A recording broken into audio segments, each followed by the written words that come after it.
Legend has it that thousands of great worlds gave rise to countless gods. Every story has its celebrated heroes, each wielding power over life and death in their own domain, or influencing the joys and sorrows of the masses. The strength of the gods was naturally determined by the faith of their followers. To maintain their divine power, the gods were always finding ways to diligently protect their believers. However, there is an exception to every rule. Beside a basket full of crystal stones, a hand reached for a golden vase.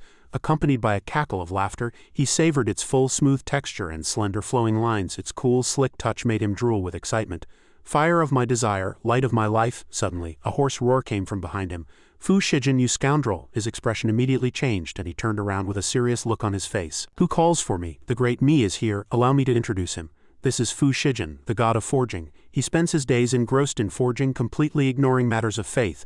The newcomer was Zerang, the god of fire and Fu Shijin's close friend who had come for a visit. Seeing the utter mess of the place, he narrowed his eyes and asked, "What in the world are you doing muttering to yourself like that?" Fu Shijin spread his arms, feigning mystery. He answered calmly, "I'm attempting a new forging method." With that, he pulled out a yellowed ancient tome and explained with great passion, "If you infuse divine power into different magic treasures and forge them together, it will produce unexpected changes." Upon hearing this, Zerang looked at the forging furnace behind him and said skeptically, "Somehow I feel like it's more likely to cause an unexpected explosion at any moment." But Fu Shijin just waved his hand arrogantly and tossed the vase straight in. "Are you kidding? I am the great god of forging. How could the forging furnace possibly—" Before he could finish, in less than 3 breaths' time, a few strange noises came from the furnace lid, and several screws began to fall off with a clatter. One of them landed right in Zerang's hand. He looked bewildered. "What's this?" Fu Shijin glanced at it, and his face changed drastically. "The furnace's anti-explosion mechanism." The moment he spoke, a tremendous bang echoed through the air. The first words to escape the god of fire's mouth were a single name, Fu Shijin. The explosion not only shook the entire divine city of the supreme god's realm but also caused countless shooting stars to roar out from the celestial domain. They shot straight towards the small worlds below, streaking across the sky, tearing through the spiritual energy layer and crashing into various planets at astonishing speed. At that moment, inside the supreme god's temple, the gods were in chaos. A divine official ran in, flustered, to report, "Supreme God, the small worlds have suddenly started to shake violently for an unknown reason." The supreme god responded softly. "I know, he was the head of all gods, the supreme god," he continued wearily. "Let's go. To the Hall of Judgment. That fellow Fu Shijin has caused trouble again." The scene shifted to the Hall of Judgment, where Fu Shijin stood in the center of the great hall, covered in dust. His hair stood on end, his clothes were scorched black in patches, his hands were firmly shackled, and he still seemed a bit dazed. On both sides of the hall, the gods were gathered like a crowd at a market, with those on the left also craning their necks to watch. Lord Comet whispered to his neighbors, "I always told him to pay more attention to his believers and not just focus on forging. Now look what's happened." Before he could finish, Yuxuan, the goddess of rain, retorted loudly, "Don't talk nonsense. When did you ever warn Shijin? You used to cry and beg him to forge magic treasures for you." Then Yuxuan frowned and continued in a clear voice, "But he refused, so you've held a grudge ever since. And now you're taking the opportunity to add fuel to the fire." Just then a hand forcefully grabbed Lord Comet's sleeve. To defend his dear friend, Zerang burst out in a rage, "I think you're just jealous that Shijin was born with a divine core and has divine power even without any believers." What do I have to be jealous of? If his father hadn't been the previous supreme god, how could he have been born with a divine core? Without it, he's nothing. Besides, now his forging furnace has exploded, causing turmoil in thousands upon thousands of small worlds." As soon as the last sentence was spoken, a wave of agreement washed over the hall. "Well said." Fu Shijin let out a soft laugh at that, a smile that was both arrogant and provocative. "So you're saying all I have to do is restore stability to the small worlds, right?" Lord Comet practically jumped to his feet, shouting, "Restoring even one is harder than climbing to heaven, let alone thousands of them." "Supreme God, just throw him in the sky prison," Fu Shijin retorted defiantly. "Those magic treasures have my divine power on them. I can recall them at any time, and that will restore the small worlds." Unexpectedly, the supreme god gave Fu Shijin a chance to redeem himself and let him try. Fu Shijin immediately planted his feet, took a deep breath, and assumed a stance, his entire body enveloped in a dazzling divine light. "By my decree, open," he commanded, summoning a magic array. The array shone brightly. Fu Shijin raised his hands high above his head and shouted, "Return to me, all of you." A brilliant smile bloomed on his face. The supreme god was stunned speechless by the sight. Even Zerang felt a surge of pride. Never having imagined Fu Shijin's divine power had reached such a level. Lord Comet was so angry he snapped the broom handle in his hand. He believed such power couldn't possibly exist. Fu Shijin stared at the situation before him, stunned, his face a mask of disbelief. He turned to look at the dejected crowd and suddenly realized what he had been expecting. He forced a stiff, weak smile. "Something must have gone wrong, let me try again." With that, Fu Shijin hurriedly tried to summon the magic treasures again. He waved his hands repeatedly, but only air answered his call. Finally, Fu Shijin's anger erupted. He thrashed his arms about in frustration, roaring "Return" over and over again. Of course, no miracle occurred. the supreme god lost his patience and issued a decree. Enough, guards, take Fu Shijin to the sky prison. The sky was a clear blue and birds returned to their nests in flocks, yet a fool remained captive in a cage. Fu Shijin looked utterly helpless, hugging a pillar and sighing, "Fine, I can't recall them, but why can't I even sense them anymore?" Suddenly a voice spoke up. "Where is this? It's so hot." The voice left Fu Shijin baffled and he had to look around to find its source. Suddenly the strange thing moved on his body, startling him. After a moment of searching for an escape route, a ball of light flew high into the air along a beam of light. It turned out to be the positioning beast, a magic treasure Fu Shijin had created years ago to randomly find lost items. Seeing his old friend, Fu Shijin asked in surprise, "Positioning beast, was that you speaking just now?" The little creature chirped "Master" happily, then explained, "I don't know what happened either. All of a sudden, after I was hit by a shockwave, I gained consciousness. I can also feel that everyone has gone very, very far away." Fu Shijin repeated the keywords in astonishment. "Shockwave, consciousness," he deduced with a puzzled expression. "Could it be that the furnace explosion gave you a spirit?" Fu Shijin paused, surprised that the little creature could sense the other magic treasures. At the same time, Yuxuan and Zerong rushed over. She announced in a panic, "Affected by the falling magic treasures, the small worlds have undergone tremendous changes. The gods are demanding that your godhood be revoked." The words scared Fu Shijin out of his wits, his eyes wide with terror. Zerong beside him grew anxious and wanted to destroy the sky prison to free him. Flames ignited in his hands as he prepared to charge, but Yuxuan stopped him. She touched one of the prison bars and concluded, "This sky prison is forged from refined goldstone. It's incredibly sturdy. I'm afraid even your flames can't melt it." Zerong refused to accept this and shot up to argue. Seeing the two in a chaotic state, Fu Shijin poked his head out, contemptuously lifted a pillar and said he could handle it himself. No need to trouble them. His actions left both Yuxuan and Zerong dumbfounded. Just like that, Fu Shijin waved his hand gently and commanded, "Retract." The surrounding prison bars immediately shot skyward, kicking up a cloud of dust. They spun into a circle, then shrank as if bashfully and flew into his hand. Fu Shijin grinned smugly, showing off his achievement. "By the way, Yuxuan, Zerong, I've found a way to retrieve the magic treasures. Cover for me with the supreme god. I'll be back soon." The two who had just witnessed the scene were dumbstruck and could only nod blankly. Watching Fu Shijin's receding figure, Yuxuan suddenly remembered that he had built the sky prison himself. Meanwhile, Zerong cursed the rascal under his breath. In the blink of an eye, the scene shifted to outer space where small planets of various sizes rotated silently in the void. Fu Shijin was strolling leisurely within a stream of light that surrounded him, casually asking about the whereabouts of the next magic treasure, which he was sure was in this world. The positioning beast, after begging Fu Shijin to create a human form for it, happily replied, "That's right." The little creature flew excitedly around Fu Shijin, chirping its suggestion, "Master, you can just send a wisp of your divine soul down to possess a body.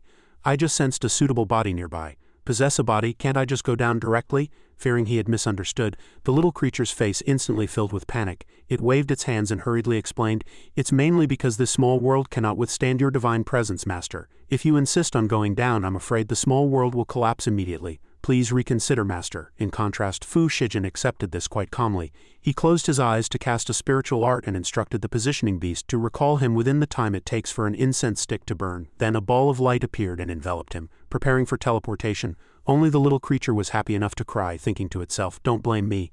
If you have to blame someone, blame your own overwhelming power, Master."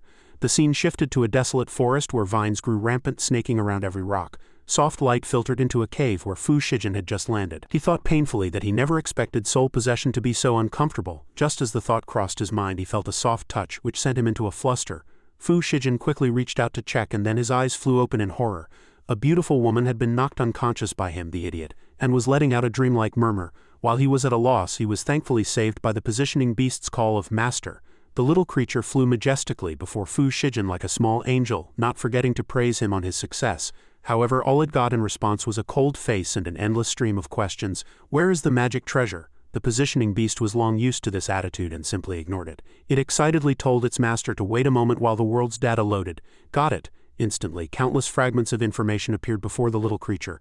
"This small world is a cultivation world. We are in the Shang's secret realm, a place where various cultivation sects search for treasures. It only opens once every 20 years. We are currently in the secret realm's underground palace." At this point, the positioning beast paused, pointed to the unconscious woman below, and said with certainty, "She is the magic treasure we're looking for." Fu Shijin was stunned by the little creature's words, then stroked his chin and grumbled, "It seems I was too hasty in trusting a newly sentient magic treasure." The words were like a sharp arrow piercing its tiny heart, and the positioning beast could only cry helplessly for its fate. Suddenly, a glint flashed in Fu Shijin's eyes. He realized that the unexpected changes caused by combining divine power with the magic treasures had created human forms. Immediately, a magic array appeared and quickly confirmed his theory. It seemed she had fallen into a coma due to a severe injury. In an instant, a mark with the name Gongzi appeared on her body. This was indeed the magic treasure fish-shaped lock, which possessed an extremely powerful sealing ability. Seeing the proof, even Fu Shijin couldn't help but nod and sigh. So my magic treasure turned into a person. No wonder I couldn't sense it at all. With that, he quickly scooped Gongzi up. A meaningful smile appeared on his face as he ordered the positioning beast to return. The little creature happily complied and activated the teleportation. And so the three of them left directly, stepping into the vortex before them. The moment Fu Shijin stepped into the portal, the space suddenly became chaotic. Gongzi's body began to show signs of dissipating, while thunder and lightning simultaneously crashed across the sky. Thousands of lightning bolts struck down directly at the trio. The positioning beast immediately reported to its master that both the magic treasure and the small world were collapsing, and anxiously asked for a solution. Sensing the gravity of the situation, Fu Shijin immediately ordered the portal to be cancelled. The little creature naturally didn't dare to delay. The portal rapidly shrank and disappeared. He and the positioning beast simultaneously looked up at the hole in the sky above, silently thanking the heavens. Any later, and they both would have been visiting the King of Hell, after composing himself for a moment. The look of clear worry appeared on Fu Shijin's face. It seems that after the fish-shaped lock became human, its previous restriction is still active. The positioning beast asked curiously, "What restriction?" Fu Shijin's face immediately darkened as he said, "It's a long story." He recalled his days working in the underworld when a god came to him and asked him to forge a mirror that could see into souls. Fu Shijin agreed out of curiosity. The process was very smooth, and in a few days he had forged the Ghostfall mirror, also known as the Soul Reflecting Mirror. Because its power was too great, Fu Shijin could only hide it away, but in the end that god found it anyway. Luckily he discovered it in time, and that god was apprehended by the Supreme God and exiled to the desolate lands for the incident. Since then, to prevent his magic treasures from falling into the wrong hands, he had set up a self-destruct mechanism that would trigger unless it was used or taken by its designated master. Thinking it over, although the magic treasure had turned into a person because of it, the wrong hands in this case turned out to be his own, which made Fu Shijin's brows furrow even more. After hearing the story, the positioning beast nodded and observed its surroundings, then curiously asked what this had to do with the small world collapsing. Fu Shijin explained that it was because the fish-shaped lock and this small world had formed some kind of fixed connection. This information made the little creature's head spin. "So that means, Master, you have to make the magic treasure acknowledge you as her master again to break the connection before we can take her away?" Exactly. With his experience from clearing countless games, dealing with a beautiful woman was a trivial matter for Fu Shijin. Just then, there was a stir from Gongzi's direction. Seeing her waking up groggily, the positioning beast immediately notified its master. Receiving the signal, Fu Shijin said confidently, "Step 1, awaken her memories, establish a connection, and then use this handsome face of mine to convince her that I'm her master and that she shouldn't be afraid." Only a fool would believe him. However, since she had just woken up and her mind was still fuzzy, she dazedly called out, "Master!" Fu Shijin immediately seized the opportunity and lifted the beauty's chin. He repeatedly tried to confirm his identity. What was bound to happen happened. He was met with a slap from Gongzi that distorted his face, followed by a rude curse. Then she proceeded to beat him black and blue. Gongzi berated him angrily. "I am an elder of the Yanqing sect. How could I be a plaything for a nobody like you?" The positioning beast then quietly explained, "She has been in this small world for over a decade and seems to have lost her memories." The pitiful Fu Shijin collapsed on the ground, able only to blame the little creature for not telling him sooner. The positioning beast blinked and teased, "That's because you looked so experienced." Gongzi ignored them both, stood up in a huff and tried to leave this troublesome place, but was stopped by Fu Shijin's call to, "Please wait." A hand slammed forcefully against the wall, blocking her path in a classic Tibetan. Fu Shijin opened his eyes wide, using his good looks to try and coax Gongzi to stay and let him heal her injuries before she left. He was still smugly thinking to himself that with his handsome face and this dashing aura he would quickly win back her initial good impression. Who would have thought that Gongzi would send Fu Shijin flying with a single palm strike, yelling angrily, "Heal yourself first before you talk." Fu Shijin was once again beaten into a pulp, looking utterly pathetic, and couldn't understand why she was so hard to get close to. Seeing her master in such a miserable state, the positioning beast finally came up with an idea and suggested he check the memories of the body's original owner to see what had happened before. Fu Shijin thought it made sense and immediately entered the memory link. The owner of this body shared his looks and name but was completely untalented, merely a disciple of a minor cultivation sect. Because of his very poor cultivation aptitude, he had begged his master to let him come to the secret realm to find spirit herbs to improve his cultivation. As a result, the fool found the herbs but was targeted by another sect and pushed off a cliff. Outside, the positioning beast sensed Fu Shijin's anger and was so scared it started praying. Fu Shijin couldn't accept such foolishness and insisted on seeing the rest. And so, the original owner fell into the underground palace, landing right on top of Nangang Zi, who was in the middle of healing her injuries. As for her, according to the original owner's memories, Gong Zi was an orphan adopted by the Yanqing sect. She possessed extremely high cultivation aptitude and had become an elder at the nascent soul stage. She was the dream lover of all male cultivators, but no one had succeeded in wooing her yet. While Fu Shijin was still immersed in the memories, she had already taken the opportunity to walk out of the cave and into the dense forest outside. Gong Zi clutched her stomach and limped forward, then suddenly stopped in her tracks. A voice came from ahead. "Elder Nangang, where have you been all day? You've made us look all over for you." It was a group of disciples from the Hundred Beasts Palace, staring eagerly at the delicious prey before them. Gong Zi immediately became vigilant, frowning as she asked what they wanted. The disciples glanced at each other, then their expressions turned lecherous as they approached Gong Zi step by step with ill intent. Not only that, but they also insulted her verbally, mocking the great elder Gong Zi for secretly entering the secret realm to hunt for treasure, only to be injured by a demonic beast. The disciples wore mocking expressions, sticking out their tongues as they taunted. "Why don't you just give yourself to us, Elder Nangang?" Seeing them get closer and closer, Gong Zi was quite composed as she drew her sword, revealed her status as a nascent soul stage cultivator, and then decisively pointed the tip of her sword at them, challenging, "Even if I'm injured, nobodies like you can't hope to defeat me." Hearing this, the group of disciples only grew more excited. The three of them simultaneously performed a beast art, gathering power in their palms, and jeered that Gong Zi was at the end of her rope but still acting tough. The leading disciple roared and threatened, "Don't worry, he'll soften up in a moment." With that, they combined their power to summon an extreme shadow tiger Biao. The fierce tiger's silhouette immediately pounced toward Gong Zi. Fortunately, her reflexes were quick and she dodged agilely as soon as she landed. Gong Zi used the momentum to leap up and counterattack. She stabbed the extreme shadow tiger Biao's body again and again. But it was all useless. Gong Zi was shocked to find that no matter what she tried, she couldn't destroy it. Suddenly, a sharp pain shot through her, and Gong Zi looked down in agony at her wound, which had split open at some point. Just then, a hook flew at her at high speed and instantly snatched the sword from Gong Zi's hand. The fat man leading the group tightened the iron chain and boasted smugly, "The Hundred Beast Palace of today is not what it used to be. Even a master at the deity transformation stage shouldn't think about running roughshod over us." At the same time, under their control, the extreme shadow tiger Biao immediately lunged at Gong Zi, putting her in a perilous situation. Before the terrified eyes of the Hundred Beast Palace disciples, a bolt of lightning struck down directly, tearing the extreme shadow tiger Biao to shreds. The hero saves the damsel scene played out once more. They watched as Fu Shijin stood majestically in front of Gong Zi, their faces instantly turning pale as they stammered guesses that he was from the Quicksand Valley. But what was even more surprising was that he had eliminated the spirit beast with just a common talisman. Fu Shijin's expression didn't change. One talisman was enough to deal with these perverts, however, only he knew the truth. The original owner of this body was just too poor and didn't even own a single weapon. The disciples weren't about to give up so easily. It was just that the time for our summoned spirit beast was almost up. "You just got lucky." Then they turned to mock Fu Shijin for being a mere rogue cultivator and putting on airs. Gong Zi ignored them and quickly turned to Fu Shijin, telling him to run. Hearing this, the fat leader planted a foot on a rock and arrogantly ordered Fu Shijin to crawl between his legs before he would be allowed to leave.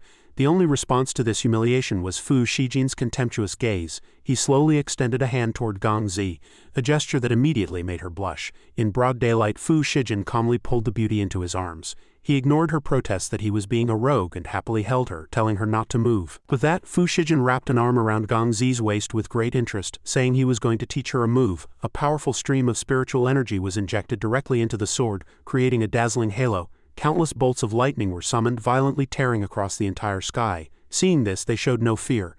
Instead, they charged forward desperately, telling him to stop putting on a mysterious act with his demonic arts and that today they would teach Fu Shijin some manners. Suddenly, a deafening thunderclap boomed as divine might descended in fury. At this point, the disciples finally sensed something was wrong and froze in place. A terrifying power carrying a brilliant light gradually approached them. They were facing the gates of hell. The disciples were completely stunned, watching in despair as they were swept off their feet.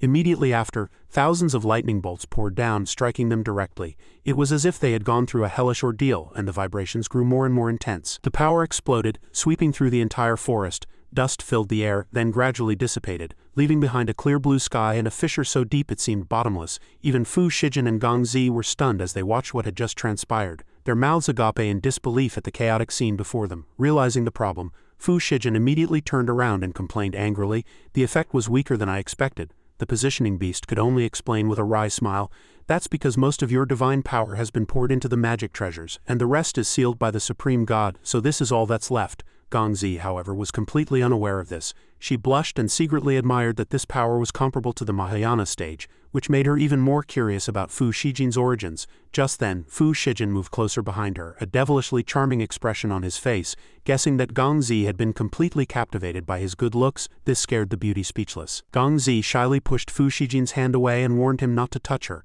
but a certain someone trying to save face grudgingly agreed to her request. Despite that, she still kindly gave him a piece of advice.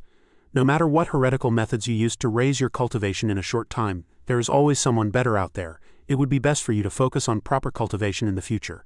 After speaking, Gong Zi reminded Fu Shijin that they needed to leave the secret realm quickly, as there was only an hour left. He couldn't care less about that and asked nonchalantly, "What about you?" Thinking of the urgency, Gong Zi wore a serious expression and apologized, promising to repay him once they left this place. Of course, she still had her own objective. She had to find that treasure as soon as possible. Suddenly, a hand wrapped around Gong Zi's waist. Fu Shijin's expression darkened and he decisively pulled her into his arms, causing the beauty to scream in alarm, thinking he had improper designs on her. However, Fu Shijin just soothed her softly, saying he had to protect her. "If anything happens to you, who will be there to repay me?" Gong Zi's feeling of being touched turned to speechlessness, and she angrily ignored Fu Shijin. He took the opportunity to ask for directions. After receiving directions to the other side, he immediately complied. Back in the Divine Realm, no one in the Sky Prison had yet discovered Fu Shijin's escape. Watching the guards stand solemnly outside, his two good friends grew more and more excited about their brilliant plan. They would use a puppet to take Fu Shijin's place. Although it was a far cry from the real person, it served its purpose. Hiding in the distance to observe, they discussed it heatedly. "One day in the Divine Realm is a year in the small worlds. As long as we put a fake Fu Shijin in the Sky Prison, we can fool the gods for a while. With his abilities, he'll definitely be back before he's found out." Yuxuan nodded in agreement. Fortunately, the Supreme God rejected the other gods' proposals, which gave us some leeway.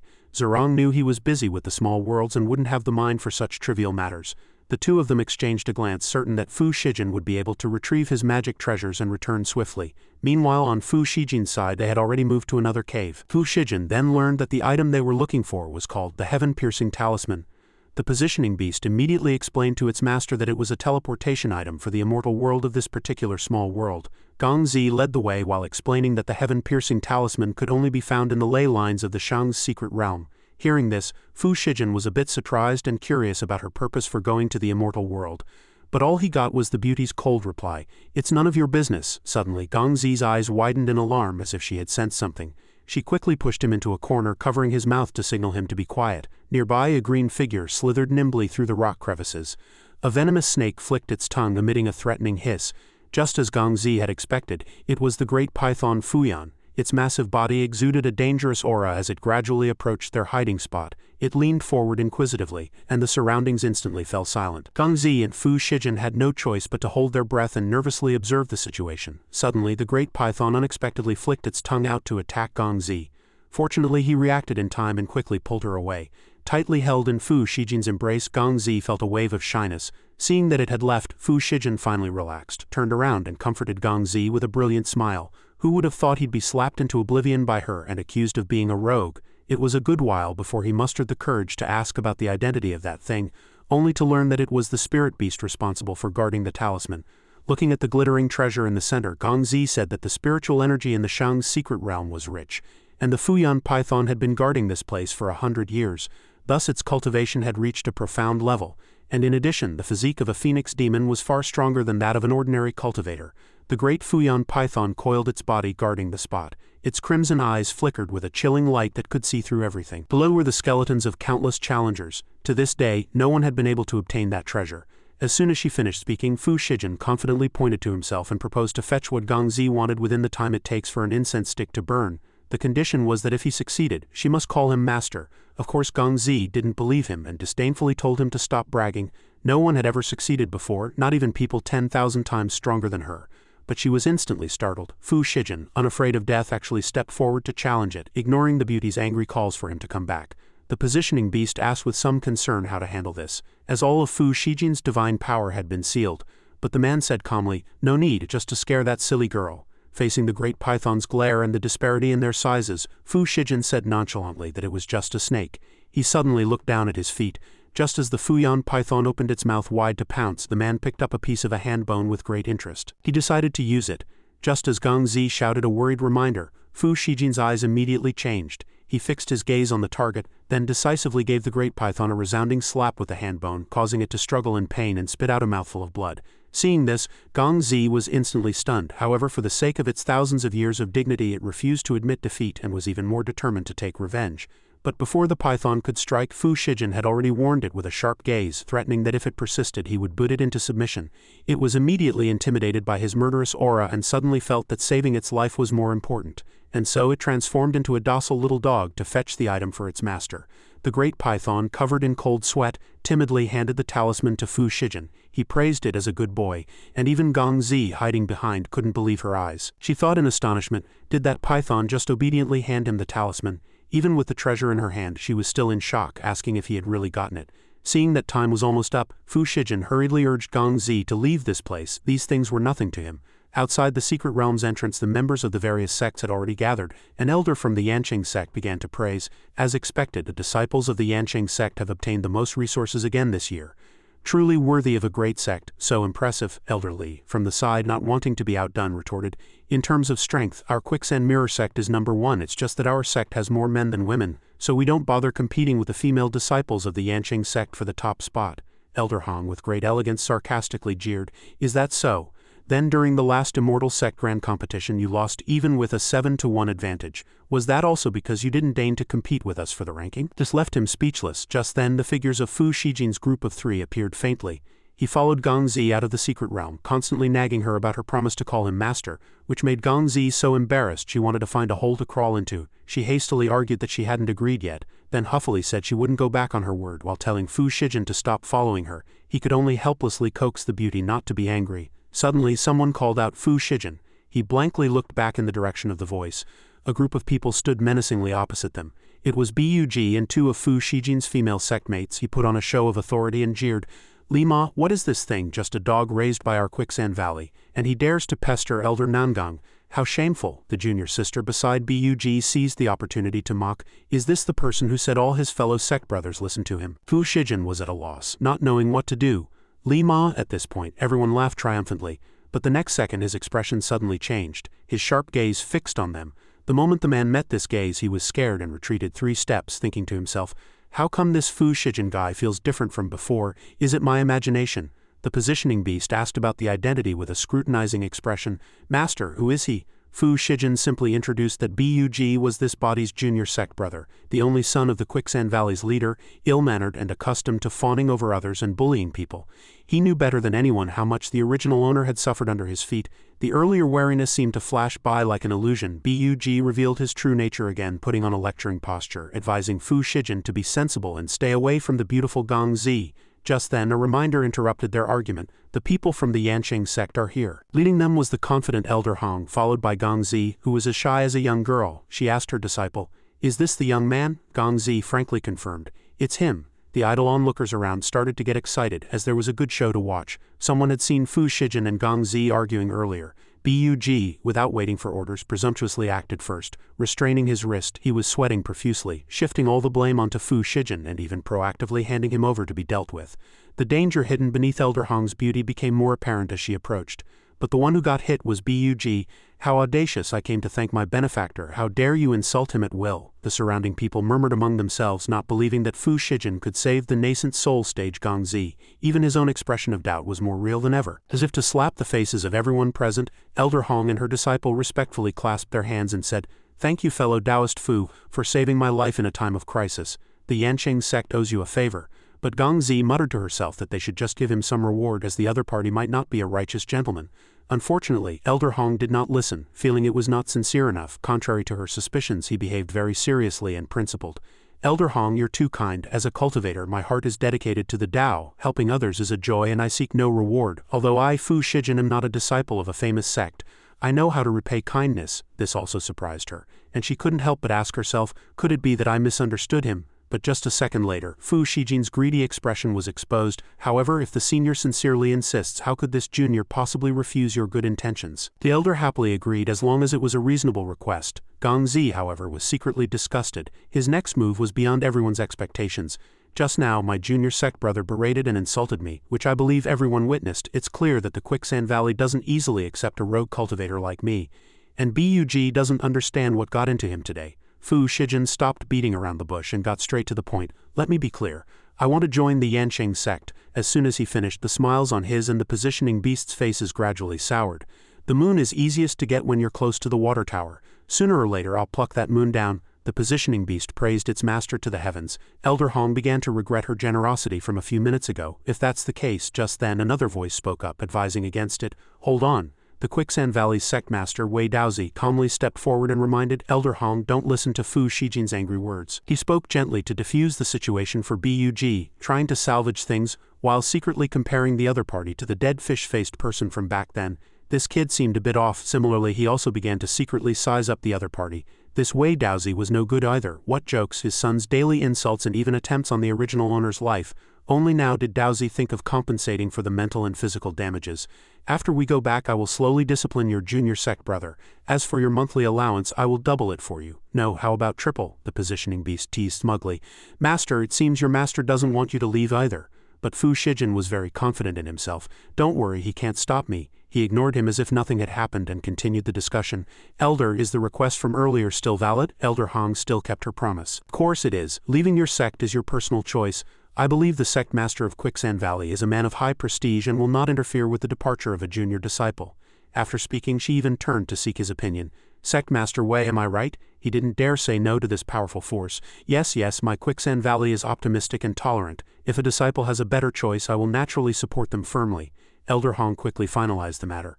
Since it's decided, let's go. Fu Shijin hurriedly bowed in salute. Thank you, Elder Hong, for making this happen. But Daozi's cunning face immediately darkened. Leaving won't be that easy. Before he could react, he felt dizzy and sweat poured down uncontrollably. The positioning beast cried out in alarm. Master, Elder Hong was also stunned when she saw him suddenly clutch his chest. What's wrong? Fu Shijin couldn't voice his suffering. It feels like something in my mind is constantly gnawing at my heart. At this rate, this body won't last long. Daozi seized the opportunity to continue playing the good guy. Look at my memory. Shijin, quickly swallow this pill. He tried to persuade him to return to the sect for treatment, looking like a worried old father caring for his frail son. The people around all gave Daozi a good guy card. When no one was paying attention, he silently threatened him, forcing him to follow. Shijin could only guess in his heart.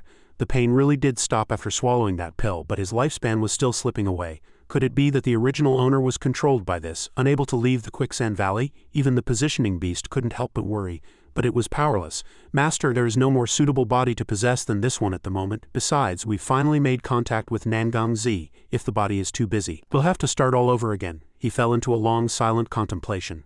Finally, when he lifted his simian face, he managed to force a smile. Master is right. It's not too late for me to leave after I'm cured. Let me see what kind of medicine you old devil are selling in your gourd. Elder Hong fanned herself with a fan and laughed it off. If that's the case, then I can only repay you another day. Seeing this, Shijin quickly thought of a condition. No need for another day. Senior, if you let fellow Taoist Nangang go to the Quicksand Valley to take care of me, that would be the greatest repayment. Gongzi immediately objected with her attitude. What? Then he put on an innocent face. An ailing benefactor who saved your life might get even sicker, just like when I saved you. Shouldn't you go and take care of your benefactor for a few days? She was immediately silenced by his glib tongue. Even though she wanted to speak, Elder Hong unexpectedly agreed cheerfully. Gongzi hastily came up with a long list of excuses. My departure might delay the new sect's recruitment by 6 days. It would be better to send someone who cultivates medicine to take care of him. But all she got was a warning look from her. If he can't enter the Yanqing sect, we still need to provide other compensation. Otherwise, where would the prestige of our Yanqing sect be? She obediently dared not disobey. After some argument, they returned to the Quicksand Valley together. On the surface, Daozi still pretended to be a man of his word, saying he would punish Bug and instructing Fu Shijin to host Gongzi on his behalf. He had a flash of inspiration and suggested, "How about you stay in my room? In case I get a headache or fever at night, it would be convenient for you to take care of me. Don't you think so?" Gongzi frowned, looking as if she wanted to bite his head off. Just then, a gentle voice came from behind. "Senior brother Fu." The junior sister's smile was like a blossoming flower. "You're finally back," and she ran towards him as if she couldn't wait. As soon as she arrived, she hugged him warmly. "Senior brother, I've missed you so much." It was only then that Fu Shijin remembered that in the Quicksand Valley, the original owner had a green tea sister who was in love with him. The junior sister swayed and whined, "While senior brother was in the secret realm, I could only fall asleep peacefully by lying in your bed every day." She felt he was somewhat different, which made her even more infatuated. Fortunately, the positioning beast reined in his rationality, which was about to cross the line. "Master, Miss Nangang is still watching you from the side. You can't let her misunderstand, but one look at her expression and he knew his life was over. The junior sister, completely unaware, became even more worried. Senior brother, what's wrong? Why do you look so pale? And so she decided to use herself to warm Fu Shijin's body and soul, especially after learning he was sick, blaming herself for not being able to go to the secret realm with him. Gongzi, the outsider, saw through everything. Could there be another possibility? That you're hugging him too tightly, sister? She immediately let go of the wilting scallion in embarrassment. Oh, I was just too excited to see senior brother. She pursed her lips meaningfully. But your senior brother is worried about the junior sister in the valley, and also has to take care of me, his guest. He must be really tired. The junior sister, however, was busy exchanging glances with Fu Shijin. Senior brother, your body needs regular deep checkups. It just so happens that I have time today. The scales in his heart immediately tipped in her favor. Gongzi felt like a bright light bulb and left in a huff. Fortunately, the positioning beast slapped him awake, making him take the conquest mission more seriously. Fu Shijin hurriedly tried to keep her, but it was too late for the lecher. Fu Shijin scratched his head and pleaded expectantly. Positioning beast, is there still hope for me? The little creature's reaction was even more brutal than before. Updating do not disturb, they didn't know they were being watched from above. Bug crushed the window frame in a fit of jealousy. He was filled with envy for Fu Shijin, the person he looked down on the most. Daozi stood beside him and said, Silly boy, so what if Fu Shijin saved Nangongzi? Now that Nangongzi is in our valley, her every move is still under our control. Bug asked his father in confusion. What do you mean? At this point he couldn't help but reveal a mysterious smile and continued. You're not that stupid. In 3 days the grand array in the city will be completed. At that time you have to find a way to make Nangongzi one of us. A woman without a woman. Upon hearing this, Bug understood and grinned, replying, I understand, father. The night was deep and the moon hung high. A moan that could easily be misunderstood echoed in the air. The junior sister responded softly, then I'll continue. As soon as she finished speaking, she plunged a needle straight into Fu Shijin's body. Another pig-like squeal. At this point he was about to be turned into a hedgehog by her skills. Junior sister, you're about to poke me full of holes. Aren't you done yet? She wearily wiped the sweat from her forehead and explained, I don't know why the yin cold worm in your body has been so restless lately. He quickly grasped the key point and then feigned amnesia to lure the junior sister into revealing information about the yin cold worm. Her heart immediately overflowed with pity. Senior brother, you've suffered so much. Have you even forgotten that master gave you the yin cold worm? Fu Shijin had guessed correctly that Daozi was the mastermind. She patiently repeated for him. Master said that when you and some of the junior disciples first joined, your immortal cultivation constitutions were too weak. By using the unique GU worm, the Yin Cold Worm, to assist in cultivation, he would help you remove the GU worm once your foundation was stable. The moment he heard this, he recognized the thick scent of a pyramid scheme scam, specifically designed to deceive the gullible. Fu Shijin fell into thought. He had assumed the GU worm was planted by Wei Daozi to prevent disciples from rebelling. Could it be that all sects were supposed to plant them? In another courtyard, a strange smoke drifted from the incense burner, filling the entire room. In her sleep, Gongzi frowned slightly. The smoke from the incense burner made her body feel hot and unbearable. Before long, a sneaky figure opened the door, accompanied by a duck-like laugh.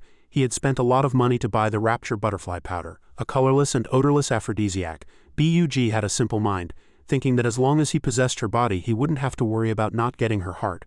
Sooner or later, you'll have to be on my side. Just then, Fu Shijin's voice came from behind, nodding in approval, but he didn't realize he had been exposed at all. It wasn't until the third second that he froze. His eyes bulged wider than a snail's, and all his wits were scared out of him, as if he had seen a ghost in the middle of the night. Fu Shijin, what are you doing here? His rebuttal was resounding. You sneak into my person's room and you're asking me that. Those dangerous red eyes were completely different from his usual carefree demeanor. He was a backup, yet he had no self-awareness of being one. Bug, angered by the shame, drew his sword. What? Who are you calling a backup? He immediately had the urge to kill, and at the same time vented his jealousy that a good-for-nothing could win the junior sister's favor. But in Fu Shijin's eyes this was just a mosquito buzzing by his ear. He sent the other party flying with a single kick, separating the man from his sword. The kick was as powerful as a cannonball, blasting through the city wall. Behind the collapsed wall stood a handsome figure with a commanding presence. When I tell you to shut up, you shut up. Stop with all the nonsense. The positioning beast strongly agreed with him. Suddenly a pair of soft arms wrapped around Fu Shijin's body from behind. Gongzi's face was as red as a tomato. She trembled as she pressed close to her savior, moaning, So hot. Holding Gongzi, Fu Shijin asked with a blank expression, Positioning beast, why is Gongzi like this? Gongzi looked at him with a deep affectionate gaze and said, I'm so hot. With its extensive knowledge, the positioning beast determined that the Rapture butterfly powder had been placed in the incense burner, and Gongzi had inhaled it. This was an extremely dangerous poisoned incense. Once a person inhales this powder, they will. Positioning beast paused. Fu Shijin vaguely guessed. Body feels hot, heart feels empty, and desires the opposite sex, right? The positioning beast was a little surprised that its master actually knew about this powder. Fu Shijin continued. There's no other way. In this world, if you use it too much, it becomes a trick. Fu Shijin quietly looked at Gong Zi. His cheeks couldn't help but blush. Gong Zi looked at him and said in a low voice, I'm thirsty. The positioning beast panicked and reminded Fu Shijin, oh no, the butterfly powder combined with the old injury from the Fuyan python is doubling the maddening effect. Faced with this situation, he scratched his head blankly and asked, should I help with this or should I help or help? Gong Zi held onto Fu Shijin tightly, wanting to find release. At this point Fu Shijin had no choice but to act. He placed Gong Zi on the bed. She was wearing only a thin nightgown. Her eyes were hazy and her lips were slightly parted, waiting. Her body was so beautiful that even the positioning beast cried out in excitement, is this something I can watch without paying? At the same time Fu Shijin untied his belt. His expression changed. When in Rome, do as the Romans do. As a cultivator, it is my principle to save people in distress and be helpful. After a while he let out a sigh of relief, reached up to wipe the sweat from his forehead and said, it's done. Gong Zi was lying on the bed, tightly wrapped up, trembling and speechless. Fu Shijin on the other hand proudly said, the wound is bandaged. The positioning beast showed a speechless expression at Fu Shijin's actions. He said smugly, the butterfly powder poison is also cured. Some people can't do this. It still takes me to do it. This was something he considered a point of pride. Fu Shijin also smugly reminded the positioning beast to record the process in this magic treasures encyclopedia. After some struggle, Gong Zi gradually calmed down and fell into a deep sleep. Fu Shijin lay beside Gong Zi, not forgetting to praise himself and curse at the soundly sleeping Gong Zi. I'm so wise and powerful, yet you, as my magic treasure, couldn't even resist the poison of the rapture butterfly powder.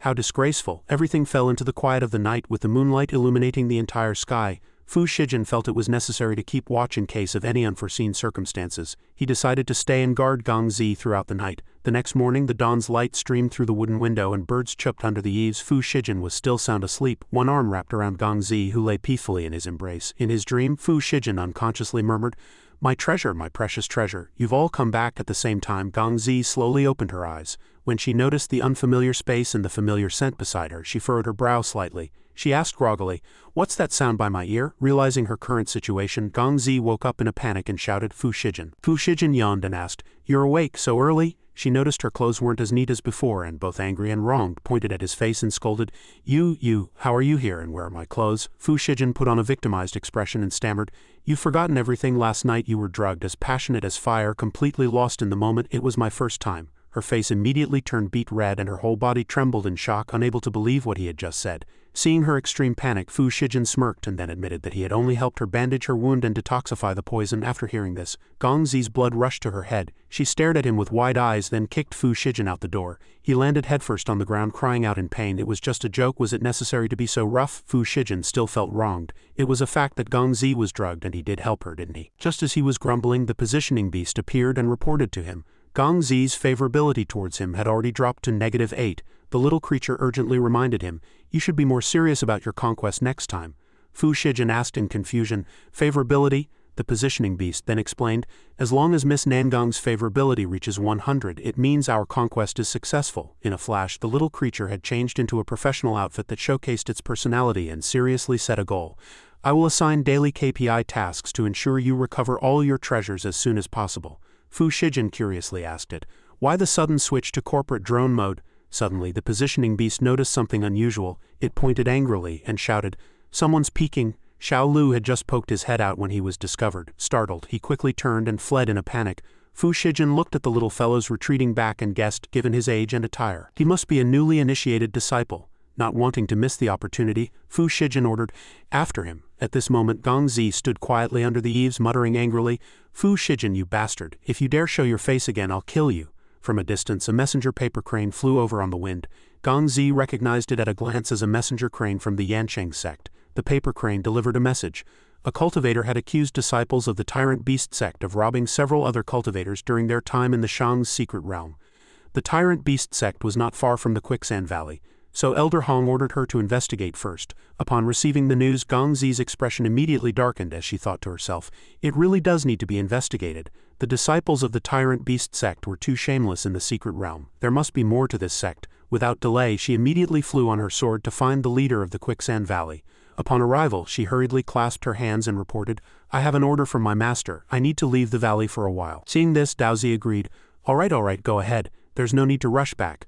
I'll take good care of Fu Shijin. After hearing this, Gong Zi turned and left. Shortly after Gong Zi left the quicksand valley, Daozi's expression instantly changed. He trembled with anger, gritting his teeth, his heart filled with resentment. You wretched pair, you beat my son to a pulp last night, and today you act as if nothing happened. Thinking of his precious son, he couldn't swallow this injustice and swore to make them pay 100-fold. Xiao Lu cautiously poked his head out, carefully observing his surroundings before slowly walking into the dilapidated thatched hut ahead. The little fellow's every move was seen by Fu Shijin. He said nothing, just stood there observing Xiao Lu's suspicious actions.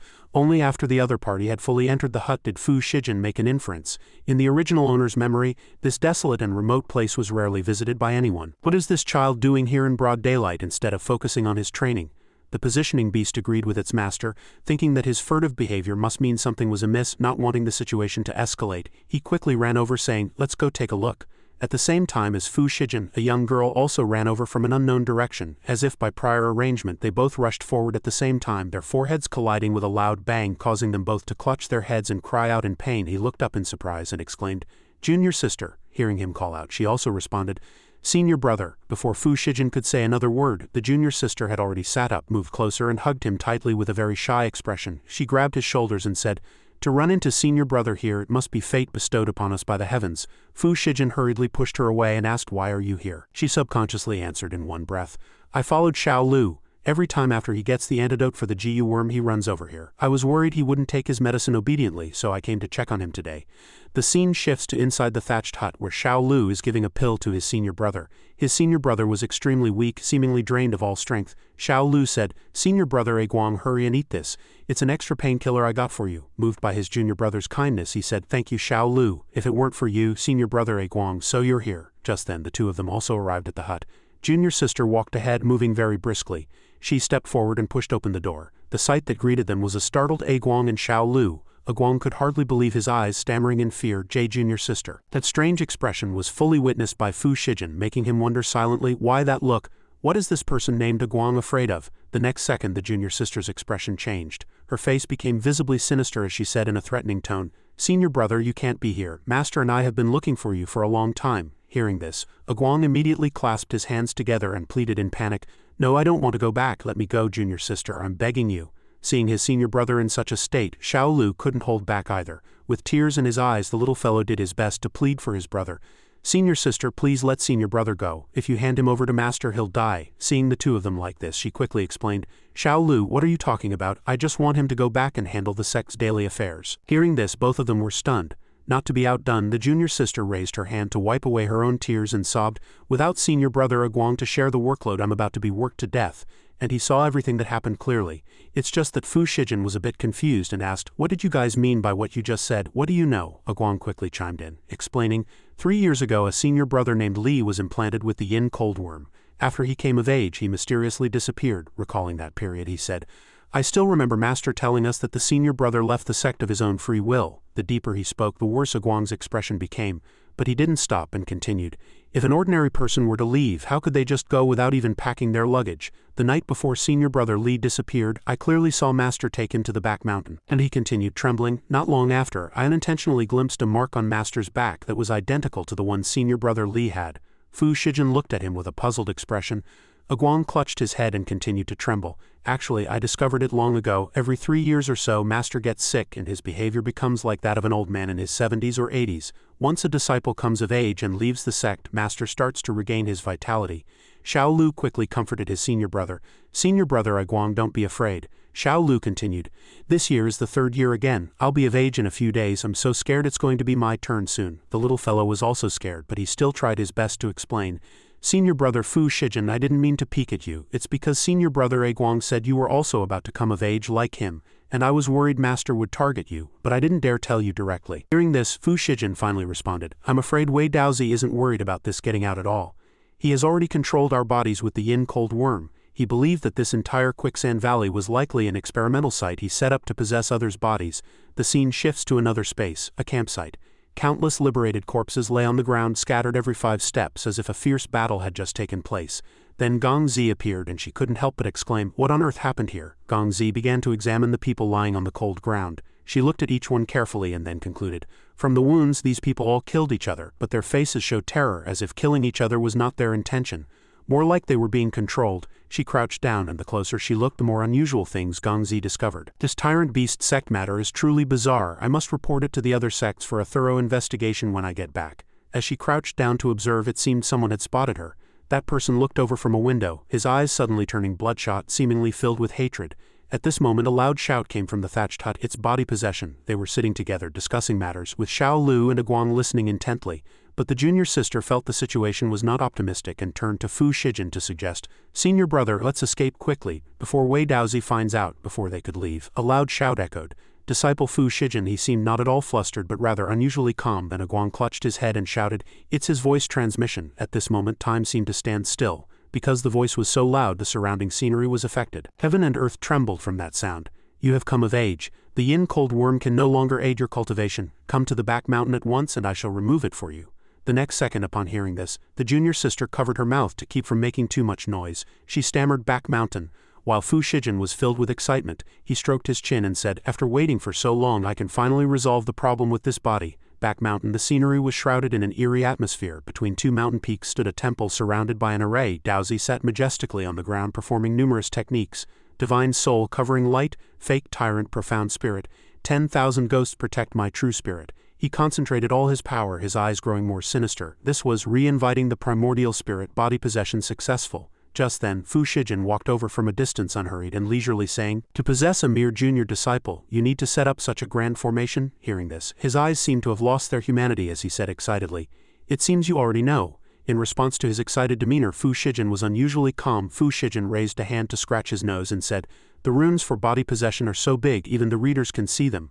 I'm not blind." Hearing Fu Shijin's merciless words, Daozi got a headache. He frowned and said, "I raised you to this age, making me your second parent. Now that I am unwell, it's time for you to share my burden." The next second, Daozi's eyes filled with bloodshot veins as he roared angrily, "Besides, with your aptitude you'll never amount to anything in this lifetime." The next second a dazzling light suddenly emanated from his body. Fu Shijin remained standing there unshaken. A short while ago Gongzi was standing in front of the house, which was enveloped in a crimson glow. She was drawn in by the power of this formation. Gongzi couldn't help but sigh and say, "Why is the defensive formation open?" Just then the junior sister ran over, panting as she said, "Elder Nangong." She quickly told Gongzi what had happened. "Elder Nangong, please save my senior brother. He might have been possessed by master." Hearing this, Gongzi replied in extreme surprise, "What?" Although they were outside the formation, they could already feel its destructive power. Myriad beams of light shot towards the ground. Both of them were stunned. Daozi said smugly, "Once the formation is activated, unless the possession is successful or I die, you can't hope to escape from here." The next second he moved to another area, reaching out to control the devastating energy. "Annihilate your primordial spirit and this body will be mine." Seeing his boastful display, Fu Shijin couldn't help but let out a cold, mocking sneer. "Is that so? Well, since I have nothing better to do, I'll play with you for a bit." The next second he snapped his fingers. Fu Shijin stood in the center of a halo of light, energy surging towards him from the ground like a tide. Seeing this, he was dumbfounded and blurted out, "What is this place?" Seizing the opportunity, Fu Shijin attacked the other's spirit. "This, of course, is my primordial spirit space." After hearing this, Daozi was so angry he could have exploded, roaring, "What?" At this moment, Fu Shijin was sitting majestically on a golden throne. Fu Shijin smiled leisurely and said, "Master, old man, use whatever tricks you have. In fact, an ordinary person's primordial spirit space is a void of white. Even for a nascent soul stage cultivator, their space is at most a pale yellow." Moreover, having never seen such a space, Daozi still hadn't given up and was struggling with all his might. He paused to think, did I misjudge? Or did this kid have some fortuitous encounter in the secret realm? Daozi gritted his teeth and thought to himself, "Impossible, this space is just a bit special. I've lived for hundreds of years and possessed bodies many times. There's no reason I should lose to this fool." The next second he had just summoned a gem and was frantically controlling them, roaring, "You grew up under my watch. What abilities could you possibly have that I don't know about? Die?" Immediately after, Daozi launched a series of attacks at Fu Shijin. A dazzling light flashed and no one could see clearly what happened next. The light gradually approached where Fu Shijin was sitting, but he didn't retaliate, merely raising a hand to cover his mouth in a casual yawn. The lights drew closer and closer to him, bit by bit, as if to devour him. The next second he cried out in astonishment again, "My attacks have been stopped," and Fu Shijin still maintained a calm and composed expression. Nothing could distract him. Daozi lost control again, roaring in fury, "No, it's impossible for Fu Shijin's primordial spirit to have such power. Who are you?" Daozi conjured a skeleton and roared, I don't care if you're a man or a ghost, this body is mine today. The next second the skeleton became even more grotesque and rapidly approached him from the front. Daozi, as if possessed, his face gradually losing its humanity, shouted, "Just die obediently." Fu Shijin yawned out of boredom, talking a lot of nonsense, not letting him be arrogant for too long. The next second he summoned a dazzling beam of light to suppress them. A fireball appeared and a second later neared Daozi's head, terrifying him. A moment later everything seemed to return to its usual calm. Fu Shijin walked out, stretching as he said, "It's settled. This body can finally be used normally." The positioning beast cautiously observed Fu Shijin, thinking, even with the Supreme God's 12 chains on him, it doesn't affect Master's ability to perform, truly worthy of being Master. Just then, the junior sister also spotted him lying on the ground not far away. She pointed in Daozi's direction and said to Gongzi, "Elder Nangong, they're over there." Her voice arrived before she did. Fu Shijin glanced in the direction the junior sister was calling from. "Senior brother, are you all right?" Seeing this, Gongzi quickly stepped in front of her and said, "Be careful, he might be Wei Daozi pretending after the possession." The junior sister also realized her carelessness and replied, "That makes sense. Senior brother is just a good-for-nothing, he must have been possessed by Wei Daozi." Then Fu Shijin didn't expect to face this situation after defeating him. He smiled and said, "Don't worry, Wei Daozi was careless and got hit by the formation's backlash. He's already dead." Gongzi still didn't believe him, standing far away and shouting, "He's possessed so many times, how could he make such a mistake?" The next second she quickly drew her sword and pointed it at Fu Shijin, ordering, "I need you to prove you're the real Fu Shijin, unless you can answer all my questions." He answered very candidly, "Ask away." However, the tip of the sword was pointed at an unspeakable place. With an innocent look he pointed at the sword and said, "Could you just move the position of this sword a little lower?" Gongzi cleared her throat and questioned, "When the disciples of the tyrant beast sect attacked me, were they wearing tiger skins or leopard skins?" Fu Shijin answered, "They had a mix of clothes on, how could I possibly remember?" The moment he finished speaking, Gongzi immediately attacked. "It seems you're not him. Die Wei Daozi. If he hadn't dodged immediately, his future generations would have had a tough time. The situation was too fast," and he shouted, "I remember now, it was tiger skin, tiger skin." Gongzi continued to ask, "Does the Fuyan python's tongue have 2 forks or 3? He quickly answered, 2 forks. She then asked, "Did you use your left hand or right hand to take the talisman?" Fu Shijin quickly replied, "Right hand." He had to keep answering quickly, otherwise she would touch his unmentionable place with the sword, and that would be a great pity. Having asked this far, she was temporarily satisfied and said, "Consider yourself passed." Then she immediately turned to leave, leaving him utterly bewildered. At this point, Fu Shijin's hand still hadn't left that unmentionable spot. He asked angrily, "Isn't that look of regret on your face a bit too obvious?" Then Fu Shijin slowly approached Gongzi and said suggestively, "No, I haven't answered enough yet. When we first met in the secret realm, I moved my left hand, I carried you to the cave in a princess carry, and you pinned me against the wall with your right hand." Hearing this, she got so angry she grabbed him by the neck and yelled, "Shut up, who asked you to say all that?" When the junior sister heard these words, she felt her whole world collapse, muttering to herself, "So that's how much happened between senior brother and elder Nangong." Just then a unified shout came from somewhere, "Kill Wei Daozi, kill Wei Daozi." In the distance a group of people held swords and shouted angrily, "Kill Wei Daozi and avenge senior brother Fu, we'd rather die than become the next sacrifice." Seeing this, Fu Shijin said cheerfully, "Fellow brothers, Wei Daozi and the mother yin cold worm inside him are dead. There's no need for everyone to panic and worry anymore."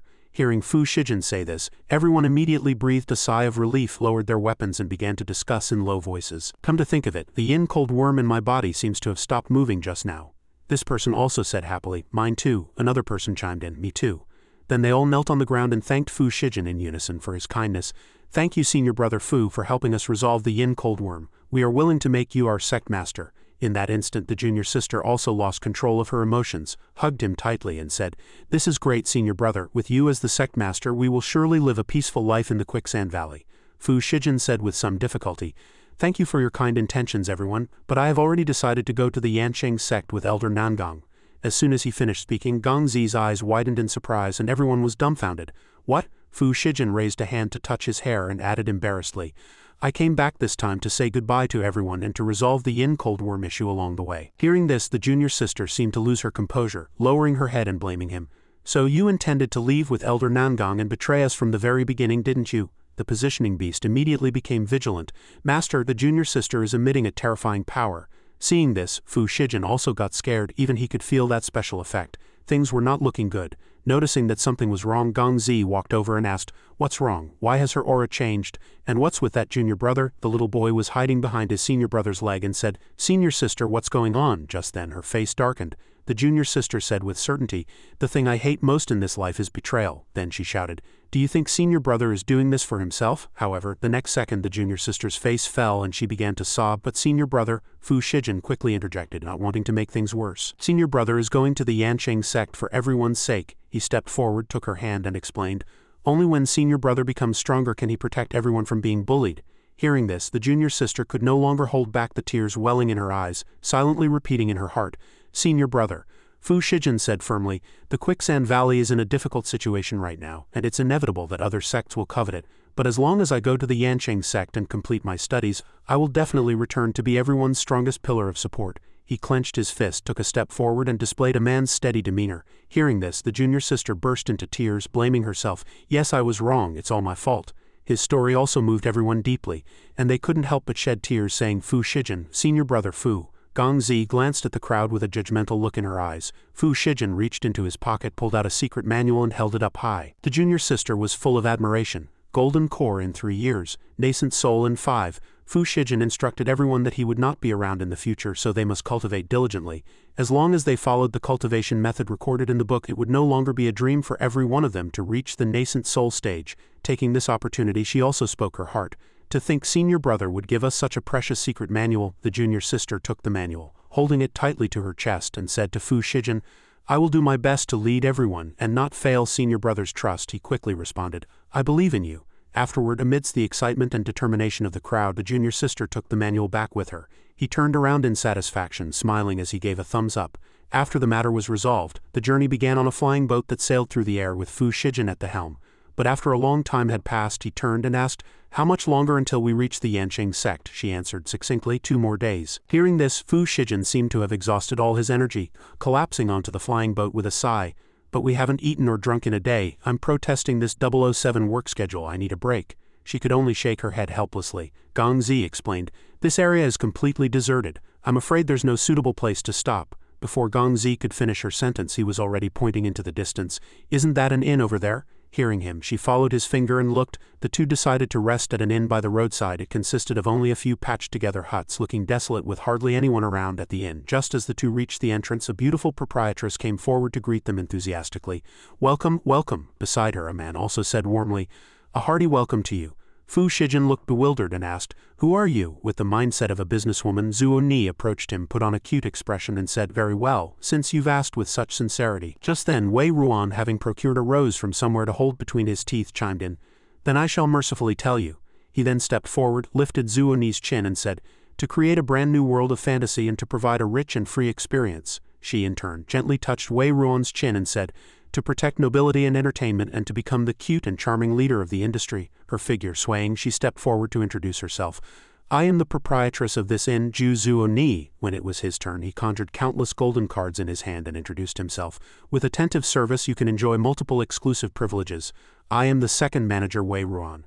Register as a member and enjoy everything. The two of them were in perfect sync, one leading and the other following. Finally, he asked, interested in a hotel membership card? The positioning beast sighed in annoyance, and I'm the positioning beast. Who could possibly fall for such a childish money-grabbing scam? Fu Shijin felt as if he had met his savior. He quickly walked to the counter and asked, so what are your rates? Is there a discount for a monthly plan? Wei Ruan quickly replied, sign up for a year now and enjoy a 10% discount. Sir, suddenly, the little creature shouted excitedly, Master. The three of them jumped in fright and quickly turned to look, only to see Gong Zi walking over with a murderous expression. She said, please prepare 2 rooms, we're only staying 1 night, no membership. The two of them were so scared their hearts skipped a beat. Wei Ruan answered, trembling, yes. Zuo Ni quickly asked, are you too sure you don't want to consider our services? She answered swiftly before turning to leave, no need. Also send 2 buckets of hot water up to us.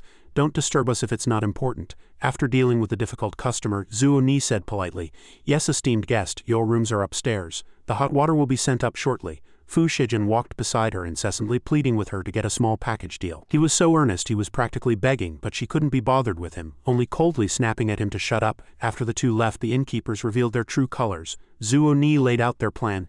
Since it's come to this, let's drop the act. We're a crooked inn. Wei Ruan also said with satisfaction, who do they think they're looking down on? Once we've scammed them out of all their money, we'll suck away their cultivation power and leave them without even their underwear. At that moment there was only a single dim lamp in the room. Fu Shijin was sitting on the bed cultivating, while the positioning beast watched, happy to see his body recovering.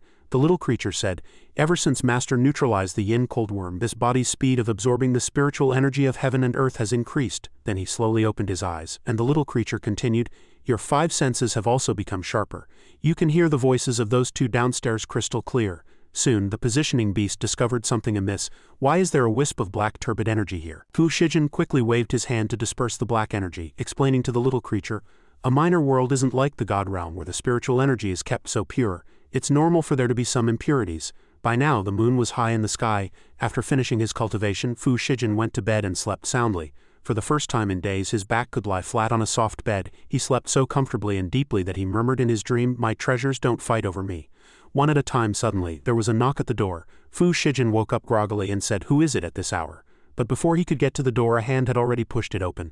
It was Zuo Ni. She wore a tight-fitting dress that outlined her exquisite curves. She approached slowly with a captivating charm, her eyes both earnest and gentle, as she pleaded with Fu Shijin, "Esteemed guest, could you please do me a favor?" And her hands slowly slid down to her legs, revealing her long, slender limbs. She said, "Could you help me take this dress off and lift it up a little higher?" Fu Shijin, though his eyes were sleepy, suddenly lit up like headlights. He slowly approached her legs, almost drooling, and said, "This isn't very appropriate, but since you're asking, I suppose I can help with that." This reaction made Zuo Ni think with satisfaction, "I knew it. What cat doesn't steal fish? He really is lusting after my body." Her face was filled with a smug expression, but suddenly Fu Shijin drew his sword, shocking her greatly. The next second he used some small white cloth strips to wrap Zuo Ni into a mummy. She said, "I'm all tied up." Fu Shijin answered bluntly, "What are you laughing at? Do you want to be exhausted in the later stages?" Just then, Wei Ruan also fell from the ceiling, his face contorted. Zuo Ni lay on the ground looking up in terror. Then she cried out, "Wei Ruan!" Gong Zi also emerged right after, sword in hand, saying suspiciously to Fu Shijin, "There's something wrong with this inn." The 2 of them had been thoroughly beaten. Zuo Ni muttered in a daze, "Nu mok naim tu, he nung tat tang da fuong tam kk dam da fuho ko tong vi hai ko tu." "What's going on? Your seduction art can make you appear as the person the target cares about. You've never failed before." Wei Ruan's face was distorted as he replied, "Uyd vo tang kong luk, toi ko du thap ki tho nu vong non ho kap lo go nok kong." I thought I succeeded too, but who knew she would yell, "You pervert," and then punch me. Hearing them say this, he thought to himself, "Pervert, that term sounds familiar." But Gong Zi was more impatient. She pointed her sword at them and shouted, "Enough, cut the crap. You 2 have committed countless evil deeds. Today I will deliver heaven's justice." But at this moment Zuo Ni had already been consumed by darkness. She broke free from her bonds and said arrogantly, "Heaven's justice, such big words." Wei Ruan also broke free and chimed in, "I'd like to see what you're capable of." Then the 2 of them charged forward in unison and attacked. Gong Zi confidently raised her sword to meet their assault. She declared, "You didn't succeed before, and you certainly won't now. My Yansheng sect protects the peace of this region, and we will never allow you to wreak havoc on the world." With that, she swung her sword. In an instant, the sword's energy shattered the building, splitting it in 2. A few skulls flew out along with the splinters of wood. Seeing this, Gong Zi's eyes widened in shock. "This is..." Fu Shijin also wore a surprised expression. Zuo Ni and Wei Ruan had already moved to a safe distance, dodging the attack. Beneath the earth that had just been sliced open by the sword's energy, countless skulls appeared. Looking at the pile of skulls, Fu Shijin concluded, "It seems they've harmed quite a number of people." He looked at the skulls, which were filled with evil energy, and thought, "What is the deal with this black energy?" Just then, the positioning beast pointed to the other side. "Master, look over there." Zuo Ni and Wei Ruan were being shrouded in black energy.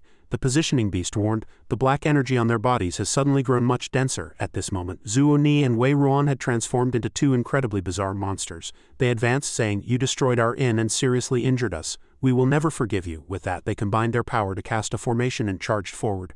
Before Gong Zi could counterattack, she was stopped by Fu Shijin. "You must be tired after being bounced around on the flying boat all day. Leave these 2 small fries to me." After speaking, he drew his magical sword. Filled with killing intent, he said coldly, "You brought this upon yourselves by refusing to repent. Now reap what you have sown." With a cry of "Die," he thrust his sword forward. Zuo Ni and Wei Ruan were filled with terror. Unexpectedly, with a single slash, Fu Shijin split the distant mountains in half. The mountain was cleaved in 2, and as the sun slowly rose, Fu Shijin stood in the middle of the bisected land, thinking to himself, "The reason these 2 transformed like this is the consequence of us getting separate rooms." The black energy began to increase rapidly. He silently chanted in his mind, "Spiritual sense open." Then his eyes gradually turned a brilliant gold. Looking at the plumes of black energy rising from the forest, he couldn't help but sigh. How can a mere minor cultivation world have such dense black energy? The pollution is off the charts. Suddenly, the positioning beast reported, "Master, I've found this world's spiritual energy data." The little creature shared its findings. "In this minor world, the hearts of people produce an energy that inspires one toward the righteous path, the pure chi. The pure chi in turn generates a corrupting energy that erodes the human heart, which is the black chi. These 2 energies are meant to balance each other between heaven and earth, ensuring the normal operation of this minor world." Suddenly, the little creature held its face and grew worried. But over 20 years ago, the turbid chi here suddenly increased drastically. Calculating the time, that was right when the magic treasures fell. Could it be? Hearing this, Fu Shijin gave Gong Zi a meaningful look. The fish-shaped lock couldn't possibly produce black energy, and I can't detect any trace of turbid chi infection on her. Gong Zi could only stammer in reply. You must have practiced some kind of evil art, haven't you? The positioning beast asked innocently. Master, what will happen if this continues? Fu Shijin answered grimly. An excess of turbid chi will corrupt everyone, and this minor world will descend into a demonic world. From then on, all life will be devastated. Elsewhere, a pair of eerie hands raised a skull cup. The leader let out a soft sigh, muttering to himself in frustration. I had originally planned to secretly control a few minor sects, using them to capture cultivators and absorb their power to aid my own. I never expected these ants to be so useless. In this bizarre space, the leader looked down from on high at two demons below. The ghost puppet king, while manipulating the skeletal puppet in his hands, reported, "This subordinate has already used a string puppet to control a female cultivator from the Yanqing sect. When the time comes, we can coordinate from within and without to provide your lordship with a large number of fresh cultivators." A purple light flashed in the leader's eyes. He seemed very satisfied and praised, "Excellent. Since we are absorbing power, we should absorb it from the strongest." In the territory of the Yanqing sect, Fu Shijin walked side by side with Gong Zi and asked, "Is your sect always this crowded?" Gong Zi explained, "Today is the joint disciple recruitment day for the three major sects. Since it's the Yanqing sect's turn to host this year, cultivators from all over have come to participate." She pointed to a man showing off his muscles in front of a golden statue. "That's Elder Yanren Zunshan. He's skilled in taming spirit beasts and body refinement. Every year, he captivates a large number of female cultivators." Sure enough, a group of female cultivators was praising him. "So amazing, an internal power pill with 30 years of cultivation." She then pointed to those by an alchemy furnace. "That's Elder Qingsha Jingzoshan, skilled in cultivating magical arts and alchemy." Then she gestured to something more important. "But this here is our Yanqing sect's martial arts arena. Sect Master Chao and the other elders are here. I'll take you over." As soon as they arrived, they saw an elder praising someone. First place in this year's artifact refinement assessment, Xie Jiwei. The cultivators below also exclaimed in admiration. To have refined a high-grade immortal artifact at 17, he's truly a genius. Born with white fire. Amazing, truly impressive. Jiwei returned the courtesy humbly. "Thank you all, thank you for your praise." Inwardly, however, he was incredibly smug. "Your reactions are exactly what I expected. After all, I am a genius of artifact refinement." Gong Zi walked up to them and greeted, "Sect Master, Master Fu Shijin and I have returned." Seeing them, perfected man Chao stroked his long beard majestically. "I am already aware that fellow Taoist Fu saved Elder Nangong. As for his request to join our sect," hearing this, Elder Hong couldn't help but feel displeased. "This old man is planning to disregard my reputation." Suddenly, perfected man Chao spoke in a sterner tone. "Our sect is not a charity. We don't accept just any riffraff. If this continues, will our sect's foundation not become unstable and our strength decline day by day?" At this moment, Jiwei stepped forward to show off again. "With the sect master examining disciples with such high standards, our Yanqing sect is certain to be glorious for 10,000 years. In response, Fu Shijin's voice dripped with sarcasm. "So as long as you pass the artifact refinement assessment like him, you can join the sect? Doesn't seem that hard to me." Being mocked so openly, Jiwei's face flushed with anger as he shouted, "What?" Hearing Fu Shijin's words, perfected man Chao also quickly reprimanded him. "Insolence! The art of artifact refinement is profound and vast, one of the most advanced and complex fields of knowledge on the continent. Is it something a minor cultivator like you can mention so casually?" But Fu Shijin just looked blank, not understanding. Gong Zi explained to him from the side, "Your Quicksand Valley doesn't study artifact refinement, so it's normal that you don't understand. Artifact refinement not only consumes a vast amount of precious materials but more importantly, requires a divine fire." She continued to explain more clearly, "The higher the flame's level, the more powerful the resulting magic weapon will be. Most cultivators have Crimson Flame, which can be used to refine magic-grade items. After that come Azure Fire, Black Fire and White Fire, but the highest level is the legendary Endless Lotus Fire." After hearing Gong Zi's explanation, Fu Shijin looked thoughtful. "Oh, that's a blind spot in my knowledge. I didn't realize there were so many types of fire ranked lower than Lotus Fire." Soon, Gong Zi offered another suggestion. "To pass the artifact refinement assessment, you need to create at least a mid-grade magic weapon. You should probably choose a different assessment." But Fu Shijin remained confident. "No need. I think artifact refinement sounds just fine." Suddenly, a resonant voice boomed from the sky. "Insolent brat, cease your nonsense." A fire phoenix was flying towards them with its wings spread wide. Perfected man Chao looked up and sighed in admiration. To have such powerful pressure from voice transmission alone. His venerable self is still as strong as ever. The person on the back of the fire phoenix was none other than Xie Yuanshan. He spoke in a majestic voice, "You arrogant and ignorant little cultivator, today I shall see for myself just what you are capable of." Fu Zhijin didn't know who he was, so he curiously asked Gong Zi, "Who is this person?" A cultivator in the crowd recognized him and shouted, "That's Xie Yuanshan, the great elder of the Yanqing Sect's artifact refinement lineage, the strongest artifact refiner, who possesses the highest grade endless lotus fire." Gong Zi, however, was not happy to see him. "Elder Xie just finished his secluded cultivation today.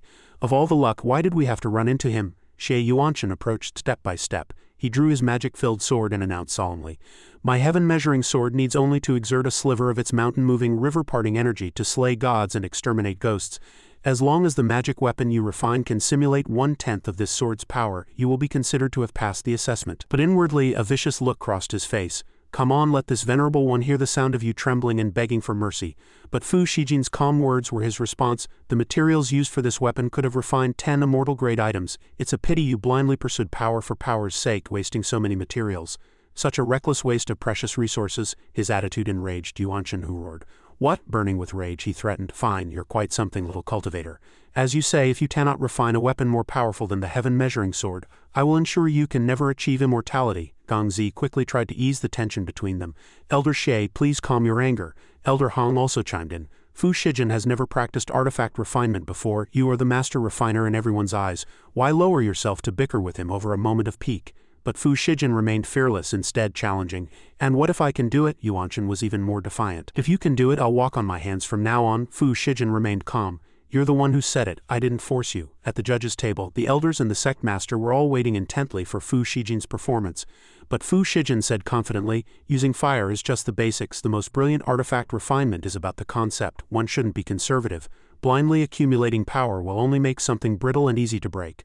Wisdom taken to an extreme will also be damaged. Extreme strength leads to humiliation." Seeing him spouting nonsense, perfected man Chao reminded him, "Fu Shijin, enough with the nonsense. Begin," a few cultivators below whispered. "This rogue cultivator speaks so eloquently and logically. Could it be he really has some skill?" Immediately after, Fu Shijin solemnly chanted an incantation, summoning the flames. As soon as he finished speaking, fiery energy filled the alchemy furnace. Witnessing this scene, perfected man Chao was so shocked his jaw dropped. The cultivators were also astonished. "He actually has the endless lotus fire too? Impossible. I remember that besides Elder Xie, no other cultivator possesses the endless lotus fire." The positioning beast was so proud its nose was in the air. "This is just master using his lowest level fire. If it were any stronger, it would probably burn this minor world to a crisp." Despite breaking out in a cold sweat from shock, Yuanshan still looked down on this endless lotus fire. Believing it was nothing compared to his own centuries of cultivation, Fu Shijin channeled all his fiery energy into the furnace. His brow slightly furrowed, his eyes shining with a determined light. At that moment the lid of the bronze furnace flew open, and a brilliant radiance burst forth, so dazzling it seemed it would burn up the entire space. Everyone around was dumbfounded and amazed. "The furnace is open! The furnace is open! The radiance has appeared. A treasure is born. This light indicates a top-tier immortal artifact at the very least. To dare challenge Elder Xie, he really has some skill." Yuanshan was now grinding his teeth in anger. Could this little cultivator be a wolf in sheep's clothing? What appeared before everyone was a brilliantly colored sword. The light reflecting off its body flickered, stunning everyone who saw it. The sect masters all widened their eyes. The sword fell from the air to the ground, and as its appearance became clear, someone lamented. "The effect of this sword's creation was subtle, dazzling, but it can't even compare to the lowest grade supreme magic weapon." Fu Zhijin quickly picked up the sword and introduced it. "This sword is called the more you BB the stronger it gets sword." As he spoke, he handed the sword to perfected man Chao for him to admire. While the latter was still pondering what BB meant, seeing such a final product, Yuanshan immediately drew his own sword, his original arrogance returning. "And here I thought you were so capable. Turns out you were just playing to the crowd. This piece of trash isn't worthy of being compared to my heaven-measuring sword." The gossiping cultivators also took the opportunity to mock him.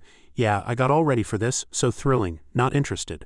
But Fu Shijin still wore an unconcerned expression as he asked, "You haven't even used it yet. How do you know the BB sword is no good?" This made Yuanshan retort angrily. "It looks like junk from a street stall outside a school." Perfected man Chao, however, was playing with the sword at his side. "This thing actually feels quite nice in the hand." Suddenly, the blade flashed with a cold light, and a blindingly strong radiance burst from the sword's body, startling perfected man Chao into quickly letting it go. Yuanshan also turned his head in astonishment at the sight. In the face of the powerful energy coming from the sword, Fu Shijin remained unusually calm, just quietly watching as the light gradually enveloped the entire space. The rest of the people covered their eyes from the blinding light, and a few cries of alarm rang out. "But this sword's energy is so powerful." Yuanshan's expression changed drastically. The The sword in his hand suddenly shattered, and his clothes were torn to shreds as if he were being ravaged by the light. Yuanshan felt as if he were in a vast ocean, thinking, what is this feeling, isn't it obvious? Then he felt an incredible sense of bliss as if he were vacationing on a beach. All the magic power in his body seemed to be released into the ocean, and this power was inexhaustible, without end. A large chunk of the roof had already collapsed. At this point, everyone looked down with an expression of confusion mixed with a hint of helplessness. What's going on? They saw Yuanshan in tattered clothes, writhing joyfully on the ground. This is the powerful energy emitted by the BB sword. It's truly intoxicating. Perfected man Chao examined the sword called BB, and thought, what happened? The spiritual energy of this sword suddenly skyrocketed. Fu Shijin stepped forward and explained, my BB sword absorbs mockery and converts it into power, just like how a protagonist slaps everyone in the face after being mocked. He explained more clearly, the more people BB, the greater the power that is rebounded and converted. Before he could finish, he was interrupted by Yuanshan, who hugged his leg and said excitedly, Master, is it too late for me to become your disciple now? Elder Hong exclaimed in surprise, where did that arrogant, cool, and domineering Elder Xie go? Fu Shijin pushed him away in disgust. Don't touch me. Perfected man Chao continued to watch silently, appraising him inwardly. Terrifying. Not only can he use the endless lotus fire, but he can also use a bunch of random materials to refine a sword that contains the great truth of the Tao. He could only clear his throat and then announce, it seems you are indeed exceptionally talented. This sect master will reluctantly accept you. But at that moment, Fu Shijin was being fought over by Elder Yan and Elder Li. Fellow Taoist Fu, come to our lineage. Little brother Shijin, come to our sect. To recruit him, Elder Yan resorted to all sorts of tricks. Fellow Taoist Fu, join my Yanren Zun and you'll have exclusive access to all resources. You'll be upgraded to a private mansion upon joining. You can pick any spirit stones you want, not only the top-tier 666 ones but also the latest and most complete artifact refinement room, just waiting for you. Before he could even finish his invitation, he was knocked flat on his back by Elder Li. Elder Li quickly took over. Little brother Shijin, not only will I give you the above conditions, but my Qingsha Jingzhen also has many beautiful female cultivators who are skilled in the art of dual cultivation. Elder Li struck a charming and captivating pose. If you don't like female cultivators, we also have male cultivators. They can explore the mysteries of life with you. Seeing this scene, perfected man Chao was both shocked and angry. These two old geezers at their age were treating him like an ancestor, even calling him brother, utterly shameless. His hands trembled and he thought with despair, it's over. It's all my fault for being so arrogant. Now my nephew Fu is definitely going to be snatched away. Thinking this, he cautiously began to speak, nephew Fu, after all the Yansheng sect is still the strongest in artifact refinement, you should reconsider. But before he could finish he was interrupted by Elder Yan. If you don't want him, others do. Don't force yourself. Elder Li also chimed in. Sectmaster Chao, weren't you always disdainful of little brother Shijin before? Fu Shijin quickly stepped forward to stop the argument. Thank you two sectmasters for your kind offers, but I still wish to stick to my original intention and join the Yansheng sect. His words moved perfected man Chao to tears. He thought to himself, not only does he not hold my rudeness against me, but he also accepts me despite my previous attitude. What have I done to deserve such a talent? The other two elders on the other hand were weeping bitterly because they had failed to achieve their goal. Fu Shijin then added, however, as Sectmaster Chao knows, I am just a new minor cultivator. I'm afraid I'll need someone to help me get accustomed to the sect's rules. As he spoke, he gave Gong Zi a meaningful look, sending a shiver down her spine. That ominous feeling was back again. Perfected man Chao seemed to understand Fu Shijin's meaning and leaned in to whisper, don't worry, I will arrange for Elder Nangong to handle your admission procedures and be your personal instructor. Hearing this, Gong Zi asked indignantly, Sectmaster, don't we have people specifically responsible for instruction? Perfected man Chao then put on a pitiful look and pleaded, Little Zi. Gong Zi couldn't resist and had no choice but to accept. All right, I accept. Suddenly a foot stepped forward and a voice said, wait. The pink-haired girl made a grand entrance. She glanced around and then said respectfully, Kaer is untalented but would also like to share Elder Nangong's burden and help junior brother Fu familiarize himself with the sect. Seeing Kaer appear, perfected man Chao stepped forward to introduce her. This is my beloved daughter Chao Kaer. If you don't mind, she can also help you. But Fu Shijin pulled Gong Zi into his arms and refused. No need, having Nangong Zi is enough for me. Thank you for your kind offer, senior sister Chao. Then he quickly pushed Gong Zi forward. Let's go, help me pick a room. Gong Zi, unable to resist, could only remind him in annoyance, let go of me. Watching the two of them, Kaer revealed an inscrutable expression as a red puppet string stretched across the sky. The puppet mistress sat on a tree manipulating the string in her hand and said smugly, seduction didn't work. It doesn't matter. Sooner or later I'll bring this person back to the demon realm. When the string on Kay's head disappeared, she looked completely bewildered. How did I get here? I was just cultivating in the boundless cave. How strange, lately I keep appearing in various places for no reason. In the evening a heavy rain began to fall, with lightning streaking across the sky. Gong Zi walked wearily into her room, complaining, Finally done dealing with that bastard. Before she could even rest, someone knocked on the door shouting, "Nan Gongzi, it's me, Fu Shijin. Open the door." Gongzi was immediately speechless, a look of helplessness on her face. She reluctantly opened the door and asked, "What do you want now?" Fu Shijin put on an unbelievable expression and said, "It seems there's a thunderstorm tonight. I'm scared to sleep alone in a strange place." The positioning beast was just like its master, thinking sinisterly. As expected of master, if there's no opportunity he creates one. Gongzi crossed her arms and retorted, "Absurd, what's there to be afraid of thunder?" Just as she finished speaking, several bolts of lightning tore across the sky. Gongzi, without realizing it, had already curled up in her quilt. She then shooed Fu Shijin away. "I need to rest early tonight, go back immediately." But Fu Shijin still refused to leave, standing by her side and mocking her. "Oh my, no way, surely no one is actually afraid of thunder." He successfully provoked Gongzi into yelling curses. Cut the crap, I'm not afraid, I'm just tired." Then she added, "Who let you in? Get out." Another even louder clap of thunder boomed. This time Gongzi screamed in fear and rushed forward. She fearfully threw herself into Fu Shijin's arms, seeking safety. Fu Shijin just smiled gently and wickedly, saying, "And you said you weren't afraid." Fu Shijin looked at the situation outside, stroking Gongzi's head to soothe her, and said, "The rain is so heavy now I can't go back. I don't want to become a drowned rat, so please, Elder Nangang, let me stay here." Gongzi agreed, but still stubbornly said, "Fine, but it's not because I'm scared." She even grabbed his collar and reminded him, "I'm taking pity on you, understand?" Fu Shijin could only wave his hand in resignation. I know." Outside, the moonlight was bright and clear, the world serene. A few drops of water still clung to the leaves, and in the distant, silent forest a black miasma was spreading. A group of cultivators infected by the black miasma were clamoring madly. Kill, give me the position of Sect Master, give me beautiful women." Kaer was manipulating a sphere in her hand, saying excitedly, "A bunch of fools so easily bewitched by me." She sat on a high branch, manipulating the demon cultivators below even more frantically. "Slaughter each other, the stronger your desires the better." Suddenly a formation appeared at their feet, a demonization formation. The group of cultivators seemed to have their souls drained, clutching their heads and wailing in agony. All their souls were being sucked into Kei's sphere. She was very pleased. The stronger the desire, the heavier the evil chi. The souls of these cultivators are truly a great supplement for the young lord. And Fu Shijin, the demon realm, is in need of an artifact refiner right now. I can't let him go." She licked her rosy lips, calculating. "Fortunately, I've already discovered his weakness." The next morning, a conversation was heard within the sect. "Are you saying the sect master of the 100 Beast sect passed away half a year ago?" Gongzi was chatting with Elder Hong while drinking tea. "But didn't he appear in the Shang's mystic realm before?" Elder Hong replied with some concern. "Disciple, do you know that the demon realm's general, the ghost puppet mistress, can turn others into puppets in her hands and even imitate their daily habits?" Hearing this, Gongzi grew anxious. "So you're saying the 100 Beast sect master was likely being controlled by the ghost puppet mistress? But haven't the demons been quiet for many years?" How could Elder Hong put down her teacup and continued, "That is what we are most worried about, coupled with the recent disappearances of cultivators. It seems the demon realm is stirring again." She looked out the window, voicing her concerns. "The ghost puppet mistress can use any flower or blade of grass and can even abandon her physical body to escape, which makes her very difficult to capture." Gongzi asked with confusion, "If the ghost puppet mistress infiltrates the Yansheng sect, wouldn't we be unable to protect ourselves?" Elder Hong explained, "The ghost puppet mistress is not without her flaws. Those controlled by puppets have no consciousness. With careful observation one can spot the abnormality." Suddenly, Elder Hong paused, her eyes lowered in thought. Then she smiled and teased Gongzi. "Speaking of which, how are things between you and that young man? I heard that you two even stayed in the same room last night." Gongzi, having been caught, hastily explained, "I would never have anything to do with him. I have important things to do." Elder Hong's expression turned serious again as she reminded her, "Disciple, cherish the person before you, don't dwell on those hopeless matters anymore, perhaps that person has long." Hearing this, a trace of sadness appeared on Gongzi's face. In a quiet space, Gongzi walked while deep in thought. "Can I really not find my sister? Where could she have gone?" Suddenly, someone called her from behind.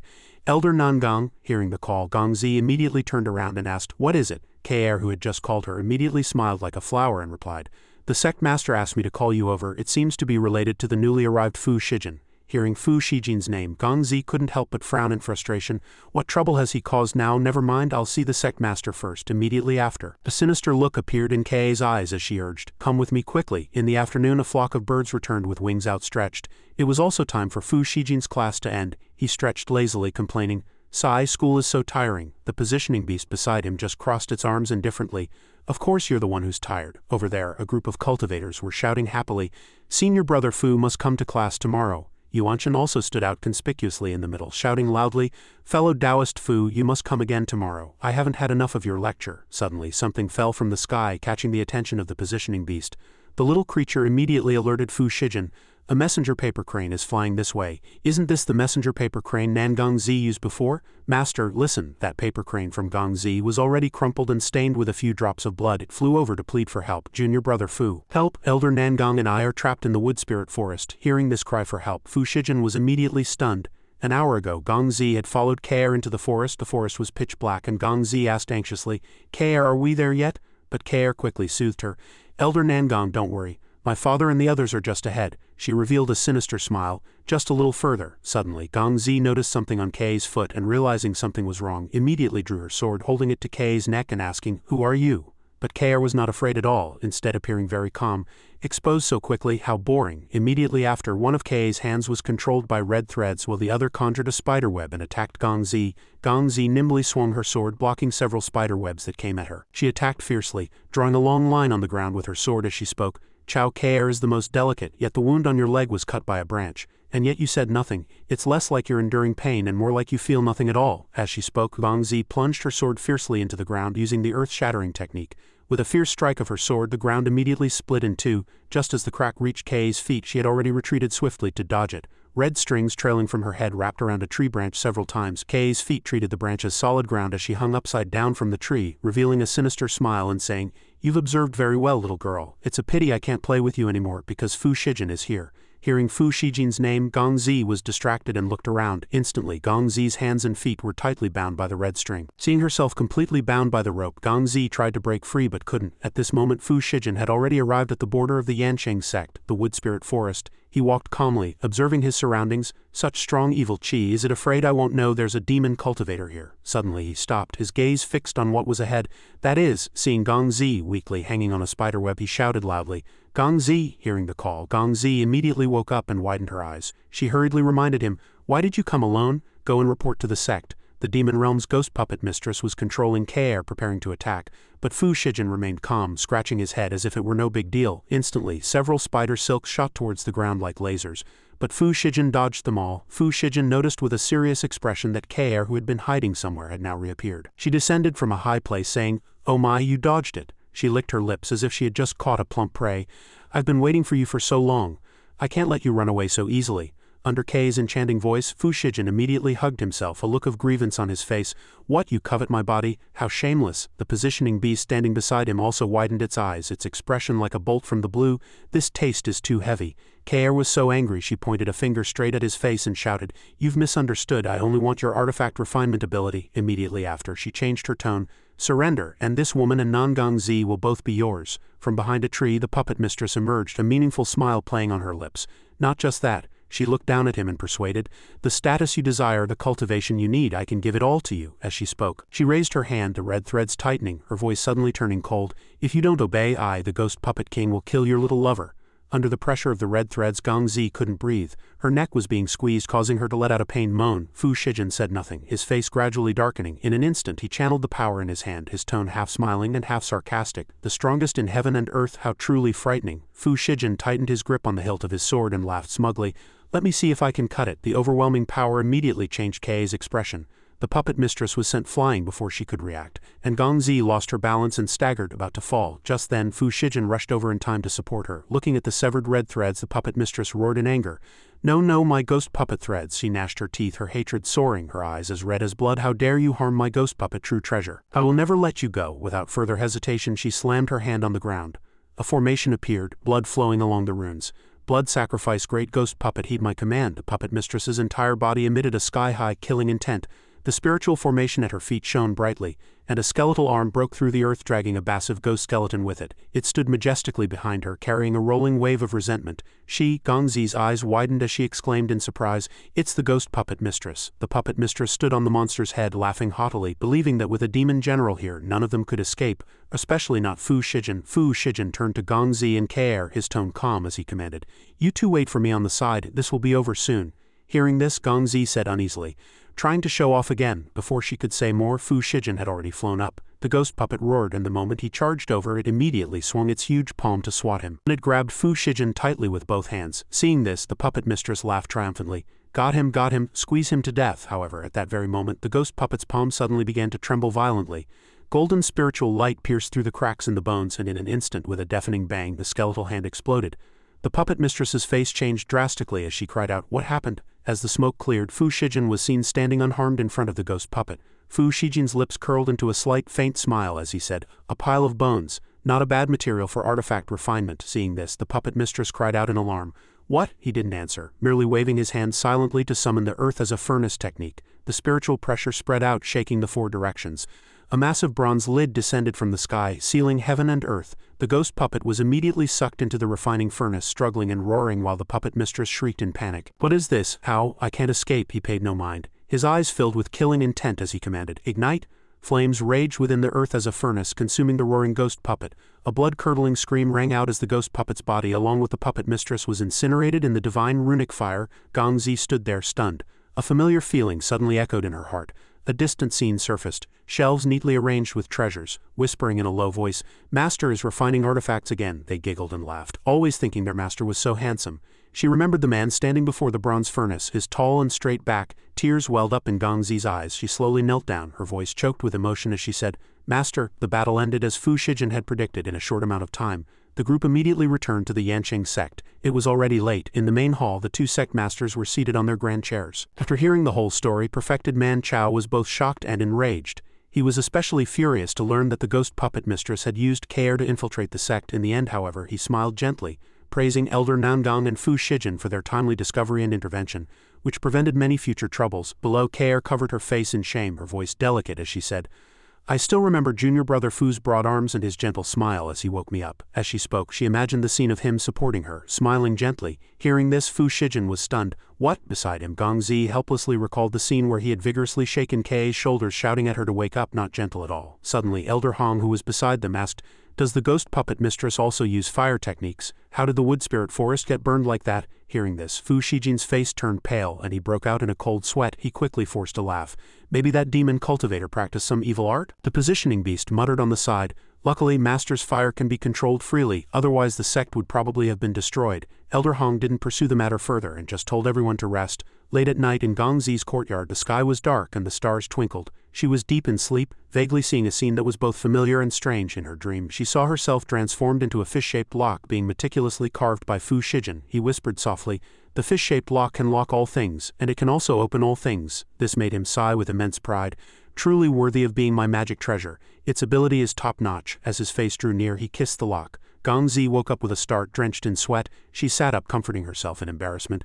"How could I dream that I became a fish lock and Fu Shijin was my master?" But the faint sensation still lingered on her lips and she unconsciously touched them. She thought silently, someone who can easily defeat the ghost puppet mistress yet asks to hide his strength, and his daily behavior is so strange. After a moment of thought, her eyes lit up, a thought flashing through her mind. Could he be a reclusive expert? Meanwhile, in a dark stone cave, moss grew everywhere.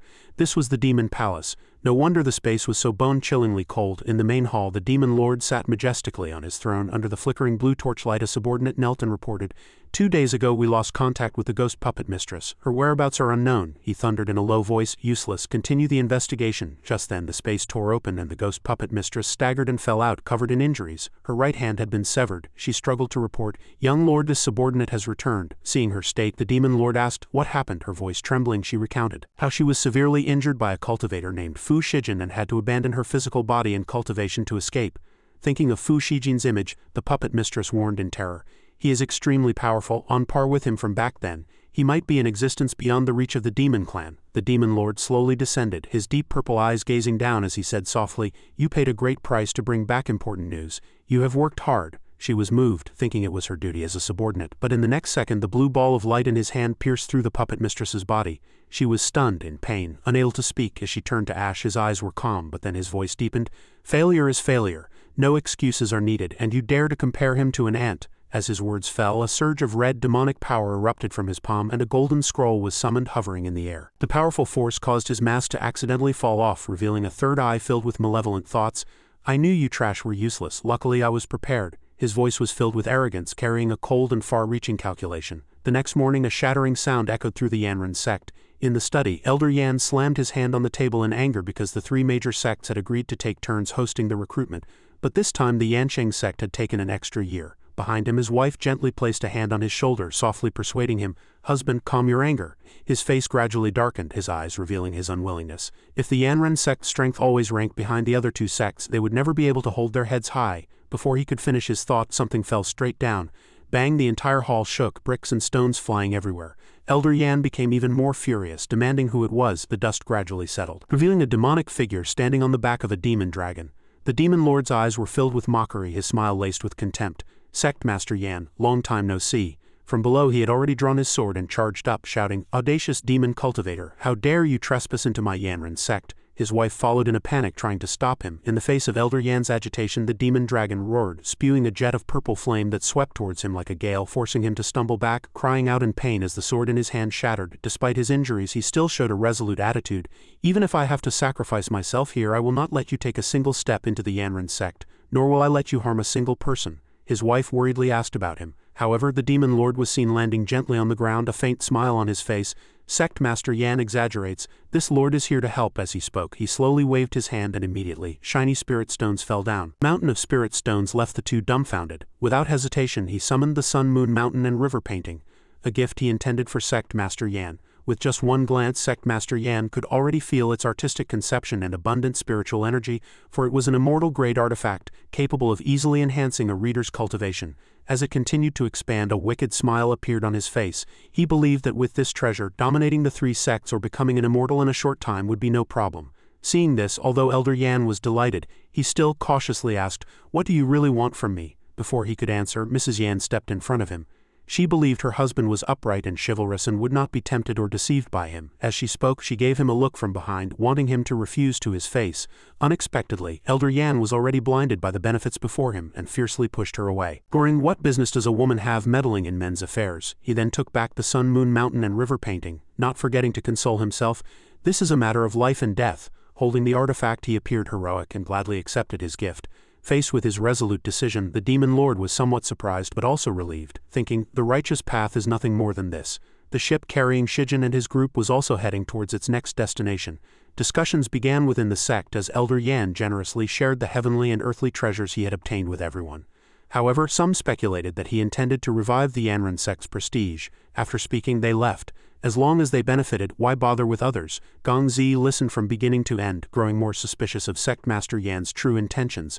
With his stingy personality, he would not let them use treasures to enhance their cultivation so easily. Recalling what perfected man Chao had once said, the remnants of the demon clan had not yet been eliminated. He and the elders were staying behind to guard the sect, which was why the three of them were heading to the assembly. Gong Zi had a premonition that something was amiss, with the demons causing frequent trouble. Elder Yan's breakthrough in cultivation was even more suspicious. At this moment, Shijin had appeared beside her at some point, sighing helplessly. "Yeah, what if the Yanran sect plays tricks on me again? Would it be bad to refuse twice in a row?" Gong Zi immediately gave him a disdainful look. Suddenly she thought of Kaer and turned back to look for her worriedly. A trembling hand was hastily raised, weakly indicating her presence. It turned out Kay's seasickness was that severe. Gong Zi was startled to see her vomiting, wondering why she had even come along. Who knew that the girl was just calling Fu Shijin's name over and over again? Night gradually fell. Inside the Yanran sect, floating lanterns hung everywhere, splendid and magnificent. A grand banquet was also held inside, and the people below continuously shouted in celebration of Sect Master Yan's ascension to the Empyrean refinement. Ranking first among the three sects, he stood in the center, happily raising his cup to thank the cultivators who had come from afar, telling them to eat, drink and rest well first, and that they would discuss the sun, moon, mountain and river painting tomorrow. The crowd agreed in unison, except for one person who was still feasting carefreely. In Kei's eyes, even when Shijin ate and drank crudely, he was still very cute. She watched him infatuated as he drained the wine in his hand in one gulp, letting out a satisfied sigh. The positioning beast reminded him worriedly, "Master, don't drink anymore." The little creature still couldn't forget the previous scene. As for the others, they were all excitedly praising Elder Yan's outstanding talent, calling him a dragon among men, wanting to hear him tell the story of the heavenly and earthly treasure. He was praised to the heavens and happily revealed some information about the heavenly and earthly treasure mountain painting. Before Elder Yan could even mention that the treasure contained abundant magical power, someone else had already said it.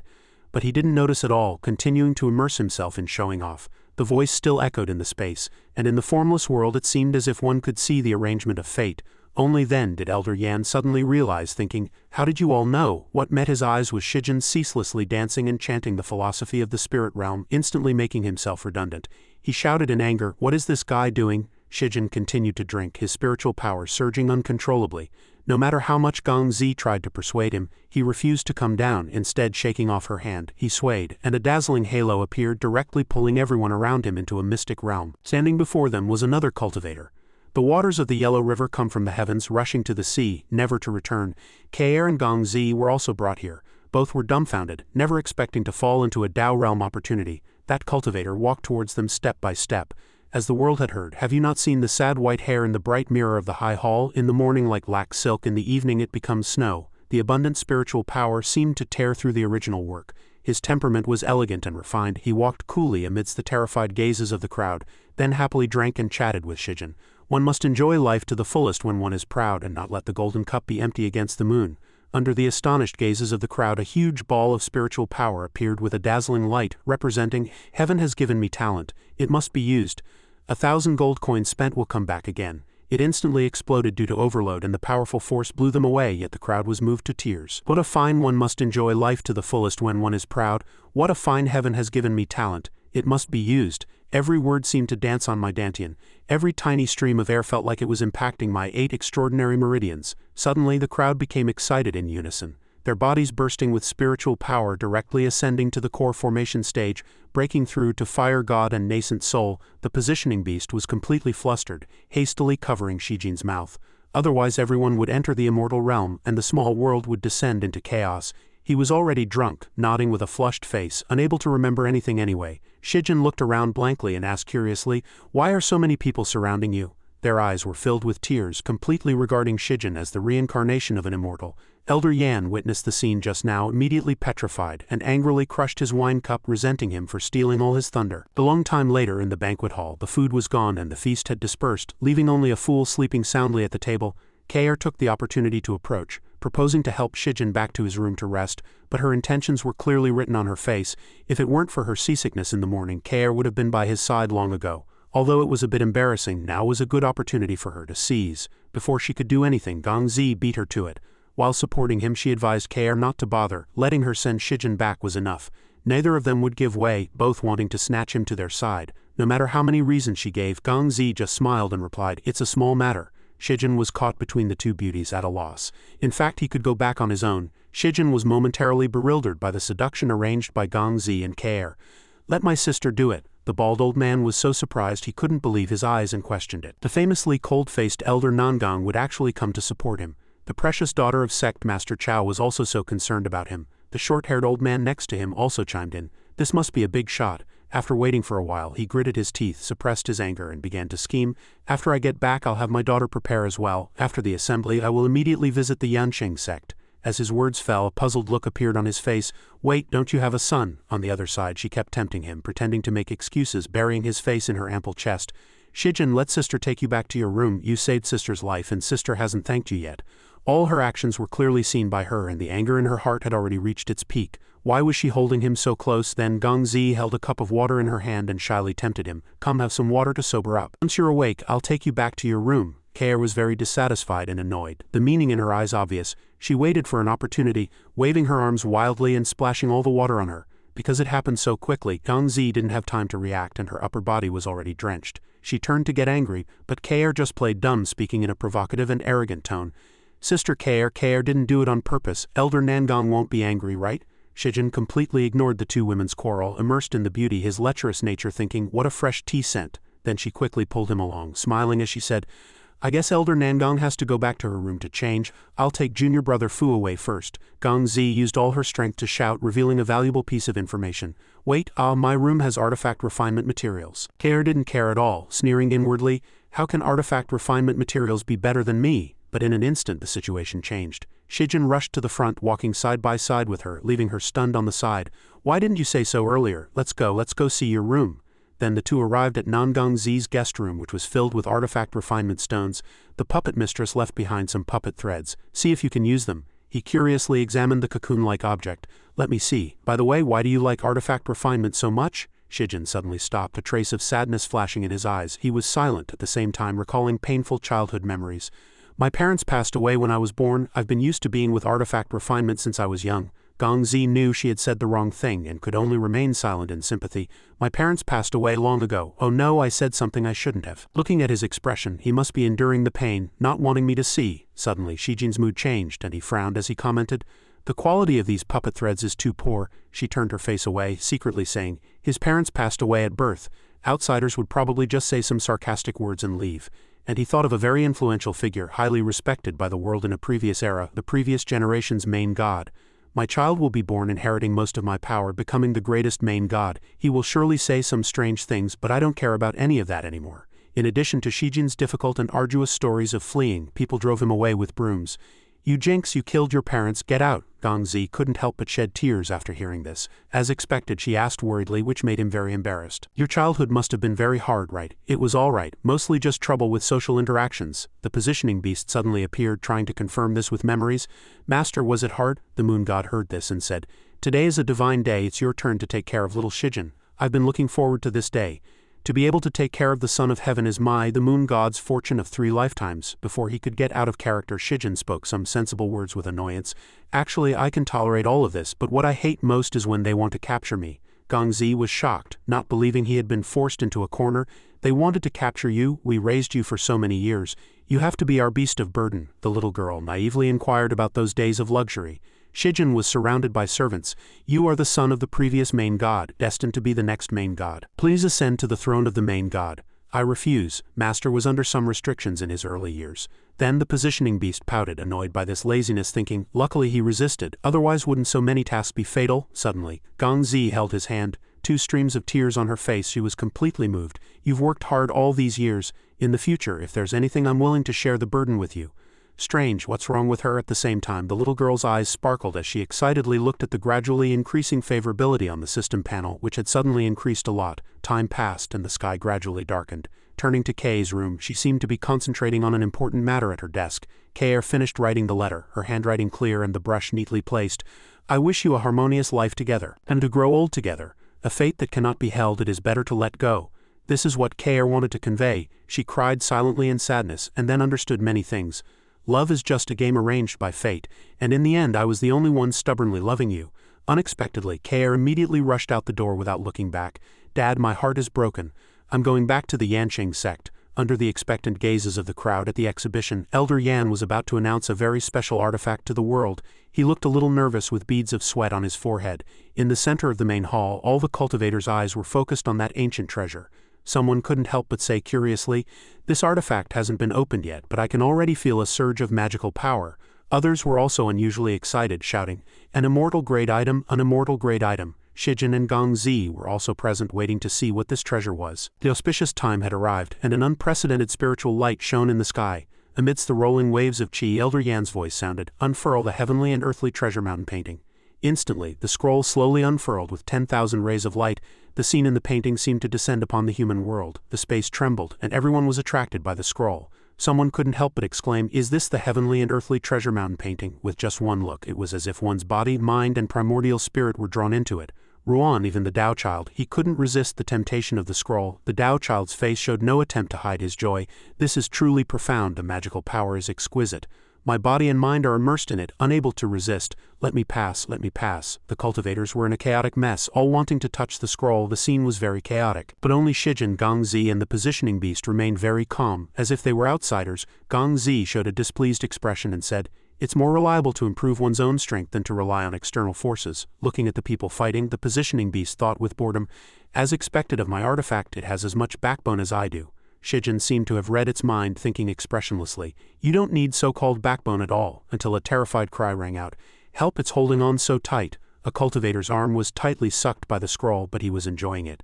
The others were only then stunned to see what was happening. A point of light suddenly lit up in the center of the scroll, and a small bead emitted a brilliant light, bringing a sudden gust of wind. The tornado violently swept through the main hall, opening a barrier and sucking everyone in. At this moment, Shijin's gaze seriously assessed the situation. He judged it to be evil chi. Even Gongzi was swept away by the strong wind. She screamed, and only then did Shijin suddenly realize, shouting her name loudly, Nan Gongzi. Shijin was also swept into the scroll with her.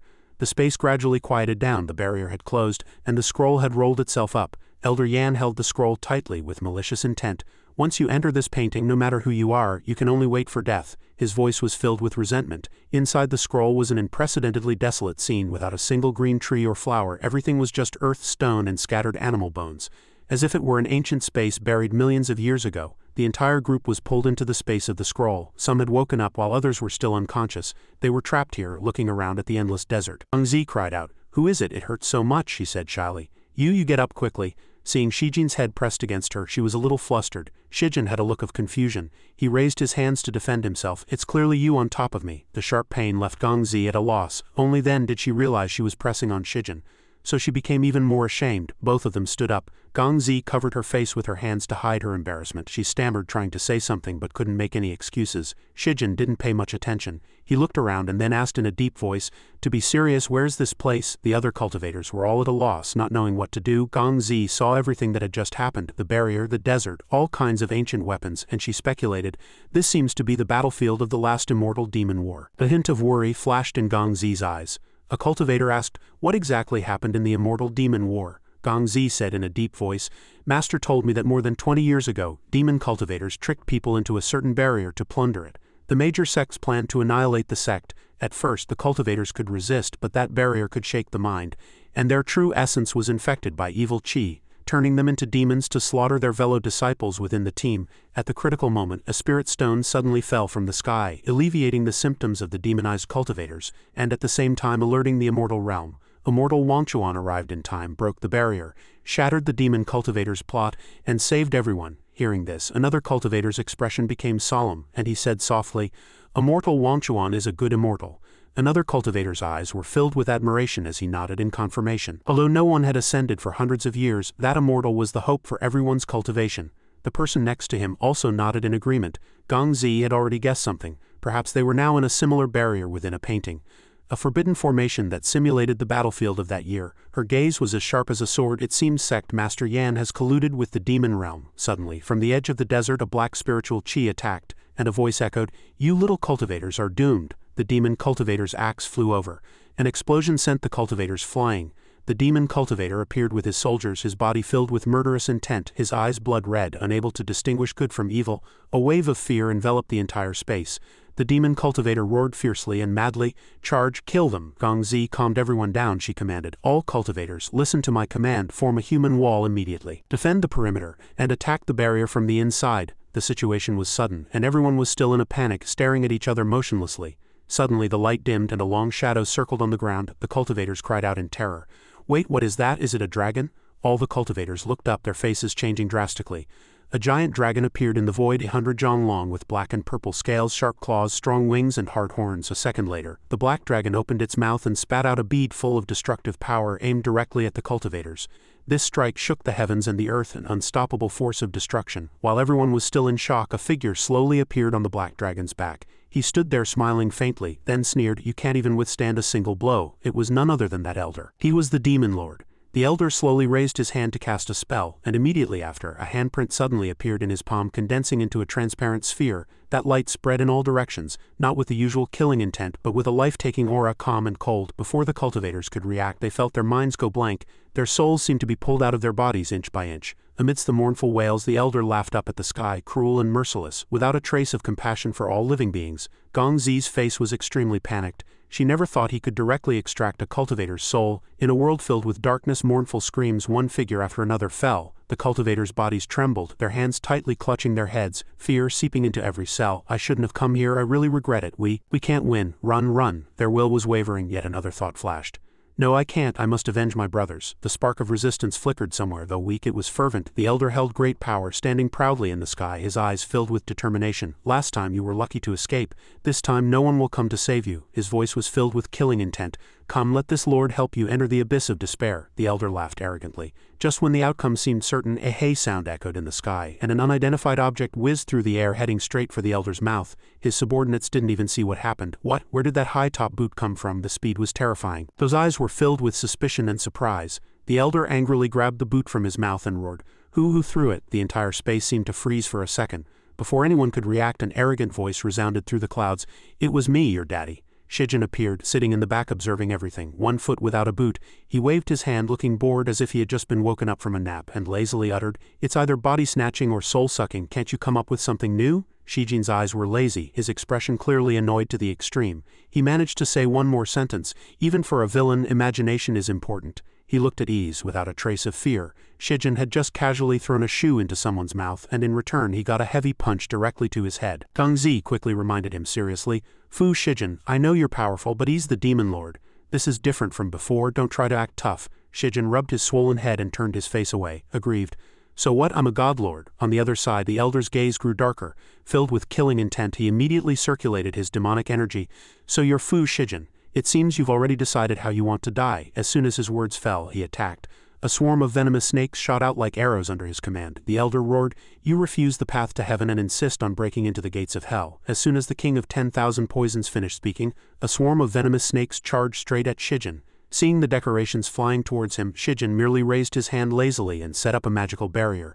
The snakes were firmly trapped upon impact, struggling but unable to move an inch. The elder's face changed drastically at this sight. The little demons beside him were also startled and cried out in panic. The demon lord's king of 10,000 poisons was blocked. That's a lie. How is that possible? A surge of magical power erupted from Shijin. In an instant, the snakes began to transform. He slowly said, "A few little snakes dare to call themselves the king of 10,000 poisons. Let me give you an upgrade." With that, he sneered contemptuously and then commanded them, "Go, let your master have a taste of my power too." The swarm of snakes simultaneously transformed into giant dragons and immediately changed their target to attack the elder. He hastily jumped up, dodging the swooping dragons. The terrifying force shattered the spot where the elder had just been standing. Shijin's magical whirlwind continued to expand, sweeping up the little demons, sending them flying to unknown corners. The elder hovered in midair, still unwilling to give up, roaring, "What kind of skill is it to steal someone else's ultimate move? That won't do." As soon as his words fell, he began to gather power, pulling back the souls of the little demons, causing them to struggle as if their trust had been betrayed, crying out in panic, "Demon Lord, what are you doing? We are your subordinates." "Help!" Gongzi quickly saw through the elder's plot and shouted, "Quickly, set up defensive barriers." In an instant, cultivators everywhere erected protective barriers to avoid being drawn in. Cries for help echoed through the sky, but the elder remained intoxicated with collecting every single soul, sacrificing them for his weapon. Gongzi exclaimed in astonishment. And the elder with the positioning beast beside her couldn't help but be moved. An ancient divine artifact that can slay the king of hell below. That positioning beast can kill gods. The elder triumphantly gripped the majestic longsword, a monstrous killing intent emanating from his hand. Ants will always be ants. You humans will forever be trampled under my feet. The surrounding space was like an electric current detector, with arcs of lightning swirling. The elder roared, "Die!" As his voice fell, he swooped down. The rocks and earth above were affected and began to collapse. The attack was aimed straight at Shijin, but he remained unresponsive, his expression calm as if nothing was happening. Just as the sword was about to strike, Shijin extended two fingers and caught the blade. The demon lord's full-powered strike, combined with a divine artifact, was caught by him as firmly as if it were a blade of dry grass. "You can catch my positioning beast with your bare hands? Who in the world are you?" Shijin slowly continued, speaking precisely. "I am a master of lying flat with peace and love as my creed." With that, he winked at him and smiled provocatively. The elder immediately sensed danger, his face turning pale. "Lying flat, master my ass, this person's strength is unfathomable. I have to run first." With a turn of his thoughts, he took to his heels. Fleeing like a stray dog, roaring humbly, "Another day this lord will come back to deal with you." Shijin, holding the positioning beast in his hand, shouted at him, "Hey, you haven't taken your thing yet." As soon as his words fell, he threw the sword back. The blade cut through the air and pierced straight through the elder's body. After the matter was settled, Shijin walked away leisurely. The crowd unconsciously parted to the sides, forming a line as if welcoming a king. He said lazily, "It's settled. Job's done." Several Taoist friends looked at him, their hearts filled with relief. "We can go home now. After we get out, I'm going to beat up Sect Master Yan." Only Gongzi was still worried. She stepped forward and asked, "That's great. How are you?" At this moment, Shijin just frowned in thought and then said, "Something's not right." His gaze swept around, observing the terrain before him. The positioning beast artifact hovered, saying with slight surprise, "Master, the heavenly and earthly treasure mountain painting is a sealed space that can only be opened from the outside." Hearing this, Shijin remained as calm as ever and immediately replied, "No exit, then I'll just break it." Hearing this, the little girl immediately expressed her disapproval. "If you force it open, the spatial explosion will affect everyone here." Gongzi stood by, listening in confusion. She asked blankly, "What's wrong? What's happening?" Shijin replied simply, "I need some time to forge a key to open this painting." Although he said this, he sighed inwardly. If she had awakened, I wouldn't have to go through all this trouble. In the distance, a roar sounded. "So scary, so regretful. Stay away from me. I only want heads." Heads. The young man was being chased by a group of ghosts, screaming in panic. "Elder Nangang, help!" Upon hearing this, Gongzi immediately turned and instructed him, "You figure out a way first, I'll go save them." In an instant, a chokehold, a pierced mouth, and a torn belly. They were wiped out before they could even react. At that moment, she suddenly remembered what Shijin had once said. The fish-shaped lock can not only lock all things, but because it comes with a key, it can also open all things. Gongzi stopped in her tracks and uttered two words, "The key." The ghosts had not stopped. They howled and charged at her again. Heads, but then a strong light descended from the sky and shot straight into Gongzi's body. She looked up, her mind suddenly enlightened. 1,000 gates and 1,000 locks, all darkness gives way to light. The world's suffering, a sudden epiphany. On this side, Shijin witnessed this scene and showed a genuinely surprised expression after Gongzi finished chanting the incantation. A brilliant golden light suddenly burst from Gongzi's body. Just by looking into her eyes, anyone could tell she was in a state of fully unleashing her power. A beam of light illuminated the entire sky like lightning. Then a miracle happened. The cultivators immediately cheered. The door is open, the door is open. At the Yanren Sect's exhibition, people scrambled out of the newly opened spatial gate, each one cheering ecstatically. Great, we're finally out. Gongzi landed gently. A hint of astonishment still on her face, she stared at her own hands and murmured, "Am I really his?" Shijin's voice came, interrupting Gongzi's thoughts. "You remember everything now, right?" At this moment, Shijin was triumphant and continued frivolously. "Don't you think I look incredibly handsome right now? And you especially want to call out the word master?" Before Gongzi could react, he had already moved closer, opening his arms. "Don't be afraid, don't be shy, just say it out loud, my artifact." Gongzi instinctively slapped Shijin across the face. He clutched his red swollen cheek and asked the positioning beast in a small voice, "She's clearly awakened, why is she still treating me like this?" The little girl replied bluntly, "Isn't it because you're so asking for a beating?" Hearing this, Shijin's eyes widened and he said sharply, "What did you say?" Sensing the killing intent, the little girl quickly turned to smooth things over. "I said you'll succeed once you gain a few more favorability points." Shijin was easily placated and happily thought of other things. "Great, I'll be able to return to the god realm soon. The rain god and the fire god must be very worried about me." At this time in the god realm, everyone was happily playing cards with constant clicking and clacking sounds. "Three of a kind with a pair, I have a pair, pass." "Wait a minute, big and little joker." Back at the Yanren sect, it was now in ruins, with smoke and fire lingering at the entrance. A voice called out, "Look, the sect's paper cranes." A flock of paper cranes appearing from nowhere filled the sky, their voices carrying messages far and wide. "The Yanren sect has rebelled, a demon clan has invaded. Disciples of the Qing Sha Jing sect return to the sect immediately. Disciples of the Tian Shui Yi Sei sect return to the sect immediately." A crumpled and dirty paper crane quietly landed in front of Gongzi. A familiar voice echoed in her mind, "Ozzy, you and Fu Shijin must return immediately." Gongzi answered nervously, "Yes, master." Without hesitation, Gongzi flew up on her sword. Shijin hurriedly shouted from behind, "Hey, wait for me," but she had already disappeared into the clouds. In the end, he had to pilot his own ship to chase after her. On the way, Shijin suddenly stopped. "That's not right. The source of the evil energy isn't in the mortal realm, but in this small world's immortal realm." The Yancheng sect was in chaos everywhere.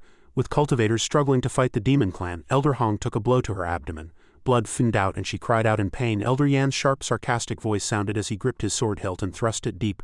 "This is for the humiliation you gave me. I will make you pay 100 times over." Elder Hong coughed up blood and murmured weakly, "You despicable villain." As soon as her words fell, she collapsed. Just then, Gongzi rushed back, calling out to her master in a panic. Elder Yan was slightly startled. "Nan Gongzi, how could she have gotten out of the painting? But that doesn't matter anymore." Gongzi hurried to support Elder Hong, comforting her through sobs. "I'll heal you right away. You'll be all right." Not wanting to watch this touching master-disciple scene, Elder Yan swung his sword and lunged at the two of them, roaring with bloodshot eyes, "Go to hell." Unexpectedly, a beam of light suddenly descended, piercing straight through Elder Yan's body. It was Shijin who had acted. He was still holding his spellcasting posture, his voice dangerously saying, "Is she someone you can touch? Go to your reincarnation." At this moment, Gongzi couldn't care about anything else, still trembling as she called out, "Master." Shijin had already walked over quickly. At this time, Elder Hong gently caressed Gongzi's cheek and smiled with satisfaction.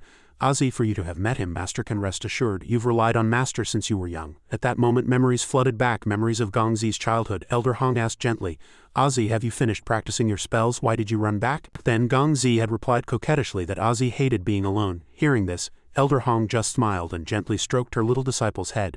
"You little rascal, don't worry. Master will always be by Ozzy's side." Hearing this promise, Gongzi happily burrowed into her master's embrace and replied, "Forever." Snapping out of her memories, Gongzi's tears fell like rain as she tightly held the now-deceased Elder Hong. "You clearly said you would always be with me," but in the end only Elder Hong's grave remained. In front of the memorial tablet, Shijin stood beside her and said softly, "If you want to cry, just cry." Gongzi immediately replied, "I won't cry. Master told me to never show weakness in front of others." Shijin turned and wrapped his arm around her shoulder. He then said, "I'm not an outsider." Gongzi couldn't hold it in and immediately pushed him away forcefully. "Get lost, weren't you just getting close to me to subdue an artifact?" Faced with this reaction, Shijin just said in a deep voice, "You're wrong. It's precisely because you are my artifact that I got close to you."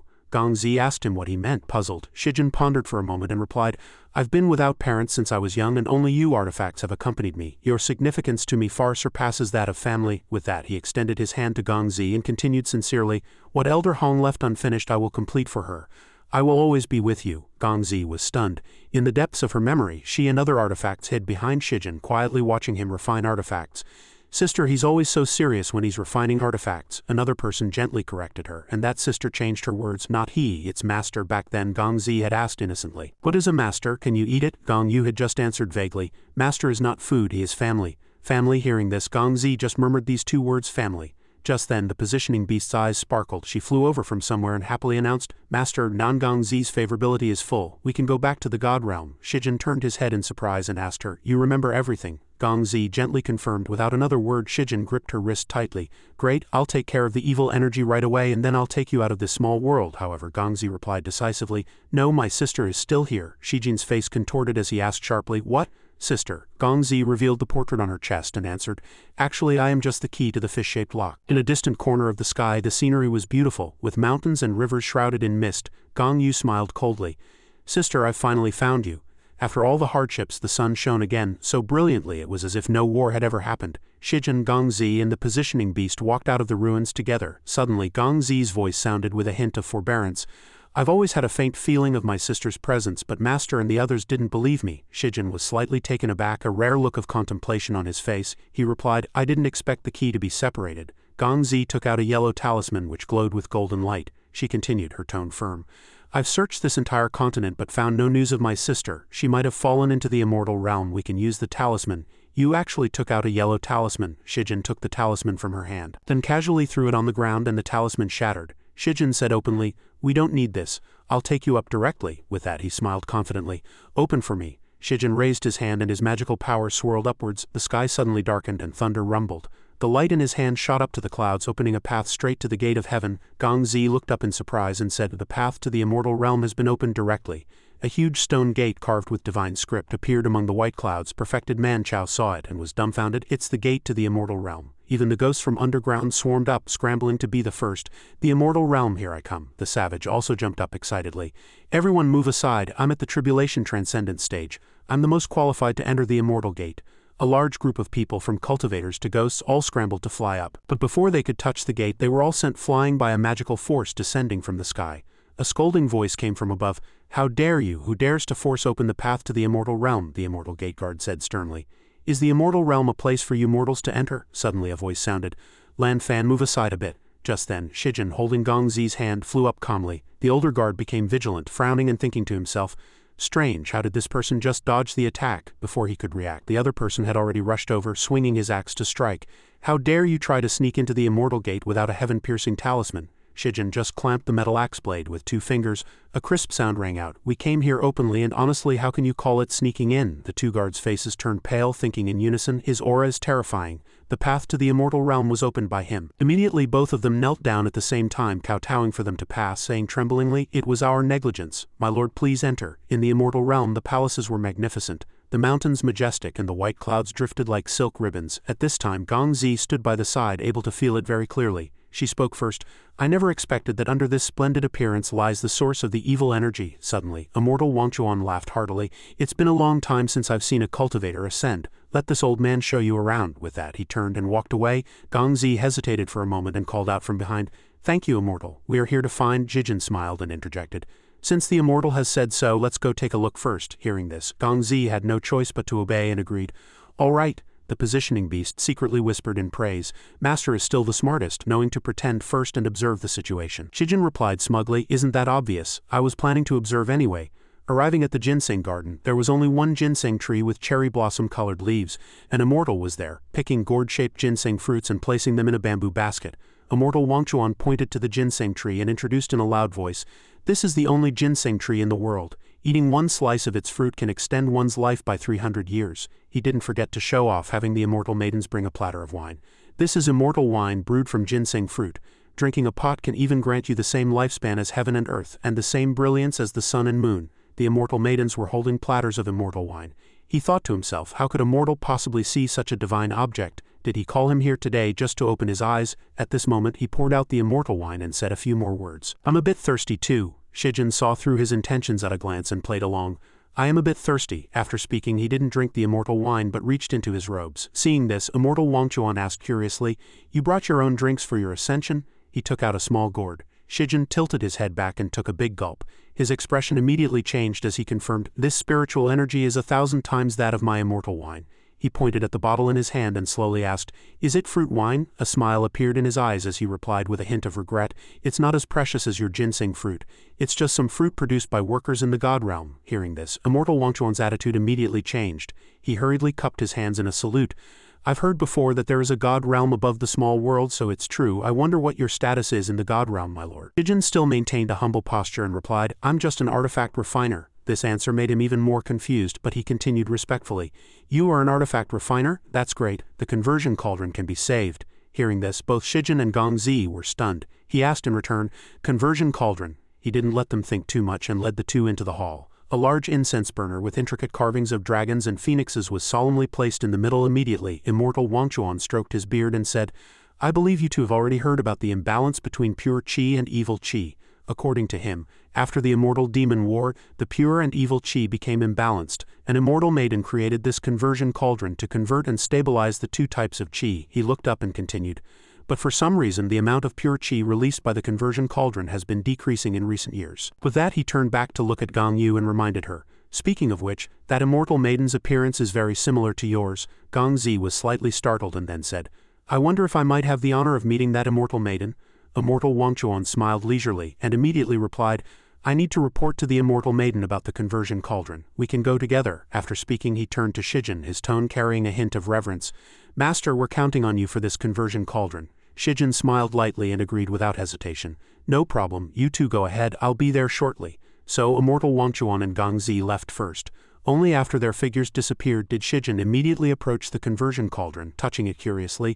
"This conversion cauldron is quite interesting. Let me feel it. What's wrong with you?" The positioning beast was helpless. He couldn't walk away from an artifact. Shijin continued to feel around. His fingers inadvertently touched a hidden mechanism. Immediately, the dragon carving on the cauldron opened its mouth, creating a terrifying suction force that pulled in the surrounding spiritual energy, including living beings and artifacts. Before the two could react, they were sucked into the conversion cauldron. Immediately, the dragon's eyes turned crimson after swallowing the offering. The conversion cauldron remained lying there quietly, but the people who had been standing here were gone. In the main hall of the immortal realm, a scream rang out, "My lord, save me, I won't dare to do it again." An immortal maiden knelt on the ground trembling before a woman in white with eyes like ice daggers. Nan Gong Yu threatened sternly, "Don't let me see you again." The immortal maiden ran out crying and happened to run into Immortal Wangchuan and Gong Zi. Upon seeing her, Gong Zi immediately called out, "Sister." Gong Yu was stunned, not expecting to meet her sister here. She whispered, "Ozzy." But before the joy of reunion could show, Gong Yu's eyes suddenly turned cold, and she charged over with her sword. "I'm going to kill you." "What?" Before Gong Zi could react in an instant, Immortal Wangchuan's face changed drastically. He reached out and sent Gong Yu flying, stopping her reckless action. Gong Zi's eyes widened in surprise. "Sister." She hurriedly ran to Gong Yu, who had fallen to the ground. Gong Zi helped her sister up and asked him, both anxious and angry, "Immortal Wangchuan, what are you doing?" At this point he stopped pretending and revealed his true colors, saying smugly, "I never expected to finally gather the complete fish-shaped block." "What?" Gong Zi was stunned. She turned to Gong Yu and asked, "What is going on?" At this time Gong Yu frowned slightly and said hoarsely, "After my sister and I were separated, I fell and my memory became blurry." He used the power of the lock in an attempt to refine the three realms. Before he could achieve his goal, he locked me in this palace and had people watch me. Gong Yu's eyes were filled with remorse. She had discovered her sister's whereabouts and wanted to tell her, but he found out. At this moment, Wangchuan just stood aside, silently watching the two, his thoughts unknown. Suddenly Gong Yu pushed Gong Zi away and shouted, "Ozzy, run, he wants to seize our power as sisters." From Immortal Wangchuan's hands, ropes of light shot out like lightning, binding the two sisters tightly. He said sharply, trying to run, too late. Gong Zi held her hand tightly and said softly, "Sister, now it's my turn to protect you." With that, she let out a loud cry, and her spiritual power surged, instantly snapping the immortal ropes. A powerful shockwave nearly sent Immortal Wangchuan flying. Seeing Gong Zi resist, the expression on his face became even more frantic. As expected of a divine artifact from the god realm, it can even break the immortal binding ropes. Ignoring his ramblings, she shouted, "Go to hell!" Gong Zi swung her sword and charged forward, but he had anticipated it and laughed loudly. "Show some respect to your new master." At that moment his magical shield was as hard as iron. The sword in her hand instantly shattered, and a powerful impact sent her flying, blood trickling from the corner of her mouth. Gong Yu called out worriedly, "Ozzy?" Seeing her sister fight so desperately, she said in shame, "If he hadn't stolen the lock's power, we wouldn't have—" "I'm sorry." Gong Zi quickly comforted her. "It's okay, sister. Fu Shijin will come to save us." Hearing this name, Gong Yu's eyes lit up and she asked, "Master is here too?" However, on the other side, Immortal Wangchuan burst into laughter, his eyes now blood-red. He announced with schadenfreude, "That useless god was tricked by me into the conversion cauldron long ago. He can't even save himself," he continued. That's the god of sleep's masterpiece, the Yang cauldron. The evil energy inside will forever imprison his sea-like desires until he is completely corrupted. Inside the conversion cauldron, the positioning beast frantically shook the motionless Shijin. Master, master, wake up, he continued. That's the god of sleep's masterpiece, the Yang cauldron. The evil energy inside will forever imprison his sea-like desires until he is completely corrupted. Inside the conversion cauldron, the positioning beast frantically shook the motionless Shijin. Master, master, wake up, he seemed to be trapped in a distant memory, a room filled with the smell of blood on the throne ahead. Countless people were fighting and killing each other, screaming and fighting over it. The position of the Lord God is mine, it's mine. At that time, Shijin was just a little boy hiding in a corner, quietly watching the chaos. He looked up, his eyes lost between dream and reality. The noisy sound still echoed. Kill him, and the position of the Lord God will be ours. In the center of the conversion cauldron, a dazzling light burst forth as if tearing through the darkness. Shijin was finally free. Behind him, a flame of divine power ignited, burning away all the evil energy. At this moment his eyes suddenly became bright. Gong Zi at this time was more like an experienced artifact, always standing in front of Gong Yu to protect her. Immortal Wangchuan was still full of confidence, as if victory was already in his grasp. He said contemptuously, "As long as you behave, the refining process won't be so painful." Just then, both sisters couldn't help but notice something behind him. Gong Zi immediately asked, "What is that?" Immortal Wangchuan had just wagged his finger, not yet finishing his taunt. "Such a petty trick won't work on me." Suddenly a sharp sound came from behind the door. The sound was heard before anyone could react, and the bottom floor of the magnificent white pavilion shattered like rotten paper. The Nangong sisters hurriedly hid behind a pillar, but the pillar was also affected, shaking and cracking. Immortal Wangchuan was covered in dust, looking disheveled. Even he couldn't believe his eyes, stammering, what's going on?" From the swirling dust a hand engulfed in flames reached out, followed by Shijin walking out. His clothes in tatters but his whole body still ablaze. Seeing this, Immortal Wangchuan's face turned pale. He gritted his teeth and said, "He actually got out of the cauldron?" Immortal Wangchuan thought to himself, "Could it be that the power of the lock I obtained is not even 1/10,000th of a god's?" Gong Zi shouted happily, "Sister, we're saved." But Gong Yu quickly noticed something was wrong. "Wait, something's not right with Master." Shijin's eyes were dull, without a trace of life. Immortal Wangchuan also noticed this and laughed even harder. "So his mind has been corrupted by the evil energy." He immediately commanded, "Fu Shijin, bring these two sisters back to the furnace for me to reforge." Shijin actually raised his hand, preparing to cast a spell, causing Gong Zi to shout in panic, "Fu Shijin, wake up!" Gong Yu also said worriedly, "Master, I am the lock, don't you remember me?" But Shijin remained standing there ready to strike. Immortal Wangchuan raised his hands and laughed triumphantly. "I've succeeded. I can actually command a god, as expected of." Before he could finish, his mouth was completely shut. The immense magical power emanating from Shijin turned and shot towards him. Before he could react, he was hit and sent flying, his clothes torn to shreds. The building, which had only its front door damaged before, now had a large hole in the back. Shijin said in a tone as if he were just waiting for a side dish to be served, "I was going to play with you for a bit, but you're too noisy." Immortal Wangchuan sat paralyzed in the ruins, covered in dust, still not understanding what had happened. How is this possible? The Yang cauldron is a low-spec version of a god-capturing artifact. Shijin just picked his nose and replied leisurely, "Low-spec god, I made that cauldron when I was 3. The little girl, the positioning beast, couldn't help but cheer proudly. "As expected of Master." Wangchuan's eyebrows were almost knitted together, his face turning pale as he stammered, "3 years old." Gong Zi, blushing and stomping her foot in anger, walked over and questioned him. "We were so worried about you, and you were just acting?" Gong Yu whispered in disbelief. "Master, how could you do that?" Shijin scratched his head sheepishly, his eyes darting away. "You have to believe me, I did it to lure out the mastermind behind him, definitely not for fun." The positioning beast crossed her arms and sighed. "Master, your last sentence might have been more convincing." Immortal Wangchuan stared blankly as the three of them put on a show. Gong Zi angrily went up and started hitting him. "Fu Shijin, you jerk." Gong Yu just gently reminded him, "Master, you can't do this next time." As the atmosphere was gradually easing, Immortal Wangchuan erupted in fury from the ruins, roaring, "You're looking down on me too much, I will make you pay." As soon as he finished speaking, he waved his hand to cast a spell. Before he could finish the incantation, he charged forward. A fist like a flame fell like a torrential rain as he said sharply, "Pay the price." This was followed by a straight punch to the face. "How dare you steal my Yang cauldron?" The aftershock made the place tremble as if it were about to fall into the mortal realm. He crashed to the ground, exploding like a falling meteor. Seeing this, Shijin let out a breath. "It's been a while since I've stretched my muscles." Suddenly, the positioning beast's trembling voice sounded, "Ma Master, the first layer of the sealing chains on your hand has been broken." Shijin held it up to his eyes, his attitude still nonchalant as if it were no big deal. "It probably came undone by accident in the conversion cauldron. It'll be back to normal in a bit." The little girl looked at her master, breaking out in a cold sweat, thinking to herself, how could a seal set by the Lord God with all his power be undone by accident? At this moment Gong Yu spoke again timidly, too shy to look at him directly. "By the way, Master, is it all right that you knocked Immortal Wangchuan down to the mortal realm?" Seeing her expression, he raised an eyebrow and asked, "What's wrong?" Gang Yu replied in a small voice, only now saying, "Immortal Wangchuan has absorbed the lock's pure qi into his body. If that pure qi isn't released, the entire world will be refined by him as evil energy." Shijin froze, feeling as if someone had punched him hard in the stomach. He roared, "Why didn't you say so earlier?" She put on an expression so well-behaved that one couldn't bear to scold her.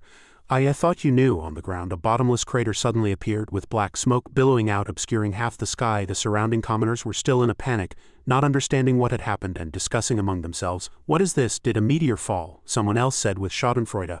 "I'm afraid it's that kid named Fu Shijin, unworthy of his position, who got kicked out of the god realm." As if the happiness didn't last long, a fat figure, tattered and torn, flew up into the sky from the smoke. Filled with killing intent, he gritted his teeth and said, "Immortal Wangchuan." All the commoners who witnessed this were stunned, their mouths agape. Before anyone could recover, he had quickly regained a righteous expression, flew into midair and loudly guided public opinion. "There is someone in the immortal realm with malicious intentions plotting to overthrow the immortal court. You need only follow me to eliminate him." The commoners below, as if brainwashed, raised their hands in unison and shouted, "We will not hesitate to die for you." A tattered fat man floated in the air, his eyes flashing with a fierce red light, and he shouted, "At the immortal's command we will not hesitate to die for you." The people below, far from opposing, raised their hands in support. Suddenly a series of dazzling lights shone down, forcing the man to shield his eyes. At the same time, a majestic voice sounded, "Awaken!" In the distant sky, three familiar figures gradually flew towards the speechless crowd below. Fu Shijin, leading Nangang Zi and Nangang Yu, slowly approached. The crowd below exclaimed, It's the light of a god." The fat man was now a little scared. He turned to the crowd below and hurriedly commanded, "Fellow Taoists, quickly charge with me and eliminate him together." But they no longer paid him any heed, saying to each other in panic, "Run, Fu Shijin can knock down immortal Wangchuan. Dealing with us would be even more brutal, wouldn't it?" "Yeah." The fat man's face turned purple with anger, but he could do nothing but roar helplessly. "You!" He raised his hands to the sky, setting up a formation. A red ring of light in the sky spun and expanded as the fat man shouted, "Evil energy, sealing ring." A ring with a star in the middle appeared above the heads of the fleeing people. They were more panicked than ever. They were soon locked into those rings. Everyone who was fleeing was trapped, men and women alike, with no exceptions. The fat man looked down at the chaotic crowd with satisfaction. He continued, "This sealing ring combines the divine power of the lock. It absorbs all the magical power of the people within the ring as energy and can become a giant bomb." The crowd screamed in terror. "My magical power," perfected man Chow below also raised his hands in supplication, his tone laced with a hint of blame. "Why are you harming us? Didn't you just want to save us?" The fat man sneered and repeated sarcastically, "Save?" He recalled the tragic memory of the past and said angrily, "If it weren't for a strange artifact breaking the barrier during the Immortal Demon War, ruining my years of hard work, I would have unified this world long ago." His eyes were bloodshot, his brow furrowed, and he continued through gritted teeth, "But heaven did not forsake me. It actually gave me the key that could imprison the pure qi of heaven and earth, giving me a chance to start over." Shijin crossed his arms and said calmly, "You voluntarily released the pure qi and integrated it into your own body." The fat man looked up at him in surprise and roared fiercely, "To be exiled to this world, I see you're nothing more than an exiled, useless god." The fat man raised his hands to the sky. Purple flames intertwined with swirling white qi, creating an extremely terrifying scene. He shouted madly, "I'd like to have a taste of what it's like to kill a god." He violently pushed a giant purple fireball towards his opponent and then shouted, "Immortal flame tyrant palm." Countless giant palm phantoms carrying purple flames flew rapidly towards the three of them, but they remained standing calmly. Shijin raised his hand and a ring of fire appeared. He silently chanted in his heart, "Chaotic heaven dharma form," he commanded. "Go." The fireball flew straight into the center of the man's formation, gradually sucking away all the energy. He cried out in astonishment, "What is that? It actually absorbed my ultimate move?" Shijin retracted the fireball, looking at it with satisfaction. The fat man was slightly stunned, thinking in confusion, "Damn it, isn't he a useless god? Why does he still have such strength?" Despite this, he immediately regained his composure. The fat man laughed triumphantly and even taunted, "Once my circular lock seal's absorption is complete, let's see how you die." Shijin smiled lightly, tossing the fireball in his hand, and sneered, "This circular lock seal of yours isn't very sturdy." He was stunned. "What?" Below, Gong Zi was busy rescuing everyone. She said softly, "Everyone come out quickly." Everyone was moved and filled with gratitude. The fat man refused to accept defeat. He roared desperately, "Is this it? Today I will perish together with you." With that, he used a move more vicious than before. "This is a killing move, body burning burst." Shijin showed no fear. He threw the fireball at his opponent and even joked, "If you want to die, I won't stop you. Don't drop your thing here, take it back." The fireball was now enveloped in a strong light and flew straight towards the fat man's attack. After absorbing all the energy, it pierced directly through his body, leaving him with no chance of survival. This caused a massive explosion clearly visible on the planet's surface, which then gradually spread to the surroundings, eventually restoring the entire sky to its azure blue and the flowers, grass and mountains to their original state. The sea became even more sapphire and the gentle sunlight shone on the shore. Grass was green and flowers bloomed in profusion. The positioning beast announced cheerfully and happily, "Master, the world's disturbance has been cleared and the fish-shaped block's favorability has reached 100. We can leave now." On the grassy shore, two people were slowly walking over. Gong Zi and Gong Yu, holding hands tightly, called out in unison, "We await Master's command." Shijin smiled brightly with satisfaction. "Then let's go." With that, they flew into the sky one after another. The crowd below knelt on the ground, their hands clasped in gratitude. They shouted in unison, "We thank Lord God Fu for his great kindness." Perfected Man Chao also clasped his hands, so moved he was in tears. He thought to himself, "Lord God Fu's deeds will be recorded in the annals of history and will be remembered for generations to come." The positioning beast happily flew alongside Fu Shijin in the vast and beautiful galaxy. Shijin said excitedly, "We can finally get out." Positioning beast, "Scan for the next artifact." "Yes, Master." He turned around to instruct them. "To prevent the next small world from being affected again, you two should revert to your original forms and cultivate in the dimensional space for now." Gong Zi and Gong Yu replied in unison, "Yes." The positioning beast pointed ahead and shouted happily, "Master, I've found the artifact." Shijin praised, "Excellent." But then the little girl froze and stammered, "Wait." Shijin flew straight towards a portal surrounded by dazzling lightning. A bolt of lightning shot straight at the positioning beast, making her dizzy. Before passing out, the positioning beast managed to say one thing, "Master, this is not good." After fainting, Shijin slowly opened his eyes. He saw a white-haired girl hung up, her body covered in bruises, while the positioning beast was unconscious. Shijin narrowed his eyes, wondering, "What is this place?" A whip lashed out fiercely, and a woman's voice sounded, "Since you won't obey, then you're no longer needed." The whip struck toward Shijin's vital parts. He frantically lifted his legs, luckily avoiding the hit. Shijin shouted in confusion, "Pa, what's going on?" The girl smiled faintly, playing with the whip with her fingers. She said sarcastically, "Looks like you still have some strength." Shijin thought to himself, "Is this world into such hardcore stuff?" She walked forward, wrapped the whip around his neck and even teased, "Such a quick reaction. It seems we can play a little longer." Seeing the beautiful woman in front of him lean down and embrace his body, Shijin felt very uncomfortable. Is this a female villain who cultivates by absorbing male essence? She lifted his face, put her hand to her mouth and said in a pleasant tone, "Bathing in your blood should have a good effect." Shijin sneered, "You want to bathe in my blood in your next life?" He snapped his fingers and let out a soft cry. "Fire!" The positioning beast woke up. The little girl rubbed her still dizzy head and said loudly, "Master, wait, she is the artifact." Shijin froze, his hand trembling. She rested her chin on her hand and taunted arrogantly, "So besides cheating you also know magic. I underestimated you." It turned out this girl was the queen of the fallen fox clan, Luo Tianmai. Shijin frowned and blurted out in disbelief, "Cheating?" The positioning beast began to explain, "That's right. This is a world where humans, demons and sea races coexist. The heteromorphic demon realm. The three races are in constant conflict, fighting over territory. In recent years, many high-level combatants have emerged in the fallen fox clan, fox demons, sea and humans, although it was initially just a wealthy merchant family. In a way, didn't they unify the land and sea through hard work? There are pure human girls and sexy human wives. A taboo of the sea race, all mermen have become his subjects," the little girl emphasized. "He lived a happy life every day." An image of Shijin lying around flirting with a group of girls appeared. He shouted in panic, "Stop, stop, if you keep reminiscing like this, it's going to get censored." The positioning beast continued. The original body heard of the fallen fox queen's beauty and recommended himself to be a retainer for the fallen fox clan. However, Luo Tianmai was busy with clan affairs and often away. The original body couldn't stand the loneliness and started messing with other demons. "Come on, I'll take you out for chicken tonight." But then something unfortunate happened. He was caught red-handed by Luo Tianmai. Tianmai said sharply in anger, "Fu Shijin." Shijin felt like he was about to break down. He thought anxiously, "I was caught cheating in the act. How am I supposed to win her over now?" After checking the system, the positioning beast shouted happily, "Master, look, the artifact has been successfully won over." Shijin laughed happily. "As expected of me, the perfect chosen one." The chains were also instantly broken by him. The positioning beast said helplessly, "But her hatred value is also at 100. One adds and one subtracts, which is no different from having zero favorability." Shijin shouted in surprise, "When did this hatred value pop up?" The positioning beast turned around looking helpless.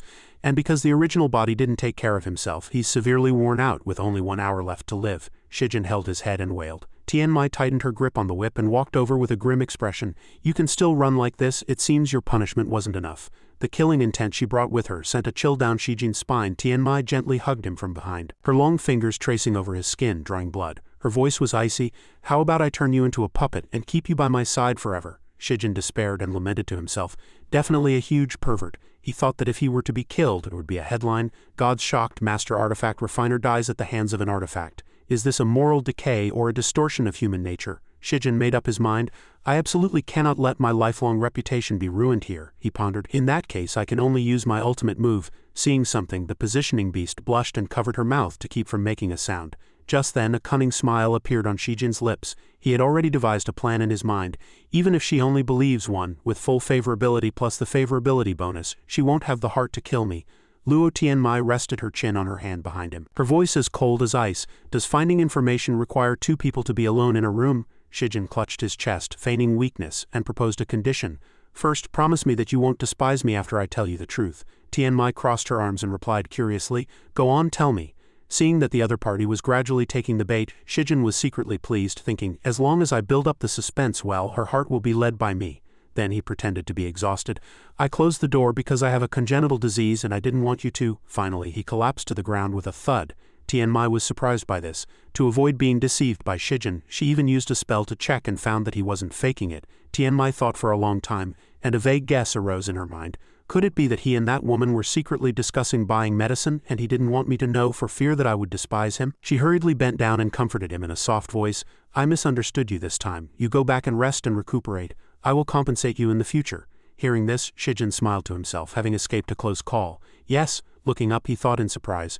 My lifespan has increased by 3 days, the positioning beast beside him reported happily. Master Luo Tianmei's hatred value just decreased by 3 points. Afterwards Shijin frowned slightly, his gaze following Tianmei's back as he analyzed to himself. No wonder it turns out that it can increase the magical power and lifespan of the Bronze Lotus Pond Lamp, Shijin commanded. Positioning beast, find out the information about the heteromorphic demon realm, the positioning beast replied. Understood, the little girl began to report. Since ancient times, the appearance and constitution of the fallen fox clan have been the best choice for dual cultivation cauldrons. Not only do they have to offer beautiful women to the demon king every year, but they also have to be wary of those demon hunters. At that time, greedy and lecherous men often locked beautiful women in iron cages. It wasn't until a dozen years ago, when Luo Tianmei's treasure was born, that a strong light descended from the sky. At that moment a strange thing happened.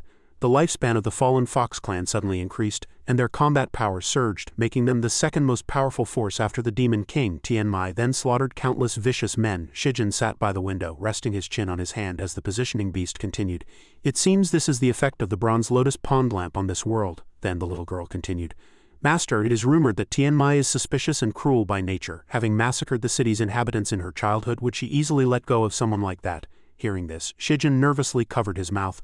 Of course, since she has already become my subject, she won't have the slightest suspicion towards me. In the main hall, Tianmai sat arrogantly on her throne with the figure of a fox person below. My lord, do you really believe that boy? This person was Fox Chichi, the second in command of the fallen Fox clan, at the second stage of the Ling Chen realm. He spoke up. Tianmai rested her chin on her hand and retorted, Believe him, I just want to see what he really wants to do by coming to the fallen Fox clan. How is the investigation I assigned you going? Chichi immediately reported, Your subordinate has investigated and found a type of ore called remnant fragrant stone which can paralyze the limbs of our clan members, making them easy to capture. As a result, our clan members have frequently gone missing recently. Tianmai walked down the steps and ordered in a cold tone, Quickly find out the source of the remnant fragrant stone and rescue our captured clan members, Chichi replied. Yes, 2 days later, the sky was clear. Tree branches stretched out, a few yellow flowers bloomed and green leaves swayed in the wind. The positioning beast said boredly, Master, another day has passed and your lifespan is about to hit 0. Shijin's face darkened and he replied, You have to shear the sheep where the wool is, don't worry. I have a plan. While passing through the corridor, Tianmai suddenly heard a faint coquettish voice. Young master, you've been at it for too long, take a rest, a man's voice replied. Woman, I don't give up easily. The next second, Tianmai angrily pushed open the door and screamed, I knew I couldn't trust you. Before her was the sight of Shijin working out. He continued, Only by building up my body early can I become her real man. Beside him, a woman was already exhausted. He turned his head towards the door and shouted, Luor, you're here. Above his head, A1 appeared for his life value. The same appeared above Tianmei's head, and her hatred value decreased by 1. She blushed and stammered, You two continue. A moment later, a servant whispered in her ear, My lord, this Fu Shijin frequently visits the pharmacy. I suspect he means you harm. As if anticipating this, Shijin brought back a precious ginseng and introduced it with exaggeration. This ginseng is a family heirloom. I hope Luor will no longer suffer from insomnia after eating it. A 1 to his life value immediately appeared above his head, and a -1 to her hatred value appeared above hers. Another time, a servant handed over a letter and reported softly, My lord, I found a love letter hidden by Fu Shijin. I don't know who it's for. Tianmei's face immediately darkened.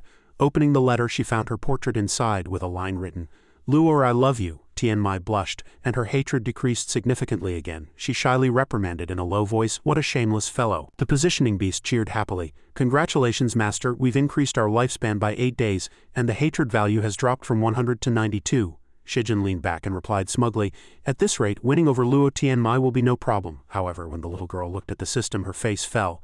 "But only one of the 5 candles on the lotus pond lamp is lit, the others are covered in thick dust and accumulated grime." Shijin stroked his chin, pondering. "She has killed many people. This dust is her karmic debt from killing. If the karmic debt is too great, this artifact will be destroyed." The positioning beast's expression immediately turned serious.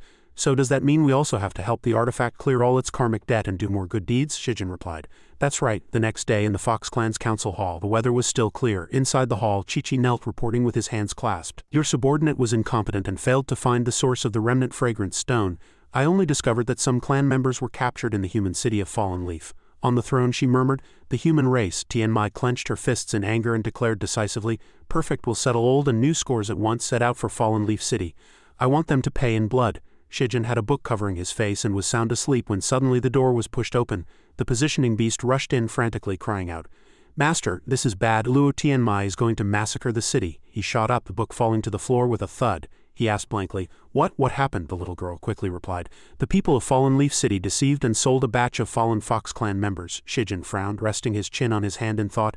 "So there's a reason why Luo Tianmai became a villain." Just then, Tianmai walked in from outside the door, interrupting him. "What villain?" Seeing her, he was startled and said, "Tianmai, you're here." She approached, giving him no chance to retreat. Her fair hand lifted his chin, her voice gentle but hiding a threat. "What were you doing just now?" But Shijin was fearless, even raising an eyebrow and chuckling. "I was saying, when are you going to choose me, Tianmai?" He was already calculating in his mind. "I must follow her to Fallen Leaf City and find a way to stop her from accumulating more karmic debt." Tianmai crossed her arms, a playful curve on her lips, and asked, "I'm leaving the city for a trip soon. How about you come with me this time?" Shijin was stunned for a moment, unable to hide his surprise, and asked back, "Really? Really?" She confirmed, "Of course." Tianmai thought to herself, "I'd like to see what you're really up to." Meanwhile, Shijin thought excitedly, "Just when I was getting sleepy, a pillow arrives. Isn't this perfect?" In Fallen Leaf City, Tianmai, Shijin and Chi-Chi hovered in midair. Below them was a magnificent city enveloped in a thick barrier. A voice spoke first. "My lord, for decades our clan members have been captured at will, with Fallen Leaf City being the most rampant. It is because of this 1,000-year-old protective barrier that these vermin have been able to escape." Her expression gradually darkened. Chi-Chi's face was pale, but he still shouted loudly to reassure her. "But now we have you. As long as you destroy this barrier, you can slaughter all these vermin." Shijin tilted his head and asked the positioning beast curiously in a low voice, "Who is this fox Chi-Chi?" The little girl immediately answered, "Luo Tianmai's right-hand man. For many years, most of the karmic debt Luo Tianmai has incurred was instigated by him." Tianmai raised her hand, gathering a small spell, and smiled with interest, revealing 2 sharp canine teeth. A cruel light flickered in her eyes. "You're right, it's time they tasted the suffering we've endured." At that moment, Shijin grabbed her hand, extinguishing the power she had just gathered. He held Tianmai's hand, his eyes gentle, his voice as soft as the wind. "Luor, don't let anger harm your body. Just let me open the barrier." Chi-Chi immediately objected vehemently. "What a joke, that's a 1,000-year-old barrier. Even with the Lord's peak strength it would require a full power strike," Shijin retorted smugly. "Is that so?" Then, without hesitation, he extended 2 fingers and casually waved them, commanding, "Open." As soon as his voice fell, the barrier let out a piercing crack. Fissures spread rapidly like a spiderweb, and then it shattered with a boom, revealing a huge gap. He stared wide-eyed, his mouth agape in astonishment. He thought to himself, "How is this possible?" Shijin grinned smugly and boasted frankly, "To be honest, my family has a few all-powerful cultivators who taught me a few small tricks. A small barrier like this is nothing." Chi-Chi was furious but could only say, "You." He struggled to regain his composure. Chi-Chi cupped his hands towards Tianmai and said loudly, "My lord, even without the barrier we can still go on a killing spree and force them to hand over our clan members." Tianmai ignored him, simply holding Shijin's hand tightly. A ripple in her heart. "Is this what it feels like to hold hands?" He held her hand and said, "Let's go. We'll enter the city first and see. It's not too late to decide then." Behind them, Chi-Chi anxiously called out, "My lord." Inside Fallen Leaf City, the 3 of them strolled leisurely down the street. Chi-Chi carefully used a spell to hide his fox ears. To avoid being noticed by mortals by the roadside, 2 men were chatting animatedly. "Did I just see the barrier open up a hole?" The other man replied, "No, you must be seeing things." At this moment, in the Lotus Fragrance house, as soon as the 3 of them stepped inside, a servant eagerly ran out to greet them. "This is the largest brothel in Fallen Leaf City. It will definitely be worth your while." The smell of alcohol hung heavy in the air. A drunken man was tightly embracing a woman. "Sir, have another drink." Tianmai frowned, her eyes filled with disgust. Behind her, Chi-Chi whispered, "My lord, you see the women in this brothel are not in control of their own fate. Our clan members must surely endure even more humiliation." Shijin paid little attention, nonchalantly picking his ear. The door was pushed open again. "The people you are looking for are here." In a corner of the room, two girls were attending to a beautiful woman. One of them bent down and asked softly, "Master, is the pressure here all right?" Chi-Chi's body stiffened, his face pale as a sheet. Shijin stood aside, his voice tinged with sarcasm. "You call this humiliation?" The woman was surprised to see them, unable to hide her shock. "My lord, why have you come?" The girl next to her started crying with joy. "Why, we missed you so much." He immediately took out a stack of money and said with a beaming smile, "Since everyone is fine, I'll buy your freedom and we'll go back to the Fox clan." Into this atmosphere a sharp voice interjected. "Wait." The madam walked out, a meaningful smile on her lips. "I hear someone wants to buy freedom." After hearing Shijin's unreasonable request, the madam couldn't help but laugh mockingly. "You want to take away the cash cow of Lotus Fragrance House with just this small change? Dream on." After speaking, she even pointed at Tian Mai and proposed a one-for-one exchange, otherwise she wouldn't let them go. The madam's intentions were clear. One look at Tian Mai and she knew she was top quality. Chi-Chi, seeing an opportunity, pretended to be agitated, outwardly saying, "The lord cannot be humiliated by lowly people," while inwardly urging her to act quickly. Tian Mai's expression changed instantly. She coldly agreed to the proposal, but before she could act, Shijin interrupted. To the surprise of both, he calmly scolded the madam for being so bold. Then, putting on the air of a gentleman, he decided to teach her a lesson on Tian Mai's behalf. Just like that, the madam was sent flying backward by a powerful spiritual force. Although her head was a little dizzy, she felt no pain at all.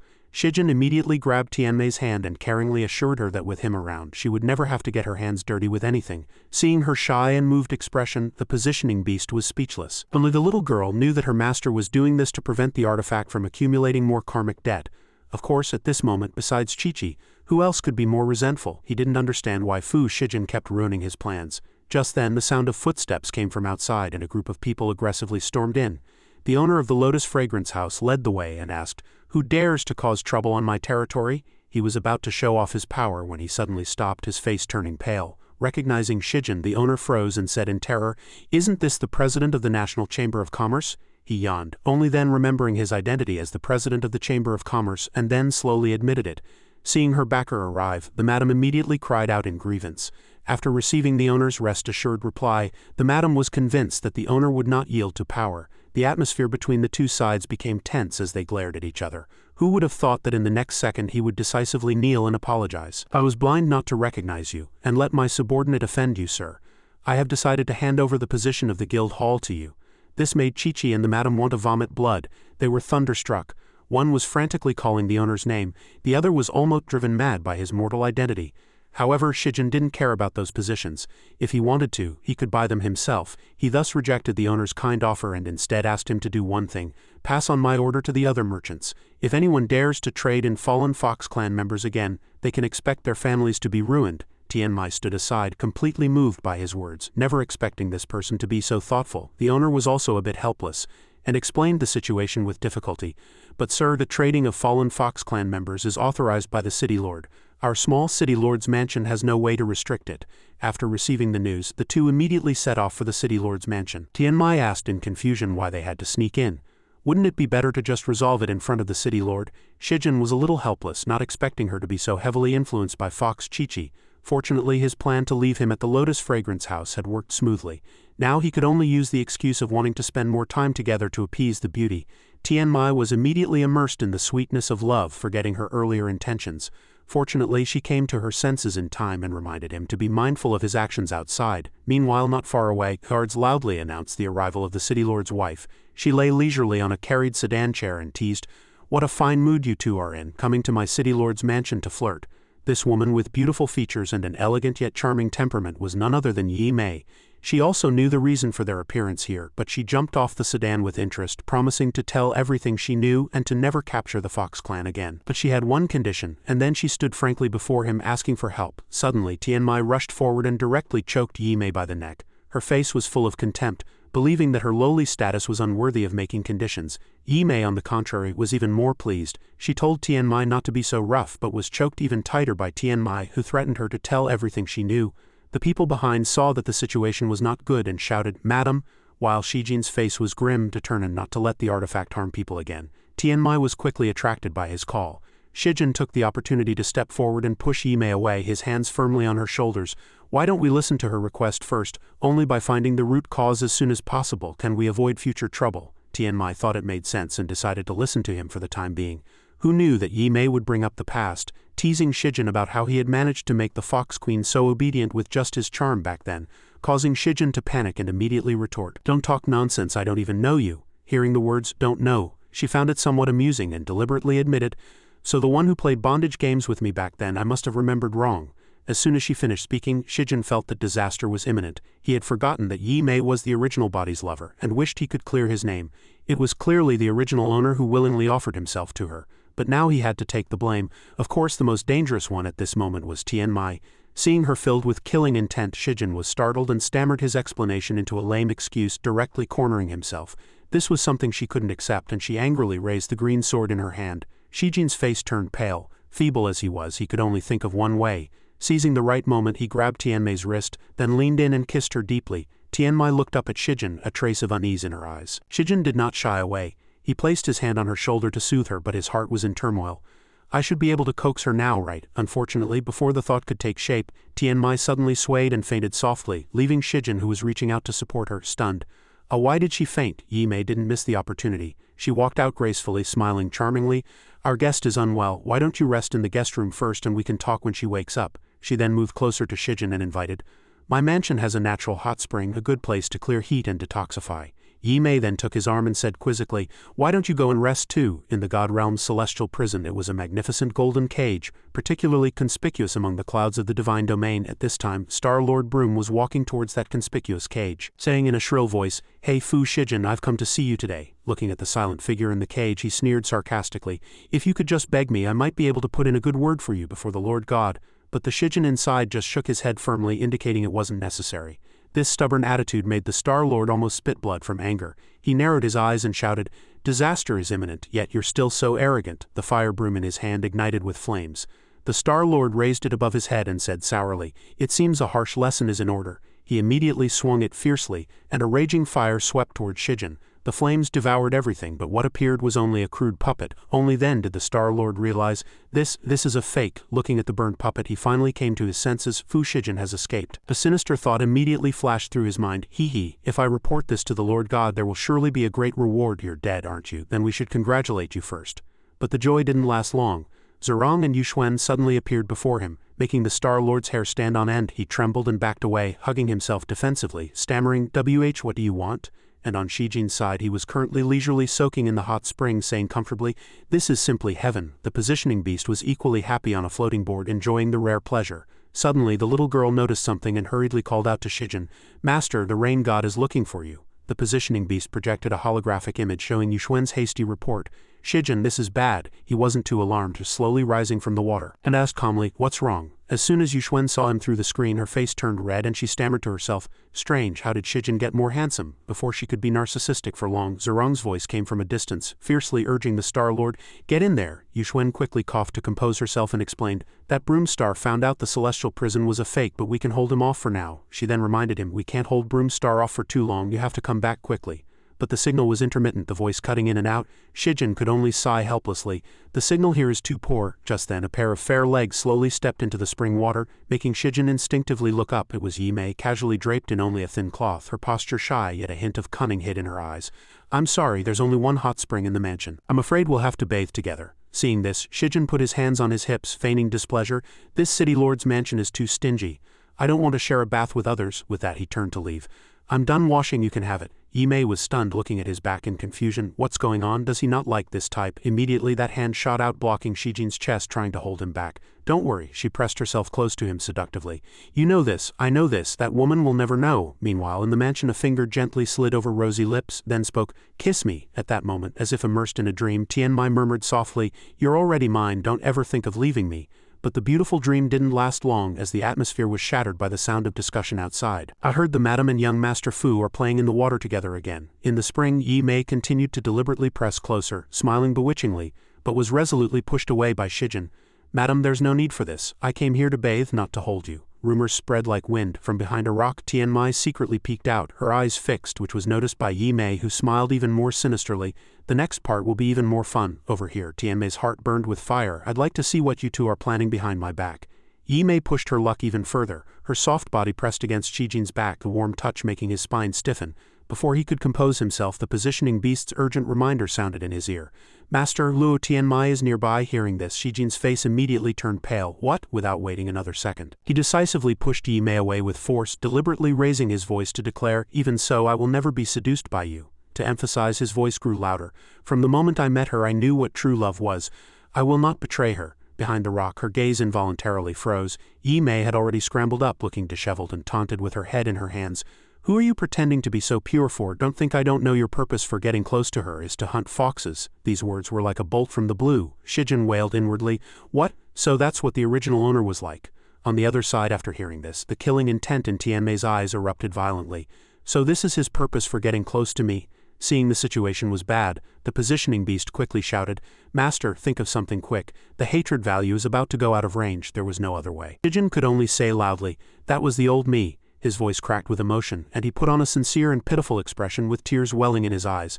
"I don't want to hunt foxes anymore, but what's done is done." The atmosphere seemed to freeze, and Tianmei's killing intent dissipated with it. Noticing the change, Shijin immediately struck while the iron was hot, his tone even more sincere and earnest. "If heaven gave me another chance, I would definitely treat that girl with this true love." The more Tianmei heard, the more her affection for him soared. Even the positioning beast on the side couldn't help but admire. "Master's acting is so good." Even Yi-Mei is moved to silence, thinking to herself, "This is true love. It reminds me of me and that damn guy from before." Finally, Tianmei could no longer hide. She coughed a few times, pretending to be nonchalant. Seeing her, Shijin immediately rushed over, putting on an anxious and worried look. "Luor, what are you doing here? Are you feeling better?" But inwardly he breathed a sigh of relief. "She's finally out. If she didn't show up soon, I couldn't have kept up the act." Tianmei feigned sternness and warned him, "I'll let you off this time, but if there's a next time, I'll definitely kill you." This murderous warning, however, sounded to Shijin like, "I suddenly realized my artifact is quite cute." With the misunderstanding cleared up, Yi-Mei took the two to see her husband. The Lord of Fallen Leaf City still lay unconscious on his sickbed. Yi-Mei spoke first. "I just wanted to ask the chief of the Fallen Fox clan to treat my husband." Her voice softened as she recounted how he had suddenly fallen unconscious half a month ago, and many elixirs had no effect. Tianmei used her spiritual power to examine the city lord, and found that his meridians were blocked, requiring the Fox clan's internal cultivation method to clear them. Spiritual power flowed through his meridians, and every channel became clearly visible. But Shijin's thought was simple. "It's just blocked meridians, can't I just blast them open with spiritual energy?" The positioning beast could only sigh helplessly. Not everyone was as powerful as its master. Suddenly, Tianmei turned to Yi-Mei and questioned coldly, "How did you know my Fox clan could save him?" She answered honestly, "The state preceptor Li Ruo said that only the queen of the Fallen Fox clan can cure this illness. That's why I captured foxes to lure you here." Hearing the name Li Ruo, Shijin became thoughtful. In the council hall, everyone sat around a large round table. Tianmei spoke first. "Your husband's meridians have been cleared. He should wake up in a day. Now can we talk about the remnant fragrant stone?" Yi-Mei took a sip of tea and explained in detail. "The remnant fragrant stones on the market are secretly controlled by the royal family. In recent years, many of the operations to capture fallen Fox clan members have been secretly ordered by the royal family." Hearing this, Tianmei's face immediately darkened. She became anxious and said loudly, "I have to rescue my clan members." Shijin was full of excitement and volunteered, "I'll go with you." Yi-Mei, however, calmly put down her teacup. She advised, "Don't be impulsive. It's said that the dungeon where the fallen Fox clan members are held is full of traps." Then she added with a meaningful smile, "However, our young Master Fu and Princess Dongling were childhood sweethearts. This shouldn't be too difficult for you, right?" Hearing the name Princess Dongling, Shijin was slightly stunned, and memories immediately flooded his mind. The young Dongling smiled and said, "So beautiful, brother Shijin, look, so many butterflies." Thinking of this, he could only cover his forehead in resignation. "No need to guess, another one of my old flames." The positioning beast immediately cheered, "Congratulations, master, for choosing a royal lady." Following that, Shijin made up his mind, "There's no time to waste, let's go to the palace now." This infuriated Tianmei, who was standing behind him. The three set off quickly. They were still some distance from Fallen Leaf City, and then they all stood on a rooftop observing from afar. Shijin turned to Tianmei and reminded her with concern, "Luor, they have a large amount of remnant fragrant stones, which might be bad for you. Let me go scout ahead first." But Tianmei refused. "It's fine, the remnant fragrant stone's effect on me isn't that severe." Seeing her insistence, Chi-Chi repeatedly tried to dissuade her. "My lord, let him go first. There are still many matters in the clan that need your attention." Tianmei remained stubborn, thinking, if not now, when? But Shijin had already quickly taken her hand, comforting her. "Luor, wait here for a moment. I'll be right back." Before she could react, he had already leapt away like a flash of lightning, leaving only an echo behind. At this moment, Tianmei looked solemnly into the distance and said to Chi-Chi in a low voice, "You go back first and handle the clan's affairs for me. I will return after I rescue our people." Chi-Chi couldn't stop her and could only obey. Yes, my lord. After she left, Chi-Chi's face showed unconcealable panic. They found out so quickly, I must inform the state preceptor immediately. In Princess Dongling's chambers, Shijin entered smoothly and was quite pleased. Good thing the original owner often came to the palace to see her. At this time, Dongling was sitting before a mirror, listlessly combing her soft hair, her eyes seemingly uninterested in anything. Suddenly, a familiar call came from outside the door. Princess Dongling. Dongling's eyes lit up. She turned around abruptly and whispered, "Brother Shijin." Dongling ran over happily and threw herself into Shijin's arms, complaining cutely, "Brother, you haven't come to see me for so long." Shijin quickly comforted her. "Sister Linger, listen to me." Dongling puffed up her cheeks and asked, her voice tinged with a stubborn coquettishness, "Don't tell me you found someone new." Shijin denied it with a guilty conscience. "How could that be? What kind of person do you think your brother is?" But he sighed inwardly. "Why are the women here one more terrifying than the last?" After getting his answer, Dongling finally let go and asked him in a voice as soft as silk, "What did Brother Shijin want to talk to me about?" Shijin seemed a little nervous. He patted Dongling's shoulder and asked directly, "Do you know where the dungeon for the foxes is?" Hearing this, Dongling replied with some curiosity, "Brother Shijin, why are you asking about that? Without royal blood you can't get into that sky prison." Shijin didn't know how to explain, just stammering. "Well," Dongling smiled lightly as if she already knew. She continued, "If you don't want to say, that's fine, of course I'll help Brother Shijin. But you have to play a game with me first." Shijin had a bad feeling and wanted to refuse. "That's not a good idea." But Dongling had already quickly taken out a deck of cards, her eyes curving into crescents as she said brightly, "This time let's play Golden Flower." Seeing this, Shijin was instantly dumbfounded. "So that's what we're playing." Ready to start the game, Shijin reminded her, "If you lose, Sister Linger, you can't go back on your word." Dongling was unconvinced and replied confidently, "There's no way I'll lose." On the other side, in a tall mansion, the state preceptor sat in the middle of a bagua array and said, "I've finally been waiting for you."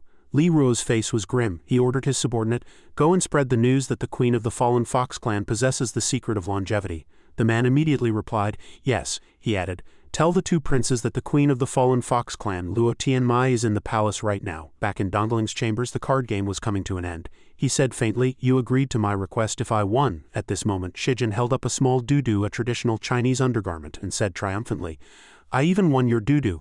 Dongling hugged herself, still stubbornly saying, "What else do I have to play with? I haven't lost yet." Dongling stubbornly wiped away the tears from the corners of her eyes and said, "Don't think I don't know that you'll abandon me after I agree." But before Shijin could comfort her, the positioning beast rushed in frantically, reporting in a panic, "Master, this is bad. Luo Tianmai is here." The sound of hurried footsteps grew closer and closer. Seeing this, Shijin immediately instructed Dongling, "If you want me to stay with you, you absolutely cannot reveal our relationship. Follow my lead later." Dongling didn't quite understand, just acknowledging with an "oh." The door was kicked open. In the room, Shijin was pretending to persuade the princess with a sincere tone, "Please offer your blood to help us rescue the fallen fox clan," Tianmai called out with some confusion. "Shijin," she paused for a moment, then a feeling of gratitude welled up in her heart. "So he really is seriously trying to help me." The act was a success, and Shijin breathed a sigh of relief. In the royal dungeon, dim light filled the air and the guards were extremely strict. Seeing Dongling arrive with people, soldier hurried forward to stop them. "Little princess, you can't enter here." Dongling immediately put on a stern face and scolded them directly. "The emperor sent me to inspect. You dare to stop me?" The soldiers didn't dare to disobey and could only whisper among themselves. "The first prince said not to let anyone in. What do we do now?" "Go report to the first prince immediately." Dongling stepped forward and touched the bolt on the main gate. At that moment a dazzling light burst forth from within. The heavy dungeon door slowly opened. At this moment Tianmei's eyes were filled with horror. Dongling also covered her mouth and exclaimed, I didn't expect my royal brothers would do such a thing." The scene inside was chilling. The Fox clan members were chained in shackles, some on the verge of death, all covered in wounds. Upon seeing Tianmei, the Fox clan members in the cages cried out hoarsely for help. "My lord, it's our lord. My lord, help us, we've been tortured so horribly." Seeing her people suffer such cruel torture, Tianmei went mad. A powerful demonic aura erupted from her body, and she roared in agony in the dungeon. "Bastards, despicable humans, I will kill you all." The light emanating from Tianmei's body was so bright that the clan members couldn't open their eyes. Seeing the situation was bad, Shijin quickly formed a hand seal and used a calming technique to control Tianmei. Tianmei trembled and swayed, her voice choked with sobs. Shijin maintained his posture and calmly comforted her. "Luor, anger is useless now. You need to learn to control your emotions to solve the problem better." The demonic aura gradually dissipated, and from Tianmei's palm a warm spiritual light emanated, gently healing her people's wounds. Witnessing this scene, Dongling murmured softly, "Could the Fox clan really grant longevity?" Shijin and the positioning beast also felt relieved. "It's the power of the bronze lotus lamp." Suddenly a voice rang out, "The state preceptor really didn't lie to us." The two princes leading a large group of soldiers blocked the entrance, saying smugly, "The queen of the fallen Fox clan indeed possesses the secret to immortality." Seeing the two of them here, Dongling was very surprised. First royal brother, second royal brother. Dongling hurried forward, her voice trembling as she pleaded for Shijin and the others. Royal brothers, they have no quarrel with us, why don't you just let them go? The words had barely left her mouth when a loud slap rang out. Dongling's head was knocked to the side, accompanied by an angry shout. You traitorous thing, you have no right to speak here. The second prince, showing off his power, arrogantly commanded, Get them, capture Luo Tianmai alive. Several soldiers received the order, and charged forward together, the sharp tips of their spears carrying waves of demonic power. Suddenly attacked, she retreated in panic but could not escape. Her entire body was locked by pressure, unable to move. With just one look, Shijin immediately recognized that the weapons were made from remnant fragrant stone. Without hesitation, he used a thunder technique to save Tianmai.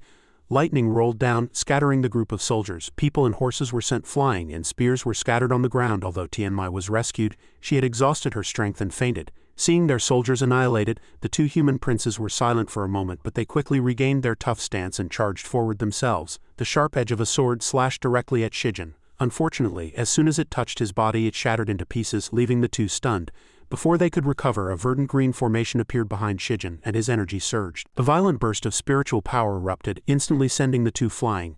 The first prince and the second prince were soundly defeated. Lying on the ground in a pathetic state, Shijin, in a victor's stance, asked, Where did you get your remnant fragrant stones? Despite just being taught a lesson, the two were still courting death. The first prince even sneered, Haha, is this how you rescue people? The second prince also took the opportunity to threaten. My brother is right, I advise you to release us obediently, or we'll have the entire fallen fox clan slaughtered. Faced with this arrogant attitude, two huge flames suddenly ignited behind Shijin, scaring the two princes so much their faces turned pale and they trembled and screamed, What is this? Suddenly, Shijin frowned and thought, Damn it. The first prince and second prince were engulfed in a sea of fire, howling miserably. It was Tianmei's power, her voice was hoarse, filled with venomous hatred. Those who harm my clan must die. Seeing this, Shijin thought with concern. She heard what was said earlier. Shijin was crying inwardly. The karmic debt now must have covered the entire lotus pond lamp. But the positioning beast looked at the system notification and said, Master, not only has the karmic debt not increased, it has actually decreased, and it has even lit another candle. The little girl flew around happily, while Shijin pondered with a blank expression. Does this mean that eliminating evil is also a way to reduce karmic debt? It's just a pity this clue has been cut off. At this time, Tianmai had already walked up to Dongling and threatened her. Where did this remnant fragrant stone come from? Dongling knew nothing and just answered honestly with tears in her eyes. I only know that the state preceptor bought the remnant fragrant stone from somewhere else. The moment she heard state preceptor, the killing intent in her eyes deepened. Shijin immediately stepped forward to comfort her. Luor, calm down. She's here to help us too. Tianmai thought about it. Yi Mei had also mentioned this person. Why was everything related to him? Meanwhile, in the palace, a soldier was hastily reporting, Your Majesty, the Fox Queen has broken into the palace and killed the two princes. The emperor's eyes widened in fury upon hearing the terrible news. The human emperor, Li Minyu, at the third stage of the Lingchen realm, furiously commanded, Pass my decree, seal the palace and execute Luo Tianmai by hanging, but the atmosphere was shattered. A voice rang out, No need for such trouble. Following it was a eunuch who was sent flying in. Shijin and his group made a grand entrance. We're here. He pointed at the eunuch cowering on the floor and ordered, The state preceptor has already fled, leaving only this little eunuch. If you can tell me the whereabouts of the state preceptor, we will lessen your crime of condoning the prince's cruelty towards the fallen Fox clan. Minyu stood up angrily, his spiritual power surging. He summoned a blood-red dragon behind him, its entire body burning with yang fire. He roared loudly, You killed my children and dare to spout such nonsense here. You're seeking death. The dragon opened its mouth and a fireball gathered, filling the air with a destructive aura. Minyu roared again, I am the lord of the human race, blessed by heaven. Today I will have you die under this pure yang dragon energy. But unexpectedly, behind Shijin was a real golden dragon, its dazzling golden light illuminating the entire palace. He asked coldly, Is that so? The pure yang fire dragon, which had been roaring, instantly shriveled up, trembling as it retreated behind him, completely devoid of its previous might. Minyu's face turned pale. He recognized it was a materialized golden dragon. He was powerless and could only think in shock and anger. How could this be? Why would the heavenly Tao favor him? In just an instant, Shijin was in front of him, questioning, I'll ask you one last time, where is the state preceptor? Minyu collapsed to the ground, trembling, and stammered, I don't know either. A few days ago, the state preceptor went out on business and never came back. Tianmai had lost her patience and had already cast a spell. She said angrily, In that case, I'll just kill you, you useless thing. But Shijin stopped her instead of helping her attack. Luor, rather than killing him, it's better to have him sign a contract to save countless clan members from being hunted. Dongling hurriedly helped him up and also did her best to persuade Minyu. Father, hunting foxes is already against the laws of heaven and humanity. If this continues, the Fox clan will surely fight us to the death. Why not stop now? Minyu was in a dilemma and could only agree to the request. Ali Minyu, hereby sign a contract with the Queen of the Fallen Fox clan. From this day forward, my human race will never hunt foxes. My word is my bond. After handling everything, Shijin and Tianmai left quickly, leaving only Minyu, who slowly regained his dignity and immediately ordered, "Guards, take the princess away. She is not to leave the palace without my command." Dongling was very surprised. She called out after him, "Father!" Unexpectedly, he still hadn't let go of everything and was still plotting in his heart, "For today's humiliation I will make you pay 100-fold in the future." Tianmai sat firmly on her throne below. Chi-Chi knelt respectfully bowing. "Welcome back to the palace, your highness," Tianmai replied. "Rise?" She pressed her hand to her temple, her voice filled with annoyance. "The whereabouts of that human state preceptor are unknown, and the issue of the remnant fragrant stone cannot be resolved. From now on, clan members are forbidden to go out." Chi-Chi smiled faintly and replied, "Why trouble yourself, your highness? If you kill the entire human race, wouldn't the threat be gone?" As soon as his voice fell, Shijin, who was beside them, waved his hand and retorted, "That's wrong. You can never kill all your enemies. The best strategy is to solve the problem at its root." This statement made Chi-Chi's face turn livid with anger. At that moment a report was called out. An order had been issued in the clan. From high in the sky, countless notices fluttered down like snowflakes. Clan members caught them and read the contents. The order read, "Lord Fu is holding a remnant fragrant stone desensitization therapy. Active participants will be rewarded with 10 taels of gold." The scene shifted to the Remnant Fragrant Stone Desensitization Therapy Conference. Shijin stood tall and straight, his voice as loud and clear as a bell. "As we all know, grizzly bears live in extremely harsh environments, yet their physique is the strongest. In our desensitization therapy, the Remnant Fragrant Stone is our harsh environment. As long as we adapt to them, we can become as strong as they are." Below, countless responses surged like a tide. Get stronger, get stronger." Then Shijin raised his arm high and said loudly, "Next, as long as you do as I say, the Remnant Fragrant Stone will no longer be our weakness." He began to guide them step by step. "First, carry the Remnant Fragrant Stone with you when you eat, sleep, and work." Shijin continued, "Let your body fully adapt to them, then let your spiritual power get used to the suppression and pursuit of the Remnant Fragrant Stone, so that you can use your spiritual power even when affected by it." After speaking, he triumphantly gave a thumbs up and laughed heartily. "The time has come to test our fallen Fox clan, but I believe we will succeed." Amidst the deafening cheers, a maid gently whispered in Tianmei's ear, "Your Highness, it seems Lord Fu is truly thinking of the fallen Fox clan, and for you." But in another corner, Chi-Chi gritted his teeth, his eyes as gloomy as venom, cursing inwardly, "Damn it, if Fu Shijin continues like this, the plan will fail. We must proceed to the next step." A few days later, by the seaside, a drunken fox person stumbled along, muttering to himself, "Ever since I started using Lord Fu's method, I can now use 50% of my strength." As he spoke, he laughed heartily and took a big swig of wine. "I'm no longer afraid of being tricked and sold." But several mysterious figures quietly appeared behind him. The moment the fox person turned around, his face turned pale with fright. "The bad news quickly reached them, my lord. There have been several cases of clan members going missing by the sea recently." Upon hearing this, Tianmai became extremely anxious. "What's going on?" Chi-Chi immediately stepped forward, his tone full of calculation. "My lord, it must be Fu Shijin with some ulterior motive. Ever since that desensitization therapy was implemented, our clan members have started to disappear in large numbers." As soon as he finished speaking, Shijin threw a punch from behind, shouting, "Take this!" Chi-Chi was shocked and quickly formed a barrier to protect himself, his face pale as he roared, "Fu Shijin, what do you think you're doing? Are you trying to kill me, to silence me after I exposed you?" Suddenly, Shijin's clenched fist lit up and a glowing remnant fragrant stone lay in his palm. He spoke, "You can exert 70% of your spiritual power under the suppression of the remnant fragrant stone. Is that also half the effect?" This one sentence was like a nail, leaving Chi-Chi speechless, stammering, "I was," because he cursed inwardly. "Damn it, a moment of carelessness and I fell into his trap." From her high seat, Tianmai angrily scolded, "That's enough, stand down. Shijin and I will decide on this matter." Chi-Chi could only retreat resentfully, his heart churning with malicious thoughts. Is this Fu Shijin's position really that unshakable? Afterwards, Tianmai and Shijin arrived at the scene. Shijin examined it carefully. After the desensitization therapy, there are no signs of a struggle. "I'm afraid this group used other weapons." Tianmai was full of doubts.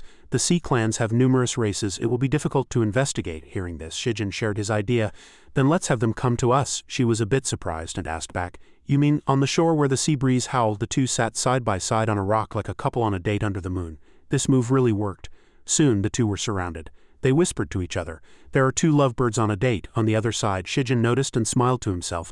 "The fish have taken the bait." One of the men quickly blew out a cloud of sleeping smoke. Tianmai and Shijin immediately lost consciousness and fainted. The man sneered contemptuously, "HMPH, serves you right for talking sweet nothings in the middle of the night instead of sleeping." The two were taken to the Yaksha territory at the bottom of the sea. A subordinate said, "With these two we have enough, go report to the clan leader." Hearing this, Shijin thought, so the Yaksha clan leader is the mastermind. After they left, the two immediately opened their eyes and surveyed their surroundings. She whispered, Shijin, what do we do now? Shijin replied with a cold expression, prepare for a big fight. At that moment, a fire formation surrounded them. Shijin chanted endless fire lotus. Instantly, the stone door, several feet thick, blasted open. Before the dust and smoke could settle, the two had already charged out. Just then, a cold laugh came from above. I didn't expect land creatures to be able to display such strength at the bottom of the sea. Looking up, they saw a figure with pale blue-white skin, holding a trident. The aura of the Lingchen realm rolled like a surging wave. This was the Yaksha clan leader, Yasha Tien, at the third stage of the Lingchen realm. He grinned ferociously, but in the sea, we sea clans are the true kings. Shijin, however, was blunt and asked directly, are you the one behind the capture of the fallen Fox clan? You don't look like anyone important. As if struck a fatal blow, Yasha Tien roared, what? With that, he slammed his trident down heavily. He roared in fury, you ignorant brat, today I'll show you what I'm made of. The next moment he activated his spiritual power and a massive waterspout surged up. The entire body of water began to churn like a tornado, sweeping up countless creatures. Tremble before my power. But the only response he received was a cold, indifferent voice. Was this all you've got? The words were like a harsh slap across the face, stunning Yasha Tien. What? Before his eyes, Shijin had already leapt high into the air, easily suppressing the entire vortex. He roared and desperately charged forward to attack. This underwater realm is my sea clan's domain. Yasha Tien cackled smugly, you pretty boy from the land, you're truly arrogant. But in just an instant his entire body was covered in ice, frozen into a thick block from head to toe. He stared blankly at Shijin, only one thought echoing in his mind. I'm at the third stage of the Lingchen realm, yet he was able to freeze me. At that moment, Shijin revealed a brilliant smile. He leaned in closer, his gentle tone chilling to the bone. Now, tell me everything about the remnant fragrant stone. Yasha Tien roared, in your dreams? Following this defiant shout, a crisp crack was heard, and Yasha Tien's right arm was sent flying. The man screamed shrilly, my hand. Shijin's eyes were filled with ruthlessness. Sorry, my apologies. I forgot that seafood gets a bit more brittle when frozen. Yasha Tien was driven mad with rage. He gritted his teeth and said, you will not succeed. Shijin's expression changed as he threatened, if you don't start talking, I can't say what part will break off next. In the end, Yasha Tien was scared out of his wits. He trembled and stammered, I'll talk, it's the Sea King. He gave the order. He began to confess everything. The Sea King ordered us to send the fallen Fox clan to the deep sea mines to excavate remnant fragrant stones. If a single word I've said is a lie, may I be struck by lightning. The scene shifted to the main hall of the Sea clan's royal palace. The Sea King was sitting quietly when with a loud bang the palace doors were blasted open. The Sea King, Ba Saizong of the Lingchen realm, narrowed his eyes and asked coldly, who dares to be so insolent? At that moment Shijin raised a hand in greeting and said, we're here to ask about the remnant fragrant stone. Hearing this, Saizong's gaze darkened. It's you, that clansman. Shijin pouted and replied, how do you know me too? A cry filled with excitement was heard. My dear, you've finally come for me. Saizong's expression changed and he immediately rushed over. Shijin only had time to say, you, when fragmented memories suddenly flooded his mind. The last time they met, the two had even struck the romantic pose from Titanic. Saizong had said, thank you, I owe it all to you for thinking of coming here. This made Shijin scream inwardly. I remember now, the original owner saved him when the Sea King was in danger. The positioning beast pursed her lips and smiled. Congratulations, master, for choosing a merman. Unable to contain his excitement, Saizong rushed forward and hugged Shijin tightly, his voice trembling as if speaking to an old friend. Back then you were like a god descending from heaven. Like a rainbow in my dark life. Shijin glanced behind him. Sparks were already flying from Tianmei's eyes. He hastily punched Saizong away, roaring, shut up if you don't want to die. He clenched his smoking fist and said through gritted teeth, tell me, what do the remnant fragrant stones have to do with you? Just then, Tianmei walked forward, grabbed Saizong by the collar and said in an icy voice, Shijin, stop wasting words on him. He must be the one who sold the remnant fragrant stones to other races to hunt foxes. Still reeling from the punch, Saizong dazedly repeated, hunt foxes. His face turned pale and he hurriedly explained, the remnant fragrant stones are indeed produced by the Sea Clan, but I have nothing to do with the fox hunting. I was stripped of my power long ago. The only thing I could do was keep the captured fallen Fox Clan members in the mines to prevent them from suffering greater harm. Tianmei glared at him and questioned, as the king of the Sea Clan, how could you have no real power? Do you think I'd believe you? Saizong smiled bitterly. If I had real power, would I watch as my people suffocate under the Great Elder's taxes and imprisonment? Shijin observed silently, then quietly advised, Luor, I don't think he's lying. He thought for a moment.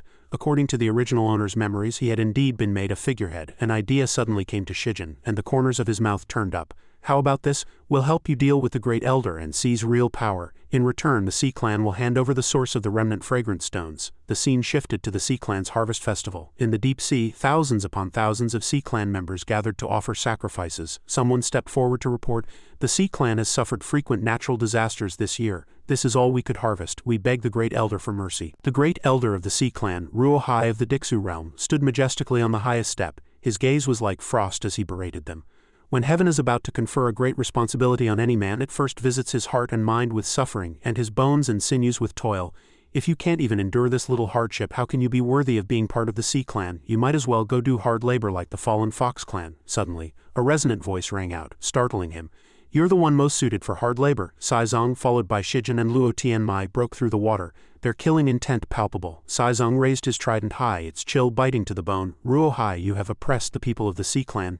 Today, in the name of the Sea God, I will deliver justice upon you. Below the stage, the crowd murmured. Someone sighed in a low voice. Here we go again. I know the Sea King means well, but every time he does this our taxes get heavier. The person next to him also complained. I really wish a wise and powerful king would appear to lead us out of this darkness. Hearing this, Ruohai's eyes turned cold. His voice was dry as he said, Have you forgotten how many times you've failed? The Sea Clan people's tax burden has only grown heavier, and it's all thanks to you. Before he could finish, Saizong had already gathered his spiritual power. Stirring up layers of ocean currents, he shouted, I will not lose this time. I will return all the suffering of the Sea Clan people to you. The ocean currents surged as Saizong unleashed his ultimate move, crashing toward the high platform with immense hydraulic force. At this moment, Ruohai was fearless and began to counterattack. All waters returned to one. Did you think that just because you've recovered your magic, you're a match for me? With a single move, he changed the flow of the water before Saizong's astonished eyes. Saizong's attack was instantly diverted, crashing into the rock wall beside them. The positioning beast appeared worriedly and asked in a low voice, Master, this Sea King is a key figure after all. Aren't you going to do something? Shijin explained. If he can't handle this, then he is not qualified to be king. Even if I help him this one time, he will ultimately lose in the end. At that moment, Ruohai looked down on the fallen Saizong and said in a condescending tone, If you are willing to surrender to me, I can let you be an elder. Even though Saizong was injured, he still sneered. Don't bother, you should worry about yourself first. As soon as his words fell, the formation on the ground immediately activated. Trapping Ruohai, he cried out in shock. A formation? You did this on purpose. Saizong clenched his fist, full of determination. I knew I couldn't beat you, but my only chance was when you let your guard down. With that, he roared. Sea current riot imprisoned. The current wrapped around him, pushing him straight toward the surface with crushing force. Tears of excitement streamed down Saizong's face as he choked and murmured, I did it, I really did it. Over here, a faint flicker of anger crossed Tianmei's eyes. Ruohai is lucky he didn't fall into my hands. Before they could even breathe a sigh of relief, Shijin spoke up. This isn't right. Ruohai isn't dead yet. In that instant, Ruohai's body had become completely deformed and terrifying. His deep voice sounded as if it came from an abyss. How could I possibly lose to a piece of trash like you? Tianmei's face changed, her expression one of horror. This Ruohai actually cultivated a sinister technique like the abyss-eyed barbarian to enhance his power. Roaring, Ruohai's entire body charged forward frantically. He had only one thought left. The plan is more than halfway complete. I cannot fail now. Shijin's face immediately hardened, and the aura around his body erupted like a blazing fire. He launched his attack and said coldly, You don't have a single shred of a king's bearing. If you became king, you would be unworthy of the throne and would sooner or later face heavenly retribution. As soon as he finished speaking, the old man froze in horror. A blinding bolt of lightning descended from the sky, piercing straight through Ruohai's body. His flesh and blood were instantly incinerated to ash. The crowd below was stunned for a few seconds, then erupted in thunderous cheers. The great elder is really dead. This is great. We finally don't have to pay tribute every day. The people were crying with joy. Sacrificial offerings were thrown everywhere as they shouted, This is great. We won't be exploited anymore. Let's celebrate with spicy crayfish tonight. At that moment, Shijin walked over, patted the still dazed Saizong on the shoulder and said, Ruohai is dead. You can return to your throne. Unexpectedly, the surrounding Sea Clan members swarmed him. They shouted in unison with adoration, No, Lord Fu, you were the one who ended the Sea Clan's suffering. We are willing to follow you with our lives. Shijin immediately waved his hands. Hey, I think you've got the wrong idea. Saizong also rushed over excitedly, throwing his arms around his shoulders. He said with admiration, They're absolutely right. In terms of strength, I'll never be your equal. Shijin, stay and rule the Sea Clan with me. I'm androgynous. I have everything you could want. This was followed by a merciless kick that sent Saizong flying. Thanks but no thanks, just take us to the remnant fragrant stone mine. He turned back to the Sea Clan members and raised his voice. Although I cannot stay, you must not make an enemy of the fallen Fox Clan. I will be your eternal backing, they chanted. Our clan is willing to form an eternal friendship with the fallen Fox Clan. Sharing weal and woe, eternal friendship, sharing weal and woe. The scene shifted to the remnant fragrant stone mine. Here the sounds of whips and screams were endless. Trying to slack off, I'll beat you to death. An elderly Fox Clan member, dragging his wound-covered body, managed to say, I really have no strength left. But the Sea Clan member hit him even harder. Get up now. If you lie there for one more second, you won't get any food. Suddenly, an authoritative voice rang out. All of you, stop. Saizong, with kingly authority, gave the command. The great elder has been defeated. From now on, the power of the Sea Clan is under my control. Tianmei stood on a high rock announcing loudly to all the Fox Clan members here.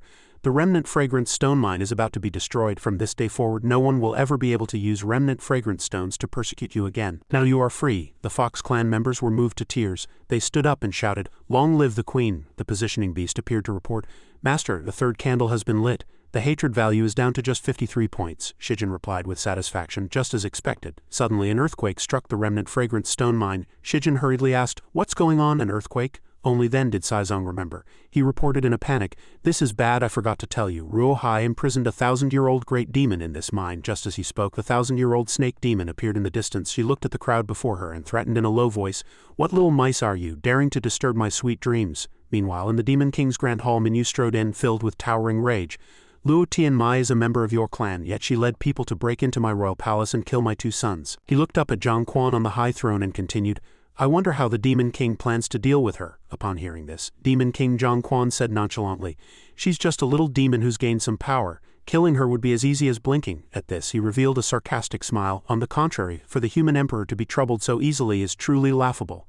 Minyu trembled with anger, his face ashen as he replied, "So the Demon King means to do nothing about this?" Zhang Quan snorted coldly. "Of course not," he continued with a sinister smile. "Luo Tianmai has been too prominent lately. It is time I taught her a proper lesson." At that moment Minyu's face darkened with displeasure. "She has that Fu Shijin with her. I don't know his origin, so it's best to be cautious."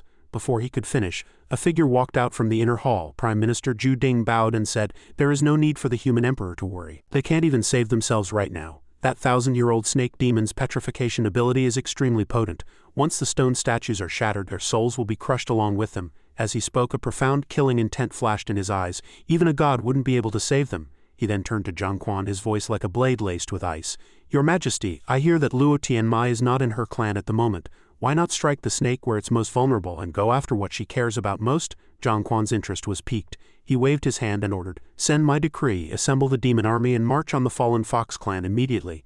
Minyu also immediately ordered the human race, "Assemble the human army and march with the demons." Back at the remnant fragrance stone mine in the distance, the Tang snake was laughing maniacally. Her body grew enormous as she arrogantly released her petrification gas. Saizong only had time to cry out, and a large area was instantly covered by the petrification gas, turning into stone statues. Seeing this, she laughed smugly. "Now it's your turn, die." But in that instant a sharp sword light decisively severed the Tang snake's tail in two. She shrieked in pain. Shijin's arm was now glowing. The Tang snake's eyes widened in disbelief.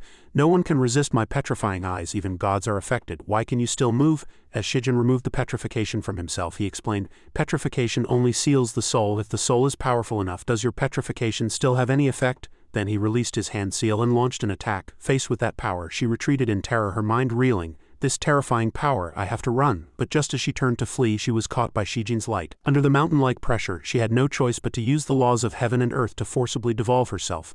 The Tang snake reverted to her original form, coiling around Shijin's head and saying sweetly, "Little snake missed you so much." He was stunned, thinking, "It seems her intelligence has devolved too. Who's your daddy?" With that, he waved his hand and cast a seal. Shijin said calmly, "I have sealed this place. No one can come here." Luo Tianmai stood to the side, her heart filled with mixed emotions. She replied, "Shijin, thank you for everything you've done for my clan." Just as things settled here, another problem arose. An urgent report came. The human race and the Demon King had joined forces to invade the fallen Fox clan. Hearing this, Tianmei's heart felt like it was being torn apart. She cried out, "What?" She rushed back, but the scene before her was of Fox clan bodies littering the ground, the air thick with the bloody stench of death. Seeing this tragic sight, Tianmei was heartbroken. How could my Fox clan? A Fox clan member struggled to grab her leg, begging for help.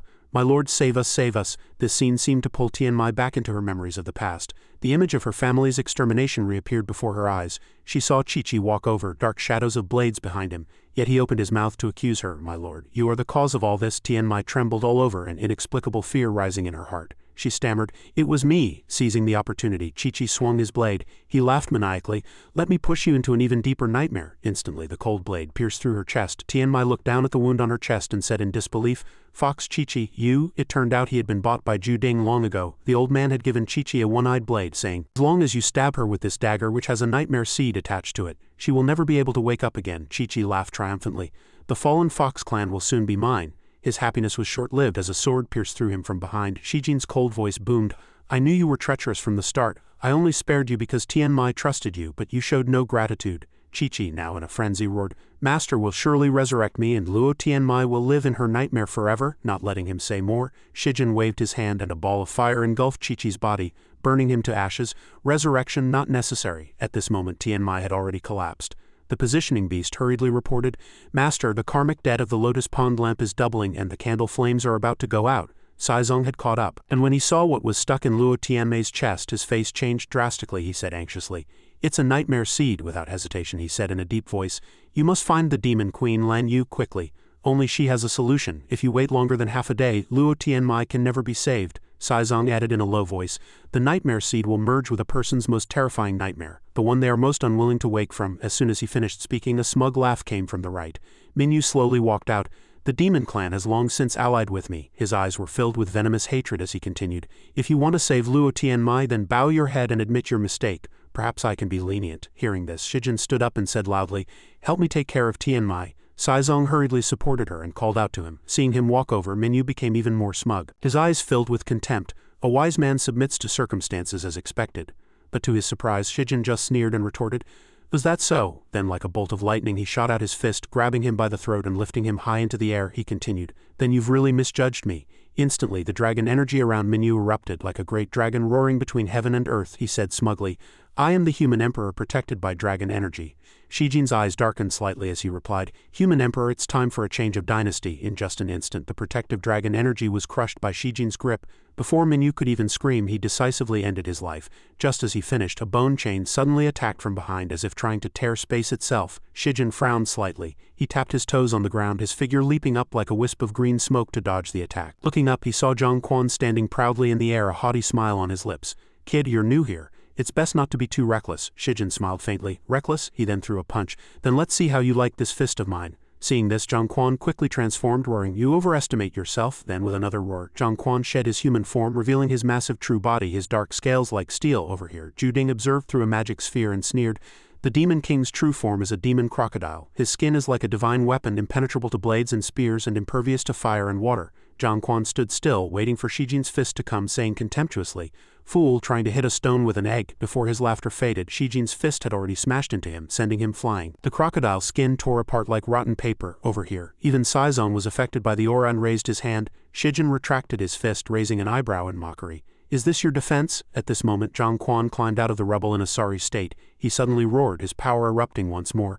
"Brat, that was just a warm-up. You're too arrogant." Instantly, he unleashed Demon Crocodile Devours the Moon. Seizing the opportunity, he opened his massive jaw and charged, trying to bite Shijin with his sharp teeth, but the next moment he froze. Why couldn't he bite down? He looked up in confusion because what he had bitten was the sole of one of Shijin's giant shoes. The next second a gigantic finger descended with the weight of a mountain, pressing straight down on Zhang Quan's head. Only then did he feel fear, and he began to cry. The entire land shattered.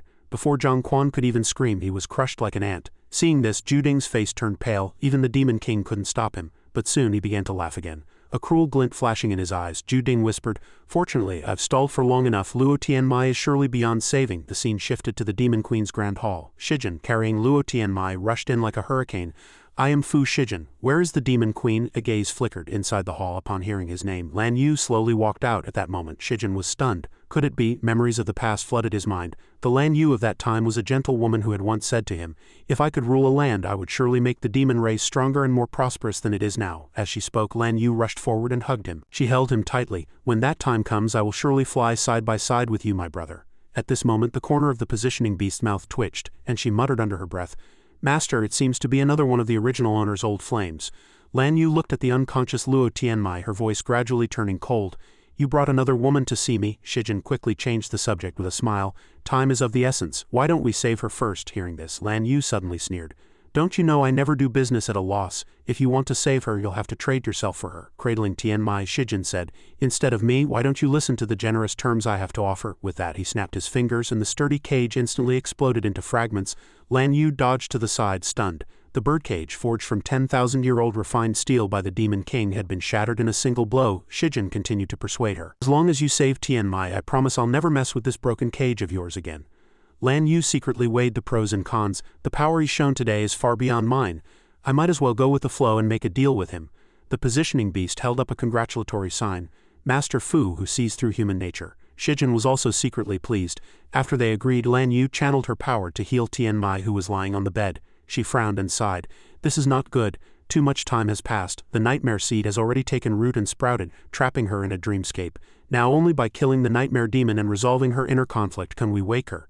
Shijin asked about the nightmare demon, and Lan Yu explained with a serious expression, it's an evil spirit born with the seed. It usually hides in the dark, constantly controlling the cycle of nightmares to intensify the victim's suffering, and eventually devours the host. She looked at Shijin pointedly and challenged, now we need to enter her dreamscape to kill it. Can you do it? As if his pride had been challenged, he immediately replied, never ask a man if he can do it. As the sky turned the color of twilight, Shijin stood before Tianmei's dreamscape. Looking at the city before them, the positioning beast said, Master, this is Jicheng 10 years ago. Her father, Luo Kaotan, was carrying her on his back, his face full of worry as he asked, the fallen fox clan has no place for a human like me. Are you willing to go live with me among the humans? Tianmei answered innocently. Okay, Tianmei likes daddy the most. Looking at the adorable girl before him, Shijin couldn't help but blurt out, this soft, cute little thing is the future great villain Luo Tianmei. He watched their retreating figures, stunned. Wait, her father is human. Logically, Luo Tianmei shouldn't hate humans so much. As the space around them darkened, the positioning beast exclaimed, Master, look. The dreamscape changed. The scene instantly switched to a cage. Tianmei was a little older now, but her body was covered in scars and she sobbed softly. Daddy, where are you? Tianmei doesn't like it here. Tianmei wants to go home. A man suddenly appeared holding a sharp knife. It said that the flesh and blood of the fallen fox clan can prolong life. Haha, you are the living ginseng I've raised for 1,000 years. Let me have a good taste of you. With that, he lunged at her mercilessly. Hot blood gushed out. Tianmei clutched her battered body in pain, trembling and moaning, it hurts so much, Daddy. The positioning beast couldn't bear to watch and turned her head away. This bastard captured little Tianmei just to eat her. Master, I can't watch anymore. But Shijin remained resolute. This was the only way to find Tianmei's inner conflict and help her resolve it. At that moment in the main hall, the man was boasting to the crowd, today is my master's 60th birthday. I've specially invited all of you to taste fresh fallen fox blood. The callous people echoed excitedly. Fallen fox blood can prolong life. Come on, come on. Looking at the little fox tied in the center of the hall, they burst into laughter.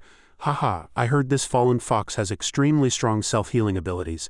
It's just like taking bear bile every day, not like we're taking all its flesh and blood. You haven't tried it, have you? The flesh of the fallen fox clan needs to be beaten to become firmer and more delicious. The positioning beast was confused. From Luo Tianmei's appearance, several years have passed. Why haven't the fallen fox clan people come looking for her? And what about her human father? Tianmei's pupils suddenly dilated. Seeing the familiar figure seated high above, she cried out, Daddy. Tianmei was ecstatic, a flicker of hope in her eyes. Are you here to take me home? But contrary to her thoughts, his expression was not friendly. An official surnamed Liang laughed mockingly. This little bastard still doesn't know that you sold her to Lord Qi for a government position back then? Kaotan waved his hand. Lord Liang, you jest. Hearing him mock her father, Tianmei angrily rushed forward. You're lying, my dad is not that kind of person. But before she could even touch Lord Liang's hair, a teacup was smashed heavily on her head. Kaotan cursed fiercely. You demon, stop, this is the future I worked so hard for. Then he walked over and fawned over the man. Lord Liang, are you all right? Shijin watched the scene, his blood boiling. Right now I just want to slice that beast into 1,000 pieces, the little one next to him agreed. Add 10,000 more. At this point, Tianmei seemed to have turned dark. She laughed self-deprecatingly. So I was the only one kept in the dark. Seeing this, the soldiers panicked and discussed among themselves. Quick, call the cultivators. The power within Tianmei erupted, and her eyes had now lost all consciousness. All of you die. Following that, an explosion rang out, engulfing the entire hall. Shijin concluded that her father's betrayal and harm were undoubtedly Luo Tianmei's inner conflict. This 10/10ths calamity also became the karmic debt on the lotus pond lamp. At this moment, the initial scene reappeared. The positioning beast reported, Master, the dreamscape has restarted. Meanwhile, outside the dreamscape, a figure was watching the two. It chuckled sinisterly. Hee hee hee, more food has come to my door. Inside the iron bars, Tianmei kept begging for mercy, but she was quickly whipped, forcing her into silence. The guarding soldier threatened impatiently. Behave yourself. Lord Liang immediately reminded him. Be careful. If you damage it, it will affect the quality of the meat. How am I supposed to eat it? The soldier quickly admitted his mistake. It was my oversight. Please forgive me, my lord. Tianmei became frightened upon hearing this. He wants to eat my flesh. Lord Liang ordered, quick, open the door and let me have a taste. His fat palm was about to reach for Tianmei, but before he could laugh for long, Lord Liang was kicked in the face, his nose bleeding profusely. His obese body was sent flying, getting stuck between the walls. Tianmei looked at Shijin before her, thinking fearfully, is he here to eat me too? Shijin's hand reached out gently, making her shrink back. Then, as if making a final resistance, she bit down hard on Shijin's hand.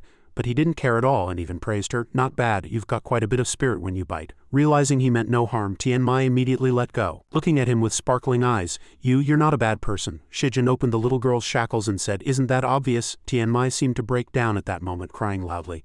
I'm sorry, I didn't mean to. Suddenly, another voice shouted, Stop! Kaoten stood behind Shijin, his face clearly wrinkled with displeasure. This is the future I worked so hard for. Seeing him, Tianmai called out happily, Dad, you've come for me? The positioning beast was confused. How did Luo Kaoten suddenly appear here? Shijin guessed to himself. It's related to Tianmai's subconscious. The memory in the prison cell has changed, and the person who caused her pain at the banquet has appeared ahead of time. Kaoten seemed to have gone mad at this point, roaring, Give me back my future. This frightened Tianmai. Daddy, what's wrong with you? Shijin stood in front of her and comforted her. He's possessed by an evil spirit. He's not your dad anymore. He rubbed his wrist. Don't worry too much. I happen to be good at exorcism. Shijin smiled and cast a spell, making Kaoten roar, My future. A spiritual light flashed in Shijin's eyes, and immediately a beam of light descended from the sky. Everything around them shattered, and there were no more figures to be seen. Shijin held Tianmai in one arm. She asked curiously, Where's Daddy? Shijin replied, I gave him a great treasure in exchange for my little Tianmai. You don't have to think about him anymore. Tianmai obediently hugged him.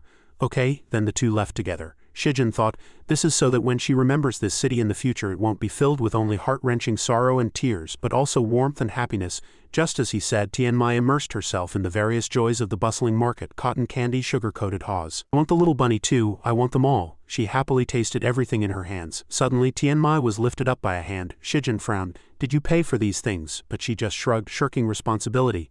Just then the various stall owners came to collect their debts. Are you her guardian? The sugar-coated haws are 8 wen, the pastries 24 wen, the dough figurine 13 wen, Shijin shouted. I don't know this little girl. The nightmare demon hiding in the back grew impatient watching this. Damn it, he turned a scene of fratricide into one of righteous revenge. I have to get rid of him. Shijin had appeared behind it at some point, sneering. So you've shown yourself? The nightmare demon was flustered. How did you get here? Shijin didn't answer its question, simply scratching his head. Tianmai is still waiting for me, so I won't give you a chance to perform. With that, he released a spark of fire intending to burn it. But the nightmare demon still had the strength to mock him. You overestimate yourself. You can't kill me. Its fragments pieced themselves back together one by one. The nightmare demon laughed ferociously and waved its hand, casting abyss of nightmares. With that, a hand reached out from under Shijin's feet, creating a black hole that he fell into unprepared. The nightmare demon said smugly, I will make you fall into endless pain, forever sinking in eternal darkness. However, the scene before it stunned it. How do you have memories of the nightmare ancestral land? The nightmare progenitor said to Shijin's small figure. The last immortal who came here was made into soup by my clan. Now another one has come. Are you planning to be our clan's side dish for drinks? Little Shijin stared at it blankly. The nightmare demon couldn't help but praise him. As expected of the progenitor so domineering at that time, Shijin seemed impatient and yawned. So boring. If it weren't for the refining materials I need here, I wouldn't want to come. The nightmare demon looked at his lazy appearance and laughed mockingly. You actually want to take materials from our territory.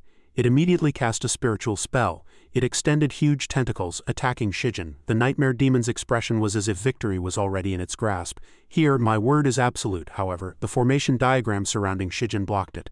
He laughed teasingly. Not anymore. Then he held out his hand and a huge fireball suddenly appeared before its eyes, leaving the nightmare demon dumbfounded. The entire planet was destroyed just like that. The nightmare demon looked at the memory before it, terrified. So this is how the clan was annihilated 30,000 years ago? Other fragments of the dreamscape appeared one after another.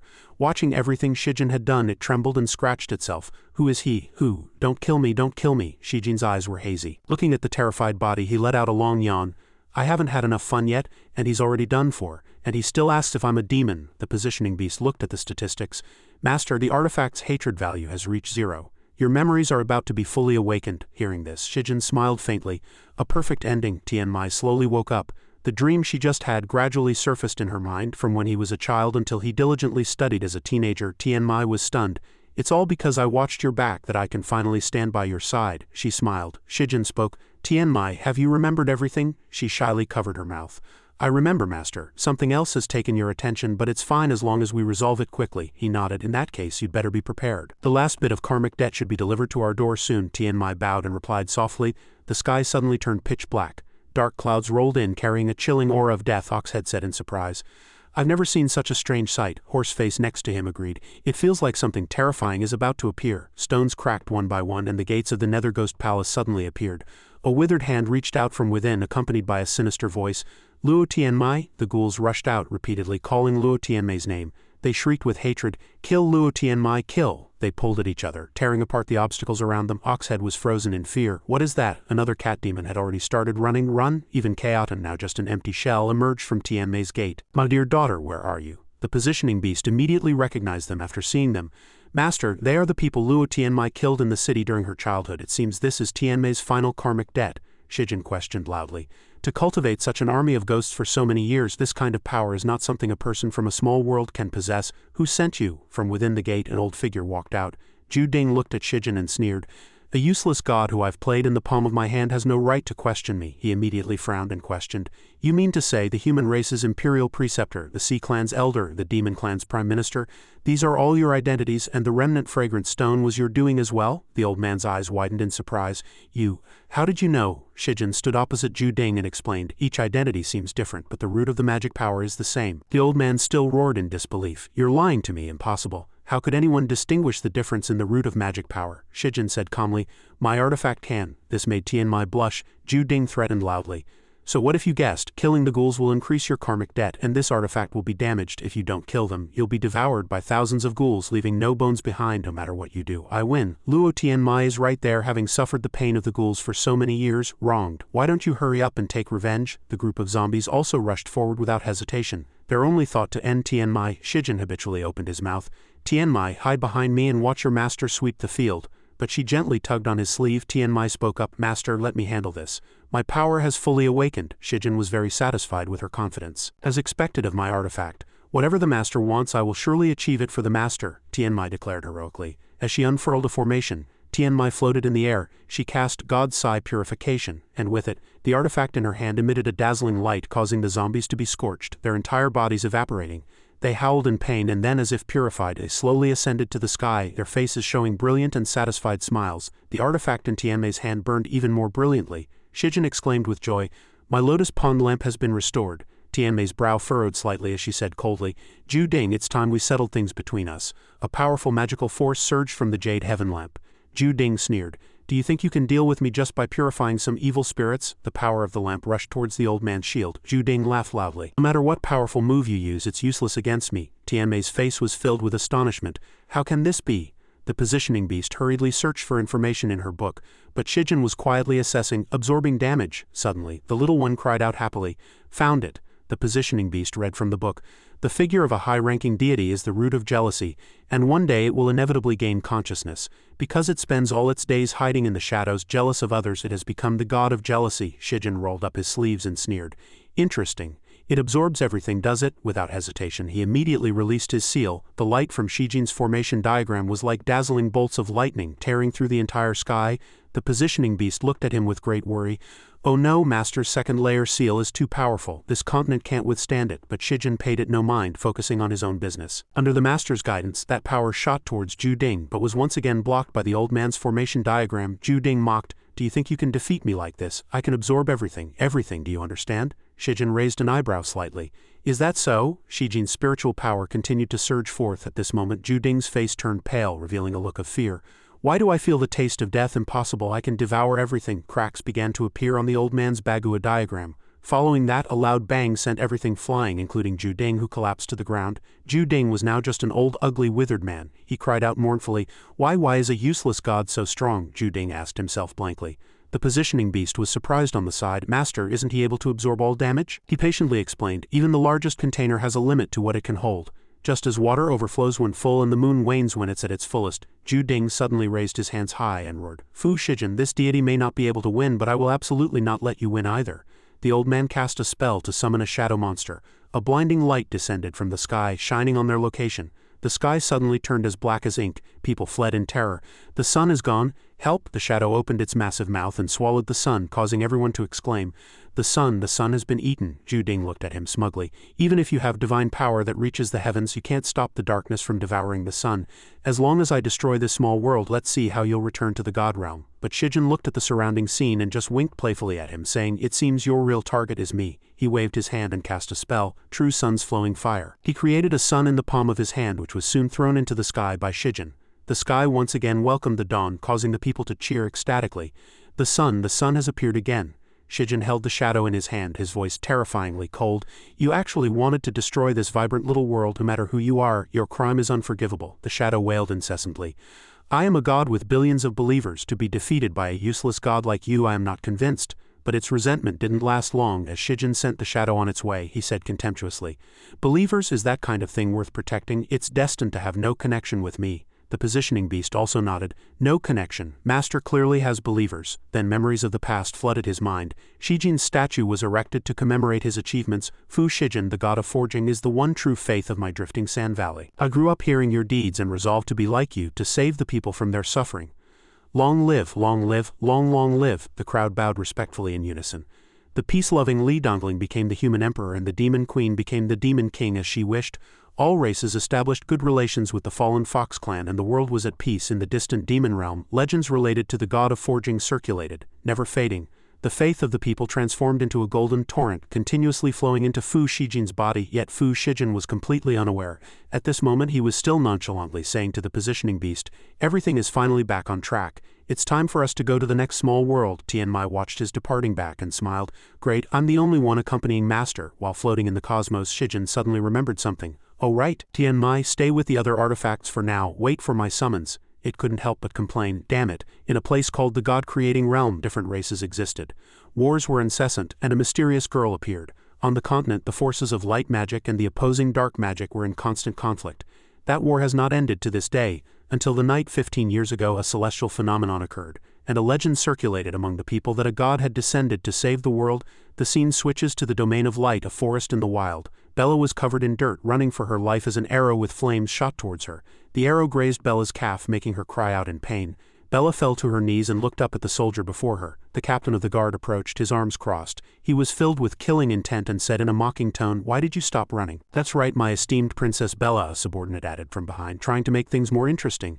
"Captain of the guard, have you forgotten? Her Highness has long since stripped her of her status. She's nothing more than a wanted criminal with all her meridians destroyed." The captain of the guard pointed a finger at Bella, signaling his men to get ready. He said, "Thanks to Prince George for exposing this woman's conspiracy to seize the throne with magic." She desperately pleaded her innocence. But the man didn't care. Once Bella was dead, Prince George would have the final say. As long as they killed her, they could become Prince George's personal guards. Bella was stunned into disbelief. The guards rushed forward to eliminate Bella. Just as they were about to strike, a spatial rift opened, its blinding light blocking the captain's view. "What is this?" A blurry figure gradually appeared. A similar phenomenon occurred in the woods opposite them, and a pair of feet landed softly on the ground. Shijin's presence was so powerful that several guards had to lean on their swords for support. The positioning beast excitedly said to him, "Master, the artifact has been detected right here." For a moment Bella felt immense happiness. She realized that gods truly existed. Overcome by exhaustion, Bella fainted. Shijin extended his arms and caught her, asking with concern, "How did you get so badly injured?" Moved by this gentleness, Bella shed tears. The guards quickly surrounded the two, suspecting Shijin was in league with Bella. With sharp, angry eyes, Shijin questioned, "Was it you who hurt my artifact?" He raised his hand to the sky, channeling a powerful spiritual energy intending to kill them. The sword snapped in two, a testament to the immense power. The scene shifts to the light-in. Bella was brought back by Shijin and was sound asleep. Shijin used the sun, moon, and stars chart technique to heal her. "Master, the artifact's damage analysis is at 80. We must retrieve all the artifact fragments to take her away." The positioning beast looked at the analysis chart. The artifact's damage rate was 80, requiring the retrieval of all fragments to take Bella away. The mere mention of these numbers gave the positioning beast a headache. The data showed there were 4 artifact fragments in total, with each avatar accounting for 5, making a total of 20, and the damage was at 80. The little creature whined with exhaustion. Shijin pinched its cheek to calm it down. Shijin reached out, wanting to check for any other wounds on Bella. She woke up, tears streaming from the corners of her eyes, and called out Shijin's name. He broke into a nervous sweat. He thought to himself, "I'm going to be mistaken for a creep again." But Bella naturally took the initiative to hug Shijin. She cried with happiness, "I'm not dreaming, it's real. A divine messenger was truly sent to save me." Shijin's face was also filled with joy. He memorized the words, "divine messenger," thinking, "Isn't that the same as being a god?" Shijin thought the artifact had regained its memories.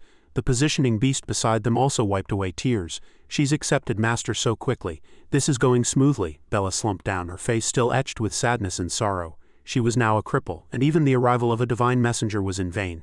But this was too simple for Shijin. He could solve it with a snap of his fingers. "Magic meridians, you say?" In an instant Bella was transported to another dimension, leaving her completely stunned. Her entire body was immersed in the center of a formation. From her magic meridians to her spiritual power, Bella was fully restored. She was ecstatic, but Shijin still had many questions. It seemed something was still missing. Shijin cast another spell. Bella gradually transformed like a blossoming flower. Shijin nodded and blinked. Only now did he see a hint of the artifact in Bella. She twisted her body, showing off her beauty. "How is it? Do I not look good?" The positioning beast raised a red flag and waved it in celebration. Seeing how powerful Shijin was, it stroked its chin, admiring Bella's appearance and praising, "It suits you very well." Afterwards, Bella gave him a red bracelet left by her mother as a sign of respect, even wanting to take Shijin as her master. Once Bella succeeded in her revenge, she would surely reward him handsomely. Shijin was about to jump for joy. He had been waiting for this moment for a very, very long time. Is this the legendary commission quest? It's quite interesting for a first-timer. The positioning beast was already used to this situation. Seeing Shijin's playful side emerge again, he immediately agreed to such a good deal. All right, from today on I am your teacher. In another place, a subordinate was kneeling and reporting to the person seated high above, Your Highness, Isabella was rescued by a mysterious person and all the guards were killed. Prince George was a man of deep thought, and even his words carried many hidden meanings. I paid such a high price to crush you. How could she not be dead? George played with the flame in his hand and ordered, Go, bring her body back. A mage suddenly appeared and accepted the order. Yes, the subordinate next to him collapsed in fear. It's a dark mage.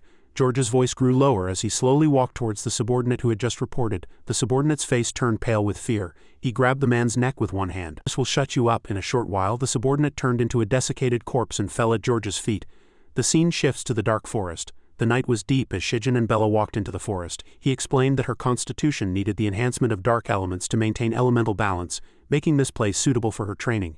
In the pitch-black night, a high-level Gale wolf was secretly watching them. Shijin confirmed that it was a magical beast. The moment Bella saw it, she felt a little scared. Teacher, isn't it a bit too soon to challenge a high-level one right from the start?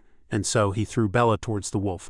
Bella was tossed into the air, screaming loudly. After landing, Bella was dizzy and complained about Shijin. Teacher, that's too much. The wolf, like a hungry tiger pouncing on its prey, charged forward aggressively. Bella used Shield of Light to block the wolf's sharp claws. Not only that, she also set up 3 holy light ray formations to counterattack. Shijin stood in the distance, his eyes seemingly disapproving. He commented, Light magic generally has a slow casting speed and long range. It's not a good idea to use it against a Gale wolf, which is known for its speed. Sure enough, the wolf easily dodged the move. It lunged forward with a swipe of its claw, sending Bella flying. Shijin quickly caught the injured Bella with one hand and reminded her, Think about your advantages now. Don't let your opponent lead you by the nose. Bella wiped the blood from her face and agreed, Teacher is right. I have an all-element constitution. Why should I limit myself to light magic? She jumped down from Shijin's arms and activated her spatial magic. Her steps gradually reached the apex of the star chart, a move called Winding Path Jump. This move allowed her to teleport instantly, making it impossible for the wolf to track her. Bella drew her sword, which was infused with fire elemental spiritual power, and decisively slashed the wolf's face, giving it no time to react. As soon as Bella finished, she reported happily to Teacher Shijin, Teacher, I did it. He gave her a thumbs up, praising her for a job well done. Bella scratched her head in embarrassment. Afterwards, the wolf that had just been defeated became Shijin's next meal. He drooled as he touched it. Wow, amazing. This top-grade wolf meat has a snowflake-like texture. It's fantastic. The positioning beast commented on the side that the reason he had Bella fight this magical beast was probably because he had his eye on its meat quality. Seeing Shijin like this, Bella became even more enthusiastic. Does Teacher like this? I'll go catch a few more for you. In another scene, splendid fireworks were blooming in the sky, marking the official start of the annual Dark Forest Spring Festival Magical Beast Hunt. The students of the Central Magic Academy felt something was strange. They had been walking for so long without seeing a single magical beast. Miss Cavil ordered the students there, Search carefully for me. I need to buy some expensive magical beast fur for a scarf this year. On a cold dark night, not a single person was in sight.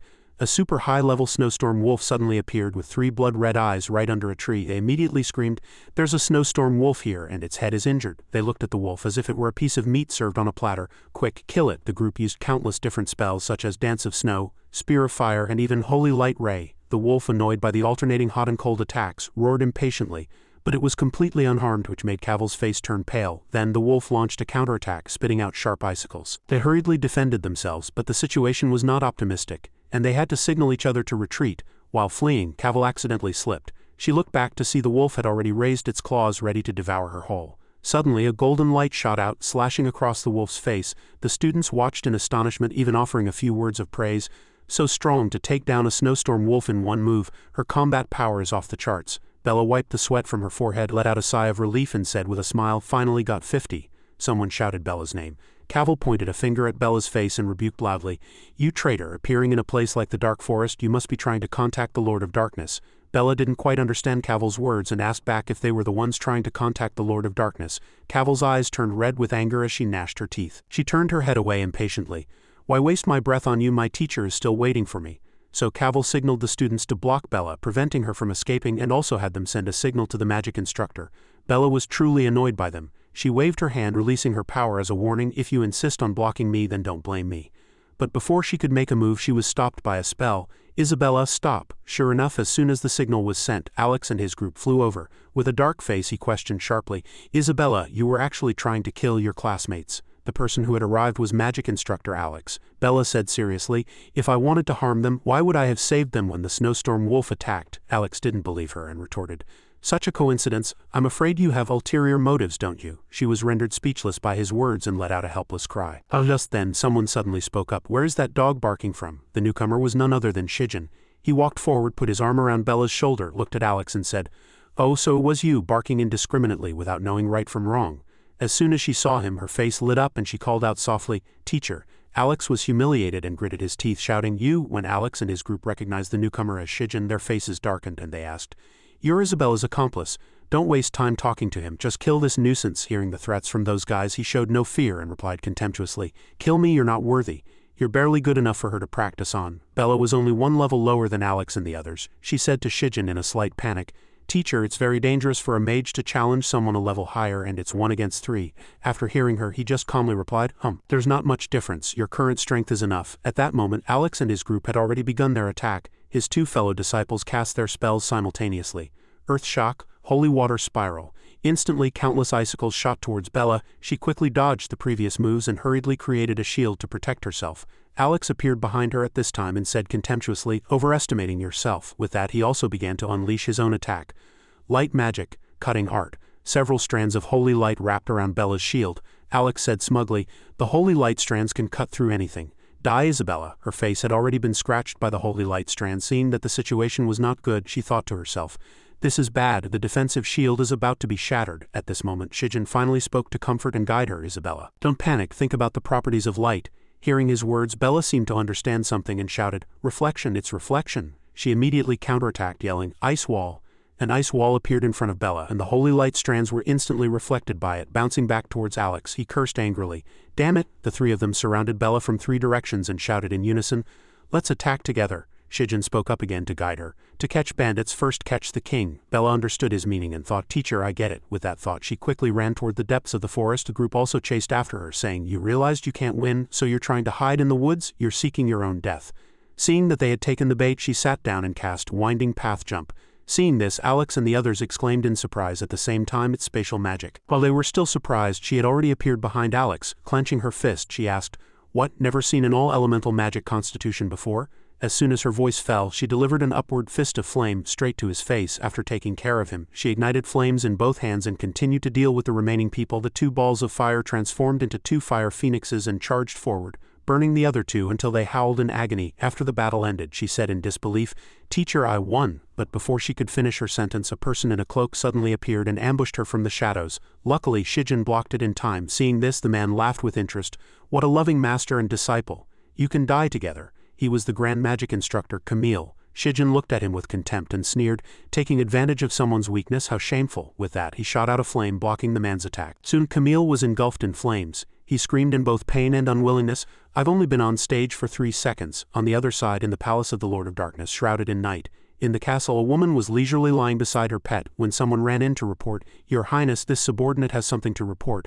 While stroking her pet, she sneered, it had better be important enough to disturb my sleep, otherwise I don't mind letting my pet have another meal. The woman speaking was Victoria, the Lord of Darkness. Hearing this, the subordinate replied with a trembling voice, this subordinate has discovered a ruin in the dark forest and there is a powerful holy artifact inside. She looked at him, licked her lips lightly, and then revealed her sharp claws, saying, the last holy artifact we found was very useful, we can't miss this one either. Saying this, she gently picked up her cloak, then sat in front of her pet and ordered with a majestic tone, pass on my command, summon all mages to the dark forest to retrieve the holy artifact. If they fail, they will be killed without mercy. On the same night, at the exploration site of the ruins in the dark forest, a group of men in black stood before a ruin radiating energy. One of them pointed his scepter at the ruin, urging everyone, quick, infuse your magical power into the seal and open the ruin. The people around him also quickly raised their scepters, saying just a little more. In the depths of the dark forest, a strong light suddenly erupted. Shijin also sensed it and muttered with a smile, interesting. Someone is actually after my artifact fragment. The group of men in black were still concentrating on channeling their magical power into the energy sphere. Seeing that the energy sphere was still unable to break the seal, one of them said worriedly, this energy sphere actually requires such terrifying power. The leader next to him added, I'm afraid we'll have to wait for that holy magic instructor to join forces with us. As they were resting, Shijin and Bella walked over. One of them noticed and asked, "Who are you?" Although they were afraid, they still said warily, "We discovered these ruins. If you know what's good for you, leave immediately." Shijin didn't waste words and immediately activated his magic seal. The seal he deployed quickly engulfed the group of men in black, making them scream in pain. After eliminating them, Shijin turned to instruct Bella. "Bella, remember, villains die from talking too much. If you can fight, just do it." She also responded, "Yes." A moment later, a huge pillar of energy light descended from the sky. Bella looked at Shijin with admiration and said, "Teacher, that was amazing." Another group of men in black at the foot of the mountain saw this and exclaimed in surprise, "The holy artifact has appeared." They hurriedly flew towards the pillar of energy light, urging each other, "Quick, the holy artifact is over there.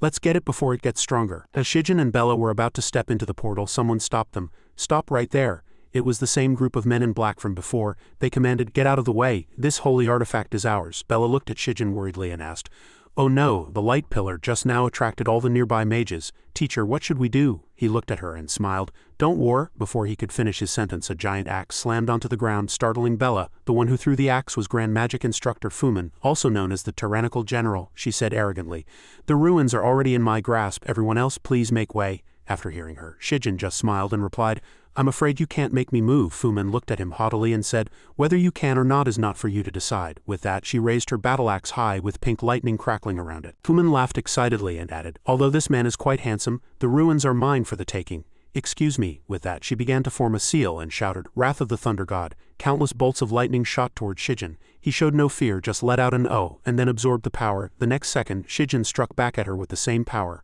Fumin was beaten to a pulp, screaming in pain. From beginning to end, Shijin maintained a calm expression. Bella, on the other hand, looked at him with an even more infatuated gaze, thinking, "Teacher is so domineering, so handsome." Although Fumin was battered and bruised, her face showed a look of satisfaction as she said, "Fantastic." Shijin didn't pay her much mind and called for Bella to enter the portal. "Bella, let's go." The men in black saw this and hesitated, asking each other, "Should we still enter the ruins?" Even Fumin couldn't beat him. "Couldn't we just be sending ourselves to our deaths?" Upon stepping inside, the two saw a giant warrior statue surrounded by a magic seal, with a holy artifact next to it.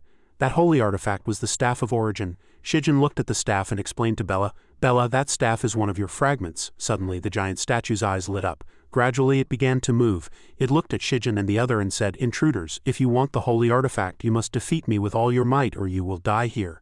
That stone statue was the magical stone golem. Seeing this, Bella didn't waste words and charged forward to attack. "I will definitely get the Staff of Origin." With that, she swung her sword at the golem. But this child's play didn't cause any damage. She looked at where she had just attacked and thought, "I can barely see a scratch, its defense is so high." Her previous attack had directly enraged the golem, and its entire body burst into furious flames. Bella also felt the murderous aura it emitted, and could only say with a wry smile, "I'm done for." Bella was struggling to block the continuous onslaught of massive energy, her face strained with effort. A few seconds later, the protective shield shattered into pieces. Bella quickly used Winding Path Jump to deal with it. The golem thought it had succeeded, but it backfired, startling it.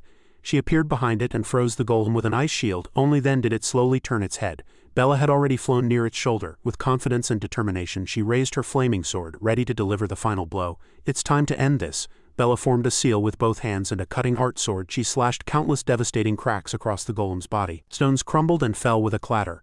Bella dodged the falling rocks and landed lightly. After it was over, Bella happily walked up to report, "Teacher, it seems this trial wasn't so tough after all." Shijin shook his head, not agreeing with Bella's thought.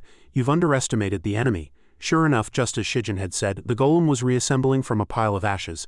Dark spiritual power and rubble gradually gathered at a single point on its body. In a moment, the golem opened its blood-red eyes filled with cruelty and threatened them.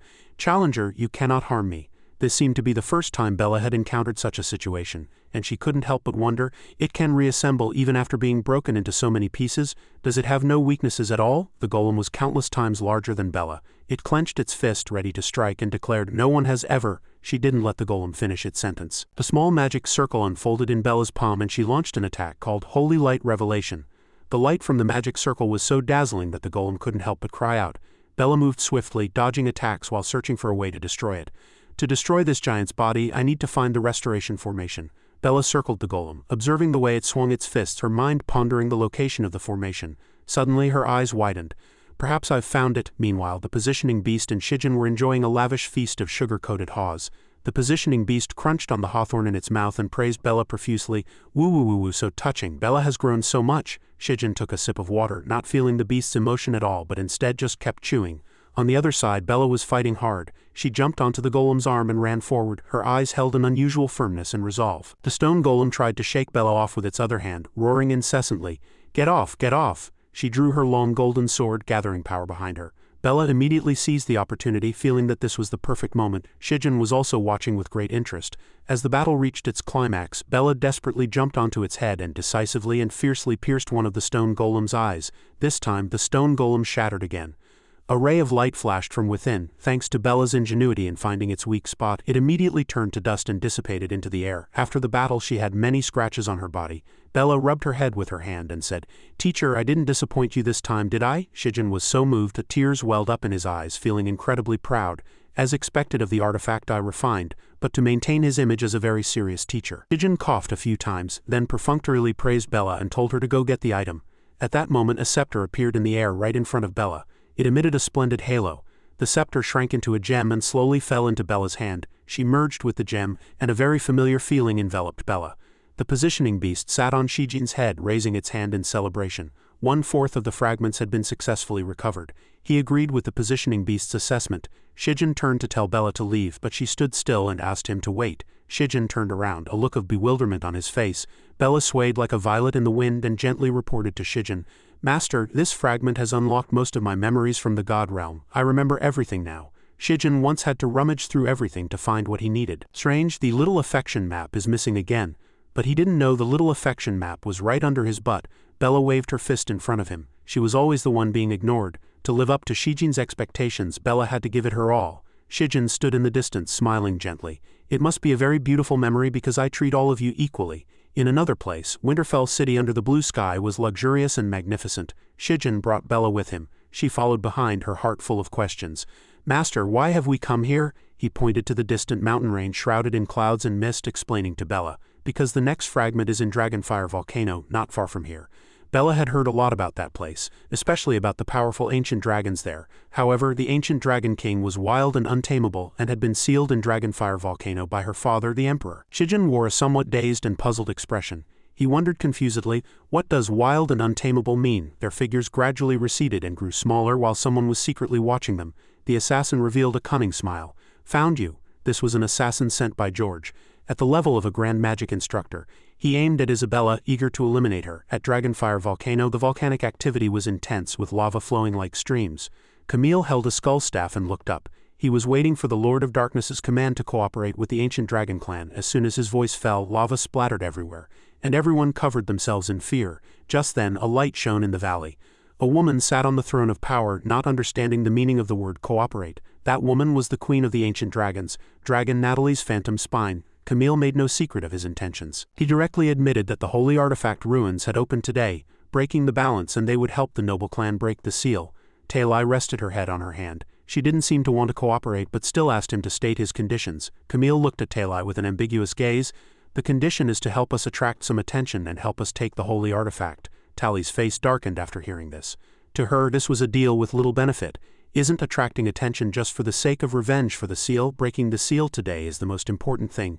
Talai stood up from the throne, revealing her fiery figure. She agreed to their request, and then they shot the skull staff directly at the giant amethyst on the cliff. In a moment, a flash of light broke the amethyst, and something broke free from it. Talai transformed into Dragon Natalie's phantom spine, roaring and bellowing, welcoming the wrath of the ancient dragon clan. "Let's go." In another scene, the assassin was smug and confident, as if victory was already in his grasp. "These two fools walked into this deserted alley. Heaven is really helping me." Unexpectedly, Shijin turned around, startling him. "Hey, you've been following us all this way. Why don't we fight now?" The assassin was so scared he almost wet himself, screaming with his eyes nearly popping out. When did you find me?" Shijin replied that he had known since he started following them. At this point, the matter was exposed. The assassin's face changed, revealing an extremely sinister smile, preparing to finish them off.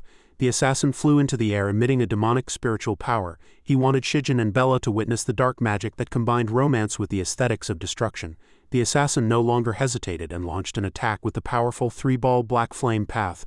Upon seeing this spell, Bella immediately knew it was dark magic. She used Black Flame Berserk to control her opponent. He was stunned when he saw this scene. Breaking out in a cold sweat, he questioned loudly, "This is impossible. How do you know dark magic? She actually used a super high-level version of 3-ball black flame path. The black flame path enveloped and tightly wound around the 3-ball path. The two forces tore at each other violently and then exploded in front of the assassin, sending a continuous stream of rubble hitting his face. Several citizens heard the noise and came out to see what was happening, just in time to run into Bella. "Ah, Princess Bella," someone didn't even give Bella a second glance. "What princess? She's just a fugitive." The assassin had many scratches on his face. He pointed at Bella, twisting the truth, turning Bella into a murderer and a traitor, while he was a completely innocent victim. It was the first time Bella had encountered such a situation, and she hurriedly tried to explain. The assassin became even more aggressive, his voice growing louder. "Everyone, look, she's feeling guilty." Shijin patted her on the shoulder from behind and sincerely advised, "Bella, you must remain calm when things happen. Being impulsive will only make things more troublesome." She turned slightly toward Shijin and accepted his advice. Bella quickly regained her composure and explained loudly and clearly to the citizens, "Please think about it, everyone. I have no grievances with any of you, so why would I have ulterior motives?" At that moment, a soldier ran over, shouting the news, "Run, run, the ancient dragon's seal has been broken and they're attacking the city." Before Bella could finish her explanation, another matter interrupted. She felt it was too much of a coincidence. Taking advantage of the major event, the cruel assassin continued to frame Bella.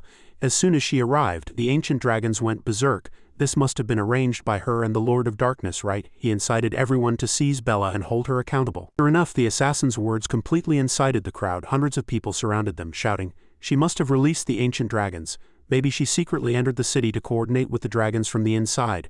The citizens here were clamoring to kill Bella. Taking advantage of the commotion, the assassin quietly slipped away. Shijin impatiently cleaned his ear, then flicked out the earwax he had just removed. The assassin glanced sideways as the piece of earwax, imbued with spiritual power, hit him squarely in the face. Shijin muttered to himself, "As a teacher, this is the last straw." He wanted to teach the assassin a lesson. Talai appeared at this moment, breathing flames of destruction upon humanity. The flames soared, burning down thousands of buildings. The citizens fled desperately, crying for help, trying to save their fragile lives from the frenzied Talai. She was like a mindless monster, capable of attacking anyone. The magnificent castle was protected by a sturdy barrier. The divine citizens shouted vehemently, convinced that she was behind it all. "Kill her, kill her." The Lord of Winterfell arrived on horseback, cleared his throat and shouted, "You irrelevant people, why don't you get out of the way? Why are you gathered here instead of going to the shelters?" One of the citizens shouted. It was Bella who colluded with the Lord of Darkness, causing the ancient dragon disaster. The city lord felt something was amiss after hearing this. Perhaps there was some coincidence in this matter, and he had gathered a lot of information, so he decided to remain neutral and not favor either side. After careful consideration, the city lord ordered everyone to evacuate. The top priority was to deal with the ancient dragons. Relevant people should leave immediately. Just then, Bella appeared and told the city lord that she was worried dark forces were behind this and that it needed to be reported. He turned back and answered frankly, "You don't need to worry about this, princess. I have already notified the Lord of Light. On the contrary, your status is that of a fugitive, so you'd better leave soon." Bella's face fell. She just wanted to help in any way she could. Shijin, standing beside her, reminded and advised, "Bella, sometimes you need the right opportunity to help." The scene shifts to the magnificent main hall of the royal palace. A majestic and firm male voice sounded, "Winterfell is the front line of the Light Realm's defense against the Dark Realm. I will absolutely not allow it to fall." The Lord of Light, William, commanded, "George, you will lead the First Mage Legion to Winterfell to resolve the raging dragon disaster." George pretended to be an obedient son. As soon as he turned to leave, a subordinate approached him to report, "Your Highness, a message from the assassin. Isabella is already in Winterfell." George's expression changed instantly, and a sinister smile appeared on his face as he said, "Then let that city be destroyed along with Isabella." Outside the palace, mages were working hard to cast the highest level defensive spells to protect the sacred shield surrounding the palace, preventing evil forces from invading. This made the divine citizens very happy. They felt they had another chance at survival. This was the magic formation that had once trapped the Lord of Light. No wonder our Winterfell has been able to guard the front line for so many years. It turns out the city lord had this up his sleeve. The city lord raised his scepter high, his face also beaming with joy. Although it couldn't eliminate the ancient dragon clan, it was enough to delay until reinforcements arrived. He shouted, scorching dragon's breath, to meet the attack. At this moment Talai came and spewed unparalleled flames. Sure enough, the city lord was covered in injuries from her attack, leaving him in disbelief. He realized that this magic formation was not as strong as it used to be. Talai shouted, "Suffer the wrath of the flames." She was gathering all her power in her mouth to spew the most terrifying force. The city lord was now helpless and could only shout for help. He shielded himself with his hand. Fortunately, Shijin came to protect him. He shouted, "Fire, come." Shijin shot powerful spiritual energy at Talai. Talai opened her mouth and questioned, "Who are you?" Shijin pointed coolly, his sharp eyes indicating he was here to subdue her. She couldn't believe a human, the Phantom Spine clan, would never submit to a human. Shijin's mood was still calm. He calmly pointed to Bella and proposed a good idea. How about a bet? If you are defeated by her, you will obey her commands, willingly withdraw your troops and become her mount. If she loses, I will let you have me as a mount. After hearing this, Bella curled up into a ball. He winked and gave Bella a thumbs up. She widened her eyes and nodded gently. Since he trusted her so much, Bella must not let Shijin lose face. Talai accepted the request, but if it had been Shijin, she would have thought it was feasible, but it had to be Bella. At this moment she laughed contemptuously. Be careful not to be crushed by me. The divine citizens heard a lot and raised their heads to discuss among themselves, each holding their own opinion. Didn't they say Princess Isabella committed treason? Why is she here to save us again? Maybe there's another story behind this. Talai and her subordinates circled above the palace. She spewed a flame filled with resentment. Flame dragon's breath. Humans, feel my majesty and prostrate yourselves at my feet. Tali's subordinates, hearing this move, were filled with admiration and trust. The Queen's flame dragon is 100 times hotter than lava. Apart from that Lord of Light, no one in this world can block the Queen's flame dragon's breath. At this moment, a peculiar aura radiated from Bella's body, shining even brighter after the dust was wiped away. In this situation, Talai was a little surprised. Not afraid of fire, but it doesn't matter. Our dragon clan's roar is the most terrifying thing in the world. So she used another move called World-Ending Dragon's Roar, attacking with the power of sound. Having witnessed the previous attack, Bella wanted to learn this sound-based magic, but she couldn't just stand by and watch countless innocent people get hurt. Bella raised her scepter and cast All-Element Turbulence, and several layers of splendid colors immediately appeared in the sky. The divine citizens were dumbfounded, unable to believe what was happening before their eyes. And all elemental magic, constitution, dark magic, and light magic have merged. We misjudged her just now. The two unparalleled forces violently collided. Talai coughed a few times. She lamented that a human could possess such powerful strength. Bella was stunned for a moment, wondering what it was trying to do. Shijin called out at this moment, Isabella, come back first. Talai let out a world-shaking roar. She transformed back into her human form, knelt down and surrendered. From today on, she acknowledged Shijin as her master. Faced with this situation, what should he do? Shijin scratched his head, not understanding what had just happened. Isabella was the one who defeated you. Why are you kneeling to me? Talai held Shijin's hand and rubbed it, her eyes showing obvious infatuation.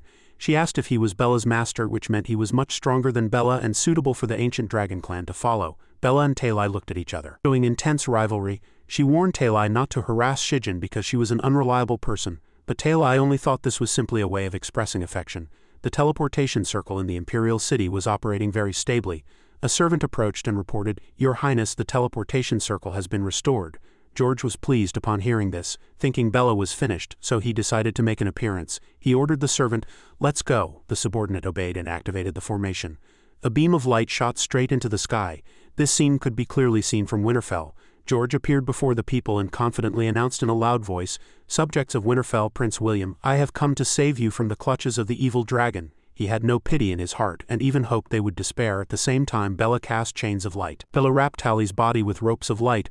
Although I'm not as powerful as Master, I can still subdue you, my defeated opponent. This act drove her mad with anger. George saw Bella still standing there alive, trembling all over, and could only utter the word, you.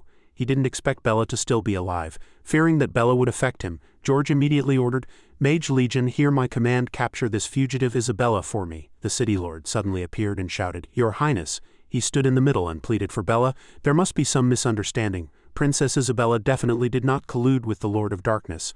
Otherwise my Winterfell would have been trampled flat by the ancient dragons long ago. Several citizens gathered around, taking turns to defend Bella. That's right, Princess Isabella helped us resist the ancient dragons. If it weren't for the princess, we would have died long ago. But George was inherently cruel. If he wanted Bella dead, she had to die. George believed she and Talai had staged this whole act. Seeing this, Bella gritted her teeth and told Shijin that she wanted to kill that George. Shijin's face remained calm. Bella, his death would be too easy. But if you want to reclaim your honor again, you just need to learn patience. He opened a pair of sharp eyes, his words full of deep meaning. Your master has been treated unjustly. Shouldn't you do something about it? Shijin's attitude also scared Bella. This lecture was truly powerful. She followed Shijin's words. Bella powerfully materialized the sacred dragon artifact, a dragon-scale armor. With a determined face and a loud, solemn voice, she swore an oath. With the sacred dragon artifact here, the ancient dragon clan will forever follow Princess Isabella. If this oath is broken, may heaven and earth punish me. The dragon-scale armor shone brightly in the dark night sky. No matter who it was, even gods and ghosts had to look away. They shouted in unison, Forever follow Princess Isabella. The armor in Bella's hand glittered. Bella placed her hand on her chest, feeling the power within her. She felt that the dragon-scale armor was very familiar, just like the feeling of the water staff. The positioning beast suddenly had an interesting discovery and immediately told Shijin, "Master, it's one of the fragments." Talai stretched out her hand and power slowly coiled around it. She didn't expect such a precious treasure to automatically recognize its master. The sacred artifact actually recognized its master on its own. Bella flew into the air and the magic formation behind her unfolded, illuminating the entire sky. Talai knelt before her and bowed respectfully. "We pay our respects to our master." The city lord was struck as if by lightning. He couldn't believe it. The sacred artifact of the ancient dragon clan has recognized Princess Isabella as its master. The surrounding divine citizens were all dumbfounded, shocked by this incredible scene. Doesn't this mean that Princess Isabella not only resolved the raging dragon disaster but also gained the power of the ancient dragon clan at the same time? George still insisted on his intention. No matter what, he had to arrest Bella for investigation. Shijin, Bella and Talai were all surrounded by soldiers, making it basically impossible to escape. A terrifying oppressive feeling instantly erupted from Shijin's body. He responded with sharp eyes, "Don't worry, we will go to the royal city." In just a split second his power burst forth, sending all the soldiers flying. After dealing with them, Shijin returned to normal, but his tone was serious. "The raging dragon disaster proves one thing.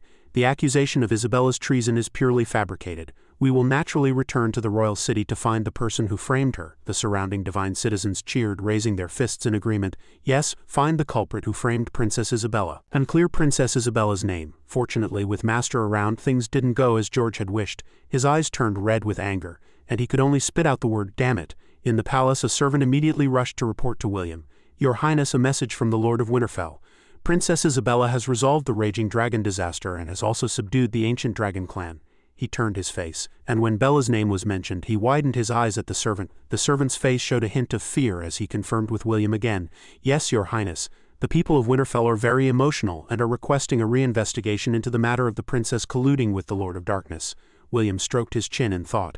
He knew that there were indeed many suspicious points about what happened back then. He would decide after Bella returned. The woman behind him felt that the situation was not good, suspecting that William wanted to change the air. She anxiously wanted to inform Prince George. The scene changes. George sent the holy magic instructor to strengthen the defensive shield. He assured the city lord that such an incident would never happen again. The city lord bowed in thanks to George. He had other thoughts in mind. The ancient dragon clan had already pledged allegiance to Princess Isabella, so how could there be any more trouble? A subordinate ran from a distance to call George. He bid farewell to the city lord, leaving on the pretext of having something to attend to. The subordinate whispered in George's ear. The news that the Lord of Light was considering changing the succession made his face turn livid. He clenched his fists in anger, his face flushed red. He wanted to get rid of Bella as soon as possible. On the other side, Talai had just sewn a piece of clothing for Shijin. She tried her best to please him. "Deputy Master, although this adamantite armor is not as good as a holy artifact, it is a personal item that I particularly cherish. How about I give it to you?" So Bella rushed in and fought with Talai, competing for Shijin. She was not one to be trifled with, constantly challenging her. Shijin didn't care much about those two. He had another matter to attend to. The next fragment had appeared and he had to go find it himself. Seeing that Shijin was about to leave, Bella and Talai hurriedly chased after him. The city lord immediately appeared and stopped the two women. "Please stay, everyone." In fact, he had accepted the task of gathering information about Shijin, otherwise his position as city lord would be in jeopardy. So the city lord put on a slightly stiff, fawning expression. "Where do our benefactors wish to go? I have manors all over the country, if you don't mind." While those two were arguing, Shijin no longer needed them. He decided to go to the Elflands on the border. "What a coincidence." George peeked from the corner, secretly pleased. "It seems you have chosen your own burial place." Afterwards the three of them left together, with Talai transforming into an ancient dragon to carry the two of them. Sitting on the dragon's back, Bella complained, "Are you just abandoning your clan like this? Do you have any semblance of a clan leader?" Talai was not worried and explained to Bella, "We ancient dragons have all returned to Dragonfire Volcano long ago. It's very safe there with the Deputy Master's defensive barrier." Talai prepared to accelerate, gently reminding Shijin to hold on tight. As soon as her voice fell, Talai joyfully savored the taste of freedom, circling several times in the twilight sky. Bella, however, did not feel the same. The whole world was spinning, and she felt the sensation of motion sickness. By the time Talai was ready to land, the sky had turned as dark as ink, and the moon was high in the sky. Talai felt very refreshed after that flight, but Bella was already hugging a tree root and throwing up. As for Shijin, he was gazing into the depths of the distant dense forest, asking with a puzzled expression, "Is the taste of the elves in this small world so peculiar?" The moment they saw Shijin's appearance, the two women started bickering again, arguing whether they had gone to the wrong place. Suddenly the figure of a four-eyed monster appeared. Unsure if they were genuinely scared or just pretending, the two ran over and clung to Shijin, acting coquettishly. Annoyed, he shouted, "Stop fooling around, be serious." Sure enough, a giant mutated manticrab strode over menacingly. Talai stood aside with her arms crossed. She could easily handle such a small fry, not even enough for a dragon's snack. The manticrab stuck out its tongue threateningly. But it wasn't alone, its siblings joined in, swarming them. Bella was genuinely a bit scared of these things and cursed. "Natalie, you jinx!" Shijin made his move. A hint of gloom emanating from his mood, he said contemptuously, "Overestimating your own strength." Shijin unleashed a massive amount of fire energy attacking the manticrabs. Fire energy formed a vortex engulfing them. Afterwards, Bella still insisted, "How can there be such ferocious magical beasts in the elven territory? You must have led us the wrong way." This was a false accusation against the dragon. Talai retorted, pointing elsewhere. "Isn't that the sacred tree of the elves?" The three walked forward and the giant sacred tree was immersed in slumber. Seeing it for the first time, Bella said in surprise, "It really is the sacred tree, but its appearance." Shijin glanced to the side and finished her sentence. "Something is indeed wrong, positioning beast. Look up the information on the elven race." At this moment, the positioning beast was helping to find information. A map of the various kingdoms' religions appeared. The elves' location was at the junction of the light and dark realms, an independent nation. It maintained a neutral stance with the River of Light to the north, the elves in the center, the dark realm to the east, and finally the dwarves to the south. Everything around was harmonious and lush, as if it were a golden land bestowed by Mother Nature. The environment was rich in elemental magic, and the flora and fauna were gentle, with no records of ever harming anyone. What was even more special was that most of the clansmen were exceptionally beautiful and powerful in magic, yet they loved peace, coexisting peacefully with both the dark and the light for many years. However, according to Shijin, it seemed that many changes had occurred within the elven race despite their years of peaceful coexistence. Suddenly, a piercing cry of help rang out, making Bella and Talai look ahead in astonishment. The elven girl Sylph was entangled by the sacred tree, crying out for help. It was preparing to swallow Sylph, who kept screaming. A swift, clean strike severed the branch. Shijin quickly arrived to save Sylph. A scene reminiscent of a hero saving a damsel in distress. She asked shyly, "Who are you?" Sylph promptly shouted. "Be careful." The sacred tree was going berserk, and a spell shot towards Shijin, which he fortunately dodged. Sylph had just fallen flat on her face and was dizzy, still muttering to herself, "I didn't even get to say thank you." The sacred tree was now growing more frantic, and the spiritual energy it emitted grew stronger. The several red lights immediately attacked upon seeing Shijin, but by the time they reached him, he had already disappeared. Shijin was one step ahead, grabbing a branch of the sacred tree. At the same time, he discovered that the sacred tree was under the influence of something and could only be temporarily controlled. He used the Life's Radiance technique to heal it. Thanks to this, the sacred tree became vibrant and its mood relaxed and joyful. Sylph smiled happily and asked, "To think you could effectively eliminate the negative influence of that monster with a single wave of your hand." He landed gently on the ground and replied modestly, "I've only stabilized the sacred tree for now. The problem can only be truly solved by addressing the root cause." What happened next was unexpected. Sylph wanted to offer herself to Shijin just to save the elven race. This, of course, made Bella and Tally's jaws drop in surprise. What, offer herself? Subsequently, the two women flanked Sylph, trying to persuade her. Bella presented arguments like, "Isn't it just about saving your people? I can do that too." Talai, on the other hand, advised, "Girls help girls, no need to beg a man." Seeing everyone so enthusiastic to help her, Sylph was overcome with tears of joy.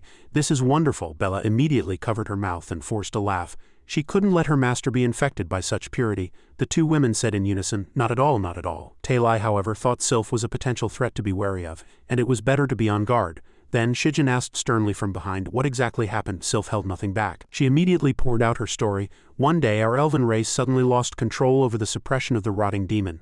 Sylph recalled painfully, anything directly touched by the rotting demon's substance would immediately decay, and plants and animals would continuously mutate after being contaminated. The sacred tree was a prime example. Bella asked in confusion, "How did the elven race end up like this?" Just as she finished speaking, a loud voice called out, searching for "my daughter." A woman looked around. It was the elven matriarch, a late-stage grand magic instructor, followed by her guards. Upon seeing Sylph, she breathed a sigh of relief.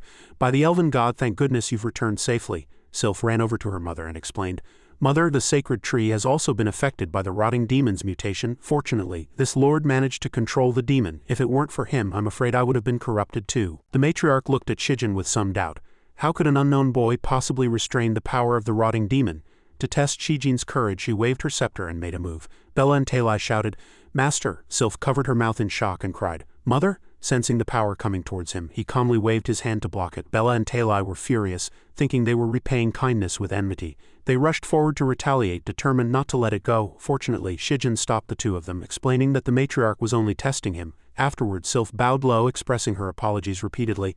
Because of our neutral position, the elven race has always been ostracized by many forces, thus I acted rashly to test you. I hope you can forgive me. Shijin listened and waved his hand, replying softly, it's nothing. I've only temporarily stabilized it. It's only truly over when the root cause is resolved. The mother and daughter immediately knelt and begged him, imploring Shijin to help. The elven race was willing to sacrifice everything. They then followed the matriarch to the elven catacombs. As soon as Bella entered, she noticed it and murmured, that azure gem is a fragment of mine. The matriarch stood before the blue gem and said loudly, the rotting demon is a terrifying creature that cannot be destroyed. The previous matriarch used the energy of the azure gem to seal it here, protecting the peace of the entire continent. However, a strange phenomenon occurred here, subverting the normal order. The azure gem continuously supplied power to the sealing formation.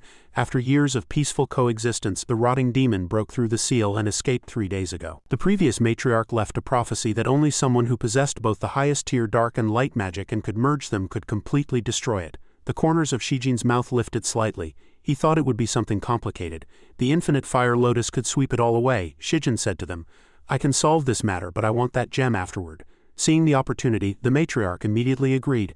Sylph called out, trying to stop her. Mother? Suddenly, a roaring voice of opposition came from the distance.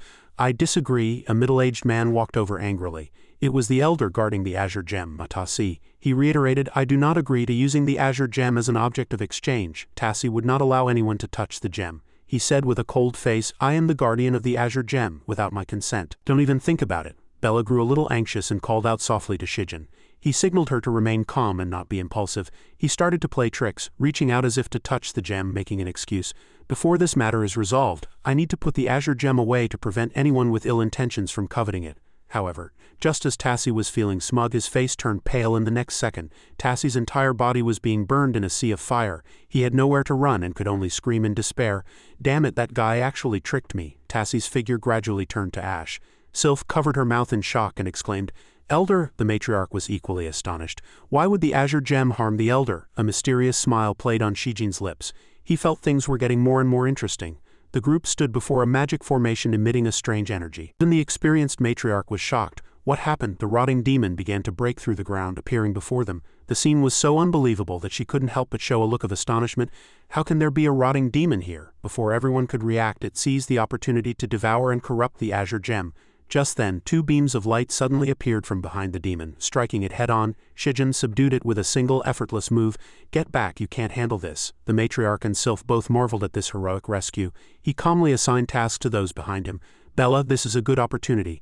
Go show the results of your training. Natalie, fight for your master. The 2 immediately obeyed. His trust seemed to add to their strength. Natalie, with me, her companion was equally fired up. She immediately summoned her power, merged with the dragon's body and flew into the sky, dropping a fireball that turned the demon into a crispy on the outside, tender on the inside roast. Tailai didn't need anyone to tell her to boast. The dragon's flames are awesome as expected. Subsequently, her flames and Shijin's power attacked the demon from both sides. The purple flames burned fiercely, scorching a few of its hairs. Bella also wanted to lend a hand. She raised her scepter high and cast Eternal Coffin. A transparent cube immediately appeared below, sealing the demon's range of movement. After fixing its position, she continued to summon the glorious holy sword. The massive blade pierced straight through the glass and into the center of the area. Then it emitted a dazzling light, shining from all directions. Cracks began to appear on the blade, which then gradually shattered into pieces, floating aimlessly in the air. Caught off guard, Bella immediately coughed up a mouthful of blood. Tailai also had to stop her attack and asked her, What's wrong with you? How did this happen? The azure gem is fighting back. The positioning beast suddenly appeared, its expression grave as it warned. Warning, warning. Fragment is contaminated and rapidly deteriorating. Self-destruct sequence initiated. Just as the little creature warned, the light from the gem, wrapped in tentacles, grew dimmer and dimmer. The pressure it emitted continued to launch invisible attacks at Bella. Fortunately, Shijin finally got serious and joined the game. My astrolabe will not tolerate the slightest damage. A golden energy field gradually approached the demon's remains. As the purifying power of the infinite fire lotus spread there, it began to twist and deform, forced to release the gem. Once all obstacles were cleared, its dazzling beauty captivated everyone's attention even more. Bella absorbed the sacred light radiating from the gem. As the magic formation flickered, she gradually fell into a deep sleep. After countless trials, the elven race finally welcomed the dawn amidst the joyous celebration of heaven and earth. Sylph trembled, unable to hold back her tears. The rotting demon is gone just like that. A god has truly descended. A long time ago, the previous matriarch had instructed the current one on her deathbed. A god has sent me a revelation. Despite her exhaustion, she still struggled to convey the prophecy. A god will come with his messenger, using dark and light magic to destroy the rotting demon and save the world. Her slender legs suddenly knelt on the ground. The matriarch spoke on behalf of everyone behind her. In gratitude for this great kindness, we, the elven race, hereby swear an oath. She raised her scepter high, a symbol of absolute loyalty, to eternally serve Princess Isabella and the Lord, until our lives end. The clansmen behind her followed their leader's call in unison, in a room of a magnificent palace. A guard outside suddenly announced, "A report from the elves." William, sitting quietly in the center of a healing formation, commanded, "Come in." The soldier respectfully presented a scroll. "A message from the elves. Princess Isabella has eliminated the rotting demon, and the elven race has declared its allegiance." He slowly accepted it, then ordered the soldier to withdraw. As William read carefully, he couldn't help but praise Bella's actions, while also feeling guilty for having misunderstood her before. George suddenly revealed a sinister smile, tearing off his mask of obedience. "I never knew the Lord of Light was so naive. How could I ever have considered you an opponent?" He could hardly believe his ears. "George, what nonsense are you spouting?" Before William could react, he had already thrust a sword through his abdomen. "The dead don't need to think so much." Only then did he, trembling, see the true face of this ungrateful wolf. "It was you. What did you do to me? Why can't I use my magic?" At this point, George couldn't be bothered to hide it anymore. "This healing formation was specially designed for you." "Go to hell." Elsewhere, Bella woke up and immediately reported to Shijin, "Master, the Azure Gem recorded certain functions. After merging with it, I saw some unexpected things. 5 days ago, a figure in a black robe quietly approached the place where the green monster was kept. This person was George." He smiled smugly. "This is going even smoother than I thought." As George cast a spell on the monster, he gloated, "With my corruption added to it, nothing in this world can contain the rotting demon." Talai asked in surprise. The rotting demon was actually released by George? Bella was also confused, but why can he use dark magic? 2 days later, in the Radiant City, George sat high on the throne surrounded by countless soldiers. A man with a mustache who appeared to be the captain of the guard spoke respectfully on behalf of everyone. "Where the light of glory and protection blesses my eternal Lord George." George smiled with satisfaction. Finally, as George was contemplating, a burst of spiritual energy suddenly shot towards him, but George calmly blocked it with one hand. He created a shield, successfully protecting himself. Then George's face darkened and he roared angrily, "Who is it?" As soon as he finished speaking, a giant pink foot slammed down, cracking the floor tiles. The soldiers were all in a defensive stance. Shijin and Bella appeared on the pink monster. Shijin spoke with a mocking tone, "My apologies, my mount is not very sensible. It thought you were playing house." The captain of the guard, seeing the uninvited guests, spoke in a displeased tone, "Isabella, what is your purpose in bringing people to disrupt the coronation ceremony?" The crowd present began to whisper in surprise, "Is Princess Isabella here to seize the throne?" But Bella responded loudly, "Of course, it's to find the one who truly colluded with the Lord of Darkness." Then she used the Azure Gem to project everything George had done along with his evil words, "With my corruption added to it, nothing in this world can contain the rotting demon." The crowd was shocked. It was Prince George who released the rotting demon, and he also knows dark magic. The truth was revealed, and George's face darkened, but he quickly retorted, "Who knows if this Azure Gem is real or fake? Can you frame me based on her words alone?" The elven matriarch suddenly spoke up at this moment. "We elves can prove it." Then she raised her scepter high and recited the Oath of Truth spell. After learning the result, the matriarch stood before the crowd and announced loudly, "Princess Isabella helped our clan eliminate the rotting demon, and our entire clan has submitted to the princess. I swear here that everything I have said is the truth." The crowd was now in an uproar. "I knew it, there was something suspicious about this matter," another person continued.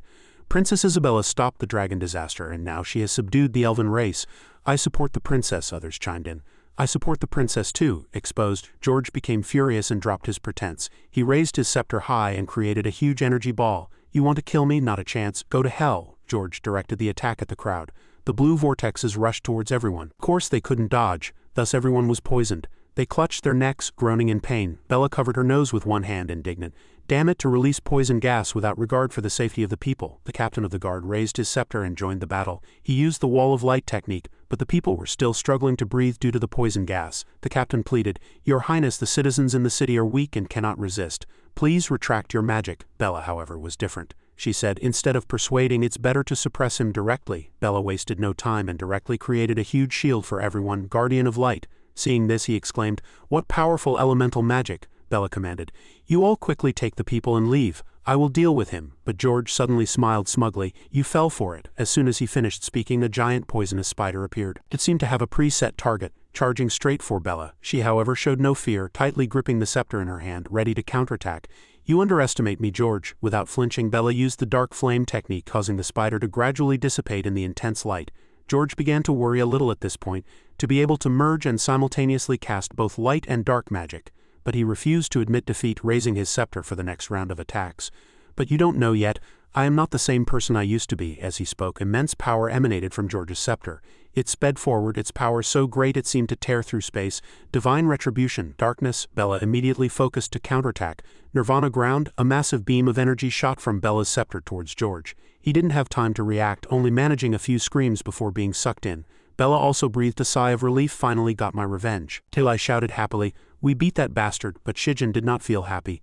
"Not yet. That person is controlling George's soul." As soon as he finished speaking, the voice emanated from George's seemingly dead gray body. "It's time to appear." His arm began to deform and his face was replaced by that of a woman. She made a grand entrance in a mysterious black outfit. She was the Lord of Darkness, Victoria. Leah began to mock. "This fool borrowed most of my power and still failed in the end." The citizens were shocked.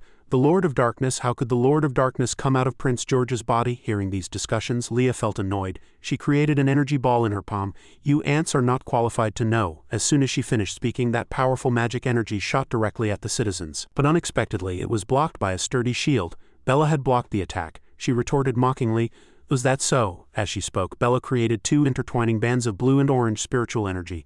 Ice Flame Behemoth. They were like two furious giant dragons wanting to charge at Leah, but as soon as they attacked, her body turned into countless flying insects, scattering in all directions, then reforming into Leah's shape. She opened her arms with two streams of demonic energy circling her wrists. Dark Mire. Bella continued to control the two light dragons, striking down like divine punishment from the heavens. The attack did not aim at Leah but at the floor tiles, instantly smashing a large hole. Seeing this, Leah smiled contemptuously. "Is that all you've got?" But Bella said nothing, just snapped her fingers. A dazzling red light shot out from under the hole, its power extremely astonishing. Leah was unexpectedly hit by the light and could only raise her hands to block. "Damn it," she quickly recovered and conjured a mysterious heart. "In that case, let me show you my true power." The positioning beast and Bella were both surprised at the same time, saying in unison, "It's a treasure fragment." Hearing this, Leah smiled contemptuously. "Treasure? You're not wrong. I can move freely between souls, and by signing a contract with me, one can obtain immortality. It's a fact. You can't possibly kill me." Bella was surprised. "Was it you who impersonated George and did all that?" Leah smiled and wagged her finger. No, I just lent him some power to use," she added an explanation. "Many years ago, because George was always playing second fiddle to Isabella, darkness grew in his heart, which attracted me," Leah continued. "In order to surpass you, he signed a soul contract with me, sharing my power, after drawing the magic circle and obtaining the power." George showed a satisfied smile, but it was also mixed with a good deal of evil. As she spoke to this point, she smiled slyly. "I didn't expect that waste to hesitate in attacking the Lord of Light, so I had to help him out," Bella questioned. "Then why did you release the rotting demon of the elven race?" Leah made no secret of it. "Wasn't it your brother who wanted to kill you?" "I was just pushing the boat with the current, borrowing a path through the elven lands." Leah then spoke of the situation at that time. "While the elven race was severely wounded by the rotting demon, my army broke into smaller units and secretly infiltrated the Light Realm." According to her plan, the Dark Army would advance on the City of Light from 4 directions. Leah laughed and boasted, "The entire city has long been marked with a sacrificial formation. The sacrifice is my physical body. At that time, the entire city will be reduced to ruins, and I will be able to use the soul heart to return to the dark world." She activated the sacrificial formation. Leah couldn't hide her excitement. "Devouring the light, finally achieved in my era," but when she heard Shijin speak, she suddenly turned to him. Shijin laughed after hearing her plan. "This makes the game unfair." He just clapped his hands and the treasure fragment in her hand disappeared. Leah's eyes widened in surprise. "What? Who on earth are you?" Shijin looked at her angry face and smiled without answering. At this moment, Tailai crossed her arms and announced, "He's not someone a character like you can touch." Leah seemed to have lost control. She didn't care about anything else. How could he just take the sacred item like that? Once this sacrificial formation is activated, it cannot be stopped. "It's worth it to devour the light at the cost of my death." Facing her, Shijin remained unusually calm. With a gentle wave of his hand, the formation Leah had painstakingly created vanished. Seeing her hard work go down the drain, she was furious and asked with a dark face, "Who on earth are you?" At this moment, Bella quickly made her move. "Nirvana ground." The azure sky instantly darkened. She shouted, "It is the god who destroys heaven and earth." This move successfully eliminated Leah, shattering her soul. The soldiers cheered, "The Lord of Darkness is dead. Defeat the darkness, restore the light." After the matter was settled, Shijin extended his hand and turned the treasure fragment towards Bella. She crossed her arms and accepted its power. At this moment, the astrolabe of the sun, moon, and stars appeared. Shijin raised his hand to catch it. "The world is composed of light and darkness. Neither can be without the other, just like the sun and the moon, life and death." Let light and darkness coexist in harmony, just as the sun and the moon have always existed together. The common people all knelt in reverence. Oh God, please accept our respects. The positioning beast showed a familiar smile. The legend of the vice god spread endlessly across the new continent. Soul Spirit Realm, Jinling City. The night was shrouded in a terrifying silence. On a certain wall a bounty notice was posted. Recently a vengeful ghost had appeared in the city, killing several young women. The authorities were now hunting the vengeful ghost and had issued this bounty notice. Anyone who could capture the vengeful ghost would be rewarded with 500 taels of silver. A woman's hand suddenly grabbed the notice. This person was Ling Ruyi, a true realm master. She thought to herself, 500 taels of silver. I'm definitely catching this ghost. Just as the thought crossed her mind, a shrill scream echoed nearby, breaking the silence. Help! Rui's expression changed in disbelief. Could it be such a coincidence? It's like someone giving you a pillow when you're sleepy. She moved quickly, her steps light and agile. Then Rui leapt onto a roof for a better view. Not far away a ghost was chasing a young girl. She screamed in terror as she ran. Is anyone there? Help me! But in her fear, the girl tripped and fell. The ghost approached, spreading its long claws and emitting a cold voice from its wide mouth. You can't escape. At this moment, Rui appeared. The ghost was distracted and asked, Who's there? She took out a yin-devouring ghost talisman. You have murdered several young women and intercepted the ghost hunters of the authorities. Today you will pay the price. But the female ghost seemed fearless.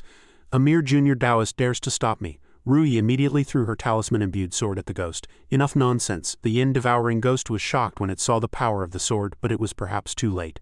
The burning sword passed straight through its body, turning it to ash, leaving only a painful scream. But the experienced Rui found it strange. How could a yin-devouring ghost that had killed many ghost hunters be killed so easily? She looked at the bones at her feet, astonished. Rui keenly sensed it. Oh no, this isn't its real body. Sure enough, the female ghost had appeared behind her at some point, surrounded by a murderous aura. It laughed cunningly. You figured it out quite quickly. The yin-devouring ghost's eyes were crimson as it prepared to attack Rui with its hands. Although she was surprised, she managed to block it with her sword in time, but the sword was fragile and shattered into many small pieces. The yin-devouring ghost's face was full of contempt. You think you can stop me with this low-grade magical weapon? Rui was injured by the fierce attack and was sent flying a great distance by the terrifying power.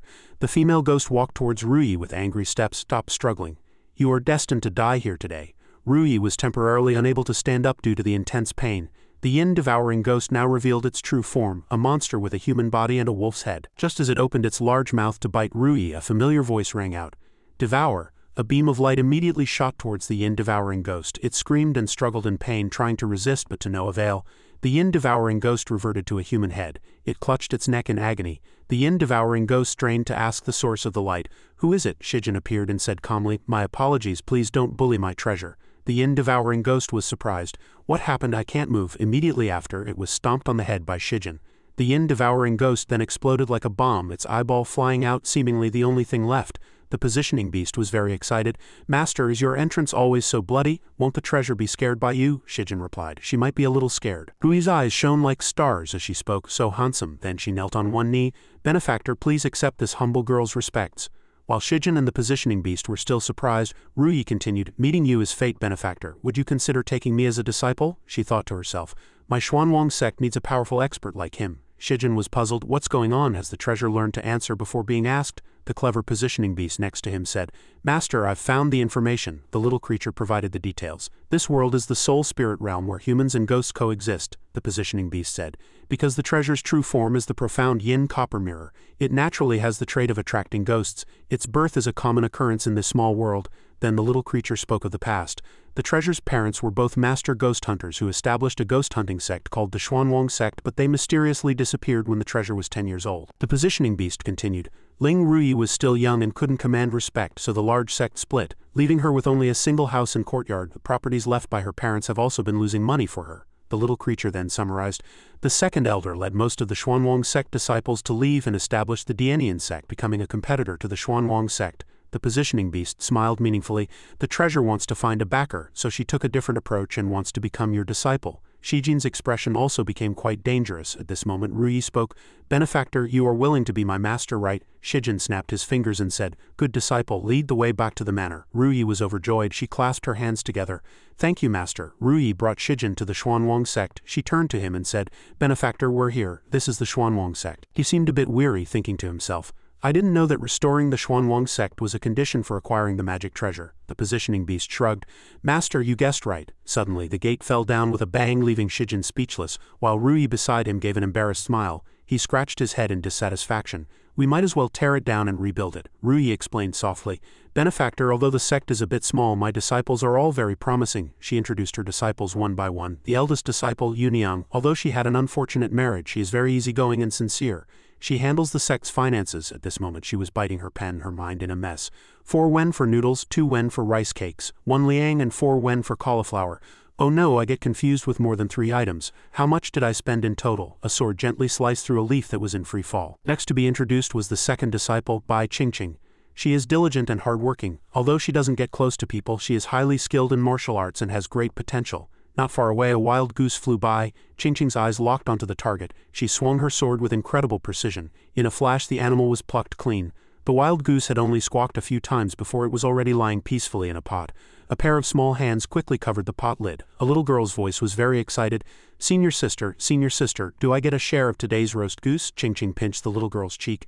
If you give your mutton fat white jade hairpin to me, I'll consider giving you a bite. Rui introduced. That's my youngest disciple, Zhao Tongtong. The little girl politely opened her hands, a hairpin resting on them. Senior sister, this is my last valuable item. The little girl looked greedily at the pot that was cooking. Rui added, Tongtong was found by me after falling off a cliff and has lost her memory, but because she still has internal injuries, her treatment is very expensive. At this moment she pointed at Shijin and said loudly, Disciples, I have taken a great master as my teacher today. Come and pay your respects. Yuniang just covered her mouth and smiled. Qingqing was puzzled. Where did master find this pretty boy? The little girl said. Tongtong likes this big brother. Shijin spoke. I appeared suddenly, so it's normal that you're not convinced. His eyes were firm.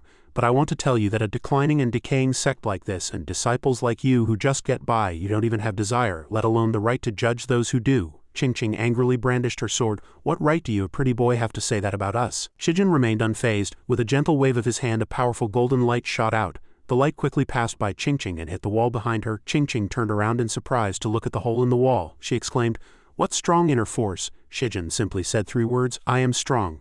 Qingqing broke down on the spot. I always thought I was just an unrecognized talent, but it turns out I was just a frog in a well, Shijin announced loudly. I guarantee that I can make all of you surpass my current level. The Xuanwang sect will return to its peak after hearing this. Everyone knelt respectfully. We are willing to follow Master Zhang to the death. The Xuanwang sect was on the verge of growing stronger. Rui's eyes filled with tears of joy. The sect finally had hope. Suddenly a person ran over in a panic to report, It's bad, sect master, it's bad. His face was full of anxiety. He was sweating profusely. Our Piaoshang restaurant is haunted. Rui was surprised. What did you say? The scene shifted to the Piaoshang restaurant where a person was slumped over a table unconscious, their fate unknown. The scene opened with Rui's introduction. Piaoshang restaurant was founded by my parents and was once the best restaurant in Jinling City. She continued, Now Shixiangfeng restaurant under the protection of the Dianian sect is maliciously suppressing us, and business is extremely poor. At this point her voice was tinged with undisguised sadness. But they're still not satisfied and want to take over the restaurant directly. I've refused them many times. This incident of someone dying in the restaurant might be related to them. Shijin just smiled faintly and comforted her, as if all the conspiracies in the world couldn't escape his grasp. With me here, no one can force you to do things you don't like. These words moved Rui deeply, and tears welled up in her eyes. Ever since my parents passed away, no one has ever said such warm words to me. Thinking this, she lowered her head and said sincerely, Master, if I have the ability in the future, I will definitely repay you. Hearing this, Shijin turned around, a hint of a gentle smile in his voice. No need, you just have to come with me. Rui was stunned, covering her face as she pondered. Go, does he mean to roam the world? Does that mean we'll elope? Master is so direct, how embarrassing. While she was still lost in her chaotic imagination, Shijin's decisive voice rang out, interrupting her thoughts. Hey, what are you spacing out for? Keep up. Rui's face fell, her heart shattered. What a dense guy, ruining the atmosphere. Soon the two arrived at the Piaoshang restaurant. The manager Gao Gong spoke anxiously. You're finally here. This is really scary. When Rui saw the person lying on the table, Gao Gong's face turned pale and he stammered, Sect Master, this time the evil ghost might be at the vengeful ghost level. With your current strength you can't deal with it at all, Shijin coolly ordered. Positioning beast, check the martial strength levels of this world for me. The little creature immediately replied, Understood. In a short while, the little creature stated clearly, The ghost-catching Taoists in this small world are divided into Level 1 Taoist Apprentice, Level 2 Fangshi, Level 3 True Master, Level 4 Celestial Master, and Level 5 High Immortal. The ghost levels are divided into Level 1 Minor Ghost, Level 2 Evil Ghost, Level 3 Vengeful Ghost, Level 4 Ghost Fiend, and the highest level Ghost King. This tedious information annoyed Shijin. It's just a mere vengeful ghost, how boring. The positioning beast was speechless, thinking to himself, Master, even the highest level Ghost King couldn't stir up any trouble in front of you. Gao Gong, standing beside them, snorted coldly. He frowned and sneered, A mere vengeful ghost, what an ignorant child spouting such nonsense here. At this point he turned to Rui. Sect Master, if it weren't for you insisting on running this unprofitable restaurant, the Xuanwang sect wouldn't be so poor as to accept such an arrogant brat into the sect. As he spoke, Gao Gong's tone became even harsher. In my opinion, it's better to cut our losses and sell the restaurant as soon as possible. Ru Yi just sighed lightly and replied, but this is the only inheritance my parents left me. Let me think about it. At this moment, Shijin spoke with a smile. How can Manager Gao be so sure that my strength is insufficient? He narrowed his eyes cunningly, his hand pressing tightly on Shijin's shoulder, his tone serious as if he were genuinely concerned. How can you at your age possibly defeat a third-level vengeful ghost? I'm saying this for your own good. Don't lose your life because of a moment of bravado. But that dirty hand was immediately shaken off. Shijin said loudly and coldly, you don't need to worry about that. All I know is that my disciple doesn't want to sell this restaurant and I will definitely help her protect it. He then left with Ru Yi, chatting cheerfully as they walked. Gao Gong was rebuffed and his face turned green with anger. In the backyard, the mutilated corpse had left some ghostly energy which extended all the way to the backyard. Shijin observed it and thought, the ghostly energy is really thick. At this moment, Ru Yi gripped the mysterious sword, reassembling it. She called out, Master, I won't be careless this time. But Shijin raised his hand to signal her to stop. He lifted the 7-star ghost-slaying sword with his inner force. Ru Yi was immediately startled. Master, this is… Shijin gripped the sword tightly, crimson flames enveloping its powerful blade. It wasn't that you were careless last time, but that you didn't have a good weapon. As soon as he finished speaking, he placed the sword in Ru Yi's hand, his gaze steady. You are much stronger than you think. Never doubt yourself. A disciple of me, the vice god Shijin, is never incapable. Tears welled up in Ru Yi's eyes. Master, your great kindness. Before she could finish, Shijin pushed her forcefully into the room. He shouted loudly. Enough nonsense. Inside the room, the figure of a copper coin ghost was already waiting, its entire body tightly wrapped in ghostly energy. She was a little worried but still braced herself and spoke. Copper coin, so it was you. The copper coin ghost immediately jumped up and shrieked. Damn it, I've hidden all the way here and you still won't let me go. In an instant, it leapt up and countless sharp copper coins shot out from its hands, raining down on Ru Yi. Countless copper coins flew at an astonishing speed, but this time Ru Yi didn't waver in the slightest. She deftly dodged every attack. Then in an instant she closed the distance, her sword flashing like lightning as it struck straight at the female ghost. The female ghost was agile and actually blocked it with her bare hands. Without hesitation, Ru Yi drew out several talismans, her voice like thunder and her eyes like lightning. 8 extremes radiant cannon formation, a hexagonal formation immediately formed. See through the inside and out, nothing can resist. Ru Yi's sword with its invincible aura immediately obeyed the command. The ghost-slaying formation summoned by Ru Yi surrounded the copper coin ghost, immobilizing it. Seeing the ghost subdued, she finally breathed a sigh of relief and sheathed her sword. Shijin, having witnessed the battle, thought with satisfaction. It seems that with a magical weapon her strength has indeed improved. However, they didn't expect that someone had witnessed everything from the outside. Utterly astonished, she actually defeated the copper coin ghost. It turned out that person was Gao Gong. He stood outside, trembling with anger, cursing under his breath. The copper coin ghost at this moment was on the verge of tears from grievance. I'm so angry, I just like money. I haven't hurt anyone. Why do you have to catch me? Ru Yi pointed at its face and scolded. There were clearly copper coins on that corpse and you still deny it, the copper coin ghost said in a low voice. I'm being framed. I haven't been anywhere else but here, outside, Gao Gong thought anxiously. I can't let her say any more. So he pushed open the door and shouted, You're spouting nonsense, Sect Master. Ghosts are best at deceiving people. If we don't finish it off quickly, I'm afraid there will be endless trouble. Shijin looked at him without surprise. Manager Gao seems a bit agitated. Gao Gong immediately put on a righteous facade. Everything Gao has done is for the sake of the Piaoshang restaurant. I was just worried you would be deceived by the ghost and harm the restaurant, so I got anxious for a moment. After hearing this, Shijin said nothing more and proceeded to eliminate the copper coin ghost, much to Ru Yi's surprise. He didn't say much, just glanced at her. The manager has a point. In that case, let's destroy it. Then Shijin turned to leave, not forgetting to instruct. Since the matter is resolved, you should report it to the authorities and have them take the body away. Gao Gong was secretly delighted and readily agreed. On the way out, Ru Yi still couldn't understand her master's actions. After hesitating for a long time, she finally dared to ask, Master, we haven't even asked anything yet. Why did we kill the copper coin ghost? At this moment, Shijin opened his palm, revealing the still bewildered copper coin ghost. He explained, If I didn't pretend to kill the copper coin ghost, how would Manager Gao feel at ease enough to reveal his true colors? The copper coin ghost struggled in his palm, crying out its innocence. I'm really not the murderer, Shijin smiled calmly. Of course I know, because you don't have that kind of strength. He looked up at the sky above the restaurant and said, The yin energy in the restaurant is getting heavier. The spirits of the dead lingered around the restaurant. That night, Shijin and Ru Yi quietly returned. When they arrived, they saw Gao Gong sneakily dragging the body. He walked to the well and hastily threw the body down. Unexpectedly, Gao Gong also jumped in after it. Ru Yi was confused and whispered, This well hasn't been used for a long time. Does Gao Gong have a secret here? "And what about that body? Didn't you tell Manager Gao to report it to the authorities?" Shijin then took out a talisman and looked at her, replying, "Put this on and we'll go see for ourselves." They each held an invisibility talisman. In an instant their bodies gradually became transparent. The bottom of the well was filled with human bones and a chest full of gold. In addition, there was a man named Gao Zheng, chained up like a wild beast, roaring madly like a lunatic. "Human flesh, give me human flesh." A corpse was immediately thrown in front of Gao Zheng. Gao Gong looked at his son and said softly, "Son, just endure it a little longer." He watched as Gao Zheng devoured the corpse ravenously, thinking to himself, "This time I originally wanted to use the copper coin ghost to force Ling Ruyi to sell the Xuanwang sect, but I didn't expect Ling Ruyi to have gotten stronger." Then he stroked his chin smugly and said, "Luckily that copper coin ghost was just an outsider ghost who didn't know anything and didn't expose me." Thinking of his failed plan, he gritted his teeth and added, "If that doesn't work, I'll have to come up with another plan to kill Ling Ruyi.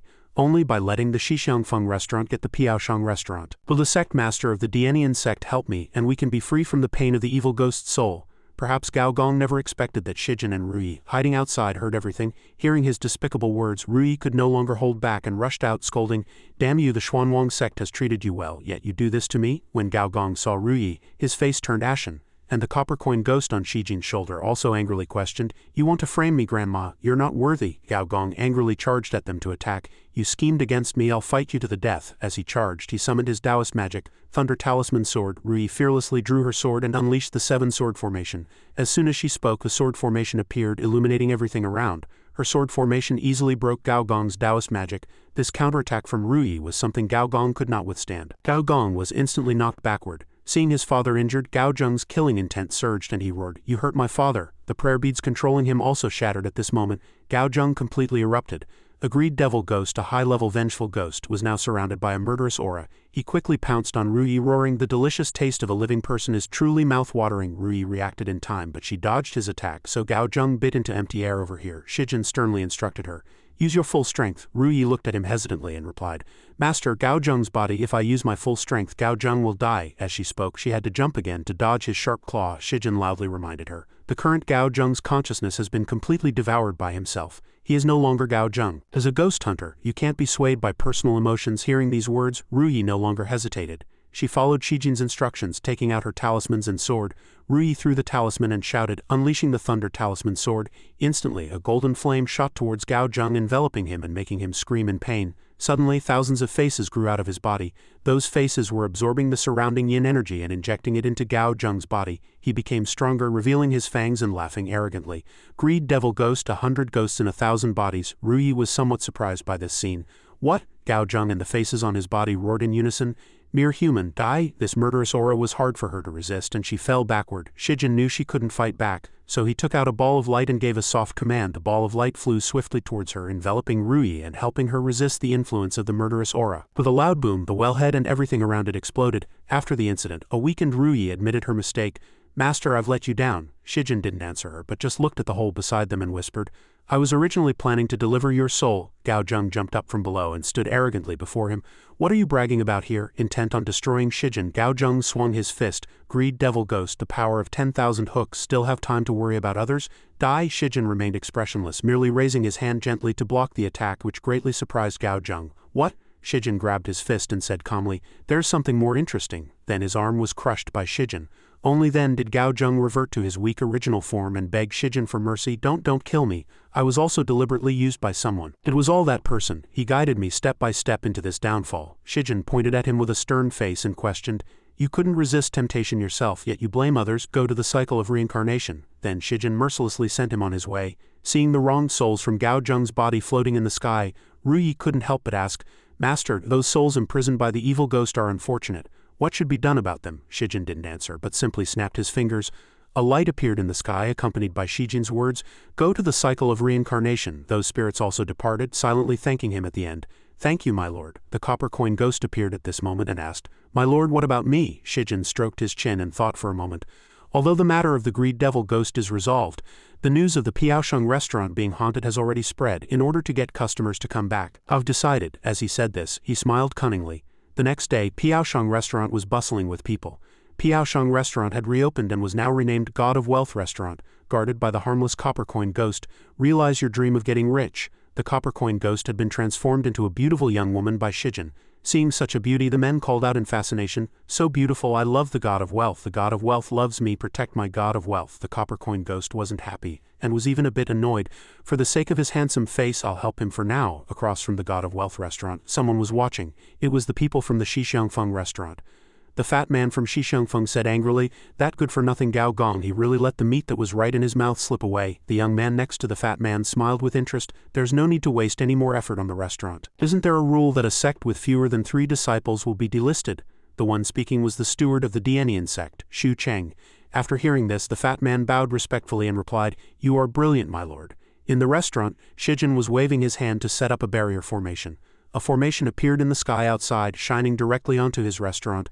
After the barrier was complete, Shijin said to the people around him, "From now on, this restaurant will be impervious to all ghosts and can also purify evil thoughts." Suddenly, Yuniang ran into the restaurant in a panic, shouting, "Master, Grand Master!" In her haste, she tripped over the threshold and lunged towards Shijin.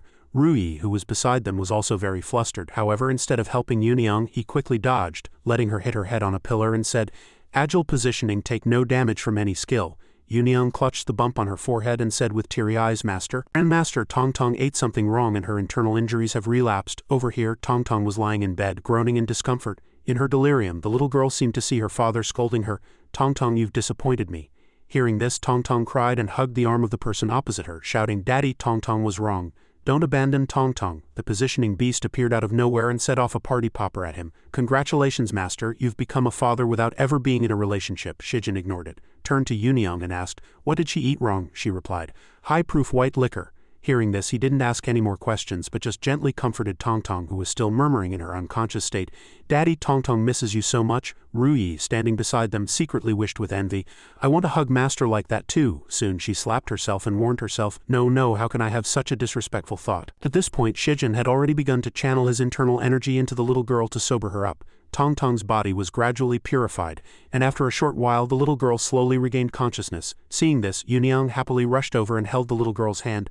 "Tong Tong, are you feeling better?" The little girl looked at her, smiled brightly, and replied, "Tong Tong feels much better. Senior sister Tong Tong wants to eat something delicious." Yuniang was finally relieved and hugged the little girl tightly. "You little glutton, what do you want to eat?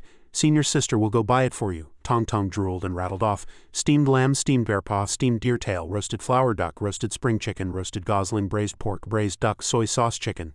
Ruyi hurriedly ran over to stop the little girl from continuing, then urged with a dry laugh, "Yuniang, you go ahead, just pick 2 things." She was afraid that if the girl continued, the sect would go bankrupt. Yuniang happily left. Shijin saw her expression just now and asked, "Yuniang seems to take very good care of Tong Tong." Ruyi then explained, "Yuniang was once abused by her husband, which led to a miscarriage and the loss of her child, so she is particularly fond of children. Fortunately, Master saved Tong Tong, otherwise the Xuanwang sect would have been delisted for having fewer than 3 disciples." Then she turned and bowed to Shijin to thank him, which surprised him. "Is there such a rule?" At this moment on the bustling street, Yuniang was worrying while shopping. "The Xuanwang sect is getting better and better, but I can't do anything well. Will the sect still need me then?" Suddenly a hand reached out from nowhere and covered her mouth. Yuniang was caught off guard and the basket in her hand fell to the ground. The pale-faced man looked at her and said, "Yuniang, it's me." When she saw him, she said in surprise, "It's you." The man was Yuniang's husband, Li Gui. He softly coaxed her. "Yuniang, your husband has completely changed." "I will never abuse you again," she asked, half convinced. "Really?" He immediately raised his hand and swore, "I, Li Gui, swear here that if I ever abuse my wife again, may I be struck by lightning and die a horrible death." Then he held her hand tightly and said sweet words, "Yuniang, from now on I will work hard to make a name for myself no matter how much I suffer and be a good husband. You are willing to give me another chance, right?" On the surface he made a promise, but in his heart, Li Gui was calculating, "Hurry up and agree so the Dianian sect will give me a large inheritance." Yuniang was still hesitating. The scene shifts elsewhere. At this moment, Qingqing's voice echoed in the courtyard, "Mother, you sent someone to deliver a letter to me. Is something wrong at home?" She saw her mother as soon as she entered the door. Bai Qingqing's mother spoke. "Qingqing's steward Shu is here." Qingqing looked at Xu Chang and questioned, "You asked me to inquire about the Xuanwang sect. I've already reported back. What more do you want?" He replied in a deep voice, "I want you to leave the Xuanwang sect." Qingqing exclaimed in surprise, "What?" Xu Chang fanned himself with the fan in his hand and said, "Back then you willingly joined the Xuanwang sect as an informant to treat your mother's illness, and now I want you to leave the Xuanwang sect." He didn't forget to mention the benefits for her. "Of course the Dianian sect will treat you much better than the Xuanwang sect. I'll give you a day to say your goodbyes." Then Xu Chang turned and left, leaving Qingqing to ponder. The scene shifts to the main gate of the Xuanwang sect. The sound of heavy footsteps was heard. Tong Tong was already waiting at the gate. Seeing the people arriving, she happily rushed out and said, "Eldest senior sister, second senior sister. You're back." The little girl hugged Yunyang tightly, not noticing her troubled expression. Tong Tong looked up at Yunyang with anticipation and asked, "By the way, eldest senior sister, did you bring Tong Tong something delicious?" Yunyang was silent for a moment, then said softly, "Tong Tong, I'm sorry." Before she could finish, Tong Tong hugged her tightly again and said sweetly, "It's okay, it's okay. It's fine if Tong Tong doesn't eat. Look, senior sisters, Tong Tong's internal injuries are all healed." Then the little girl showed the two a bit of magic. "Look, senior sisters, now Tong Tong can use spells too." Seeing this, Yunyang felt a little disappointed in herself. "Even Tong Tong can use spells, doesn't that make me even more useless?" Over here, Tong Tong was still excitedly saying, "Not only that, Master and Grandmaster also said they want to recruit new disciples. Tong Tong wants to have junior brothers and sisters." Just then, footsteps were heard from outside the gate. It was Ru Yi and Shijin. She stepped forward and took the initiative to speak. "In the future, our sect will also produce a great number of talents, and the talents we recruit will be as numerous as the Crucian carp crossing the river." When Yunyang saw them arrive, her expression changed. "Master." Then she knelt on the ground and said, "Master, I am grateful that you once saved me, but I am already past the age for learning spells, and staying in the sect is redundant, so I plan to—" Before she could finish, Shijin interrupted her.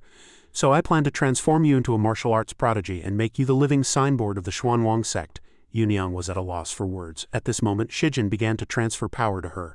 Yunyang's whole body felt uncomfortable and she shouted in frustration, "Help, something is about to burst out," but after just a short while she was extremely surprised to find that she could already use spells and had so easily advanced to the late stage that others had to train hard for many years to reach. Yunyang's attitude changed drastically. She looked at Shijin with obsession. "Grandmaster, I will follow you for the rest of my life." Seeing this, Qingqing thought speechlessly, "Senior sister, it's just the late stage, is it necessary to be so dramatic?" After transferring his power to Yunyang, Shijin gently stroked Qingqing's head. "It's your turn," Qingqing said somewhat reluctantly. "Grandmaster, I don't need it." "I'm about to," but before she could finish he interrupted her. "You have a high aptitude, but your learning is not systematic." As Shijin spoke, he transferred power to her. In just a second, Qingqing seemed to have mastered the complete collection of Taoist scriptures. She, like Yunyang, had a complete change in attitude, her eyes full of obsession.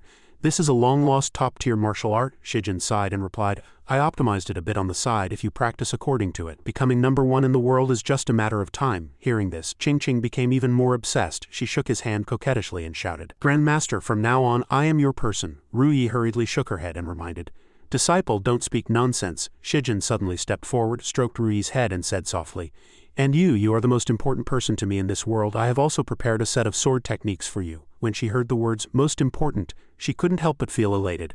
"Most important, I am the most important." Shijin turned to leave but didn't forget to remind her, "I've already transmitted it to your mind. You need to practice more in the future." Ru Yi was still murmuring in her happiness, "I am the most important." The disciples beside her looked at her helplessly. Qingqing even commented with annoyance, "You can tell at a glance that Master is imagining some strange things." Shijin reminded the three of them again, "I'm giving you abilities not to trap you in the sect, but to give you more confidence when choosing your life paths. Even if you leave, I can still make this sect flourish. But I hope that when you make your choice, you're following your own heart, not being tempted or used." Then he looked at them with a trusting gaze.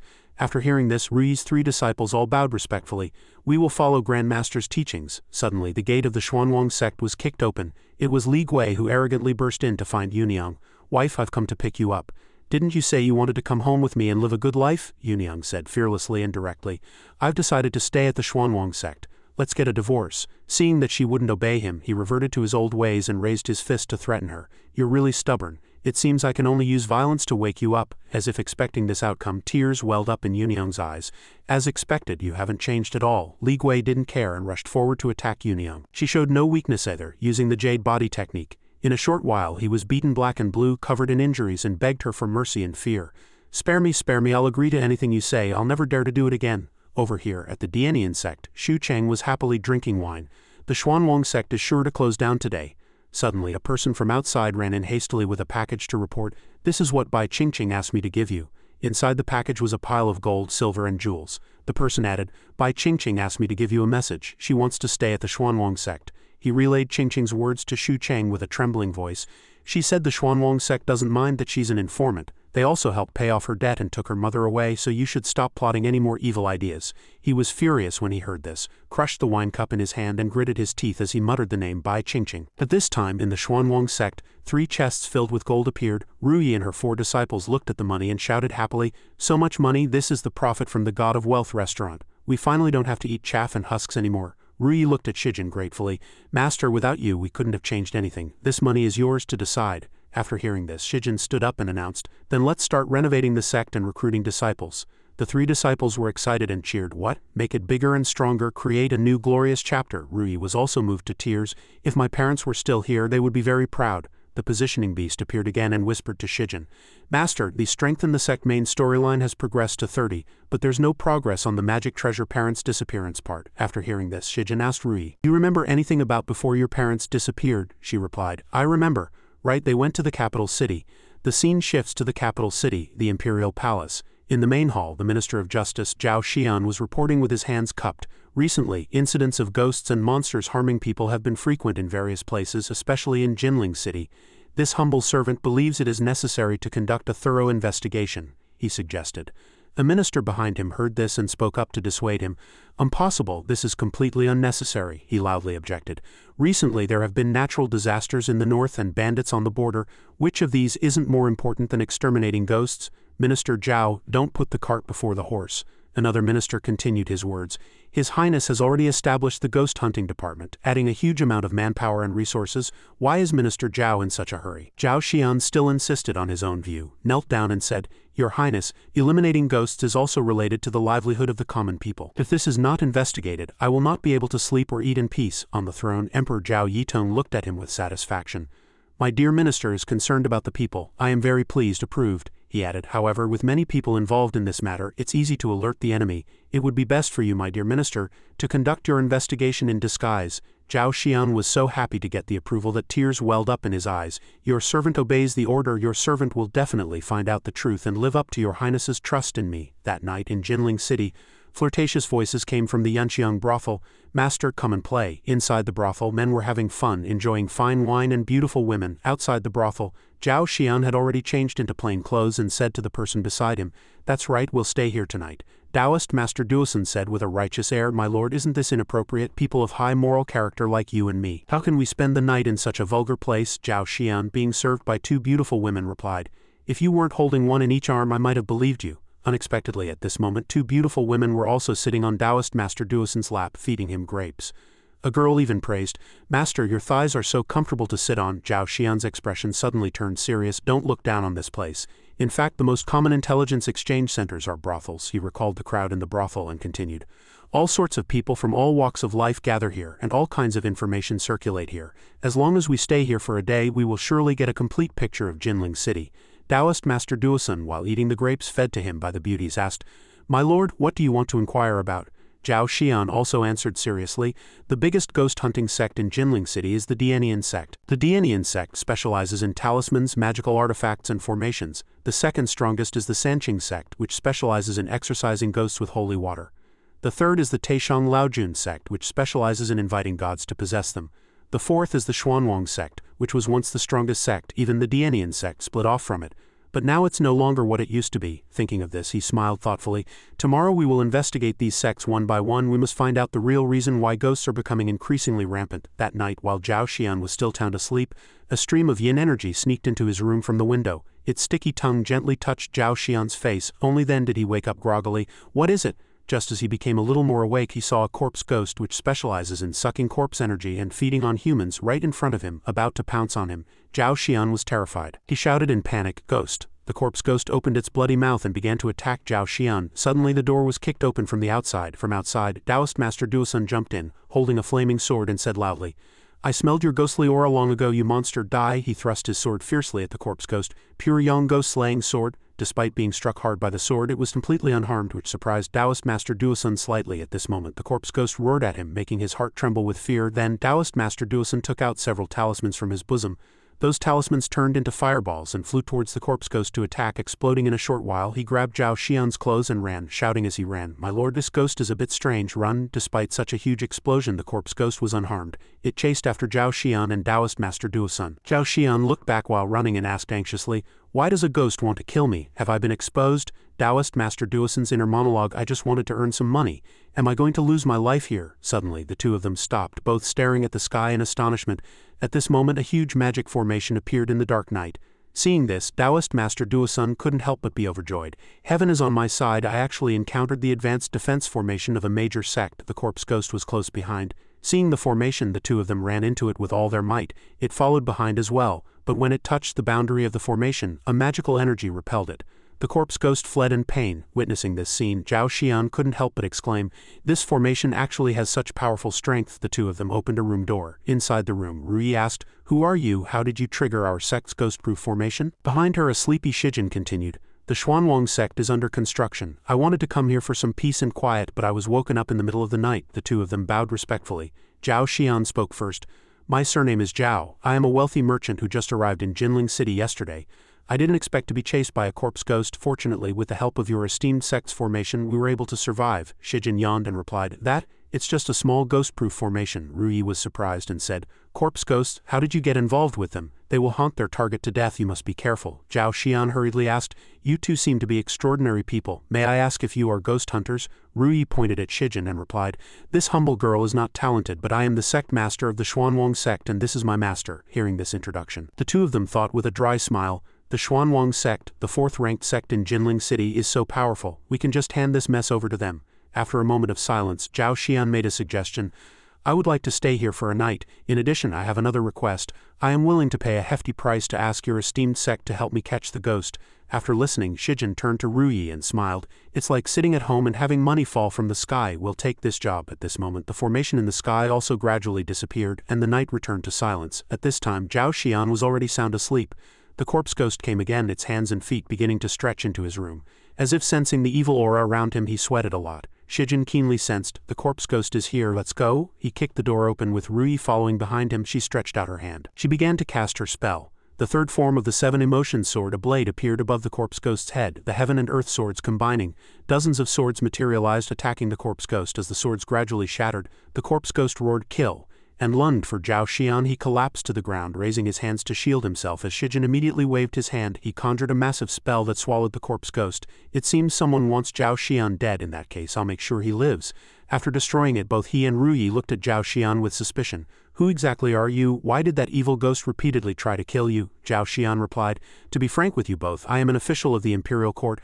I came to Jinling City to investigate the 4 major ghost hunting sects." Hearing this, Shijin revealed a calculating smile. "No wonder someone wants you dead, but I'll make sure you live." The next morning, the carriage had already departed. On the road, Sha Yi spoke up, "Reporting to my lord, the corpse ghost encountered people from the Xuanwang sect. The mission has failed." Shijin furiously threw open the curtain. "It seems it's time to release them. This time I'll make sure Rui has no place to be buried."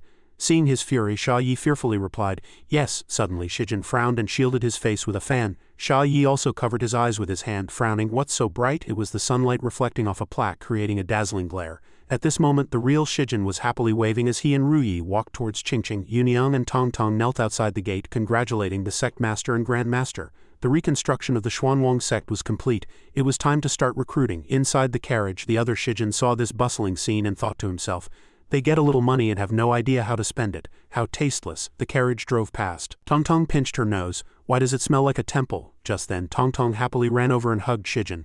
"Grandmaster, Tongtong can't wait to have junior sisters and brothers." Shijin pointed to the sky and smiled smugly. "With our popularity and capital, we don't need to worry about anyone not showing up." Meanwhile, Rui and Yuniang were taking a walk nearby. Rui forced a smile. "I wonder if we didn't publicize it enough." Qingqing gritted her teeth in anger. "They're blind to true talent." Yuniang hugged a crying Tongtong and comforted her. "Don't be disheartened, let's keep at it." Shijin clenched his fist and encouraged them. "Don't lose heart. Once this job for Zhao Xian is over and our reputation is established, we won't have to worry about people not coming." Recalling the scene from last night, Zhao Xian was sleeping soundly within the protective formation while Shijin sat nearby holding a bottle, drowsy with sleep. The orb was so large and round. "Let me give it a kiss." Rui pushed the door open and the light from the crack woke him. She walked up to him. "Master, you're awake." Then she used an eye technique and Shijin was gradually hypnotized. What's wrong with you?" By now, he was completely hypnotized. "What are your orders?" The fake Rui smiled and commanded, "Go and undo Zhao Xian's defensive barrier, then kill him again." Shijin replied obediently, "Yes." He then picked up his sword to act. At this moment, the fake Rui's eyes were crimson, her smile sinister. Good, just like that. Kill." With a swing of the sword, the fake Rui was stunned because Shijin was attacking her, his eyes and smile holding an eerie look. "It's none other than the painted skin ghost, you fiend. When did you find out?" The positioning beast answered excitedly. "The positioning beast can sense it," Shijin said with a dark expression. "You shouldn't have disguised yourself as Rui. She is a part of my power. I can tell whether she's real or fake. I also know where you've tied her up." He snapped his fingers. Spell. A massive branding nail materialized, greatly startling the painted skin ghost. A murderous glint appeared in Shijin's eyes. Playtime's over. Time to send you to the cycle of reincarnation. The painted skin ghost raised an eyebrow. What? Wait, don't you want to know who sent me? Shijin raised a hand to refuse. No need. The branding nail will follow your ghostly energy and mark his location. The spell struck her head directly, causing her to scream. A flash of light shot through the dark room. At that moment, Zhao Xian clutched his head and yelled, "My head hurts so much!" He then collapsed in exhaustion, and a mark successfully appeared on his head. Shijin let out a long yawn and said in a sleepy voice, "I guess that's settled," the positioning beast reported happily. Master, a continuous rise in Rui's favorability score has been detected. Hearing this, Shijin frowned and thought, "What happened?" Yes, then she began to speak. He waved his hand, a light appeared, and Rui's image gradually became clear. On the other side, she spoke shyly. "Master, I'll wait for you obediently here, but is it really okay to do this before we're married?" Shijin scratched his head, looking puzzled. "Looks like the magic treasure is fine, but is that sleeping position comfortable? Women are so strange." Early the next morning, the three of them were strolling down the main road. As they walked, Shijin said, "The branding nail pointed to Shu Cheng of the Dianian sect. We're going to his place to arrest him now." Rui replied softly, "Shu Cheng is just a minor steward. There must be someone backing him. Last night, Master didn't come for a long time. Did I misunderstand something?" After walking for a while, they finally arrived. "The sect master of the Dianian sect," Sun Heng said coldly. "So it's you, sect master. What brings you here?" Rui immediately replied, "We have evidence that Shu Cheng controlled evil ghosts to harm people, and we've come to arrest him." A figure was thrown out like trash. "No need, I've already executed him." Rui was shocked and pointed at him, demanding, "We just found the clue and he's already been killed. Is the Dianian sect hiding something? Are you destroying evidence before we could act?" Sun Heng merely glanced at her with contempt. "Shu Cheng is Shu Cheng, and the Dianian sect is the Dianian sect. He was corrupt and colluded with evil ghosts. After I discovered this, I cleaned up our house. Sect master, you shouldn't frame an innocent man." Hearing this, Shijin turned to Rui and said smugly, "See that? Take notes." Shifting the blame to a subordinate at a critical moment, "That's what makes an outstanding leader," she said obediently. "Master, I've failed the course." Sun Heng was infuriated by their conversation. "Sect master, are you just going to let this unidentified person slander my Dianian sect? He may be unidentified, but what about me?" As soon as the words were spoken, Zhao Xian finally spoke up. He calmly took out a token and announced in a clear voice, "I am the Imperial Court official, Zhao Xian. Although Shu Cheng has been dealt with, he was from the Dianian sect. You cannot shirk your responsibility," he said loudly. "What's more, ghosts have been appearing frequently in the city. As the #1 sect, your slow response is an additional crime." Hearing this, Sun Heng could only lower his head respectfully. "My lord is correct." The old man stated that given the circumstances, the county magistrate had ordered a ghost-clearing operation for the following night. "Our 4 major sects will certainly give you an explanation, my lord, and restore peace to Jinling City." Shijin stood there, secretly calculating. "I wanted to question the Dianian sect, but he's using the magistrate as a shield and dragging all 4 sects into this, trying to pull us down with them. I'd like to see what tricks you have up your sleeve." At this time, outside the sect gate, a constant stream of people flowed by. 2 of them were discussing, "The Xuanwang sect has become quite famous recently." The other agreed, "Yeah, even a high official from the capital is endorsing them." The crowd grew larger, the atmosphere more lively than ever before. "I want to sign up for the Xuanwang sect." "Me too." In a corner, the 2 brothers Wu Bing and Bati had also arrived. Wu Bing turned and whispered, "Brother, our chance to work for the Dianian sect is here."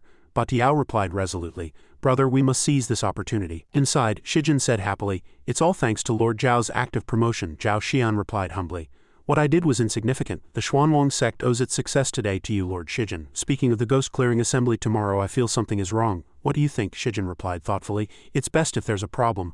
I'm only worried if there isn't one." In the Dianian sect study, a tall figure with fierce eyes appeared before Sun Heng and said in a vicious tone, "How goes the subjugation of the sects in Jinling City?"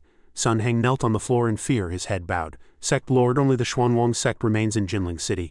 All the others have been subdued, but I've sent ghosts after them several times and they were all purified. There's something strange about the Xuanwang sect." At this, he raised his head earnestly. "But please rest assured, tomorrow I will use the ghost-clearing assembly to get rid of them along with the other sects. Then Master's great undertaking will not be hindered." The ghost laughed in satisfaction. "I'm in a very good mood indeed." Night fell.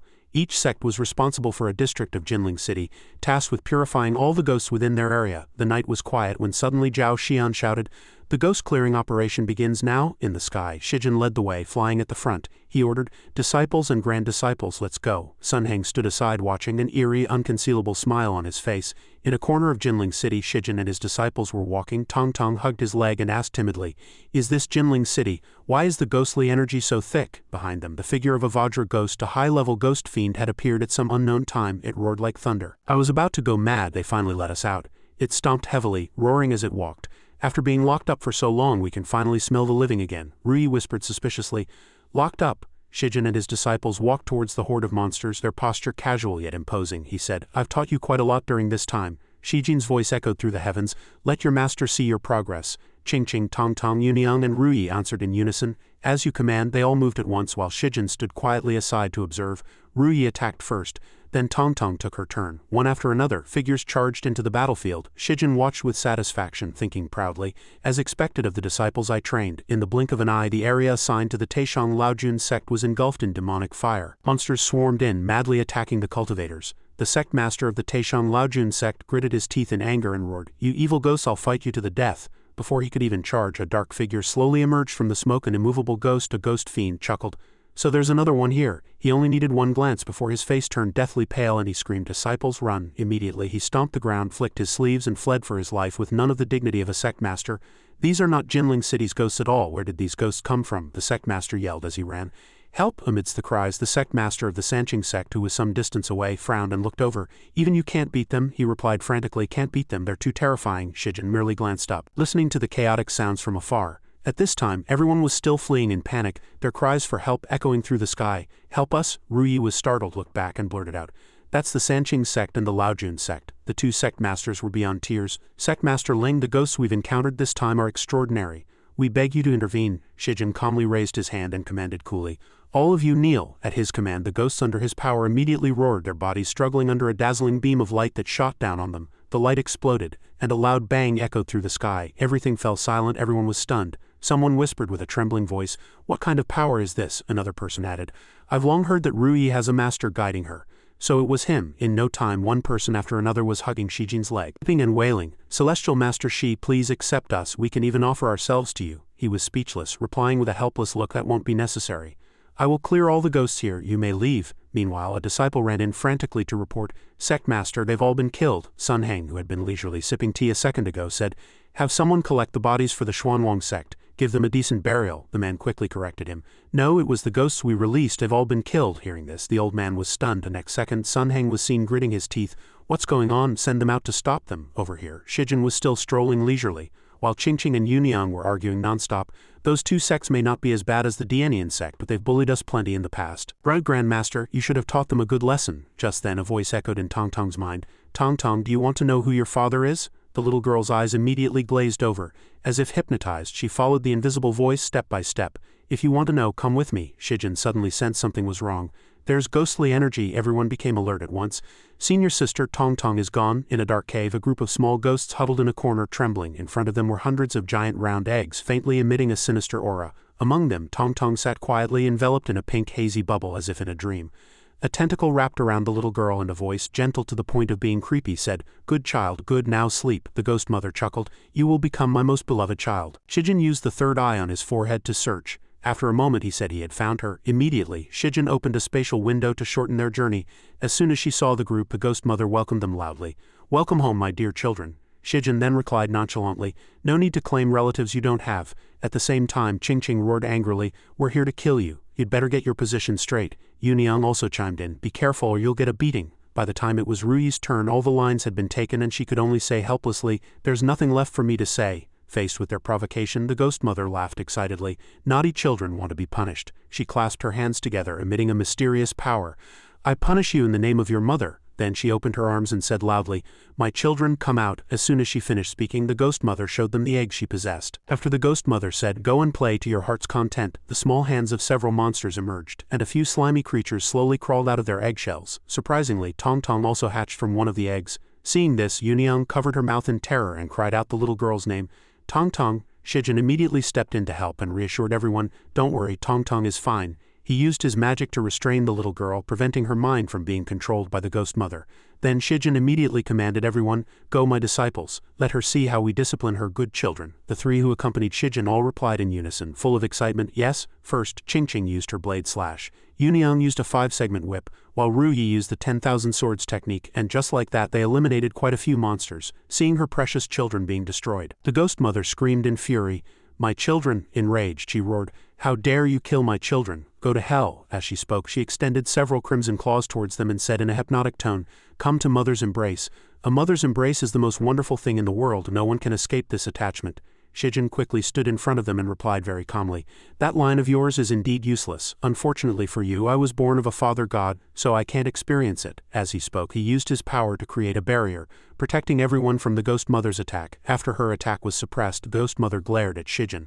Without waiting any longer, Shijin landed a direct blow on the Ghost Mother's head. As a result, Tong also returned to normal. Having dealt with the Ghost Mother, Shijin humorously held up 2 fingers looking smug. This firework was a bit more artistic this time, as expected of me. After returning that night, Zhao Xian congratulated Shijin and the Xuanwang sect. Under the bright moonlight he bowed respectfully. Indeed, the title of number 1 is well deserved. As he offered his praise, someone spoke up in opposition. "I disagree." It was Sun Hang who stubbornly objected. According to internal reports, the reason the Xuanwang sect was able to eliminate all the ghosts is because they were the ones raising them. At this point, Zhao Xian had no choice but to present a witness. "Bring him in." At his command, the soldiers brought in 2 of Sun Hang's men. The moment he saw his own people, Sun Hang broke out in a cold sweat and said through gritted teeth, You too?" As soon as the 2 saw him, they took turns persuading him. First was Wu Bing, "Sect Master, stop struggling, you look like a clown." Then came Ba Tiao, "They've already seen through our plan." Seeing that someone had started, more people shouted, "We want to testify too." This made Sun Hang's face sink with worry. The sect master of the Taishang Laojun sect pointed straight at his face, saying with tears in his eyes, "This is how he murdered our Sanqing sect." He then collapsed to the ground. The sect master of the Sanqing sect clutched his head and lamented tearfully, "Old sect master, we were also harmed by the ghosts he raised. We had to obey his orders for the safety of our entire sect." Finally, Zhao Xian announced, "The truth is now clear. Sun Hang, stop blaming the other sects. You are now under arrest." Knowing there was no way out, Sun Hang no longer hid his true nature. He erupted with demonic energy and replied with a laugh, "You think you can catch me?" Seeing this, Ruyi realized the situation was bad, so she shouted a warning, "This is bad, he's going to self-destruct." Shijin, however, didn't think it was a big deal. He cleaned his ear and said, "So annoying. If you want to die, just do it quickly. Why waste time reciting lines here?" Sun Hang furiously charged at him, roaring, "You deserve to die. Even if I die, I will kill you for the Ghost Emperor." However, before he could even touch him, he was hit on the head with a single light punch. Sun Hang was sent flying, causing a massive explosion. Smoke drifted from around Shijin's fist. Shijin's punch was light, yet it destroyed a corner of the Imperial City. Shijin sighed as if nothing had happened. "Honestly, forcing me to act, I've been making too many moves lately. My hands are getting rough." Everyone present saw this and was too speechless to utter a word. Someone was now taking down the plaque of the Dianian sect and replacing it with one from the Xuanwang sect, while the inside was packed with people from this sect. Everyone respectfully shouted, "Congratulations to the new sect master, congratulations to the new sect master." At this moment, Ruyi was moved to tears, thinking, "My parents' wish has finally come true." Shijin was also happy to see this. Immediately he turned and asked the positioning beast, "What's the progress now?" The little creature replied happily, "Total progress is at 50. All that's left is the storyline of Rui's parents' disappearance." After a while, someone came in carrying something and reported, "Sect Master, these are all of Sun Hang's possessions. Please inspect them, Sect Master and Grand Master." It was all books filling a box. Rui casually picked up a scroll. Then, while reading its contents, she said to Shijin, "Master, before my parents disappeared, someone secretly reported them to the Imperial Palace." For a moment, Zhao Xian came in with a scroll and reported loudly, "Celestial Master Shi, Sect Master Ling, I've found it." Shijin glanced at him and asked, "What is it?" Immediately, Zhao Xian slowly unrolled the scroll in his hand. Inside was a portrait of a young girl. However, the person in the painting bore a strong resemblance to Tong. Furthermore, Zhao Xian stated firmly, "I thought your third disciple looked familiar." The client found a portrait of the princess. It dawned on him, and he declared with conviction, Tong is the emperor's missing daughter." Shijin started to get interested in the matter. Interesting. It seems all the clues are pointing to the same place. So he decided to open a spatial window to the capital city. Upon arriving in the capital, Zhao Xian praised Shijin, as expected of Celestial Master Shi, to arrive in the capital in an instant, on the other hand with his internal energy. Shijin sensed a dark power and thought, "What dense ghostly energy?" To understand the situation, he immediately opened his third eye to inspect everything. He then discovered that the people in the city were all possessed by ghosts. Moreover, this power also controlled everything in the city. At the same time, Tong suddenly clutched her head and screamed. Then she said in a panic, "I remember now." She recalled the white tent set up like a small camp. In those days, Father Emperor often took me on inspection tours. In a small tent, Tong recalled hiding inside and narrated, "For a few days, Father Emperor left early and returned late. I wanted to hide in his tent to give him a surprise. When a faint light flickered in the tent, a familiar footstep entered softly.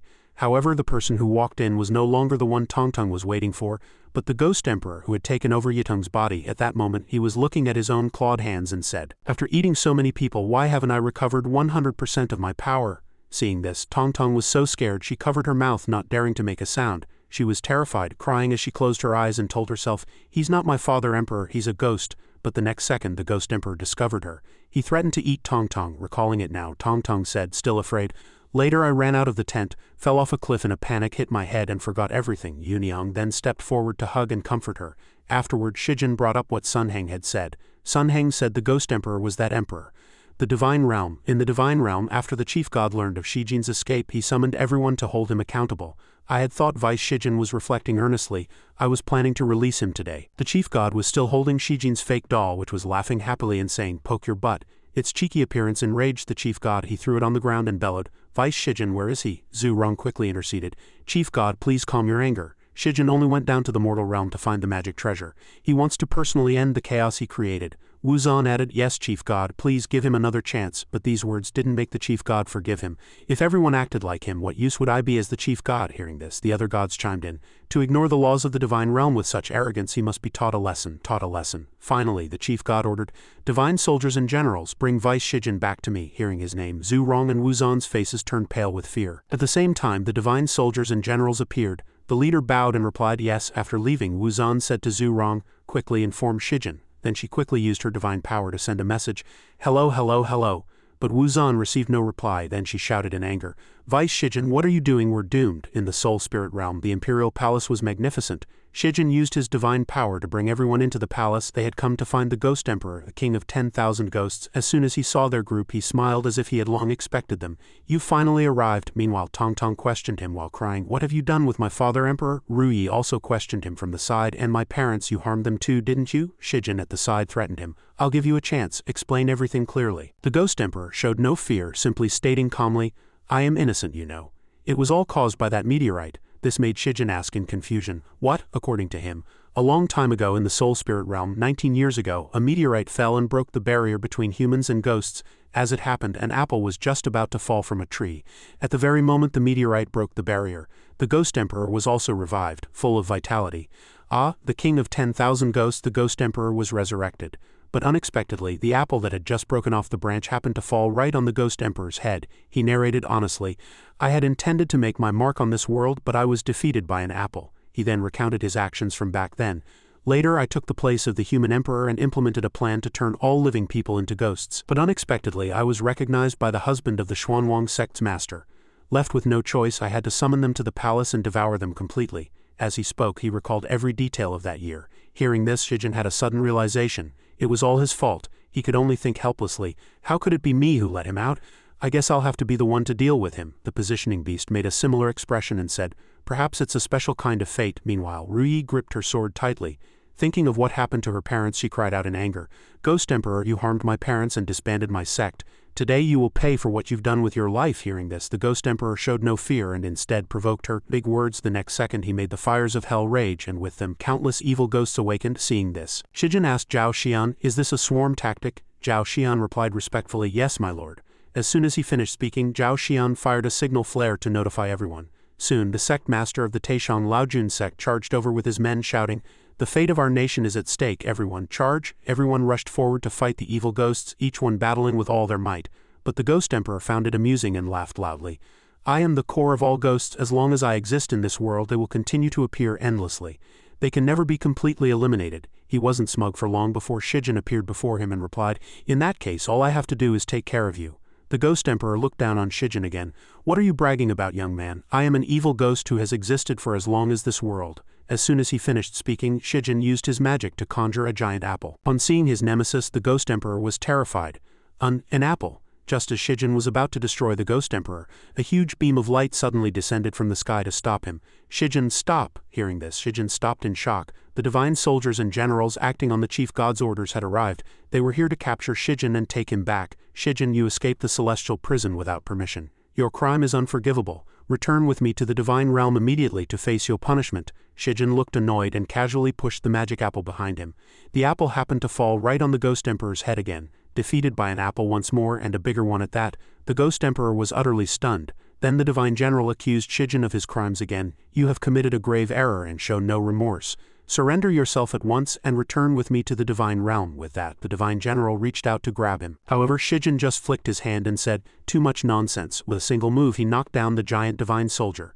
The next second, the Divine Soldier was forced to return to the Divine Realm, screaming in pain. At this, Shijin sighed and said, I hate being interrupted during a fight.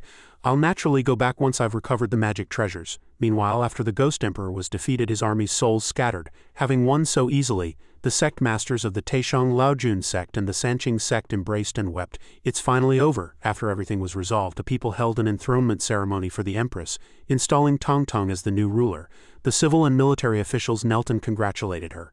The new emperor has ascended the throne. We, your subjects, pay our respects. Shijin had successfully obtained another magic treasure, and the small world was left with another legend of the vice god. At this moment, the positioning beast said very excitedly to Shijin, "At this rate, we can recover all the magic treasures before the trial." The little creature happily praised Shijin.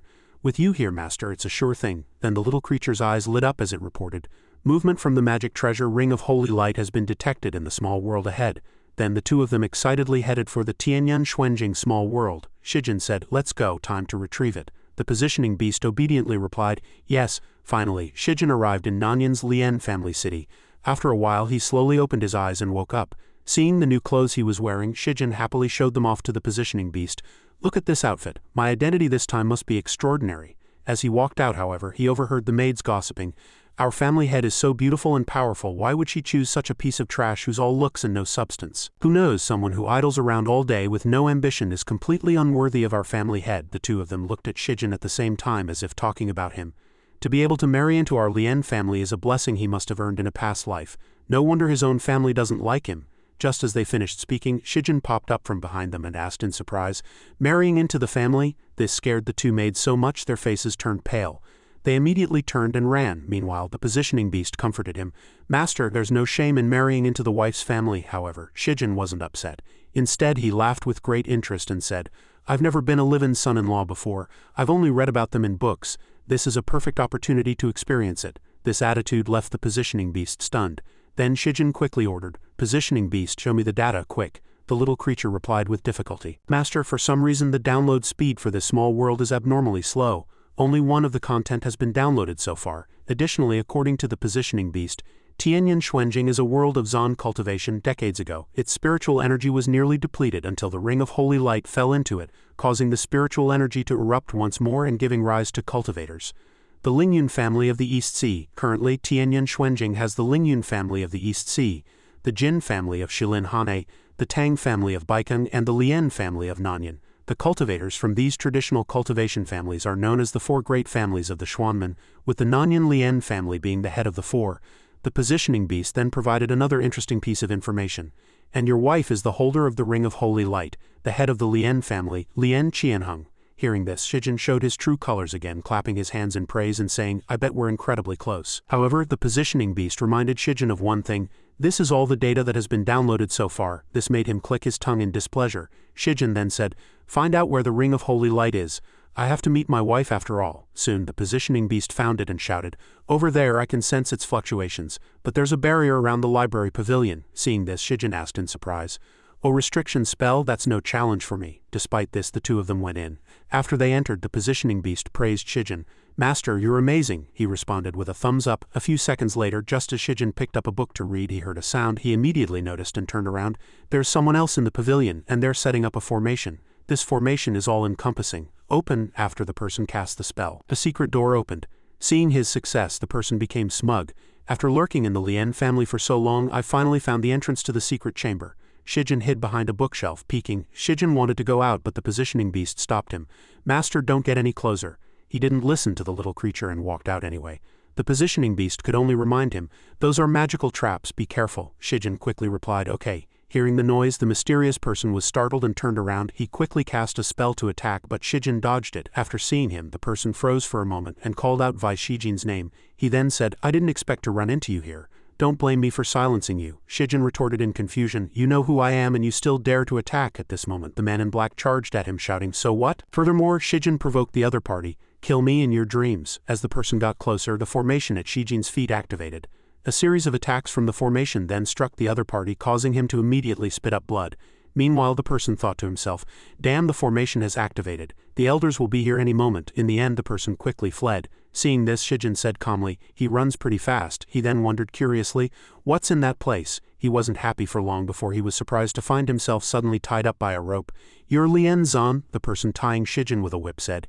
"You treacherous villain, I knew you had ill intentions coming to the Lien family." In a quiet study, a female figure was sitting and looking at account books. A servant ran in from outside in a panic. "Family head, something has happened." "Lien family head?" Lien Qianheng asked calmly. "What is it?" the servant quickly answered nervously. "Family head Vice Shijin broke into the library pavilion, was captured by Lien Zan, and is currently being held in the ancestral hall." Hearing this, Qianheng was slightly taken aback. "What?" The scene changes to the Lien family's ancestral hall. Everyone had gathered and the atmosphere was as tense as a drawn bowstring. The positioning beast held its head and said dizzily, "This is great. I haven't even met my wife and I'm already being treated like a criminal." Shijin said calmly, "No rush, we'll just go with the flow. How's the data download coming along?" The little creature continued enthusiastically. "Just finished downloading. Opening the information for you now, master." "All right, in the current situation of Tianyan Xuanjing, the four great families and the imperial dynasty's forces counterbalanced each other, maintaining a delicate balance. Next, although the imperial authority was respected, it was also wary of the great power of the four families. For the sake of survival, the other three great families, besides the Lien family, all married their daughters into the royal family. Lien Qianheng, a once-in-a-millennium cultivation genius, ascended to the position of Lien family head at a young age with her outstanding techniques, and led the Lien family to rapidly become the head of the four great families. The emperor covers his face. The emperor had long coveted Lien Qianheng's unique techniques and beauty, eventually plotting to take her into his harem for himself.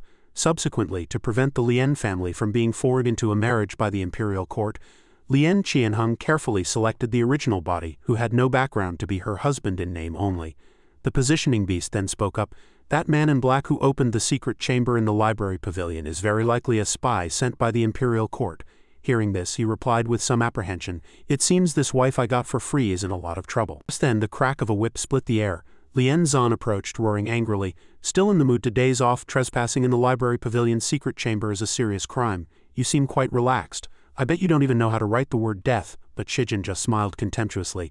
"I'm indeed not very good at calligraphy. You know me so well, don't tell me you have a crush on me." The man gritted his teeth. Lien Zan stammered. "You," gritting his teeth, he raised the whip high above his head. "You defy the rules and spout arrogant nonsense. Watch me punish you, you little thief who trespassed in the secret chamber on behalf of the family head." As the whip was about to fall, he just spoke lazily. "You dare to carry out a private punishment?" Instantly, a flash of light shot out, knocking the whip away. "Stop!" The one who acted was Qianheng. She walked over quickly, her voice cold as she asked, "Lien Zan, what are you doing?" Seeing this, the man quickly stepped back, stammering incoherently, I was just—" "Lien family elder, Lien Zhang." His gaze was heavy. Finally, he roared angrily, "Kneel!" Shijin frowned and retorted, "Why should I kneel?" Lien Zhang then yelled.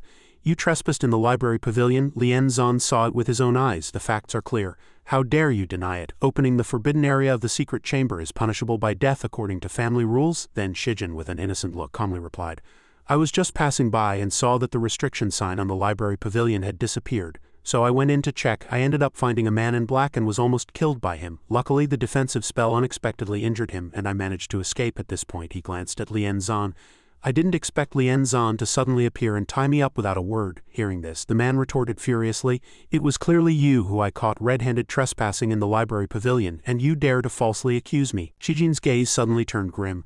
"As someone with no cultivation, how could I break into a library pavilion protected by spells?" As he spoke, he leaned close to the man's face and whispered like a snake, "And I'm very curious, why were you in such a hurry to carry out a private punishment just now? Were you trying to frame me?"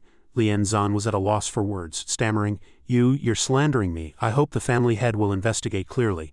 Qianheng stood there, slightly taken aback. The positioning beast quickly flew over to report, "Master, your favorability with the magic treasure has leveled up." "The current favorability is only 5, Shijin asked doubtfully.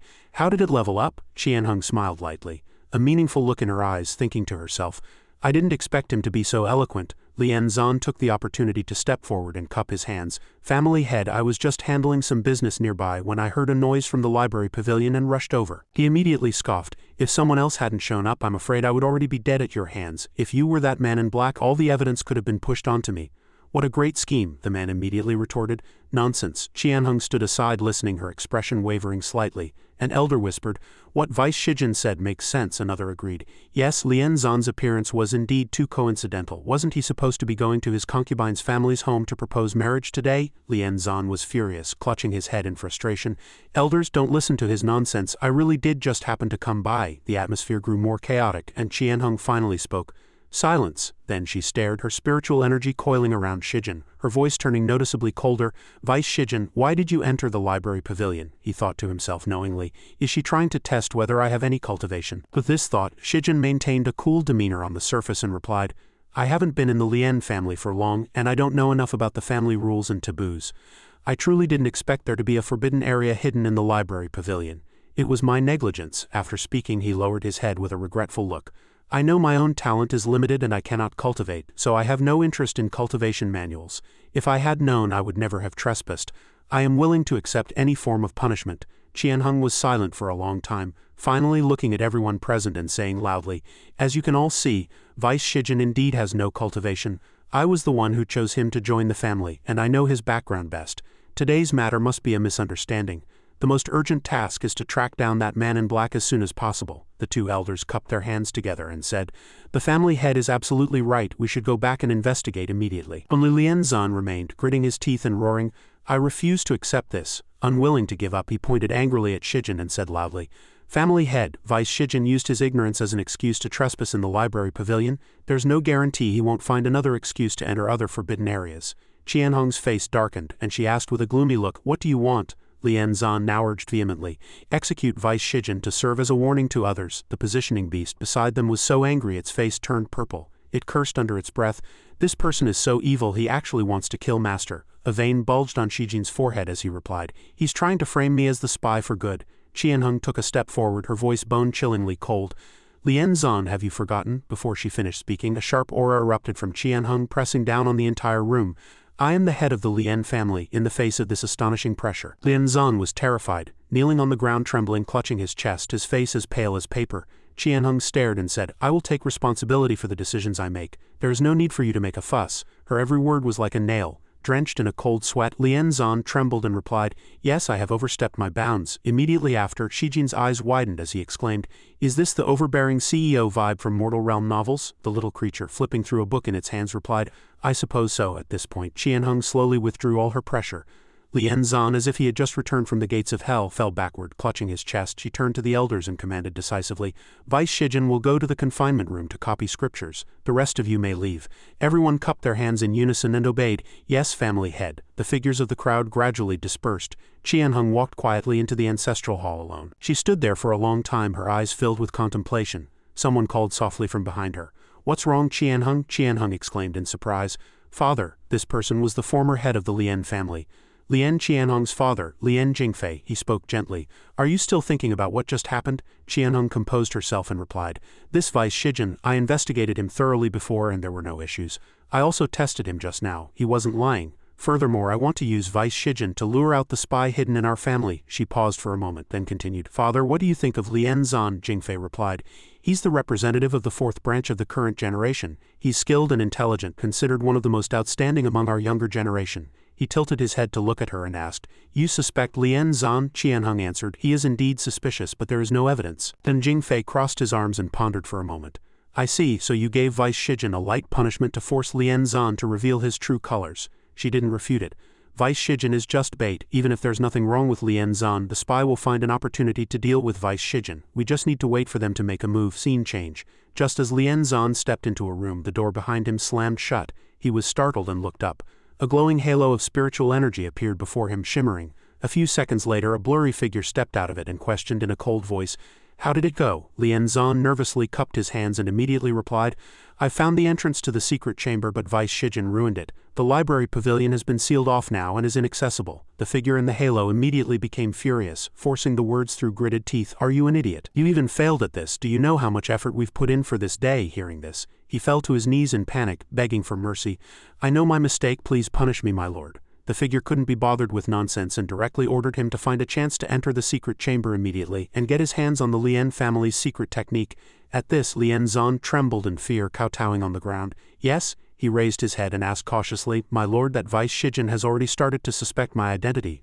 Should we get rid of him? The figure in the spiritual light halo roared. You pig, getting rid of him now will only expose your identity. Don't cause me any more trouble. Remember your mission. As for Vice Shijin, we'll deal with him later. Hearing this, he kowtowed repeatedly in fear.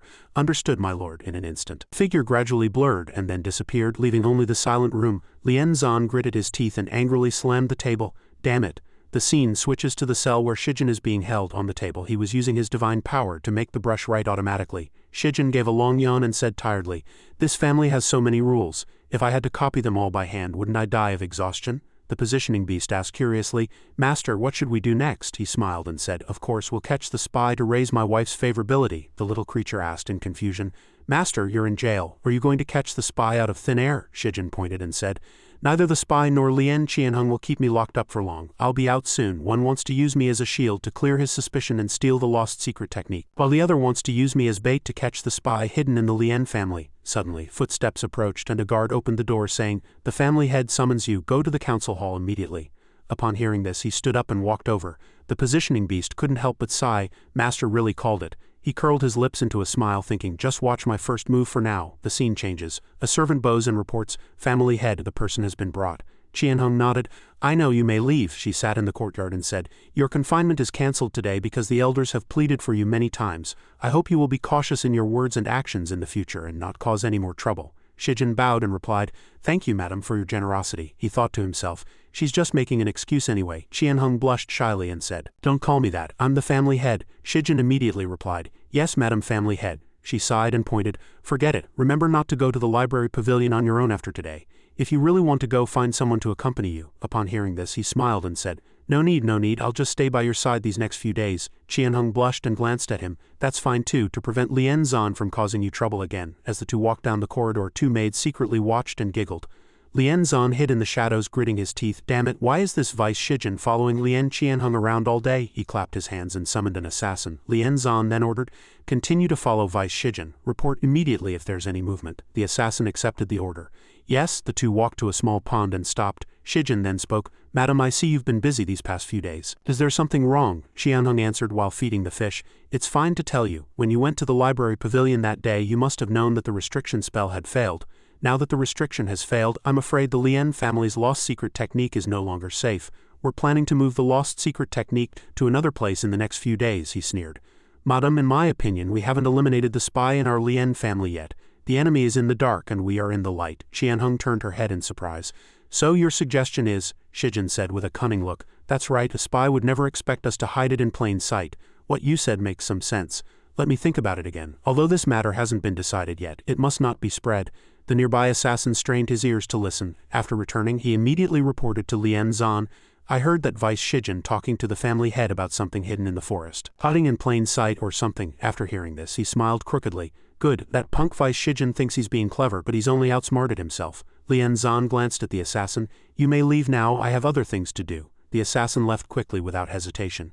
"Yes." Lien Zan closed the door. He stood in the center of the room and laughed loudly. The mysterious figure appeared again. "You've come to see me again. Wasn't last time's lesson enough?" He hurriedly reported, "My lord, the time has come. The Lien family's lost secret technique is about to be moved. This time I will definitely seize the Lien family's lost secret technique and present it to you, my lord. Just to ensure there are no mistakes, I implore you to lend me a hand." The mysterious figure took out a crystal stone and said, "I'll give you this confinement stone. Activate it with your magic and it will create a barrier with a radius of several dozen steps. Outsiders will not be able to detect any abnormalities within the barrier." Lien Zan took it with a joyful expression. "Thank you, my lord." The mysterious figure threatened, "This confinement stone is my only gift. If you fail again, there's no need to see me again." He knelt respectfully. "I understand, my lord, and I will not fail your trust." The positioning beast had been observing from a high place for a long time and said to itself, "Everything is indeed as master predicted," in front of a room. Qianheng was struggling to adjust the seal. She breathed a sigh of relief, thinking, the restriction has been strengthened a bit. There shouldn't be any problems for now. Lien Zan hid nearby and sneered.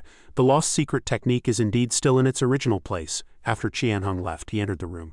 Lien Zan took out the crystal stone the mysterious figure had given him, thinking, "This half-finished restriction won't stop me." The crystal stone then flew out and broke the seal. Lien Zan walked in and came to the place where the scroll was kept. He picked up the scroll and sneered, "Got it so easily. Thank you so much, Vice Shijin." Lien Zan smiled smugly as he opened it to look.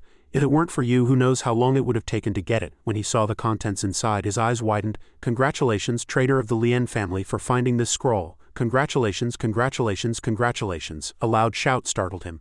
"Lien Zan, you are surrounded." Shijin rolled up the scroll and announced, "I advise you to surrender with your hands up and put down the scroll in your hands or you will face the consequences." Lien Zan said angrily, "You tricked me." He spread his hands and said calmly, "You were the one who confidently broke in here yourself." He calculated in his mind, "Now that I'm exposed, I must run quickly. No, as long as I eliminate him within the barrier, no one will find me. I can even frame him for it. Thinking of this, Lien Zan drew his whip. Since you already know, there's no need for me to hide anymore. Die. He violently swung his whip at Shijin. He remained calm in the face of the attack. Shijin covered his mouth with his hand and teased, "Who said there was only one person?" A hand grabbed the whip from behind him. Qianheng spoke angrily. "Lien Zan, what are you doing?" Lien Zan was panicked when he saw her. "Family head, let me explain." Qianheng said sternly. "Lien Zan, there's no need to argue anymore. I deliberately left the lost secret technique in its original place, just waiting for the traitor to fall into the trap. I just didn't expect that the traitor of our Lien family would actually be you." He gritted his teeth in anger. "Since you found out, there's nothing to hide." Lien Zan then erupted with an evil power. Shijin said worriedly, "Madam, be careful." She snorted coldly. "This level of trickery can't hurt me."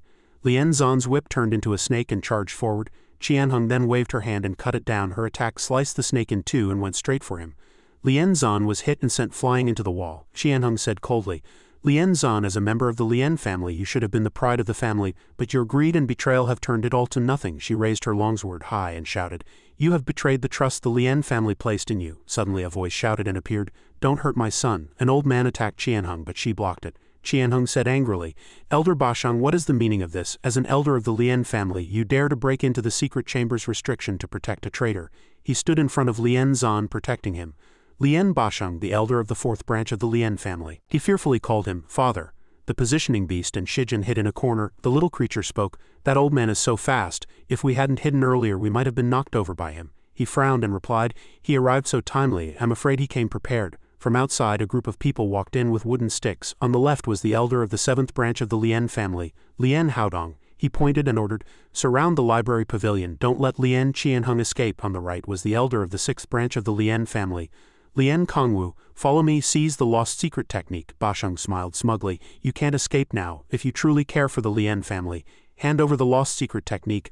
Only then can the Lien family escape this dead end." He pointed his sword at Qianheng and shouted, "You ignored the emperor's command, thinking that by finding some guy with no background to marry into the family you could escape the political turmoil of the court. You underestimate the ambition of the Tianyin dynasty and the other families." After hearing this, she said angrily, "So you plan to offer the Lien family's heirloom secret technique to the emperor, thinking that this will secure our family's position. You think he will let the Lien family go?" Bashang rushed forward to attack. "Lien Qianheng, you don't need to say more. Resisting you today is for the survival of the Lien family. I have long been prepared. You will not escape this library pavilion." His attack transformed into a fierce tiger. "Let me see if your strength has declined since becoming the family head." Bashang pointed his sword at Qianheng and charged forward aggressively. She jumped back, dodging his attack. But the flying rocks hit Qianheng. Half of Bashang's face had turned into flames. He said, "Sixth and seventh, let's end this quickly." Haodong suddenly appeared behind her. Qianheng quickly turned and blocked the attack with her sword. In the distance, Kongwu was also rushing over. She glanced at him with great difficulty. Qianheng leapt high, dodging both of their attacks at the same time. Haodong sighed, "I didn't expect the family head to be able to block that sword strike. I am impressed." Kongwu clenched his fists and sneered, "Let's see if you can dodge this punch." The three of them surrounded and attacked Qianheng at the same time. The positioning beast covered its face. "Oh no, it seems the master's wife is losing. We have to find a way to help her," the little creature immediately suggested. "Master, when you refined the ring of holy light, didn't you inject a portion of your divine power into it?" Shijin clapped his hands and said happily, "Right, activating the divine power in the ring of holy light can help my wife over there." Qianheng had already been hit and was spitting up blood. He ran over and said, "Madam, I'll help you." Qianheng said in surprise, "You stand aside, these three are hard to deal with. I don't have the energy to protect you." Shijin held her sword-wielding hand. "Madam, don't panic, watch me." A golden power was transferred to Qianheng. "This power," Bashang gathered his power and shouted, "You still dare to be distracted." He used his ultimate move and slashed down fiercely. Fierce Tiger rends the heavens. At the same time, the other two also used their ultimate moves. Qianheng raised her sword high. Heaven and earth are limitless. One sword, a long rainbow. Haodong and Kongwu were both sent flying. Bashang shouted in utter shock, "What?" Outside, the disciples were also fighting fiercely. One person angrily shouted to stop them, "We can't let these thieves destroy our Lien family any longer." Suddenly, a tornado destroyed the houses and shot straight into the sky. Everyone present covered their eyes with their hands. "So bright, my eyes can't take it. What is that thing?" After the attack, everything around was severely damaged. The nearby disciples were hit and all fell. Standing in the center were Qianheng and Shijin. She was stunned, unable to believe her eyes. He thought to himself, "It's so powerful. I remember I only transferred a little divine power back then." Qianheng turned around in a daze and asked, "What did you just do? What is this power?" Shijin scratched his head and answered with a dry laugh, "Now is not the time to talk about this. Let's deal with the crisis at hand first." A disciple was knocked dizzy. Basheng was still alive, coughing. He was covered in injuries and said softly, "This is the lost secret technique of the Lien family." She pointed the tip of her sword straight at Basheng and said coldly, "You have failed." He laughed madly. "I have fought for the Lien family my whole life and have never discovered the true mystery of the Lien family. Now it seems, with such a powerful lost secret technique, what do we have to fear from that emperor?" Suddenly Basheng was engulfed in purple flames. She panicked. "Lien Basheng, what are you doing?" Before he died, he roared. "My mission has failed. The Emperor's restriction has been triggered. I'm beyond saving. For the sake of the family, I'll tell you this. The Emperor has secretly ordered the overthrow of the Lien family. Be careful." Yin Beast Valley. After speaking, only a skeleton of Basheng remained. The two stood there blankly watching. Jingfei announced coldly, "The traitors have been imprisoned, awaiting interrogation by the elders." Although Qianheng looked surprised on the surface, she still had some vague suspicions and replied, "I just didn't expect the Emperor to move against our Lien family so quickly." In stark contrast to her restrained expression, Jingfei was incredibly furious. "You've done very well," he said resentfully. "It's all that Emperor's fault. It wasn't enough to summon the legitimate daughters of the other three great families to the palace. He also wanted to marry my daughter. My daughter is naturally beautiful. How could I let that old Emperor take advantage of her?" Hearing her father say this, Qianheng could only stand quietly, not daring to say more. Jingfei cursed for a while, then turned around, his face breaking into a smile, as if his earlier anger was just an undercurrent. "This time thanks to you for setting up the plan early and catching the spy in the Lien family, and for stabilizing the situation at a critical moment for the Lien family." A hint of surprise flashed in her eyes. "But this time we were able to quell the rebellion successfully, all thanks to Vice Shijin's plan." Hearing this, Jingfei frowned, not believing he could have such cunning and strategy. Seeing her father like this, Qianheng answered defiantly, "It's true. When I was fighting the traitors, he was the one who helped me." And he, hearing this, Jingfei's expression softened considerably. He gently patted her shoulder. "I know your good intentions, wanting to give some credit to Vice Shijin to give him a place in the Lien family. All right, you should rest well first. I'm going to the dungeon." As soon as he finished speaking, he turned and left. Qianheng quietly watched her father's retreating back, sighing to herself, "This time we were able to clean house thanks to Vice Shijin, but his performance then was like a completely different person from the one I used to know." On Shijin's side, a system interface popped up. The positioning beast read the data and exclaimed excitedly, "Lien Qianheng's favorability is at 25. He sat with his legs crossed on the chair, a satisfied smile on his face. "I earned so much favorability this time." The little creature looked at Shijin happily. "Congratulations, master." Before he could enjoy the joy of victory, the door was suddenly pushed open violently. "Vice Shijin." Shijin looked at her, a hint of surprise flashing across his face which quickly turned to understanding. "Madam, what's wrong?" Qianheng walked up and cornered Shijin. "I have something to ask you." This action made him a little flustered, but he quickly regained his composure, his eyes clear and sincere as he looked at her. "Madam, please ask. I will definitely tell the truth." Seeing those eyes, she shyly released her hand and said, "You should know that our Lien family's lost secret technique is profound and unpredictable. Once used, its power is immense." She spoke, her voice gradually lowering with worry. "Anyone who uses that secret technique will go mad." Qianheng recalled with fear the time she held that sword. "And using the lost secret technique will put a huge burden on the user's body, even severely depleting their life force." Qianheng continued seriously, "But in the secret chamber, not only did my magic power greatly increase, restrictions of the secret technique also vanished into thin air. You clearly don't know how to cultivate, so how could you have such an ability?" At this point, Shijin spoke softly. "Madam, do you know of a family in the ancient Central Plains?" He then explained its function. "They were proficient in amplifying magical power, able to enhance the power of spells, and could even turn forbidden curses into everyday use." Shijin also didn't forget to mention the consequences it left behind. "It's just a pity that this secret technique was not tolerated by the heavenly Tao, and this family eventually suffered divine punishment." After hearing this, Qianheng's eyes widened and she opened her mouth to say, "Are you saying—" He knew what she wanted to say and interrupted, immediately replying, "That's right, I am actually a descendant of the Vice family of the Central Plains." Qianheng was still skeptical. She leaned in to personally check the pulse and aura on his body, asking suspiciously, "But even if you are a descendant of the Vice family, the Vice family's bloodline is bound by the heavenly Tao, and they cannot cultivate. How could you possibly use the secret technique?" At this moment he held her hand and squeezed it gently. "My ancestors left behind a secret cultivation technique that can disguise one's pulse as a crippled one. To evade the punishment of the heavenly Tao, I was supposed to continue hiding my power, but madam, your sincerity and trust have made me decide not to hide anymore." His words instantly softened Qianheng's heart. "I never thought that the husband I found just to avoid the royal family would actually be a descendant of the Vice family. Is this heaven's blessing on our Lien family?" Shijin then lowered his head, wanting to kiss the back of her hand. For the Lien family, for you, madam, I am willing to risk exposing my true self. Qianheng became shy because of this and quickly pulled her hand back. I just remembered I have some family matters to attend to. After speaking, she hurriedly turned and left. He said caringly from behind her, "Take care, madam." The positioning beast giggled at this moment. No wonder Master is so confident. It turns out he had a backup plan all along. Shijin replied calmly. Of course, the history of this small world just happens to have a suitable cover identity. It would be a waste not to use it. The next second he was calculating while laughing so hard his face twisted. Now that Madam trusts me completely, it's the perfect opportunity to raise my favorability. The little creature looked helpless. Master, control your expression. The next day in the garden, Qianheng walked in front, and Shijin followed silently behind. Seeing this, the servants all hid by the side of the road, gathering in twos and threes to gossip. Somehow our young master has managed to catch the family head's eye, another person replied. The family head has her own considerations, but to value this useless person so much is a bit too much. He heard those words and just thought to himself, let these servants be smug for a while. After walking for a while, she spoke, the royal family should be making a move soon. Do you have any ideas? Shijin's eyes remained firm. Madam, no need to worry, I have a plan. After speaking, he leaned close to her ear and whispered a few words. After Qianheng heard it, her eyes lit up. This plan is feasible. I will immediately send someone to do it. Just then a voice came from a distance. Family head, a man ran over panting to report. Family head, the royal emissary has arrived. Qianheng's expression immediately became tense. After waiting for so many days, the royal family finally couldn't hold back anymore. From outside the main gate, a group of people walked in grandly.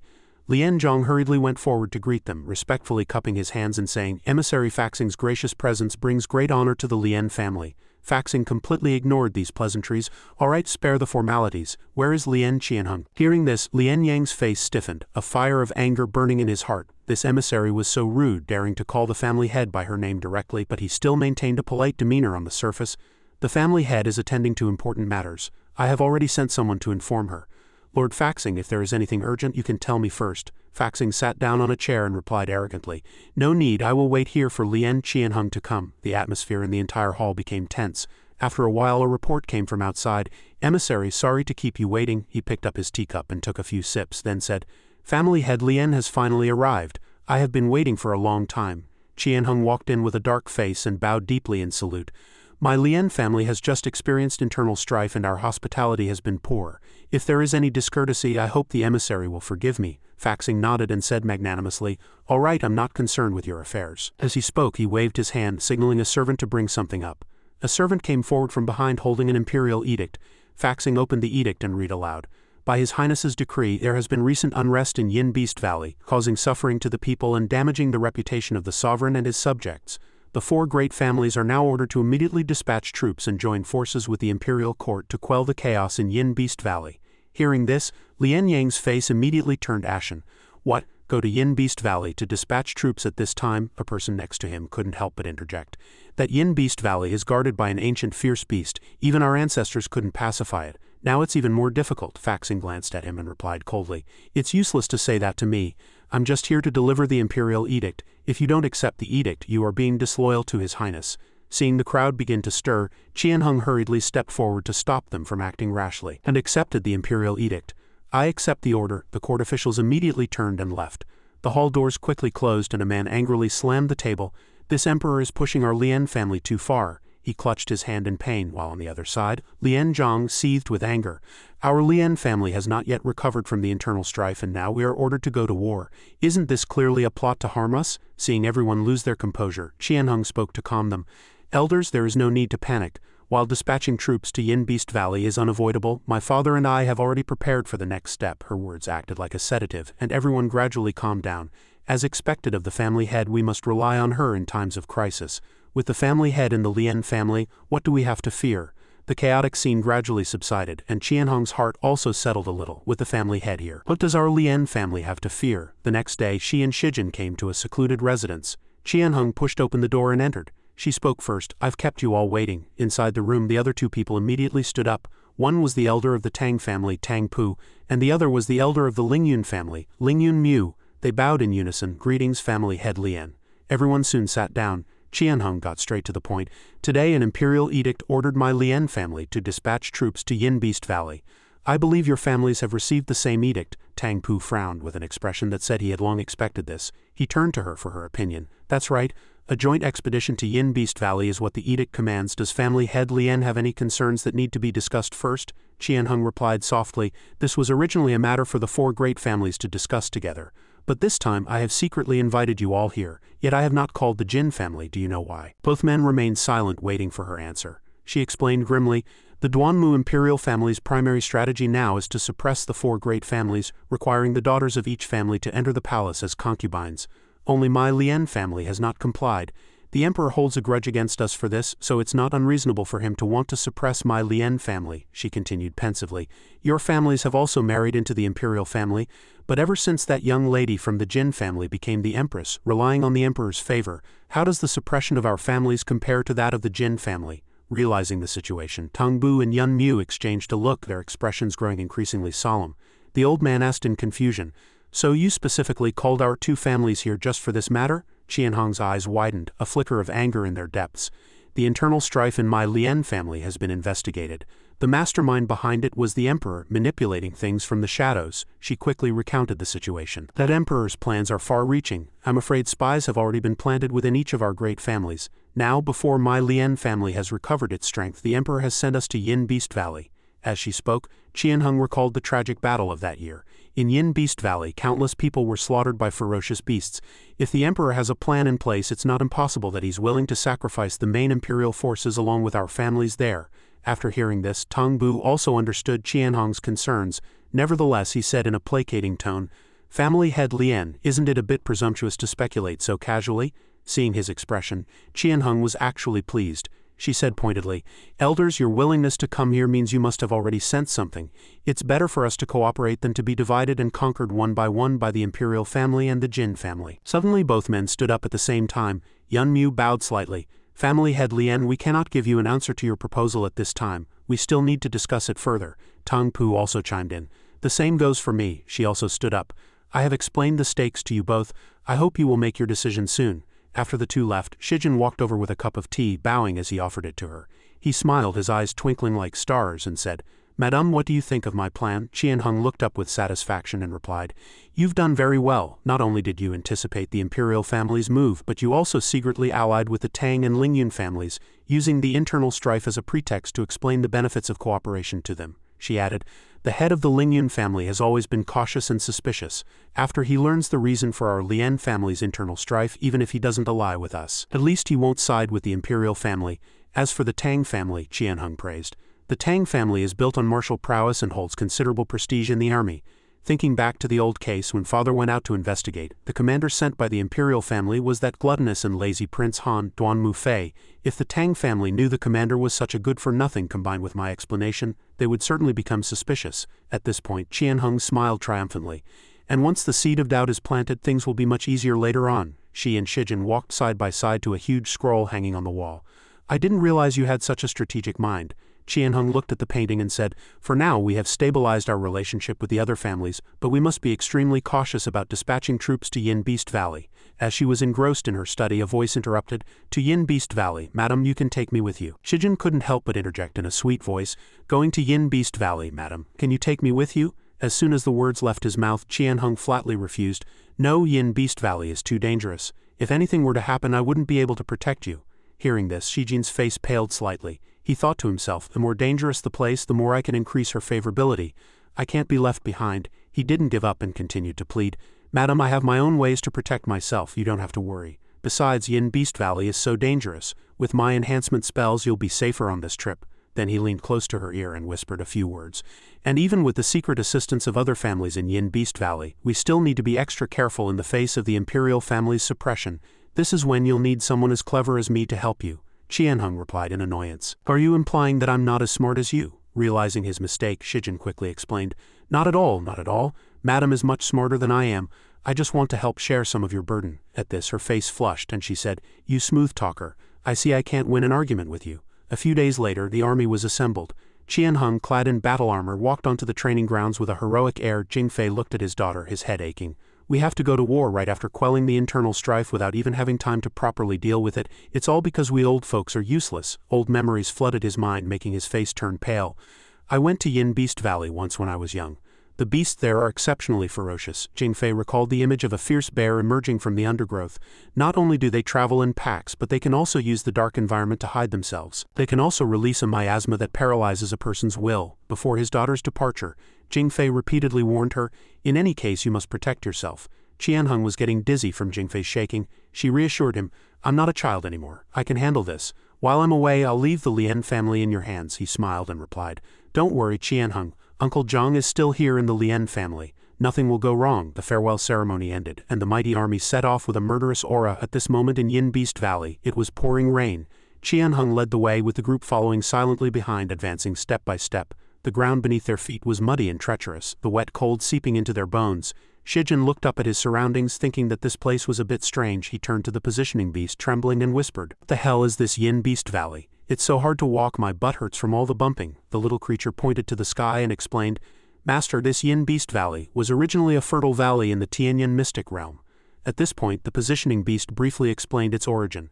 Because a green light fell into this valley, it caused the local wild monsters to encounter it, leading to a disaster where only a few spiritual beasts survived. The little creature added, "For some reason, these surviving spiritual beasts suddenly changed their appearance, becoming exceptionally ferocious and belligerent." After hearing this, Shijin felt a chill run down his spine. He judged seriously, "It seems there's something else in this Yin Beast Valley that's causing these spiritual beasts to change their temperament." Suddenly, a loud shout rang out, "Enemy attack!" Shijin was startled and immediately reined in his horse. Before him was a huge bear gnawing on a man's body. The soldiers panicked, drawing their swords in unison and pointing them at it. Just then a sword light cut through the rain. Qianheng rushed forward like the wind, a sharp tip of her sword slicing a deep gash across the bear's back. Qianheng landed, her breathing steady, her eyes fixed coldly on it. "I didn't expect the beast to have run rampant this far." Suddenly a shrill cry for help came from behind her. "Help!" She immediately turned and rushed in the direction of the cry. She asked anxiously, "Whose soldier are you? Why are you here?" The soldier struggled to call for help. My lord, save me." He took a breath and shouted, "Please save our general. He stayed behind to cover our retreat." Hearing this, Qianheng's expression darkened. "Quick, take me there." Following the soldier, she rushed to the battle zone. At this corner of the battlefield, only 3 people were still able to fight. Prince Yan Duanmulei, a general of the imperial family, was trying to stand his ground despite being exhausted. The soldier shouted anxiously, "General, you should retreat, we'll cover you." Seeing him still standing firm, the soldier continued, "General, if we don't leave now, I'm afraid we'll all die here." These words only strengthened Mulei's resolve not to retreat. "No, if we go together." As soon as he finished speaking, a huge ferocious wolf leaped out of the darkness, charging straight at them. Mulei didn't hesitate to rush forward, swinging his sword horizontally. But before he could catch his breath, a soldier shouted a warning, "General, watch out!" Another one pounced from behind him. A large fat bird swooped down from the sky, its claws outstretched as if to plunge directly into Mulei's body. "General, be careful!" Mulei whirled around, his eyes wide, ready to face the fatal blow. But in an instant a sword move cut through the air from behind, piercing its body. It let out a shriek, struggled for a moment, and then collapsed on the ground in front of him. Mulei looked back in astonishment. At that moment she was like a savior sent from the heavens. The two stood facing each other, long swords in hand. Without a word, the soldiers ran to Qianheng's side, shouting happily, "General?" Seeing them appear, Mulei asked, "Why are you back?" One of them stepped forward and explained, "We ran into reinforcements on the road and brought them here." He looked at her, who was fighting hard to kill the enemy, and introduced, "This is the head of the Lien family, Lien Qianheng." A trace of surprise flashed through Mulei's heart. It was her. Qianheng raised the tip of her sword, looked at Mulei and suggested, "General, the beasts here have not yet been cleared out. How about we join forces to repel them first?" This was exactly what Mulei wanted. He replied excitedly, "All right, let's do it." So everyone worked together. It took 3 or 4 soldiers working together to bring down one large bear. When it fell, spears were still sticking out of its body. After an incense stick's worth of fierce fighting, they finally succeeded in eliminating the group of monsters. Mulei walked up to Qianheng and cupped his hands respectfully. "I am Duanmulei. Thank you, family head Lien, for your timely reinforcement. Otherwise, I'm afraid my men would have all perished here." Seeing him humble himself and bow, she waved her hand and replied, "General, there's no need for such formalities." The opportunity had come. Qianheng seized the main point and asked, "How did the general end up here?" He sighed, his eyes avoiding hers. "It's a long story. You'll know when we get back to the fortress." Shijin observed from the side, silently appraising him. "I didn't expect there to be someone reasonable in the Duanmu imperial family." Then his gaze shifted to the supplies, thinking, "But as an imperial general, he's in the logistics team. If he hasn't been entrusted with an important task, then he must have been ostracized." The scene switches to another location, the fortress of Yin Beast Valley, Hulao Pass. A familiar voice sounded, "I'll go sort out the supplies first. Family head Lien can proceed to the command tent to report in. My guards will take you there." someone immediately responded. Deeper into the fortress was the main tent of the camp. The soldiers were lined up in neat formations exuding the solemnity befitting an army. Inside the tent a group of people seemed to be discussing official business. Shijin and Qianheng walked in and announced, "Lien Qianheng has come to report." Seated high above was Prince Han Duan Mufei. He spoke slowly. "It has been several days since the Emperor's order was given, and your Lien family has only just arrived. Are you showing contempt for the imperial decree?" He held a grape in his hand and continued speaking. "I'll hear you also let the beasts destroy the army's provisions. Now the city is short on both men and supplies." He spoke for a few moments, paused, then threw the plate of grapes to the ground and reprimanded sternly, "How should you be punished?" Qianheng replied in a slight panic, "Upon receiving the imperial decree, my Lien family assembled our forces and set out as quickly as possible. The logistics unit was engaged in a difficult battle at the time, and my Lien family provided support first, which is why we were able to save this batch of supplies from being completely destroyed by the beasts." But this answer was not enough to convince Mufei. He pointed at her and questioned her repeatedly. "Who knows what the situation was at the time? In the end, it was still your Lien family that arrived late." Listening to his nonsense, Shijin also thought angrily, "This damn fat ass is quite skilled at twisting the truth." Suddenly the fat man's gaze turned lecherous. "But family head Lien is indeed a peerless beauty, more outstanding than any of the women in my mansion. That live-in son-in-law of yours is really lucky." Mufei walked up to Qianheng, his face full of lust. "Seeing you so delectable, I can't even bear to punish you." Then he put on a punchable expression and said, "How about this? Come to my tent tonight and have a chat with me, and we'll pretend this never happened. How about it?" Hearing these lewd words, Shijin's heart burned with rage. "How dare you defile my treasure like this? I'll make you pay." The positioning beast saw that he was about to explode and quickly tried to stop him. "Master, you must calm down or the small world won't be able to withstand your pressure." Suddenly a shout came from outside. "Duan Mufei!" It was Mu Lei. He reported in a loud voice, "The damage to the supplies has nothing to do with the Lien family. It was my command error. I will take full responsibility." Mu Wei hurriedly walked over and accused him. "You want to take the blame, do you? What have you taken a liking to her, protecting her like this?" But no matter what he said or asked, Mu Lei only responded with silence and a determined gaze. Seeing that he couldn't do anything about him, Mufei walked away and said unwillingly, "Fine, since you've said so, I can't just punish you randomly. We'll let this matter go." As soon as he finished speaking, the head of the Tang family, Tang Ji, immediately spoke up. "Marshal, then our plan," Mufei answered nonchalantly and perfunctorily. "Plan, do as you please. This marshal will just listen from the side, and by the way, explain our plan to our family head Lien."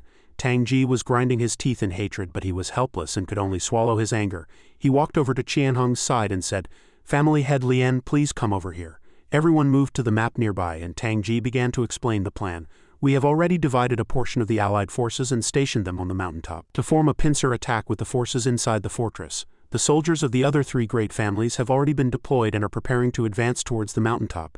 In my capacity as the deputy of the allied forces, I will guard the Bailing prison together with the marshal," he continued, while Qianheng's heart filled with unease, "and you, family head Lien, will need to be stationed here as the frontline troops responsible for attacking the beasts." Seeing the huge flaw in the plan, Qianheng cried out in astonishment, "Instead of defending the fortress's strategic position, we're to take the initiative and attack. Once the beasts go into a frenzy, this unit is likely to be completely wiped out." "General, what is the meaning of this?" Mufei replied with a sinister expression. "How can we defeat Yin Beast Valley by defending passively? For the sake of the greater good, we can only inconvenience family head Lien for now." He interrupted her loudly. "What? Does family head Lien have any objections?" Knowing that she would be in trouble if she said more, Qianheng could only reply, "No objections." Mufei became even more smug and ordered, "Then go down and deploy your troops." Seeing her turn and leave with a belly full of fire, he laughed triumphantly. Shijin couldn't let him get away with it, and immediately used a bit of his power. "How dare you bully my treasure like this? I'll teach you a lesson first." A surge of spiritual power shot out from his hand, heading for Mufei, who was about to kiss a girl. Before he could kiss the beauty, his lips swelled up as if he had eaten chili peppers. Mufei cried out in pain, "My mouth is so hot," followed by a string of uncontrollable gibberish. The scene switches to the city wall. The soldiers, tired of seeing the same sight day after day, felt bored. But today something was different. A soldier looked at the direction where dust and smoke were rising and asked, "What is that?" The person next to him took out a telescope. "Let me see." He didn't know what to expect, but what he saw shocked him. A whole army of magical beasts was swarming towards their city. Seeing this, he shouted, "Quick, beat the war drums, the beasts are coming." The man who heard this didn't dare to delay, and immediately beat the drum relentlessly. Inside the tent, Qianheng and Shijin heard the sound of the drums. He asked, "What's that sound?" She recognized it immediately. "It's the war drum. The beasts are attacking the city. Stay close to me." The situation was not optimistic. The beasts poured in endlessly, unstoppable. Flocks of crows attacked the soldiers, leaving them helpless. A beast crawled up to a soldier, opened its bloody maw, and prepared to make a snack out of the unlucky fellow. Just as it was about to succeed, fortunately, a sword timely blocked the beast. Seeing it was Muley, the soldier quickly thanked him. "Thank you for saving me, General," Tang Ji commanded with great momentum. "Quick, hold the line." In the distance, a huge elephant appeared. Its eyes were blood red, and it let out a deafening roar. With just one step, it easily crushed a wolf. The elephant used its huge body and long tusks to continuously attack the city wall. Muley knew the situation was bad and shouted, "Not good. Quickly defend the city gate." But it was too late. The elephant had already successfully broken through the city gate. Faced with its immense power, the soldiers panicked and scattered like birds and beasts. "Help, run!" A nearby soldier saw this scene. His legs went weak and he called for help helplessly. "Help!" The elephant roared, raised its foot, and prepared to send the soldier to his doom. But unexpectedly, Qianheng stood in front of him. "You go, I'll hold them off here." As if provoked, a cold, murderous aura shot from the elephant's eyes. It charged towards Qianheng without hesitation. Its feet stomped heavily on the ground again and again, but she easily dodged them. Seizing the opportunity, Qianheng leaped up and severed its trunk and tusks. She leapt up, gripped her longsword with both hands, and delivered a fatal blow. "Vile creature, die!" A series of movements flowed smoothly into one another. Qianheng passed through its body. The edge of her sword aimed straight at the giant elephant. In an instant it was split in two. The defeated elephant gradually dissipated into the void, and a pillar of light illuminated the city wall, dispelling the gloomy atmosphere from before. Shijin and the positioning beast observed everything while wearing sunglasses. He said with satisfaction, "As expected of my treasure, dealing with this kind of trash as a piece of cake." Tang Ji exclaimed, "This aura is too." Muley also couldn't hide his surprise. "Is this the power of the Lien family's lost secret technique?" Seeing their leader defeated, the beast's morale plummeted, and they quickly fled with their tails between their legs. Seeing this, the soldiers shouted happily, "They've scattered." A soldier next to them couldn't believe his eyes. We held on?" Realizing something was wrong, Muley spoke up, "Not good. That direction is the mountaintop. They're trying to surround and attack the soldiers on the mountaintop." Hearing this, Tang Ji stepped forward and replied, "Then let's quickly reorganize the soldiers and find a way to rescue them." Muley also agreed. "All right." Suddenly, a dissenting voice made both of them stop in their tracks. "You are not allowed to go." It was Mu Fai. He said loudly, "If you go, who will defend the fortress? Who will protect me?" Tang Ji said anxiously. "But the soldiers on the mountaintop." Mu Fai immediately interrupted him arrogantly. "I am the commander. If I say you are not allowed to go, then you are not allowed to go," he continued. "All of you stay at your posts. Anyone who dares to desert will be dealt with by military law." Then Mu Fai turned to Qianheng again. "Family head Lien, have your soldiers deploy immediately. Don't mess up the plan." After asserting his authority in front of his subordinates, he also turned and left, grinding his teeth. Tang Ji couldn't help but curse a few times. "This damn fat pig, you should be enjoying your comfortable life, instead of coming to the front lines to harm our soldiers." Muley hurriedly advised, "Family head Tang, the most urgent matter is to find a way to rescue the soldiers on the mountaintop." He was just as anxious as Tang Ji. "That unit is the elite of our families. If we lose them, our plan to suppress the beasts will fail. If we hesitate any longer, once they are surrounded by the beasts, the miasma from the beasts will be released and that unit will be wiped out." Tang Ji held his head, looking helpless. "My son is also on the mountaintop. Don't you think I want to save him? But with that idiot's orders hanging over us, we can't mobilize any manpower at all." Qianheng spoke up and suggested, "General, I can lead my troops to the rescue first. My troops are the only ones that can fight outside the city at the moment." After hearing this, Muley replied, "But in that case, wouldn't you be disobeying orders?" But she remained resolute. "If we can't save the soldiers on the mountaintop, the plan to suppress the beasts will fail completely. By then, any military order will be too late." Tang Ji, as if clutching at a straw, said urgently, "Then I will send you more men. Please, you must bring that unit back." Qianheng immediately refused. "There's no need. My soldiers are enough to break through the beast's encirclement. Besides, the fortress still needs family head Tang to defend it and to keep Duan Mufei occupied for me." Hearing this, Tang Ji took out a scroll. "This is a battle map. I'll leave everything to family head Lien." Qianheng held the map tightly and replied confidently, "Rest assured, General, I will bring your son and all the soldiers back." The scene changes to a desolate mountaintop where dark clouds gather, a harbinger of ill omens. A powerful bolt of lightning struck the ground, charring a nearby beast to a crisp. Ling Yun stood before a group of stunned soldiers and said, "There's no end to killing these vile creatures. Can young Master Tang still hold on?" Tang Yun, holding his sword, replied, "I'm fine. We must regroup with our brothers and retreat down the mountain immediately." Suddenly a sharp claw emerged from the mist. It was a werewolf, its eyes crimson, radiating a murderous aura. Seeing it appear, the soldiers exclaimed, "This thing!" Ling Yun sensed the danger from the creature before them and immediately took out 3 more talismans, shouting, "This vile creature took a direct hit from my thundercloud charm and is unharmed. I fear it's no ordinary beast. Young Master Tang, do not underestimate it." The werewolf showed no fear. Instead, it licked its lips in excitement, then pushed off the ground with its feet, charging towards them at incredible speed. The soldiers immediately formed a battle formation to protect their young master. but this did not deter the werewolf. It only made it more excited, its eyes several times redder than before. It charged without hesitation, using its sharp claws to send soldier after soldier to their deaths. Suddenly a strange 8 trigrams array appeared under the werewolf's feet.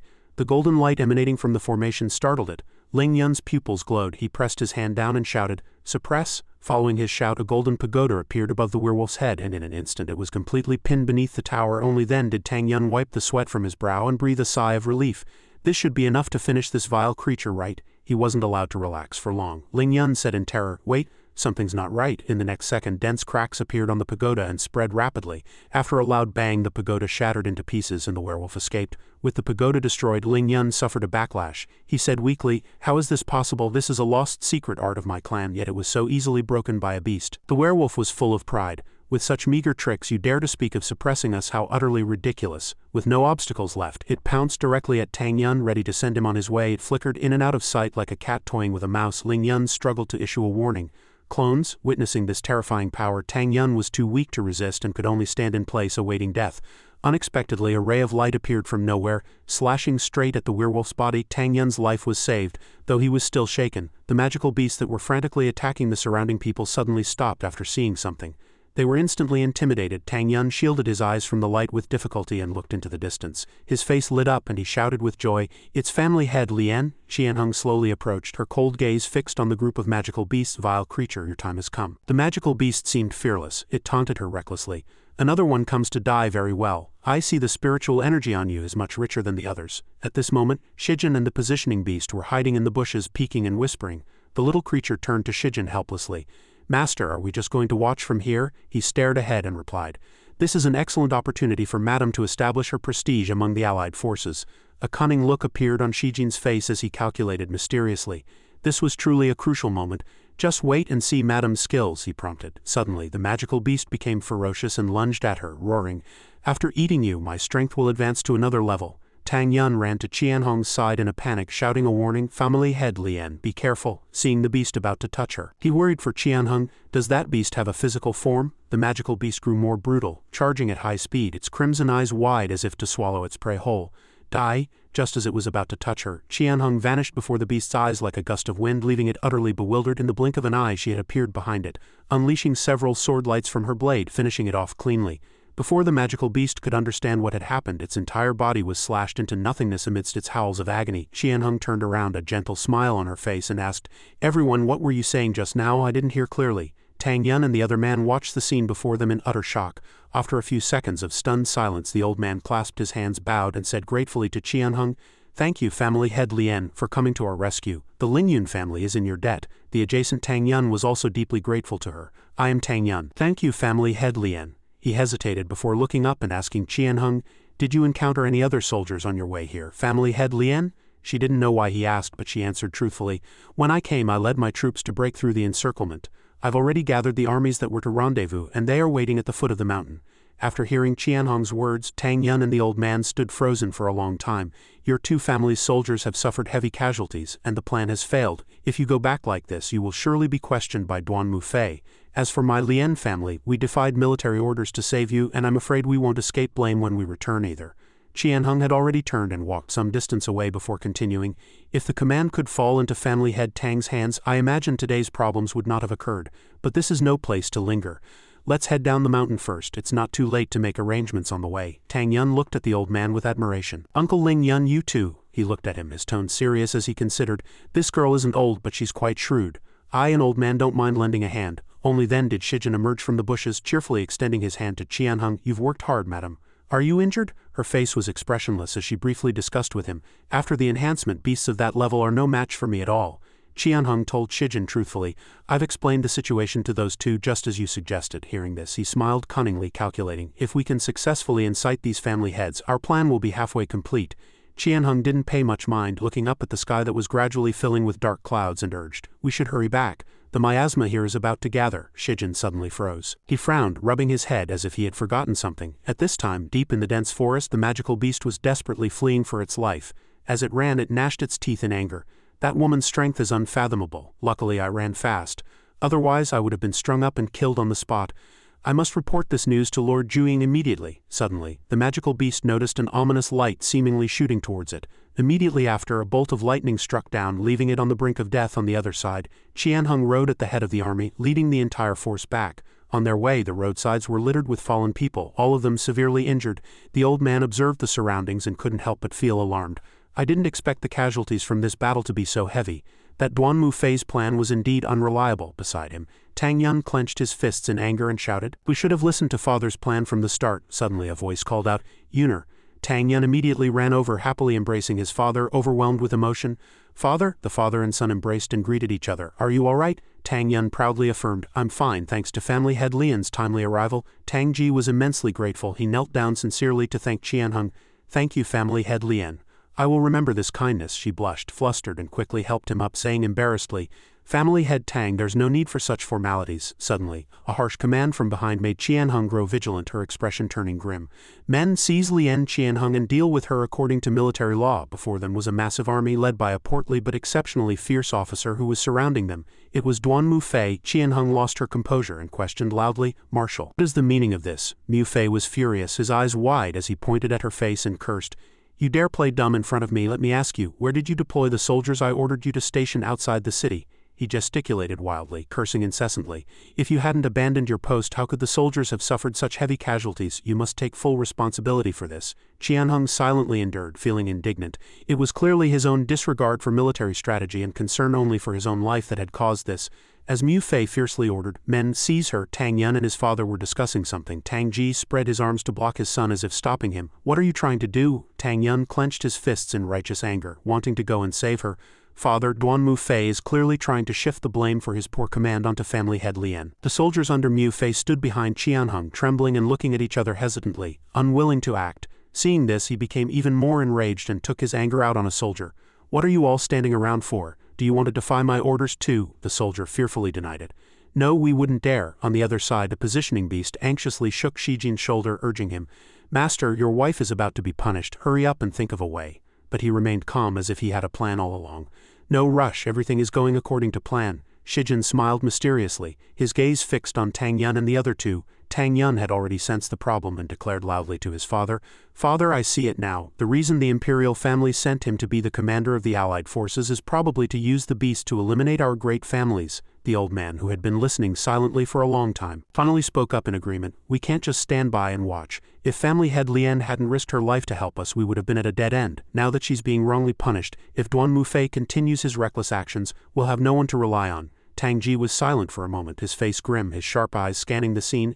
As he hesitated, Tang Yun urged anxiously, "Father, if you don't decide now, we'll lose our chance." The images of the severely wounded soldiers groaning in pain on the road flashed through his mind. Suddenly, Mu Fei angrily punched a soldier in the face, cursing, "Peasant." He smiled smugly, pointing at the soldier who had collapsed on the ground, and said contemptuously, "Just like a dog." Suddenly, something flashed across his wrist, and something ominous was about to happen. Mu Fei let out a painful scream, clutching his bleeding arm, trembling all over. Mu Fei was still in shock, his eyes wide and bloodshot, his voice trembling slightly. "Tang Ji, what do you think you're doing? I am an important official of the imperial family." Tang Ji said nothing, and with another decisive slash of his sword he slit his throat. Mu Fei fell to the ground, his face ashen, dying with his eyes wide open. The soldiers behind him were terrified. One pointed at his face and shouted, "Tang Ji, you have some nerve daring to lay a hand on our marshal." Qianheng was also somewhat surprised, calling out in a daze, "Family head Tang Yu?" Facing the thousands of troops before him, Tang Ji showed no fear and openly declared, "As the commander of the three armies, Duan Mufei treated his soldiers like dirt. He deserved to die. What happened today was my doing alone. Kill me or cut me, I will accept my fate." The soldier impatiently turned and ordered his men, "Seize him, throw him in the dungeons and await interrogation." But the soldiers suddenly ran forward and surrounded Tang Ji, protecting him. Even he couldn't believe it. "Protect the general, we must not let these running dogs take him away. Protect the general, protect the general, protect the general." The situation was not optimistic. The wounded still lay on the ground and the imperial army was about to suppress the protected Tang Ji. A resonant voice reminded the soldiers, causing them to turn around in surprise, "There is no need to fight." Duan Mulei appeared from nowhere. He calmly guided the soldiers. "According to military regulations, if the commander loses the ability to command, the deputy commander will take over. I now order you to release General Tang Ji." The soldier who had taken the lead just now looked bewildered, frowning at him suspiciously. "Duan Mulei, what do you mean by this?" Duan Mulei replied sternly, not backing down. Duan Mufei's cruel nature was his own undoing today. The most urgent matter is to regroup and prepare for battle against the beasts, not to engage in internal strife. but he refused to listen, retorting, "You can save those lies for His Highness." At this point Duan Mulei was truly enraged, his entire body exuding a dark aura as he glared and cursed. "Foolish thing." The soldier's face showed fear, but he forced himself to remain calm and questioned, You, what do you think you're doing?" Suddenly he let out a scream that echoed throughout the area. At that moment Duan Mulei was behind him, his hand tightly gripping his neck. He said to the others, "I know some of you have long been dissatisfied with Duan Mufei as well." The soldiers looked at each other in surprise, each with their own thoughts after hearing his words. "I'll give you a count of 10. Each person stabs him once. Those who don't will all be dead after 10 counts." Among the silent crowd a leader shouted, "Lord Duan Mulei is magnanimous. I am willing to serve Lord Duan Mulei with utmost loyalty." Thousands of swords were raised high, ready to pierce the soldier. He watched the scene before him in extreme terror, tears in his eyes, his body trembling. The soldier's eyes widened in horror, his pupils reflecting dozens of swords closing in on him. Over here the positioning beast was teasing Shijin. "Master, is this your plan? A fine move, killing with a borrowed knife," he admitted with some dissatisfaction. "It's just a pity I couldn't finish off that fat bastard myself." The little creature was happy and excited, its tuft of hair bobbing as it boasted to Shijin, "Master, the favorability of the green light treasure ring has already increased to 70. Suddenly someone called his name, distracting him. "Fu Shijin." Realizing it was Qianheng, Shijin replied happily, "Madam, what is it?" She seriously praised her husband's wisdom. "Thanks to your strategy this time, the Lien family was able to gain a voice here." He looked shyly at his hand being held by Qianheng and said politely, "You flatter me, madam." Qianheng's face flushed shyly. She took Shijin's hand and walked away. "Let's go. Family head Tang has called us to discuss the battle plan again." Night fell. In the camp of the Imperial Army, everyone gathered around the conference table in silence. Duan Mulei spoke with a solemn expression and a dignified air. "In the previous battles, I believe you have all personally experienced the terror of the beasts." His expression was tense and serious as he spoke. "Continuing to defend Hulao Pass is not a long-term solution. We should adopt another method, take the initiative to attack and suppress the beasts." The old man at the side was deep in thought, his eyes half closed, stroking his chin as he spoke. "On the mountaintop, young Master Tang and I encountered a leader who could speak human language. Judging from the intelligence of that beast, I fear there is a leader-like beast among them." Duan Mulei was highly focused, persuading with a hint of anger. "You all should have heard more or less about the beast Zhuing." A scroll appeared, depicting a multi-headed monster as the voice continued. "According to ancient records, this monster is an ancient magical beast that existed since the birth of the Tianyin mystic realm. It can release miasma, infecting the creatures of this realm and turning them into its beasts." Tang Yun looked worried, his gaze serious. Tang Ji looked calmly at the opposite side, continuing to listen to Duan Mulei. "Our ancestors once confronted this magical beast. Although they ultimately failed, the beast is now in a sealed state and cannot awaken. The miasma it releases has not yet affected other areas." Qianheng listened with a grave expression, lost in thought. Shijin was calmer, smiling faintly. "But as long as this magical beast lives, Yin Beast Valley will never know peace on this expedition. Our goal is to completely eliminate this magical beast and restore peace to the world." The old man looked to the side with a grave expression, seeking advice in this difficult situation. "The current situation is very severe. Family head Jin, what are your thoughts?" Wanyan was suddenly called upon and quickly offered his opinion. "In my opinion, we should wait for the imperial reinforcements to arrive before making further plans." But in his heart he kept complaining, "Why did this old fellow suddenly call on me?" A troubled look appeared on his face as he sighed. "The current allied army is composed of the elites of the great families, arguably the strongest military force in the Tianyin mystic realm. But now even self-preservation is a problem. I fear it will be difficult to confront the beasts head-on." The old man was calm and composed, a cunning smile on his lips. He raised his hand and pointed at Wanyan as if teasing him, causing him to react intensely. Hearing the old man's words, he was clearly flustered and pressured. "Not necessarily, but I've heard that your Jin family has secret techniques that are exceptionally good at scouting and tracking." Wanyan forced a smile, his eyes darting away as he waved his hands in denial. "We can indeed directly scout a path to Zhuing's sealed location, but that path is rugged and narrow, not suitable for a large army, so we never mentioned it. I suggest we write to the emperor and request reinforcements." In his heart he cursed, "Is this old guy part dog?" Shijin's spirits lifted. He spoke up, raising a finger to offer his opinion. "Then we can select a few elites to form a small team, go deep into Yin Beast Valley, and carry out a decapitation strike on Zhuing." Hearing this, Wanyan immediately flew into a rage, pointing at him and shouting, "Where did this madman come from, daring to spout such nonsense here?" Only then did Qianheng speak, pointing to Shijin and introducing him. "This is my husband and strategist. The rescue plan on the mountaintop was his idea." Only then did Wanyan calm down. He stroked his beard, putting on the air of an elder. "Oh, so you're that live-in son-in-law, daring to step onto the battlefield without any cultivation? I don't know whether to call you brave or foolish." Then he suddenly flew into a rage again, pointing at Shijin and roaring, "The soldiers are exhausted now. Where are we supposed to find elites for you to pick?" Since you have such courage, then let your Lien family go. Qianhong's face showed anger. You, but Shijin remained calm and fearless, raising his hand to stop her. That's not wrong. He raised both hands, explaining to Wanyan. We came here to vanquish the beasts on the orders of the Grand Emperor. Now that we know the path to Juing's sealed location, if we don't act, how will the Emperor view us? Then his gaze sharpened. His words were calm, yet they seemed to back people into a corner where they couldn't refuse. The current situation is a decisive moment. Since family head Jin has a way to help everyone out of this predicament, why don't we give it a try? Hearing this, Duanmu Lei immediately clapped his hands in praise. Well said, even if we face Juing, we shouldn't be afraid. Tang Ji also cupped his hands to Qianhong with great respect. This vice mister is indeed far-sighted. Then let me lead this decapitation mission.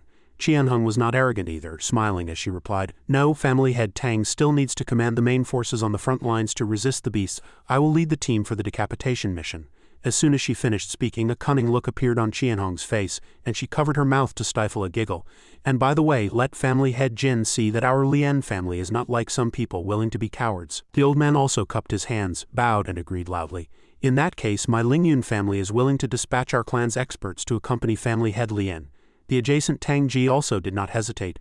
My Tang family is willing as well. Wanyan was so humiliated he couldn't take it anymore. He gritted his teeth, his whole body trembling with anger. Duanmu Lei was full of fighting spirit. He clenched his fist and made a firm decision. All right, then everyone will proceed according to this plan. By now, the night was deep and the stars twinkled above the camp. Inside a tent, Wanyan was sitting and drinking tea, his expression not looking too good. There was an unexpected turn in the plan.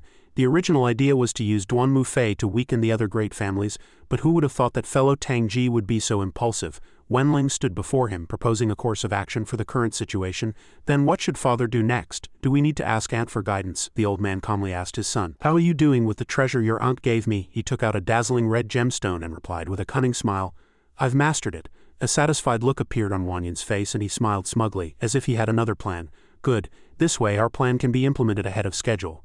You will represent the Jin family and join the decapitation team. He sat on the ground drinking tea and instructed Wenling. Remember, no matter what, you must retrieve that item. He also listened obediently, responding loudly, Your son accepts the order and guarantees to complete the mission. Here, another tent was still brightly lit. Inside, Qianhong was blushing, questioning Shijin embarrassedly. You were too reckless in the meeting just now. She angrily pointed at her husband's face and lectured. This is a place where strength is respected. They don't know your abilities. The fact that they listened to you was also out of respect for me. You need to be more careful next time. Shijin didn't quite understand, scratching his head as he listened in a daze.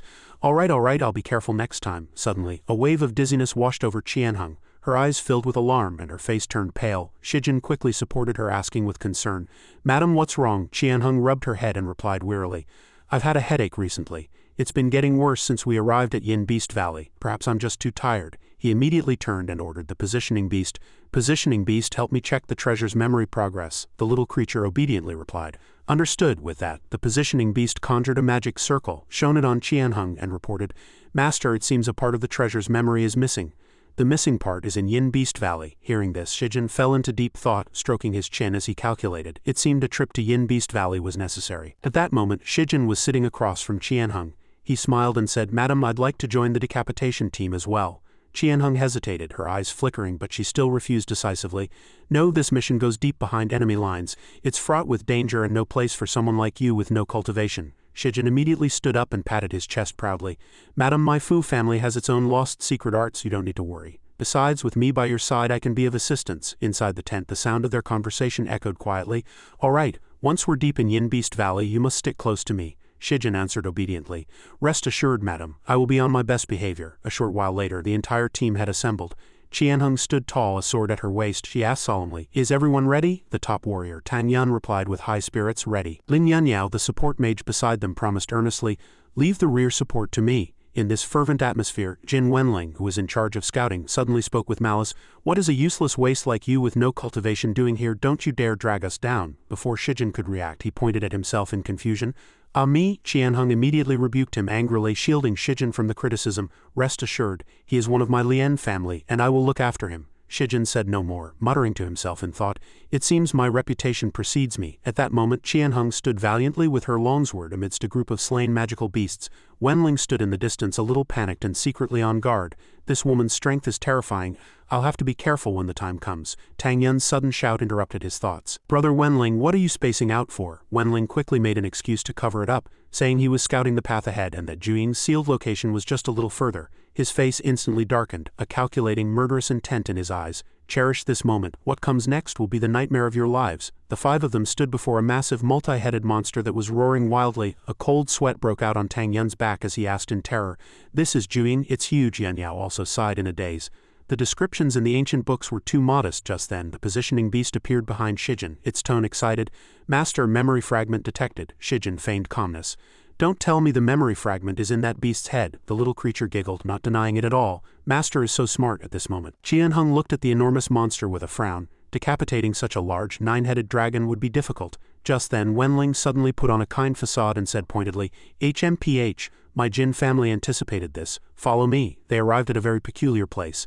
The sky was purple and three massive stone pillars stood on the ground. Tang Yun was the first to step into the magic circle between the three pillars. He asked in confusion, "This godforsaken place actually has an altar like this?" Wenling stood outside the circle and explained, "This is the cage used to imprison Zhuing." He touched a gemstone on one of the pillars and continued, his expression slightly tense. "The energy of these ancient pillars is already very weak. I'm afraid it won't be long before it breaks through the seal." Hearing this, Qianheng asked doubtfully, "You said you could deal with Zhuing. What are you planning to do?" Wenling tightened his grip on the gemstone, a vicious glint flashing in his eyes. "I need to undo the seal on the pillars." This shocked Tang Yun. "Are you serious? Undo the seal?" Wenling remained calm and placated him. "Don't worry. Although I say undo the seal, it's actually to overlay a new one on top of the old." He took out a pink gemstone and continued with a cunning smile. "This is no easy task. I have this magical treasure, a gift from the imperial family that can serve as a sealing medium in place of the pillars. You all stand guard and don't let any beasts disturb the ritual." Afterward, Shijin whispered to Qianheng, pointing at the item in Wenling's hand. "The item in his hand is the same as the one Lien Zan had before." Qianheng's face immediately darkened. She shouted, "No, from my observation this sealing ritual is not that simple. A single item won't be enough to seal it." Wenling just sneered, taunting her relentlessly. "Family head Lien, has your intelligence been infected by that waste? This is a treasure from the imperial family. Just because that waste whispered a few words in your ear, you believe his nonsense?" Qianheng didn't yield an inch. "I trust my husband's judgment. I advise you to stop the ritual and find another way." Wenling pursed his lips. "Fine, fine. When it's time to report our merits, don't come begging me." He then raised the gemstone high, and a fierce whirlwind immediately kicked up around them. Wenling placed his hand on a pillar and roared, "Tang Yun, Ling Yan Yao, come and help." Seeing the two hesitate, Wenling roared even louder, demanding, "Are you going to believe that waste, or are you going to believe me?" Tang Yun thought for a long time, then gritted his teeth and decided, "Let's go help." But just then, the pillar on Wenling's side began to shake violently. Yan Yao immediately rushed over. "It's working, we should go too, or we'll miss out on the credit." Tang Yun didn't have time to think and simply followed his lead. "All right then," the two of them hurried to the other two pillars. A cruel, venomous light flashed in Wenling's eyes. "They've taken the bait." The space began to radiate a dense spiritual energy. Suddenly, Tang Yun panicked, beads of sweat forming on his forehead. "Oh no, that magic orb is absorbing my power," he said through gritted teeth.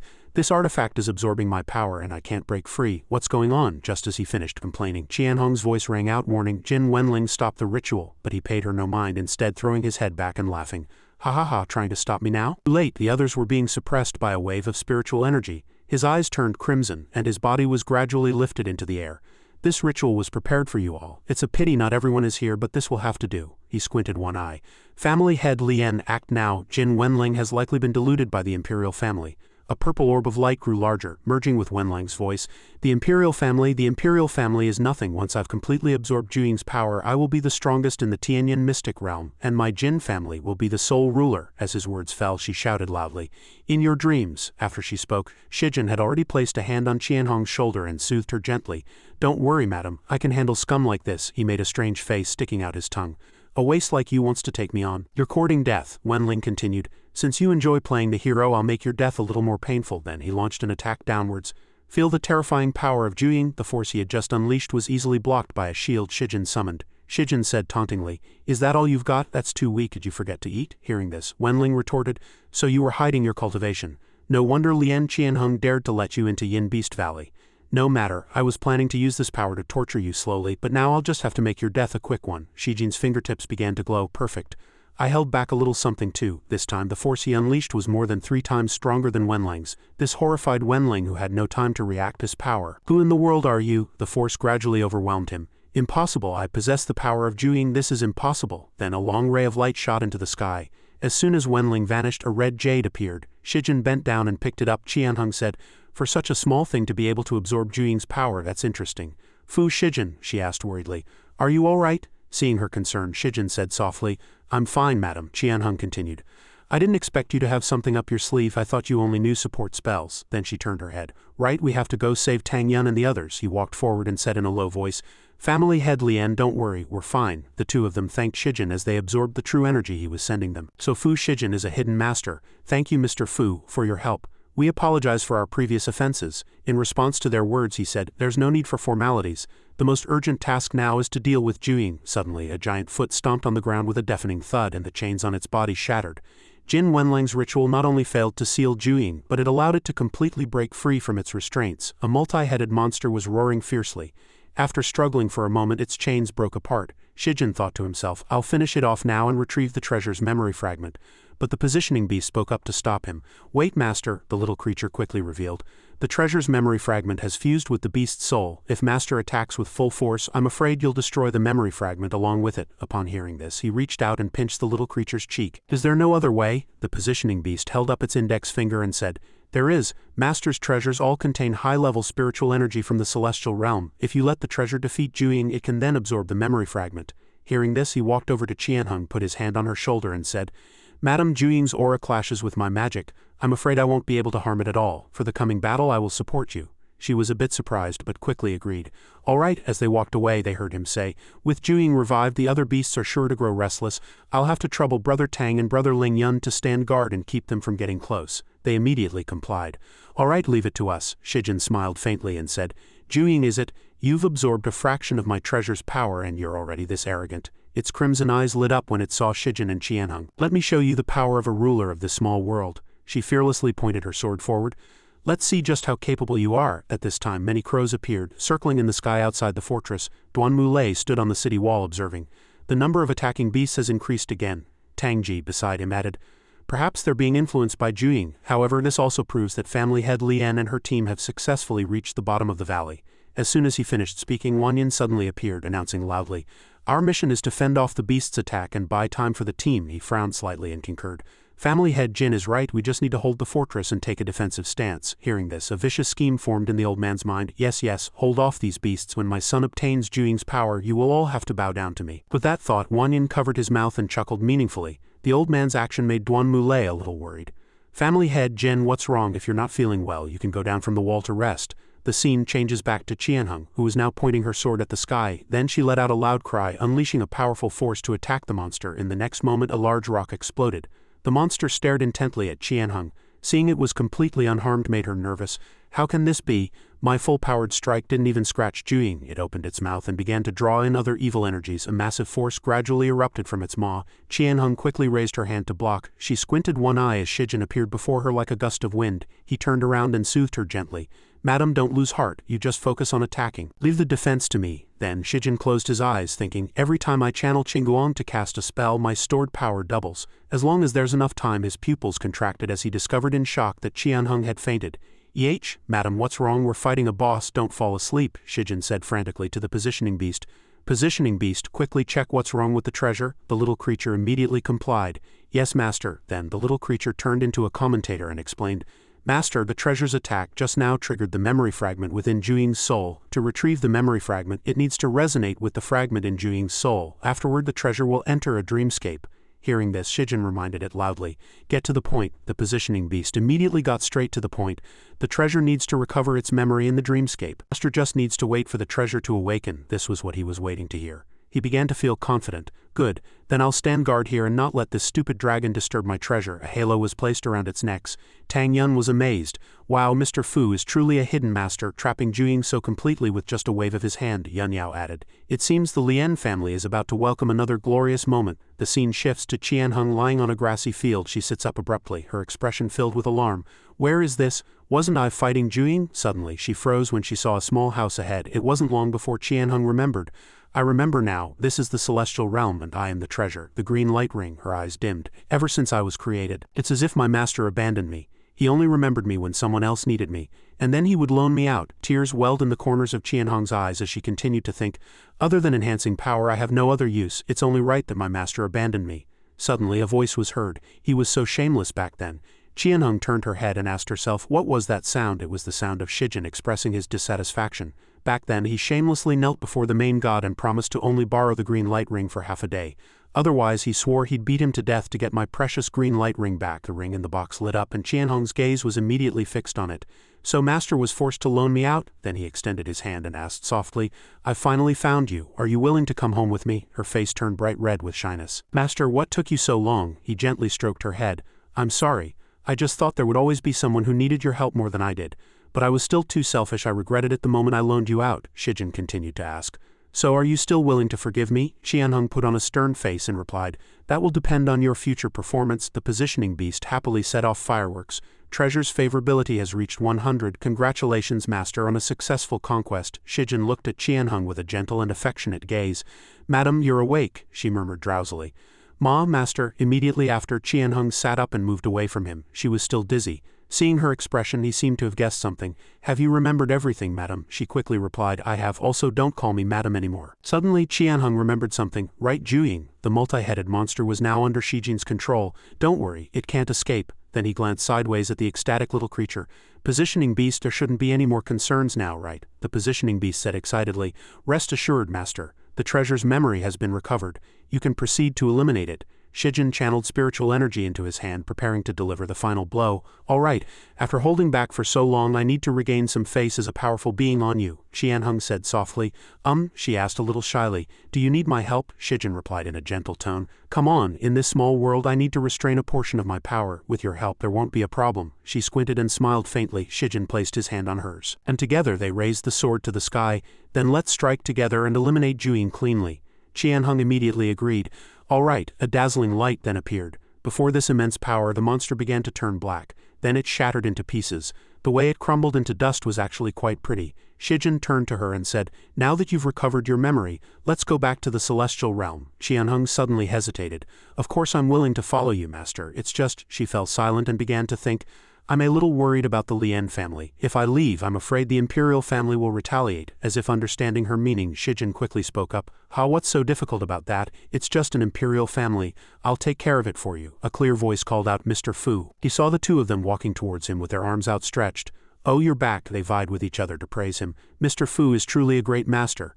By eliminating Juing, you have relieved the suffering of the common people. You deserve the respect of the entire world. Shijin quickly replied, spare me the pleasantries.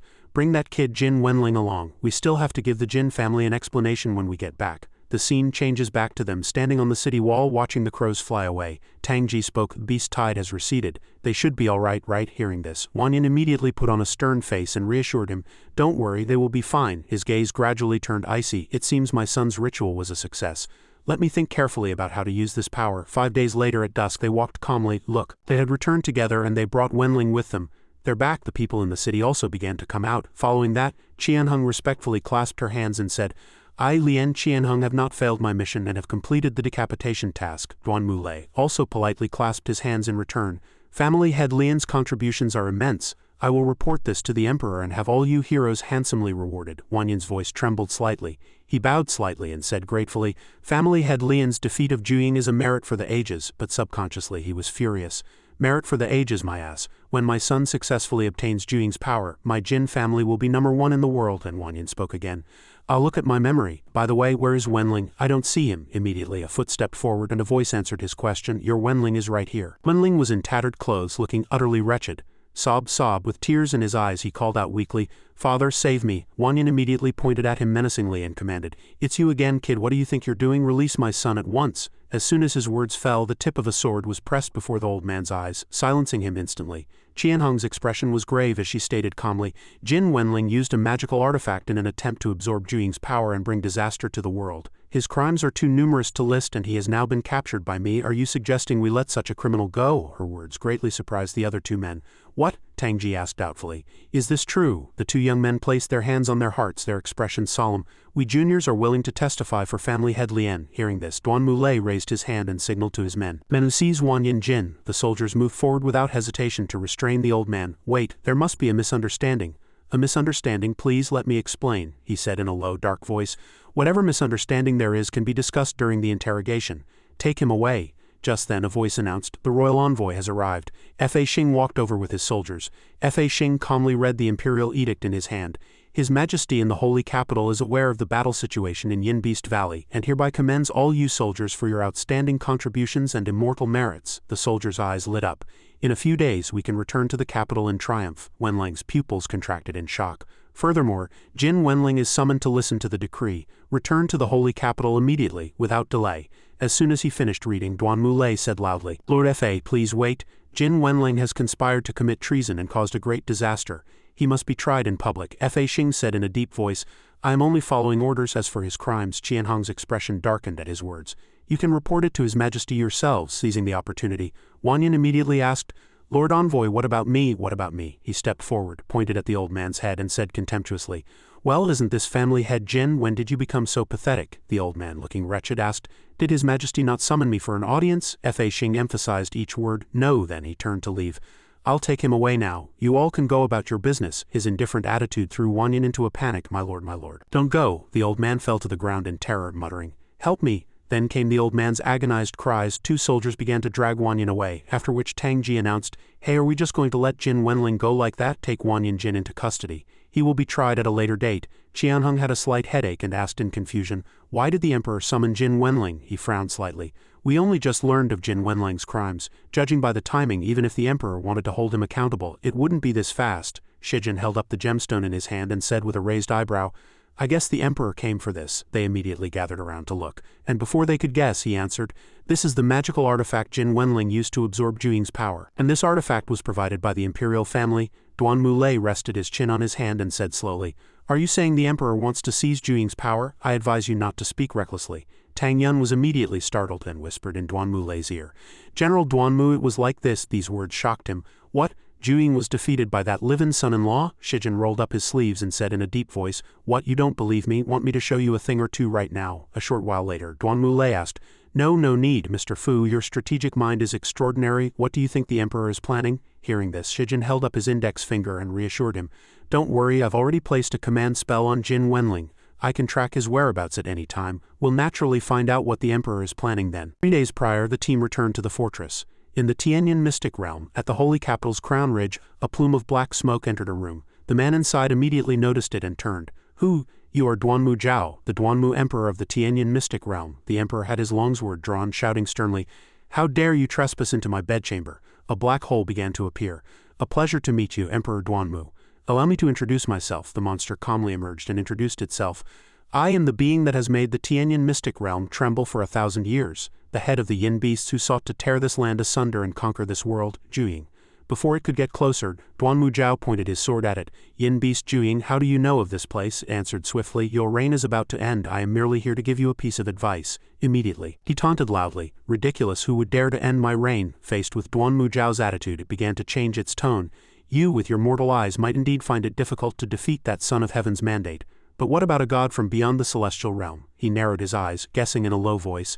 A god. It gradually drew closer, whispering, You should know that to escape her marriage to you, family head Lien Qianhong married a live-in son-in-law with no cultivation whatsoever. Duanmu Zhao was shocked by what it said next. And that live-in son-in-law is actually a god who has descended to the mortal realm. An image of Shijin controlling it surfaced. The power wielded by that god was extremely formidable. If he hadn't deliberately imprisoned me to seize my divine power, giving me time to separate a part of my soul to escape, I'm afraid I would have perished there. Duanmu Zhao's lips curled into a smile as he asked softly, You seized the power of the divine realm, and he, as a descended god, came to retrieve it. What has that to do with me? It crossed its arms and answered candidly, If family head Lien joins forces with that god to overthrow the imperial family and become the new ruler, what can you do about it? Family head Lien has a close relationship with the god, and the god possesses divine power. Do you really think she will be content with the current situation and not think of expansion? He closed his eyes and got straight to the point. How do you want me to help you? Its body transformed into a mirror. Wenlang's image appeared in the mirror. Bring this man back. I have my uses for him. A week later, in the vast capital region, a carriage was traveling down the road. Inside, Fu Shijin lifted the curtain and looked out the window with great interest, saying, This holy capital is quite grand. By the way, why did we come to the holy capital? Lien Qianhong explained to him. We defeated Zhuing and won a great victory. We need to let everyone know about our triumph. He rested his chin on his hand, gazing out the window, but still listened intently to her words. And to probe the Emperor's intentions in the holy capital, the Emperor summoned only Jin Wenling back. There must be some ulterior motive. We must make preparations in the holy capital to prevent any surprises. She moved closer to him, a hint of allure in her voice, and said shyly, Lord Yan has already gone ahead to the palace to report. We can wait for his news. The Lien family also has a residence in the holy capital. We can rest there first. Looking at the scene before him, his face turned bright red as he said, All right. In front of the palace gates, a man on a white horse approached. 2 guards immediately stepped forward to block him, shouting loudly to prevent strangers from entering. The imperial palace is ahead. No entry. Duan Mulei glanced at the guards with displeasure and asked, What the esteemed Prince Yan can't even enter the imperial palace anymore? Hearing this, the guard explained with difficulty, The palace is under strict security recently. No one is allowed to enter except those summoned by the Emperor, and that includes you, Lord Yan. Hearing this explanation, he rested his chin on his hand. Duan Muzhao pondered, then resumed his usual demeanor and continued to question the guard. Then tell me, who has the Emperor summoned recently? Faced with this question, the guard still hesitated, unsure how to answer. Well, seeing this, he sighed and rested his forehead in his hand. You owe your position as an imperial guard to me. Can't you even help me gather a little information now? This flustered the guard even more, who said loudly, I will speak, subordinate. I will speak. He leaned in closer and the guard covered his mouth and whispered in his ear, That young master from the Jin family. What's his name? Jin Wenling.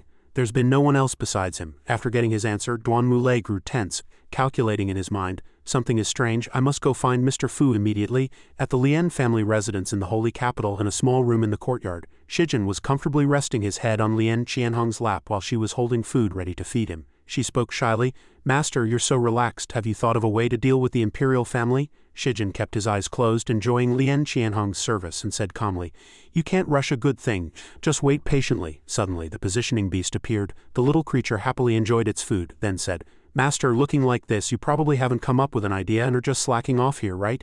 He immediately poked the little creature's cheek with his finger and chided, Nonsense, I've had a plan all along. The time just isn't right yet. Suddenly, a servant approached and respectfully reported to him, Family head, Lord Yan is at the gate requesting an audience. He immediately regained his composure, tossed the little creature aside and said with satisfaction, See, isn't the time right now? He extended his hand forward and said cheerfully to the messenger, Please go and invite the family heads of the Tang and Lingyun Mu families for me. Tell them there is an urgent matter to discuss. Upon receiving the order, the man immediately replied, Yes. Shijin's eyes grew sharp, a hint of danger in them, as he said, The show is about to begin. In front of a residence, many guards were lined up patrolling at night. In a small room, 5 people were sitting together seriously. Suddenly a hand slammed on the table and a loud voice said, This is truly outrageous, Tangji said angrily. To take the criminal Jin Wenling away in front of so many people and then to place the palace under lockdown, not even giving us a chance to attend court. This is a complete disregard for our other families. Duan Mulei rested his elbow on the table and sighed deeply. If the Emperor really wants Juying's power, there's nothing we can do to stop him. We have too little information. We're completely on the defensive. At this, he, sitting to the side, said smugly, We may not be able to gather intelligence, but we can have someone on the inside do it. Hearing him say this, he asked with great interest, Mr. Fu has a way? He held up a finger and said proudly, Remember the command spell I placed on Jin Wenling earlier? I possessed Jin Wenling, infiltrated the palace to gather information, and even managed to turn Empress Jin to our side.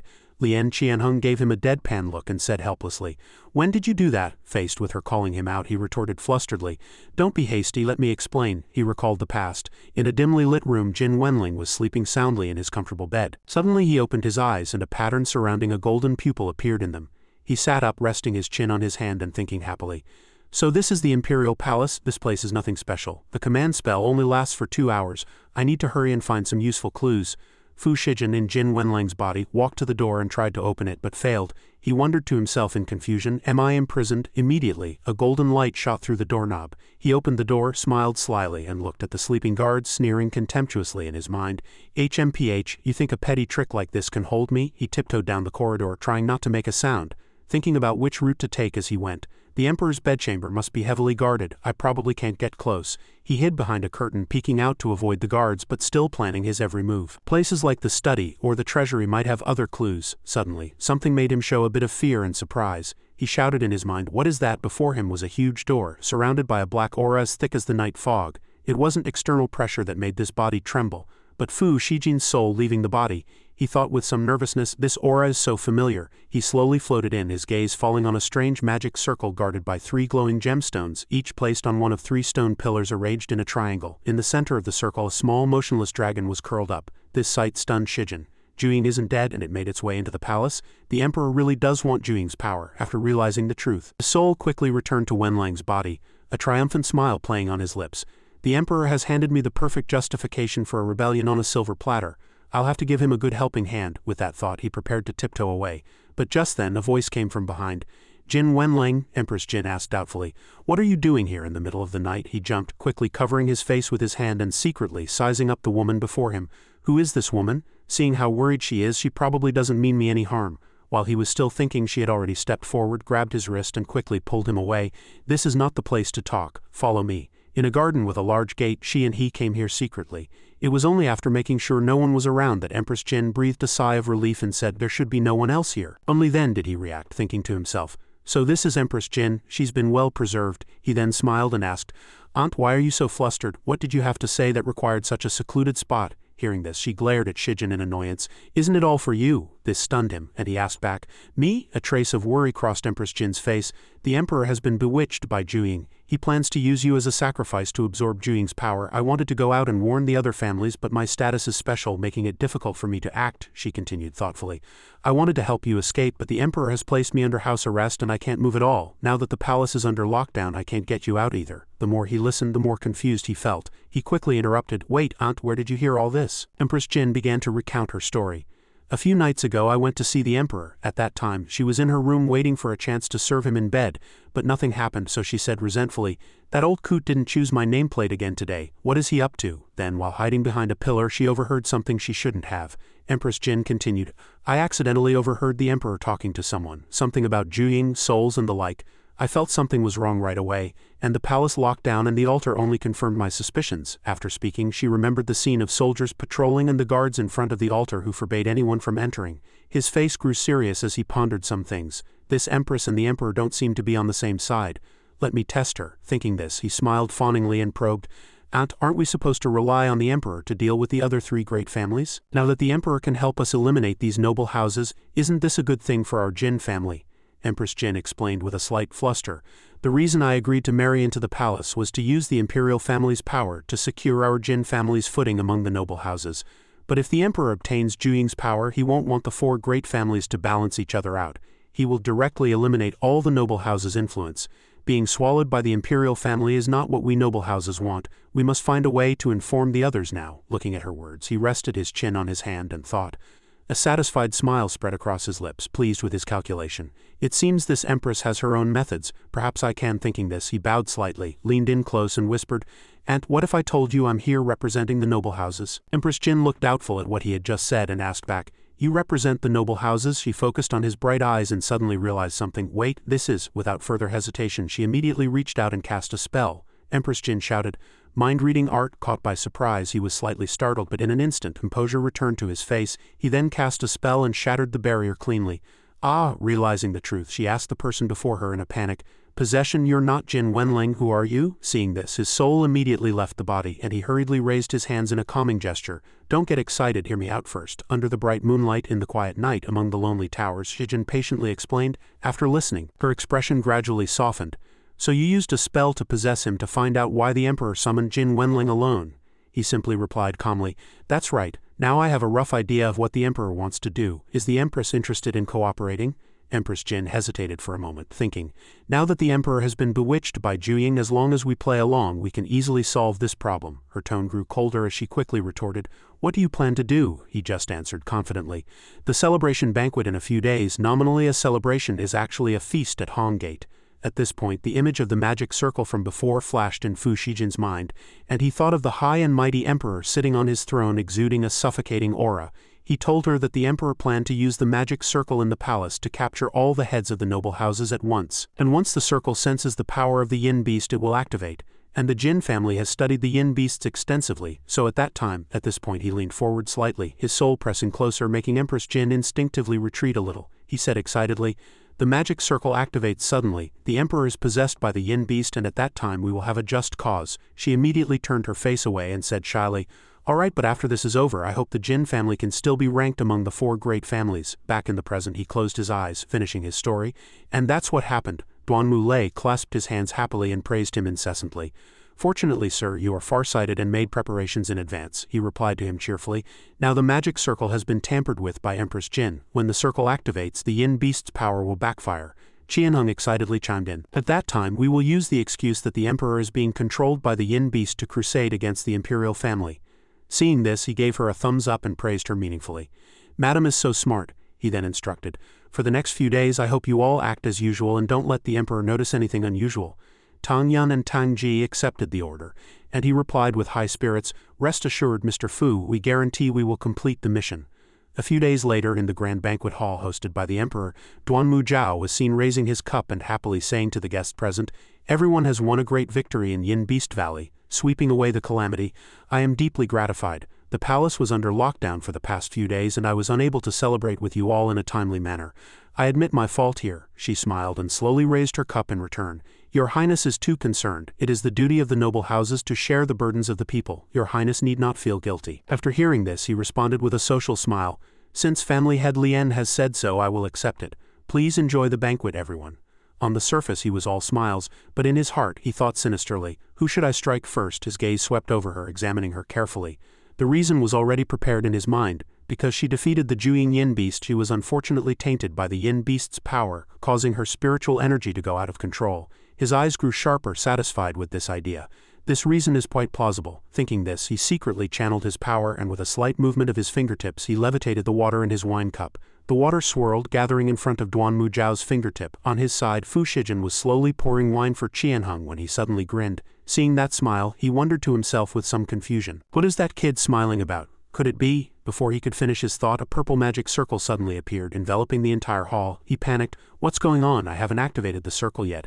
How did it activate on its own? The pressure of the magic circle bore down on him, and he shouted, This power, oh no! Before he could finish, a plume of black smoke appeared from nowhere and invaded half of Duan Muzhao's body. At this moment he shouted loudly, Guards, where are the guards? And she also pretended to chime in, This is the power of the Yin Beast, how could your Highness? Duan Mulei immediately stood up and nervously drew his sword. He pointed the tip of his sword forward and ordered all the soldiers, Protect his Highness, all Imperial guards, follow me to slay the Yin Beast and rescue the Emperor. All the Imperial guards shouted in unison, yes. Despite the black smoke invading his body, he still struggled and roared. I am fine, there is no need for alarm, however. She pointed directly at his face and shouted, Beast, cease your mischief here, release his Highness at once. Hearing this, he smiled sinisterly, one eye glinting as he said, So that's how it is, you were prepared all along. I didn't want to use this move, but you forced my hand. Maniacal laughter rang out as black energy swirled and merged into his body, beginning to release thick plumes of black gas that filled the entire banquet hall. Duan Mulei quickly covered his face with his hand and said seriously, This is miasma. Cover your mouths and noses quickly. Seeing this, Shijin and Qianheng also quickly covered their mouths. The sound of screams drew his attention to the soldiers who had been hit by the miasma. They were immediately entangled by streaks of purple light. He said, Not good.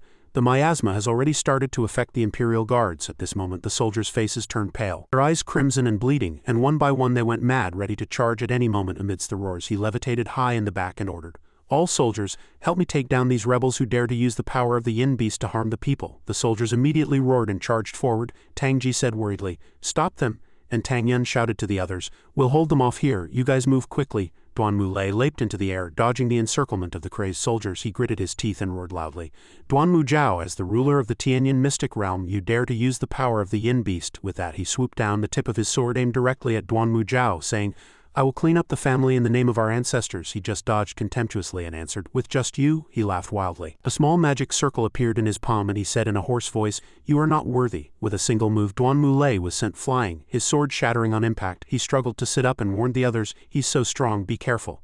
Qianheng immediately cast a healing spell on him from behind. At that moment he stood still and taunted, Just an old man, do you dare to fight me? The other man looked up and laughed maniacally.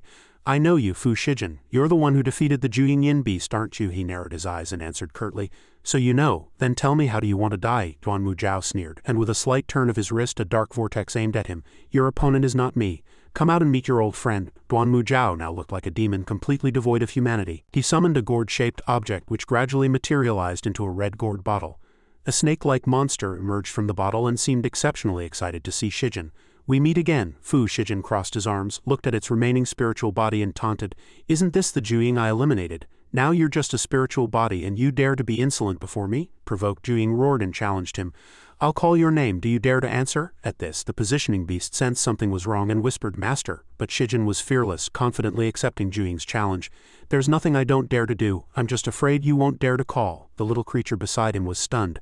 A few seconds later both were sucked into the gourd bottle. Their bodies were twisted out of shape as they spun. Seeing them gradually being sucked in, Qianheng cried out anxiously, Shijin, the gourd bottle sealed shut, and Duan Mujiao laughed triumphantly, cursing Shijin as a foolish god. This is a gift I prepared especially for you. The two of them had no idea they had fallen into his trap.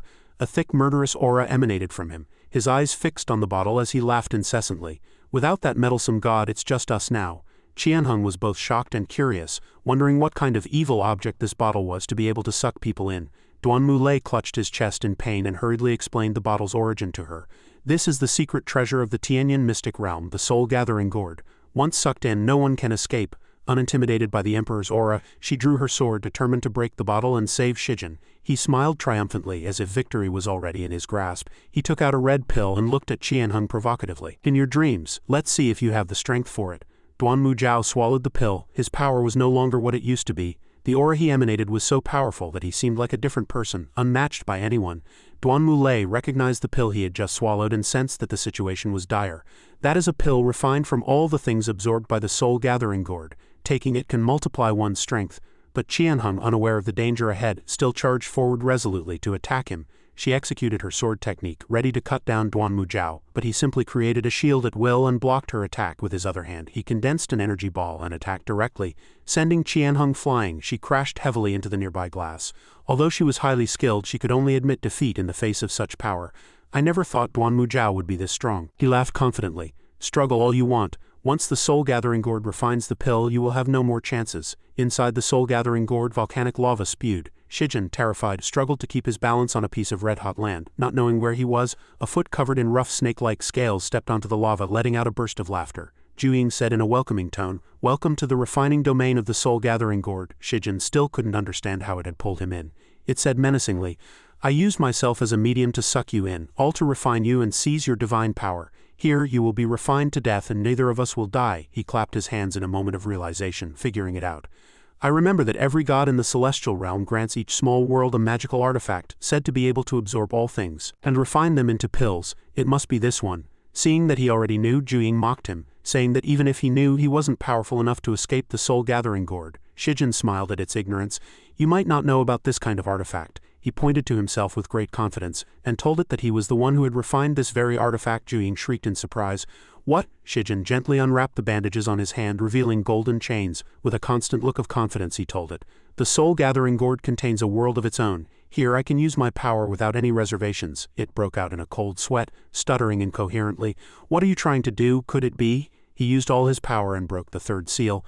I'm going to shatter this world. A pillar of light descended like heavenly lightning. Juing was struck by the lightning, reduced to a skeleton, screaming nonstop. No, it shouldn't be like this. How could this be? The gourd bottle on the outside began to stir. It gradually cracked on the verge of shattering. A bolt of lightning struck down from a crack in the sky, hitting the highest level of the castle. Shijin walked out of the gourd bottle calmly, still wanting to tease the snake. I thought you had some skills, but this is all you've got. He stretched lazily, planning to teach the Emperor a lesson next and then take his people home. When he saw Qianheng, he was instantly alarmed. Qianheng? She lay motionless under a collapsed stone wall, covered in wounds. Shijin rushed over to shake her, wanting to ask what had happened here and why she was so badly injured. Qianheng woke up just then and weakly recounted what had happened. I'm sorry, master, I couldn't stop him. He took the pill from the soul-gathering gourd and his strength increased dramatically. His face darkened and he said to the positioning beast, Help me take care of Qianheng. He cracked his knuckles angrily, wanting to teach that emperor a proper lesson. Seeing him approach, Duan Mujiao appeared before him on his own accord. He smiled wickedly and said with feigned surprise, HMPH, I didn't expect that even the soul-gathering gourd couldn't hold you. Shijin angrily pointed at his face and threatened, Speak, you old bastard. You hurt my treasure. How do you want to die? Duan Mujiao flaunted his power and laughed triumphantly. Even if you shattered the barrier of the soul-gathering gourd, you must have used up a lot of power. And I have taken the pill. My power has increased several times over. He looked down on Shijin, certain he was no match for him and could not be defeated. As he spoke, Duan Mujiao created a ripple of energy and sent it straight toward him. He condensed power at his fingertip, looking at him with contempt. Just a guy with an empty reputation. He aimed at his opponent and shot. Shijin was still a little curious about just how strong Duan Mujiao had become to make him so arrogant. Shijin used magic to create a shield in front of him, but even with his enhanced strength, Duanmu Zhao couldn't break it. Seeing this, he immediately counterattacked, creating flames that passed through the shield to strike his opponent. Duanmu Zhao was hit by the sudden attack, unable to accept the fact that he had been defeated. After his piercing screams, there was a cataclysmic explosion that even alerted the guards outside. First it was an unknown beam of light. Now what? The unconscious Duanmu Lei was also awakened by the sound. He looked at the scene before him in astonishment. Duanmu Zhao had been knocked unconscious to the ground, his clothes tattered and his body as thin as a corpse, sitting motionless on a chair. A few days later, Duanmu Zhao was punished for his crimes. The noble houses collected evidence of the emperor's guilt, and Emperor Duanmu Zhao was put on public trial and imprisoned in the deepest dungeon. His son, Duanmu Lei, with the support of all the people, officially ascended the throne. Empress Jin's temper was as fiery as ever, and she scolded the guards daily. The master had fulfilled his promise, and the Jin family was restored to the ranks of the noble houses. Though their situation was still not great, Qianheng also returned to her own family. As for the positioning beast, after helping Shijin complete his mission, the two set off for the God Realm, accompanied by one other person. They flew past various planets at a speed invisible to the naked eye, like 3 shooting stars streaking across the sky. Shijin turned to the person beside him and said, "I can't go back just yet. I still have to find my other treasures." He handed the person the treasure he had just found, an emerald ring obtained upon completing the mission, and told him to wait for him there. Shijin glanced at the positioning beast, which was engrossed in a book, and asked what the little creature was reading. The little creature answered candidly, "This story is almost 100 chapters long." He reached out and took the book from her, stopping her from reading further, and commanded, "Find the location of the next treasure immediately." The little creature looked at the book reluctantly, and quickly replied, "I've already found it." She opened another dimension and said nonstop, "I've already found a host for Master to possess, an adventurer. That little world will be very interesting." As Shijin stepped into the new world, he was filled with questions, curious about just how interesting it would be. The positioning beast acted mysterious and concealed the details. "It's better for Master to experience it himself." As the two were talking, Ling Yu was seen crying and running away in the distance. When she saw someone standing ahead, it was as if she had found the savior of her life. She cried with ecstatic joy, shouting, "Help, help me!" Hearing the shouts, Shijin turned around in surprise to see who it was. Suddenly Ling Yu ran up and grabbed the corner of his clothes. Though she didn't know who he was, she still pleaded tearfully, "I don't know if this brave, handsome, strong and helpful adventurer sir can save me." He broke out in a cold sweat looking at her. "Hey, who are you? Don't get your snot on my clothes." Shijin couldn't just stand by, so he reluctantly asked Ling Yu about her situation. "What scared you so much?" Before she could answer, a mutated monster appeared before them. It had a single body but the heads of 4 different animals, all of which were staring at the two with murderous intent. He looked at the strange monster before him and confirmed that her fear was justified. Even he was stunned for a moment upon seeing it. After being startled by the sight of the bizarre monster, Shijin was taken to a cave. Before him was the giant skeleton of an unknown creature, neatly arranged on a mat. He clutched his head and staggered up from under the bones. He opened his eyes, unsure of what godforsaken place he'd been brought to. It was pitch black inside, without a trace of light. Shijin commanded the positioning beast. "Positioning beast, check the treasure's location." The antenna on the little creature's head began to spin and probe. It synthesized information about the place.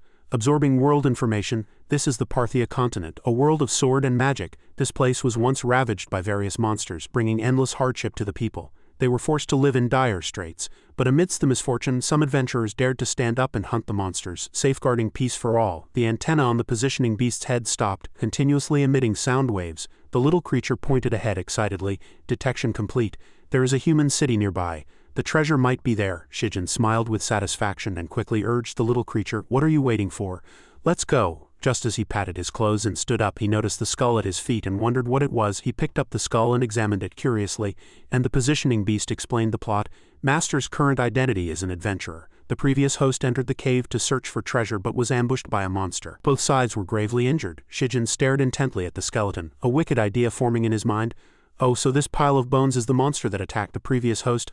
I'll take it back and sell it for money, then I won't have to sleep on the streets tonight." Even the lifeless skull felt helpless about this person. On the outskirts of the forest, a tall and a short figure walked along a path toward the city. He kicked a stone out of his way and complained to the positioning beast, "Where is that city? We've walked so far and still haven't seen it. Are we lost?" The little creature quickly retorted, "Impossible. The map clearly marks this direction." As the two walked, a piercing scream suddenly rang out. "Help!" Shijin lazily looked back to see where the cry for help was coming from. The little creature also noticed and turned around. It was Ling Yu again. She clung to his arm tightly, sobbing for help. "Handsome, brave, fearless, powerful, helpful adventurer who is always willing to help others, sir, please save me." He was a neat freak and wanted to scream at the sight of her. "Hey, who are you? Don't get your snot on my clothes." He calmly looked back in the direction she had run from, searching for what had frightened her so much. It was the same bizarre monster from before, and it was still staring at them with that same look. This time it was Shijin's turn to scream when he saw it. "So ugly," the lion head suddenly roared. Drool trickling down its fangs, its roar startled him, and he furiously punched it, sending it flying into the sky until it disappeared. "Ugly monster, get lost," Shijin cursed it under his breath in annoyance. "It's not your fault you're ugly, but it's your fault for scaring people." Ling Yu witnessed his strength, her eyes filled with admiration. "So strong." The positioning beast noticed something and its eyes widened in surprise. The little creature quickly pulled him around and whispered, "Master, this girl is the incarnation of the treasure, the sound-gazing jade," Shijin asked doubtfully. "The sound-gazing jade, I remember it was originally a rather quiet and shy treasure. How did it become so lively after taking human form?" Ling Yu stood there, looking at the two of them in confusion. He recalled the appearance of the treasure the little creature had mentioned and began to analyze. "Moreover, the sound-gazing jade is a treasure with two forms. Logically, the other treasure should be nearby as well." Shijin tried his best to put on a friendly face, wanting to get information from Ling Yu, but his expression looked more like a pervert's. "Hey little girl, what's your name? Why did you come alone to this forest full of monsters? Aren't you afraid of the danger?" She was a bit flustered by his face but still answered shyly. "My name is Ling Yu. I was on a safe path but accidentally ran into a hunter's trap, so I was chased by the monster." Shijin and the positioning beast began to communicate with their eyes. He signaled with his eyes, wanting to ask how to follow Lang Yu in hopes of finding the main treasure soon. The little creature cleverly gave him a suggestion. "Master is an adventurer, you can escort her back to the city. You might even increase her affection level." He agreed with this idea. "Sounds reasonable." She stood there watching the two of them, sweating nervously. Shijin flexed his muscles and looked at her awkwardly, proposing, "Miss Ling Yu, the road is dangerous. It would be bad if you fell into another trap. Why not let a strong and handsome adventurer like me escort you back to the city?" But Ling Yu blushed and said shyly, "But I don't have any money." He immediately put on the guise of a good person, expressing his willingness to help others for free. New Wangyan City, a castle in another world. Ling Yu turned and said shyly to Shijin, "This is New Wangyan City. My repair shop is just around the corner ahead. If you're not in a hurry, adventurer sir, you can come and sit for a while." The two walked happily, passing in front of a man. The man looked at the bald man next to him in alarm and said, "Hey, do you think that person is?" The other man also noticed and turned to glance. When he looked back, he was equally surprised. The man couldn't believe his eyes. "Impossible, hasn't that person been missing for many years?" The other man quickly chimed in. "He does look a bit like him, but isn't he already?" Shijin turned his head, looking puzzled at the men staring at him from behind. Seeing this, Ling Yu asked, "What's wrong, adventurer sir?" He continued walking as if nothing had happened and replied, "Nothing, just a bit tired. I'll go to your shop to rest for a while then." She pointed to the distance ahead. "My shop is right over here." The positioning beast watched Shijin's happy expression and chuckled to itself. "I thought finding the treasure would take some effort, but it turns out to be right in front of us." The master saved her. The base affection level already increased significantly. Perhaps we will soon reach the conditions to activate the treasure. After walking for a while, the three arrived at Ling Yu's shop. She pushed the door open and politely invited him in. "We're here, please feel free to look around, sir." Shijin commented with some embarrassment. "You call it a repair shop, but it looks more like a general store. It has everything," Ling Yu explained. "The shop can't survive on repair business alone, so I have to think of other ways." Suddenly, his gaze stopped on something on a shelf. It turned out that Shijin had noticed a photograph on the shelf which showed Ling Yu with another young woman. He looked at it carefully and guessed, "This must be the flawless golden cup." Suddenly, she popped up from nowhere, startling him. She asked happily, "What do you think, my sister and I?" He calmed himself down and managed to ask, "Your sister, why haven't I seen her?" Ling Yu replied dejectedly, "She is also an adventurer and has been out on a mission for a long time. She hasn't come back yet." Shijin smiled and comforted her. "Don't worry, she's definitely fine. The treasures I refined won't be so easily bullied even if they have amnesia." She looked at him helplessly. "Of course my sister is fine." Ling Yu was very excited when she mentioned her sister. "She is a powerful adventurer. How could anything happen to her?" Suddenly a voice called from outside the door. Are you there?" She turned her head slightly and saw that Ling Jin had returned. She was very surprised. They had just been talking about her, and a few minutes later her sister was standing right in front of her. Shijin and the positioning beast were thrilled, praising her non-stop. "You're so cool, you're so handsome." The little creature even mimicked a sword dance, saying, "Master, master, don't you think I'm handsome?" Shijin stepped forward and introduced himself confidently. "Hello, I am Fu Shijin, an adventurer hired by your sister." Ling Jin looked at him scrutinizingly. "An adventurer? My sister has always disliked adventurers. How did you get her to hire you?" Hearing her sister's question, Ling Yu was startled. She quickly pulled him aside. She whispered worriedly, "Don't tell my sister I went to the silent forest." After carefully instructing Shijin, Ling Yu turned around to put on an act with Ling Jin. "I just saw that he was so poor he couldn't afford a meal, so I was just helping him out." Hearing her call him a vagrant, he felt a bit dazed and heartbroken. "A real vagrant?" Ling Jin looked at him, finding him very familiar but unable to recall. The more I look at you, the more familiar you seem. Even your name sounds familiar, Shijin anxiously communicated with the positioning beast through his thoughts. Positioning beast, quickly check if the flawless golden cup knows my true identity. The little creature began searching frantically. Master, stall for some time. I'm checking, he explained awkwardly. I just have a common face. Suddenly someone ran up from nowhere and grabbed his hand. Ling Jin was surprised to see the city lord here. He excitedly clung to Shijin. This must be the legendary adventurer, Mr. Fu Shijin, right? Only then did it dawn on Ling Jin. I remember now, the legendary great hero who slayed the black dragon and protected a city, Fu Shijin. The city lord excitedly held his hand tightly and wouldn't let go. We haven't heard from you in a long time. I thought you had disappeared. I never expected to see you here. Shijin glanced anxiously at the positioning beast. S rank? Is Master's identity that high? Positioning beast, why didn't you tell me? The little creature defended itself. I wanted it to be a surprise. He couldn't help but recall the young men staring at him on the street. No wonder I felt like so many people were staring at me when I entered the city. So this is the reason. The city lord happily invited him to his mansion. How can a great hero like you stay in such a small shop? Please come to the city lord's mansion. I will surely give you a grand reception. He glanced at Ling Jin with ulterior motives. It just so happens that Miss Ling Langjin is also here. Why don't we go to the city lord's mansion together to discuss the matter of the guardian orb? She didn't refuse and went with him. All right. Ling Yu was even more stunned, not expecting Shijin to be an S-rank adventurer. Suddenly she realized something and quickly pushed the door open and ran into the shop, thinking, they mentioned the guardian orb. Could it be that sister wants to go there too? She hastily took a book from a cabinet, intending to hire Shijin to help her find something written in it. The city lord said politely, a great hero has graced our city, but I, as the city lord, have little to offer as hospitality. I am truly ashamed. The three of them sat together, enjoying the refreshments. He carefully poured him wine. This bottle of red wine is my most precious collection. It has been aged for a long time, please don't mind it. He accepted the wine glass without ceremony. Suddenly he looked worried and hesitant, struggling to speak. Shijin noticed his attitude and spoke first. What's wrong, city lord? Feel free to speak your mind. Only then did the city lord muster the courage to ask him, great hero, you must know the history of our city by now, right? Seeing the positioning beast's greedy eating, Shijin quickly ordered the little creature, positioning beast, stop eating and download the city's data. The little creature moved quickly and finished downloading the data. Memories of this city, of past events, flooded into his mind one by one. Echo City was once one of the most prosperous cities on the Parthia continent, with everything in order.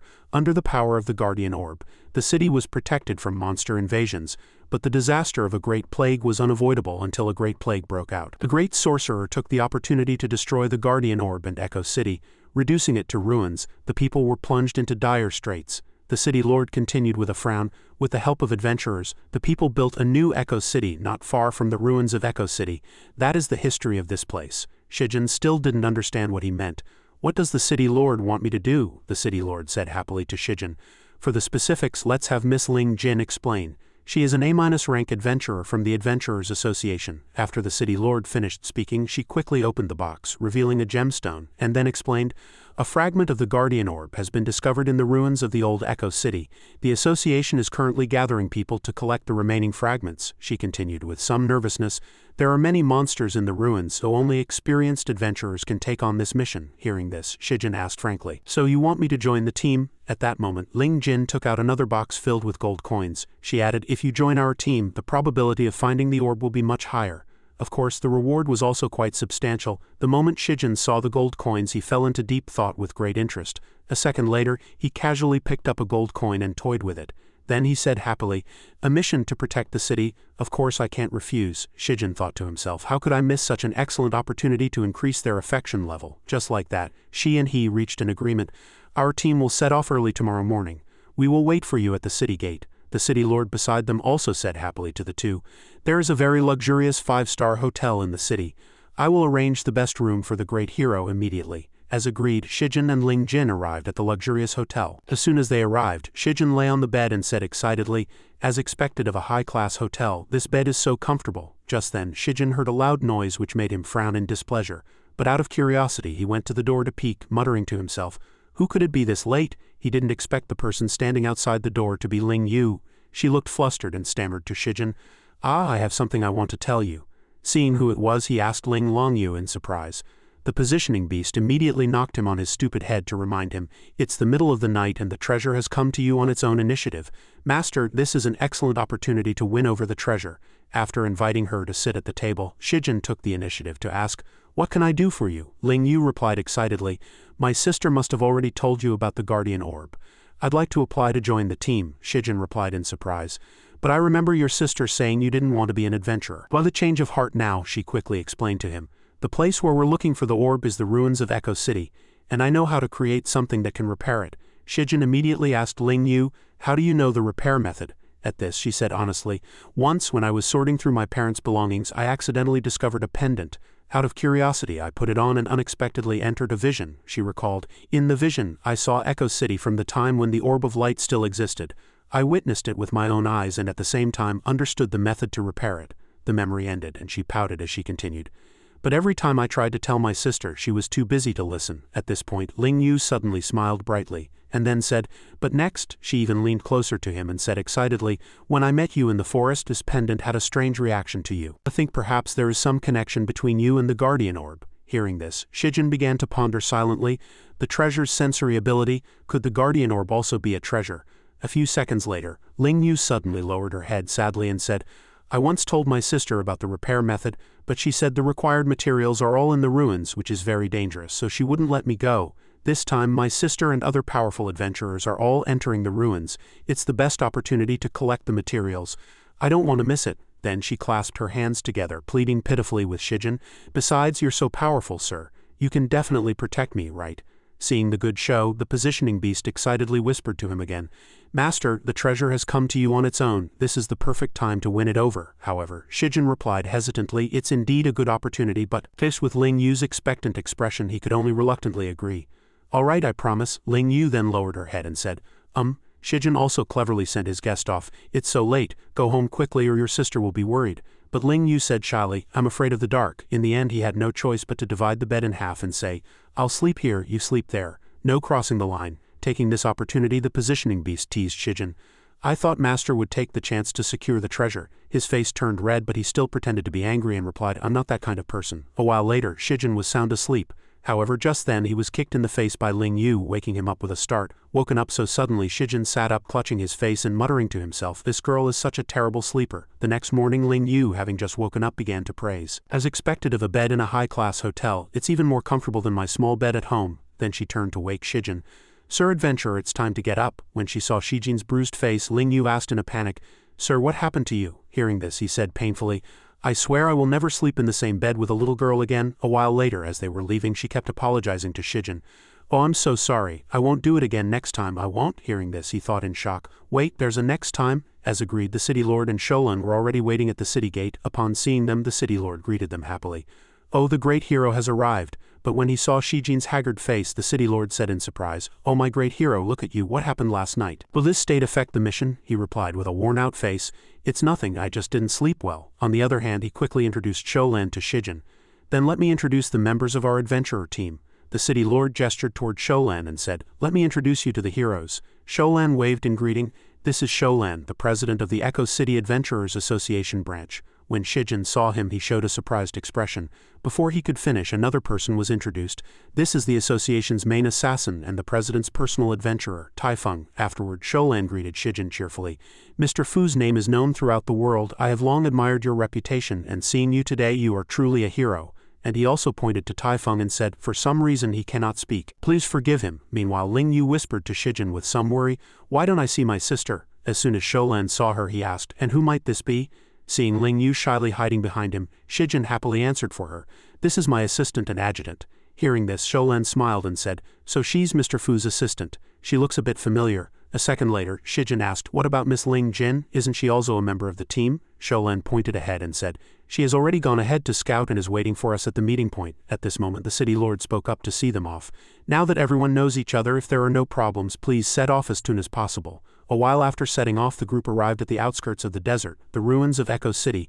Seeing the sky darken, Shijin spoke up, "The sun is about to set. Aren't we there yet?" Sholan, leading the way in front, replied, "The meeting point is not far ahead." After walking for a while longer, Sholan gazed into the distance and said, "Look, Ling Jin has already set up the tent and started a fire while waiting for us." The moment she saw Sholan, she hurriedly called out, "President," and he quickly asked, "Miss Ling Jin, what's the situation up ahead?" Ling Jin explained the situation to them. "There are still a lot of monsters. We can't rush in recklessly.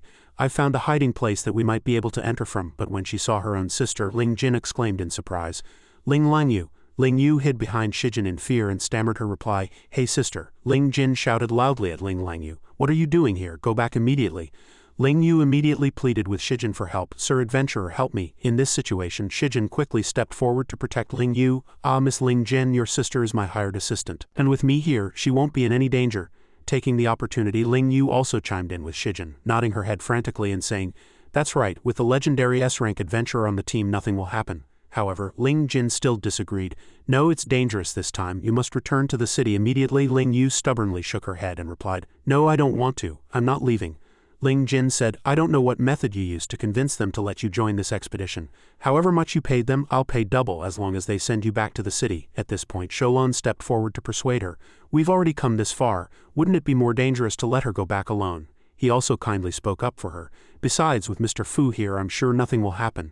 Shijin also hurriedly chimed in. "That's right, I will definitely protect the treasure. No, protect your sister's safety." Afterward, Sholan also got down to business. "The most important task now is to find the fragments of the orb. Ling Jin, take us to that hiding place." Receiving her orders, she hurriedly replied, "Yes, President." Just then, the positioning beast waved a warning flag at Shijin again. "Item detected. Ling Jin's affection level for Master has decreased by 10. Hearing this, Shijin replied in a panic, "What? You lose points for this too." However, the little creature also quickly gave Shijin some comforting news. "Good news, Ling Yu's affection level for Master has increased by 50. He was so happy he was about to cry and replied, "Alright, I guess it wasn't a total loss." A few seconds later, Shijin said to Ling Yu, "By the way, what exactly happened between you and your sister? Why is she so against you coming on this adventure?" She immediately replied, "You can't really blame her. It's like this." Ling Yu immediately recalled her childhood and began to narrate. "My sister and I are orphans. We've relied on each other since we were little." She remembered her sister practicing with her sword until her talent for fighting was noticed by a retired adventurer. "To protect me, my sister became an adventurer. Life gradually improved, and my sister even saved up money to buy a shop for me to manage. But she often came back injured.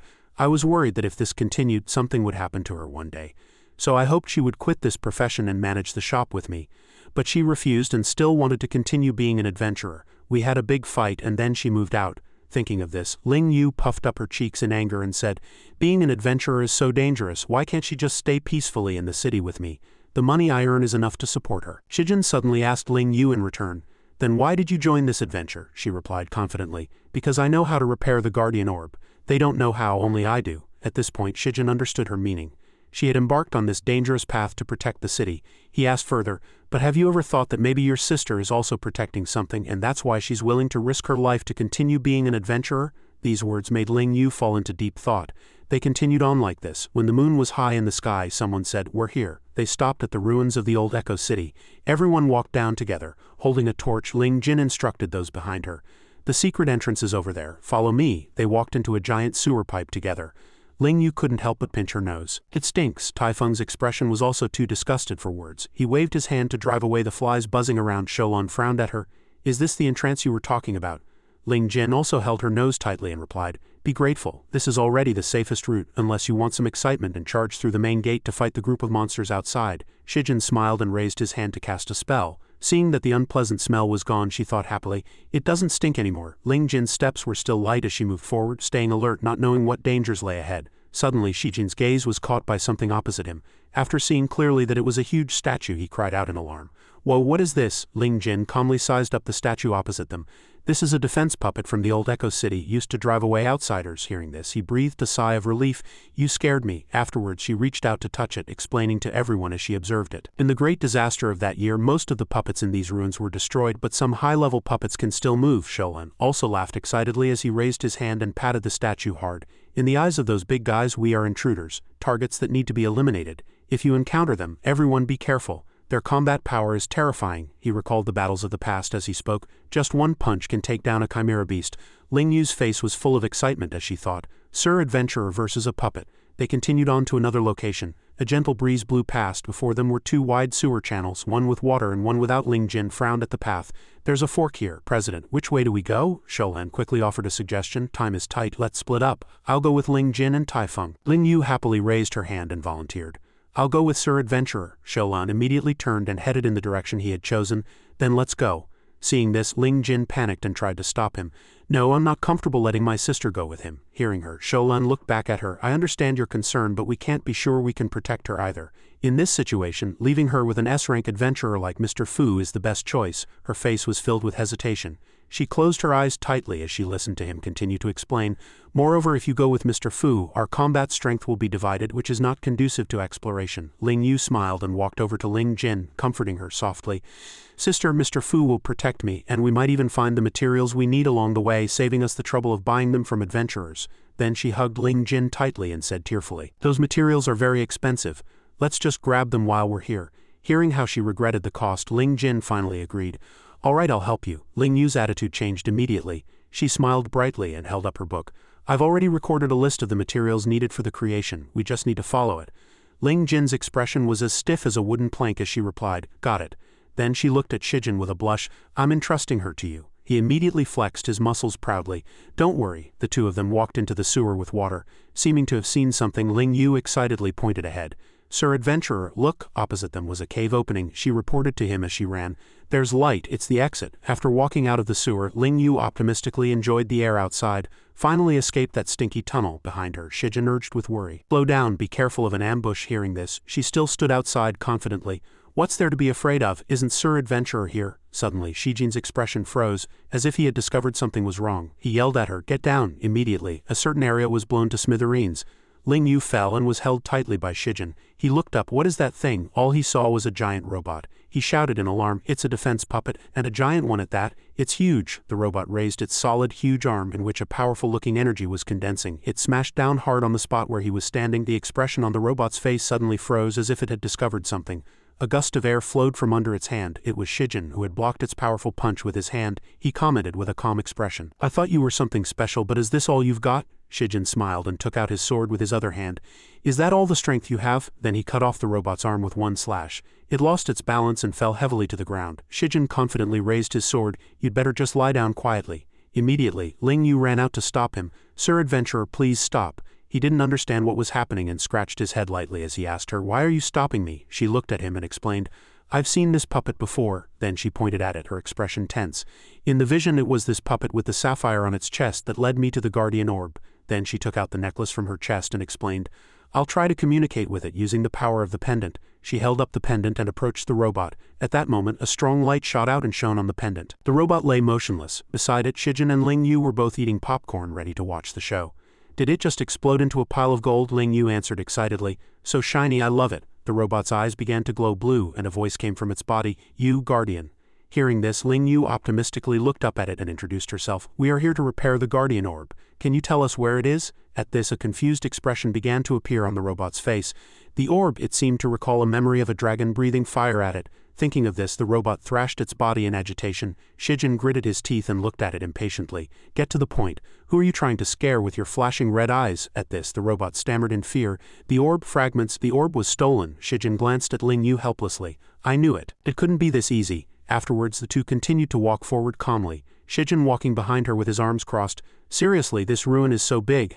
How long is it going to take to find it?" Suddenly, Ling Yu pointed in a direction. Before she could see what it was, the bushes in front of them moved. Without hesitation, Ling Yu raised her staff and shouted, "What's sneaking around? Come out!" A monster was hit by her staff. It gleed in pain as it jumped around. Suddenly, her pendant glowed and the monster immediately fled.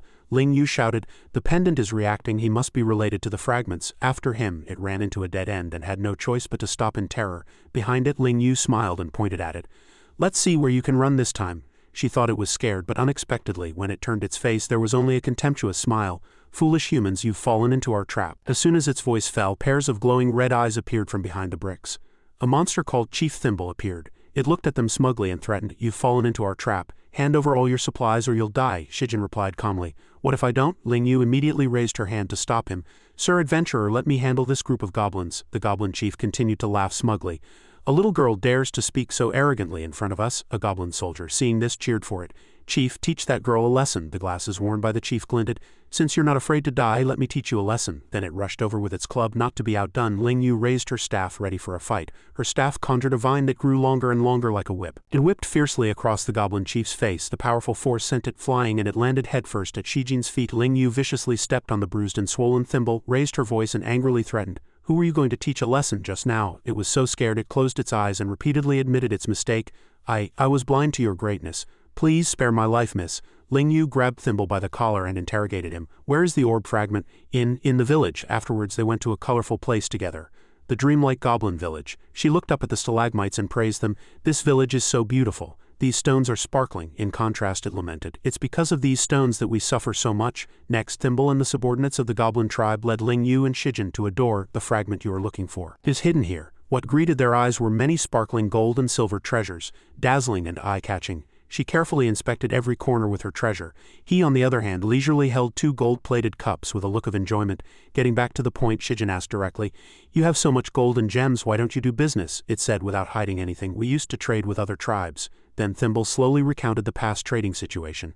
These glowing ores were very popular with the nearby dwarf tribes, and there was also internal strife between the 2 tribes. But at some point they stopped trading with us and instead turned to robbing us. What followed was a scene of the goblin tribe struggling to survive. Helpless, we had no choice but to rob lone adventurers to find supplies, but we never killed anyone. Halfway through the story, the treasure lit up and Ling Yu shouted excitedly. "Found it!" She looked at the gem in her hand, ecstatic. Suddenly another sound was heard, which he quickly noticed. "Kill, what's that sound?" A goblin from the village rushed in a panic to report urgently. Chief, that group of earth dwarves is here again." Dali walked out of the fire with an evil laugh, followed by his dwarf troops. He cruelly commanded, "Dali, general of the earth dwarves, raise the entire village. Leave no one alive." Suddenly, a goblin stepped forward to confront the dwarves. It bravely took the lead and questioned them without backing down. "General Dali, haven't we already surrendered? Why are you still attacking?" The earth dwarves laughed mockingly together. "Of course we broke our promise. Our chief not only wants your land but also your women." After hearing this, the women of the tribe were all trembling with fear. They covered each other. Dali scanned the weaklings and threatened them wantonly. "I suggest you all be obedient, otherwise I will wipe out your entire tribe." Thimble was furious and wanted to rush up to fight him. "You're going too far," he shouted to his tribesmen. "Let's fight them." As soon as his voice fell, all the goblin warriors swarmed forward, determined to live or die with them. Better to die on the battlefield than live in such humiliation. "Tribesmen, charge with me." "Kill," Dali announced murderously. "A bunch of overconfident fools. Kill them all. Leave none alive." After speaking, he also picked up his weapon and charged forward, taking down the first enemy. Dali was arrogant, looking down with contempt. "So useless." Thimble pounced from behind. "Get out of my way. What was meant to be, would be." He received a heavy blow to the top of his head. Dali was enraged. The bloodthirsty demon deep inside him was revealed. "I was going to let you live a little longer, but since you're in such a hurry to die, don't blame me." Despite this, he did not back down. "Cut the crap," he accelerated forward. "And go to hell." Thimble gritted his teeth, resisting the massive axe. In every aspect his strength was inferior. "Break for me." Thus, in just a moment, Thimble was sent flying. Dali prepared to deliver a fatal blow. "Die." He held his head helplessly, awaiting death. Before he could strike, the axe flew from his hand, leaving him stunned. Fortunately, Ling Yu arrived in time and saved Thimble. She couldn't bear to watch any longer. Ling Yu fiercely swung her thorn whip, aiming straight for Dali. Seeing this, he hurriedly raised his hands to block. Thimble worriedly reminded her from behind, "Miss, be careful." Ling Yu immediately turned back and urged him, "Get out of the way, I'll deal with them." After speaking, she turned around and focused her power to attack Dali. A raging ball of fire rushed forward, completely engulfing Dali. However, when the smoke cleared, he was still standing there with only minor scrapes all over his body. Dali giggled, "My skin is as hard as a rock, how could this little flame possibly hurt me?" He then swung his axe and charged. Die. She couldn't dodge in time and took a direct hit from him. Ling Yu's staff was broken, and she looked at it with regret. "This is the staff my sister gave me." But Dali didn't care at all. He laughed triumphantly. "Without your staff, what will you fight me with?" In the end, Dali swung his axe, intending to finish her with one blow. Suddenly, a dazzling light emanated from Ling Yu's body, startling Dali. Ling Yu herself was also very surprised, not understanding what had happened. Dali roared angrily, "What kind of trick is this?" "Take another axe from me," however. The barrier protecting Ling Yu shot out sharp cutting rays, counterattacking Dali.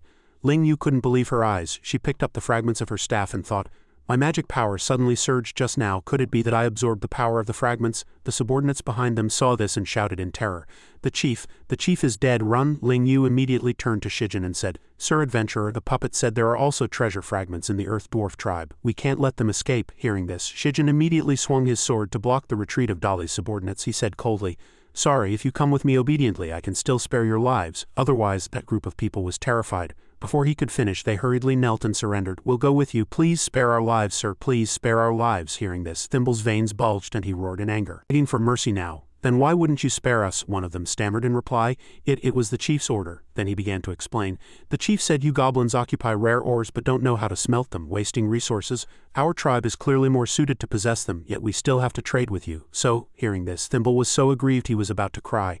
My tribe has lived and worked in peace on this land, always being kind to others and never getting into disputes, yet we've come to such an end.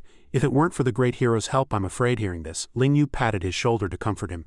You poor things, Shijin could only sigh helplessly. In the end, it was all just because of endless greed. He was disappointed because besides humans and monsters, even gods were so greedy. He had created all the treasures in the divine realm, yet they were all usurped by those mundane gods, and when he tried to take them back, he was threatened with the laws of the divine realm. The more Shijin thought about it, the more depressed he became. It would be best to gather all the treasures as soon as possible, restore his power, and make that group of guys behave themselves a little. He then pointed to the sky, and a ray of light shone down from above, restoring everything. Thimble looked at his body in disbelief.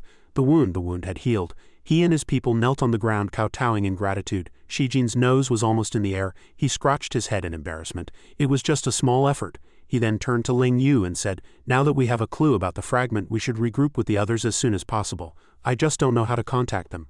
Ling Yu quickly took out a communication stone from her chest. The moment Shijin saw it, his eyes lit up. Does she stuff everything in her chest?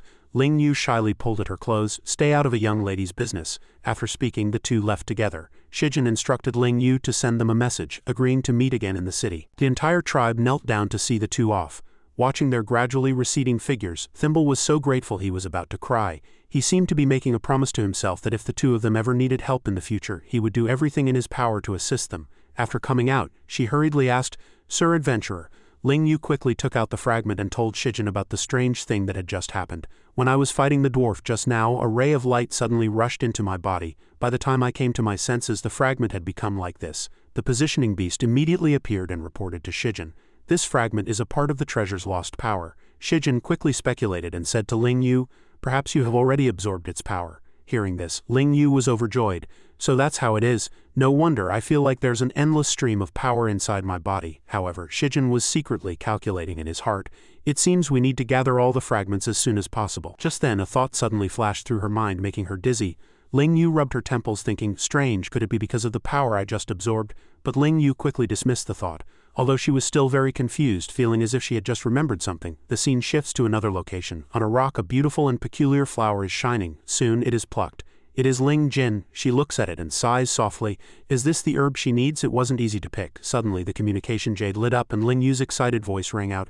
Sister, we've found a clue to the fragment. Let's head back to the city to regroup first. She quickly went back to meet up with Sholan and Taifeng. After hearing the news, she also hurried back. As soon as he saw her, Sholan asked, how did it go? Did you get it? Ling Jin held up the bag, showing off her spoils. Got it.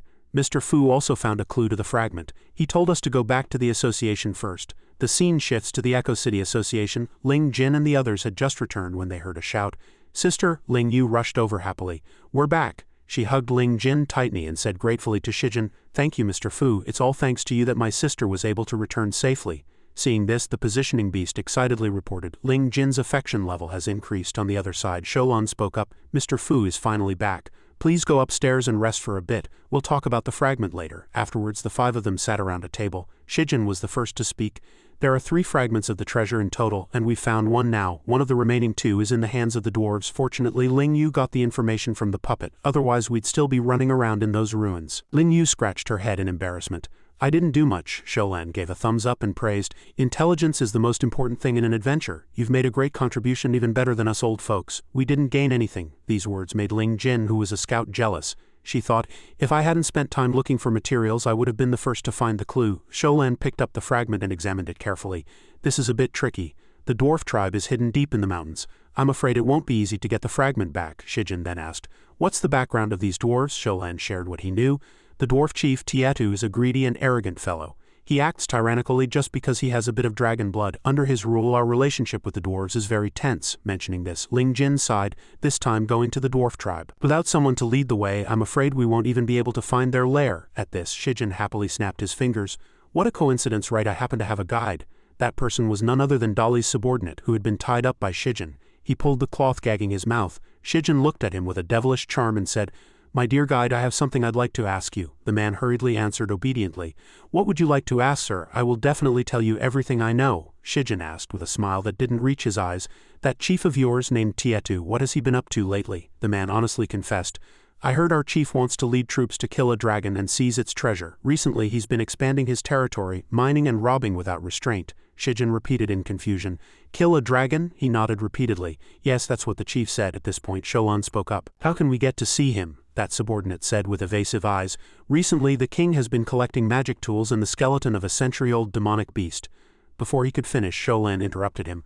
What is he collecting magic tools for? He stammered. I don't know about that. Sholan quickly made a plan. I can prepare the magic tools, but what about the demonic beast skeleton? On the other side, the positioning beast whispered a few words in Shijin's ear, and his expression immediately brightened. He praised softly. Good idea. Shijin pointed to himself, indicating that he would prepare the demonic beast skeleton. Sholan was very happy to hear this. That's great, we'll have to trouble Mr. Fu then. He then turned and instructed Taifeng to prepare the things in the warehouse. At this moment, Shijin leaned in front of the captive and said with a lewd expression, Don't worry, in a few days we will bring gifts to visit your chief and you can go home too. Seeing this, the guy could only thank him repeatedly in fear. On the way back, Sholan and Shijin briefly discussed that they couldn't bring too many people this time, lest they arouse his suspicion. We'll pretend to bring gifts to ease the relationship, but in reality, we're looking for an opportunity to get the fragment back. Shijin also agreed with this idea. He glanced at the Ling sisters and thought, I'll also investigate the reason why the echo orb shattered while I'm at it. The scene shifts to Ling Yu's house. As soon as she returned, she couldn't hide her joy and cheered. She held her sister's hand tightly and asked, Sister, isn't adventuring fun? Ling Jin reminded her. You felt it was easy this time because you had an S-rank adventurer with you. Real adventuring is not as fun as you think. But seeing her happy, she softened and agreed with Ling Yu. Just then, Ling Jin noticed and asked, Oh right, what about the staff I gave you? Seeing her guilty expression, Ling Jin's gaze darkened, full of inquiry. What's wrong? Ling Yu reluctantly turned away. Well, the staff is broken. Ling Jin pulled her and demanded to know what happened. After listening, Ling Jin exclaimed in surprise, So you absorbed the power of the fragment and can cast spells without a staff? Ling Yu conjured a ball of fire as if to prove her words. Yes, and I feel my magic power is stronger than before. She suddenly remembered something and told Ling Yu to wait. As she spoke, Ling Jin went to the corner of a cabinet and took out a small box containing a magic power detection stone. Ling Yu asked in surprise, Didn't we test it before? She explained. I suspect your magic power has changed after absorbing the fragment. Ling Yu obediently held out her hand to try the stone, and to her surprise, the stone turned purple. This stunned Ling Yu. I remember my aptitude was only white before, but this time it changed color. You should know that in the world of mages, the grades from low to high are white, green, and blue, and those with purple aptitude are of epic grade. A mage with epic grade aptitude has the potential to become an archmage in the future. Ling Yu shouted excitedly, Does that mean I'll become an archmage in the future? That's great. I'm a powerful mage. Ling Jin didn't notice a black sphere appearing above her head. It slowly approached her and then gradually invaded Ling Jin's body. This made the malice in her heart surge up. This level should have been mine, but she quickly realized something was wrong. She was frightened by her own thoughts. What am I thinking? That's my sister. How could I have such a thought? Just then there was a knock on the door. Ling Jin quickly went to open it. The person who came was Shijin. He gave a dry, embarrassed laugh and explained, The president gave you a mission and asked me to deliver the message. It turned out the association had lost a magic item. The president was too busy to look for it, so he entrusted it to Ling Jin. According to the description, it was a silver stone with an uneven surface. Ling Jin recognized it as soon as she heard it. Are you talking about the earth silver ore? This magic item was a thank you gift from the dwarf tribe. It contains immense magical power and is very important to the dwarves. Ling Jin quickly accepted the mission. Ling Yu was also very interested in this mission and wanted to participate, but she was rejected by Ling Jin. Ling Yu confidently retorted, I'm going to be an archmage in the future. Will I be stumped by such a small matter? Hearing this, Shijin suggested, Then you two should search separately. But Ling Jin firmly stopped them. No need, this kind of small task of finding bits and pieces doesn't require an archmage's help. Hearing this, Ling Yu looked at her sister with dissatisfaction. Shijin immediately gave Ling Yu an idea. Then you can try to find it your own way. These words made Ling Yu fall into deep thought. On the other side, Ling Jin, dressed in inconspicuous clothes, arrived at a strange house. The person inside spoke the code through the peephole. The king of heaven covers the earth tiger. Ling Jin skillfully replied, The stars in the sky refer to the Big Dipper. The door quickly opened and a person invited her in. She walked down the corridor into a room, looked at the decadent scene and said to the person inside, Found you, Jin Fei. Ling Jin took out a piece of paper with a drawing of the earth silver ore. As soon as Jin Fei saw it, his brows furrowed tightly. Suddenly, there was a loud noise. Two subordinates understood the signal and quickly stood in front of Ling Jin. Jin Fei said with a mocking smile, Isn't this the strongest genius in Echo City? What brings you to my humble abode today? Ling Jin replied coldly, Cut the crap. The association has lost a magic item. I think you know about this. Jin Fei sneered, If you lost something, go find it. Why are you looking for me? Ling Jin's face darkened and she said with certainty, The association lost something, of course I have to look for you. This angered Jin Fei and he roared, "There are so many thieves, how dare you be so sure it was me?" It turned out she had already asked the soldiers and knew that Jin Fei had been lurking there a few days ago. She pointed at him and questioned, "If you weren't up to something, then tell me what you were doing there. I don't care about your other thefts, but you'd better hand over what the association lost and quickly." Jin Fei stood up in anger, looking at her with murderous intent. "What magic item? I think you're just here to cause trouble. Don't think you can scare me just because you're a magic swordsman. My reputation as Jin Fei wasn't built on fear. Get her." As soon as his voice fell, several subordinates charged forward aggressively, one holding a chair trying to hit her. But they were all easily dealt with by Ling Jin in a few moves. A person standing behind also acted quickly. Ling Jin rushed over without mercy and punched him in the chin. While she was not paying attention, Jin Fei launched a sneak attack with his saber. Ling Jin had no time to defend, and the blade left a wound on her face. She quickly drew her sword to fight back on the other side. Jin Fei arrogantly insulted, "HMPH, a magic swordsman is nothing special." Just as he was gloating, his saber's path was blocked by Ling Jin. She smiled and said, "Then have a taste of this." As soon as her voice fell, the sword in her hand shone brightly. His pupils widened in surprise as a beam of magic shot out, sending Jin Fei flying into the distance. He was swatted into a corner like a cockroach. Ling Jin pointed her sword at him and asked again, "Can you talk now? Where is the earth silver ore?" Jin Fei answered in fear, "The earth silver ore. I didn't take that thing." Of course, Ling Jin didn't believe him. She retorted, "You didn't take it?" He hurriedly raised 3 fingers and swore, "I did sneak into the association that day, but before I could do anything, the president came back. I swear I didn't take it." Seeing his expression, Ling Jin temporarily believed him. The scene shifts to another location where Ling Yu and Shijin are strolling down the street. Ling Yu asked, full of confusion, "Sir Adventurer, is it necessary for my sister to handle something as simple as finding an item? Is that magic item that important?" Shijin then explained, "To enter the dwarf tribe you need a token, and the earth silver ore is what they need, but it was stolen. Your sister has already gone to look for it, and there should be news soon." Hearing this, Ling Yu had the idea of finding another one to replace it. Shijin watched her run off happily, and could only sigh helplessly. If it were that easy to find, the dwarf tribe wouldn't be in such urgent need of it. But this time, the moon was already high in the sky. The two of them asked around, but the results were disappointing. This made Ling Yu very frustrated. Shijin sighed and said to her, "If it were easy to find, the association wouldn't have asked your sister to look for it. Don't be discouraged." Coincidentally, a blacksmith overheard and said, "Are you talking about that silvery white stone?" Ling Yu pounced like a tiger to ask for more information and got the news. A few days ago, the old man at the village entrance went out to gather herbs and seemed to have brought back a stone. Because he is a blacksmith and it was the first time he had seen a white ore, he remembers it very clearly. As soon as she heard this, Ling Yu recognized that it was Uncle Reed. She quickly rushed to Uncle Reed's house to look for him. Seeing her, Reed was quite surprised. "Oh, isn't this the little girl from the Ling family? What brings you to visit this old man today?" Ling Yu didn't answer, but hurriedly asked, "I heard you have a silvery white stone with an uneven surface. Can you sell it to me?" Reed quickly took out the item he had picked up. As soon as she saw it, Ling Yu's eyes lit up. Reed handed it to Ling Yu and said kindly, "I wouldn't sell it to anyone else, but for you, just take it." Ling Yu held the stone in her hand, full of gratitude. The scene shifts to the Adventurers Association. Ling Jin returned in disappointment. Seeing her, Sholan asked softly, "You're back?" He was about to report the good news, but before he could finish, Ling Jin spoke first. "President, give me a few more days. I will definitely find the earth silver ore." Unexpectedly, she received the news that Ling Yu had already found a new one. This was like a bolt from the blue, striking her self-esteem. On the other side, Sholan kept praising Ling Yu, which made the jealousy and resentment in Ling Jin's heart rise again. The next day, Shijin and his group quickly set off for the dwarf tribe. Shijin patted the captive's shoulder. "It's time to go back, guide. You know what to say when you get back there, right?" The guy nodded repeatedly, indicating he understood. They crossed mountains and ridges together. After walking for a while, Ling Yu was already so tired she was complaining. Seeing this, Ling Jin reminded her, "You're a future archmage, how can you have such poor stamina?" This made Shijin suspicious. Why did that tone sound a bit sarcastic? He turned back to ask the captive how much further it was, and he pointed ahead. We're almost there." Afterwards, the group passed through a tunnel, crossed a river of lava, and finally reached their destination. The goblin tribesmen here were exploited so miserably. They were forced to do hard labor, and if someone collapsed from exhaustion, they were tied up and left to be eaten by wild beasts after they died.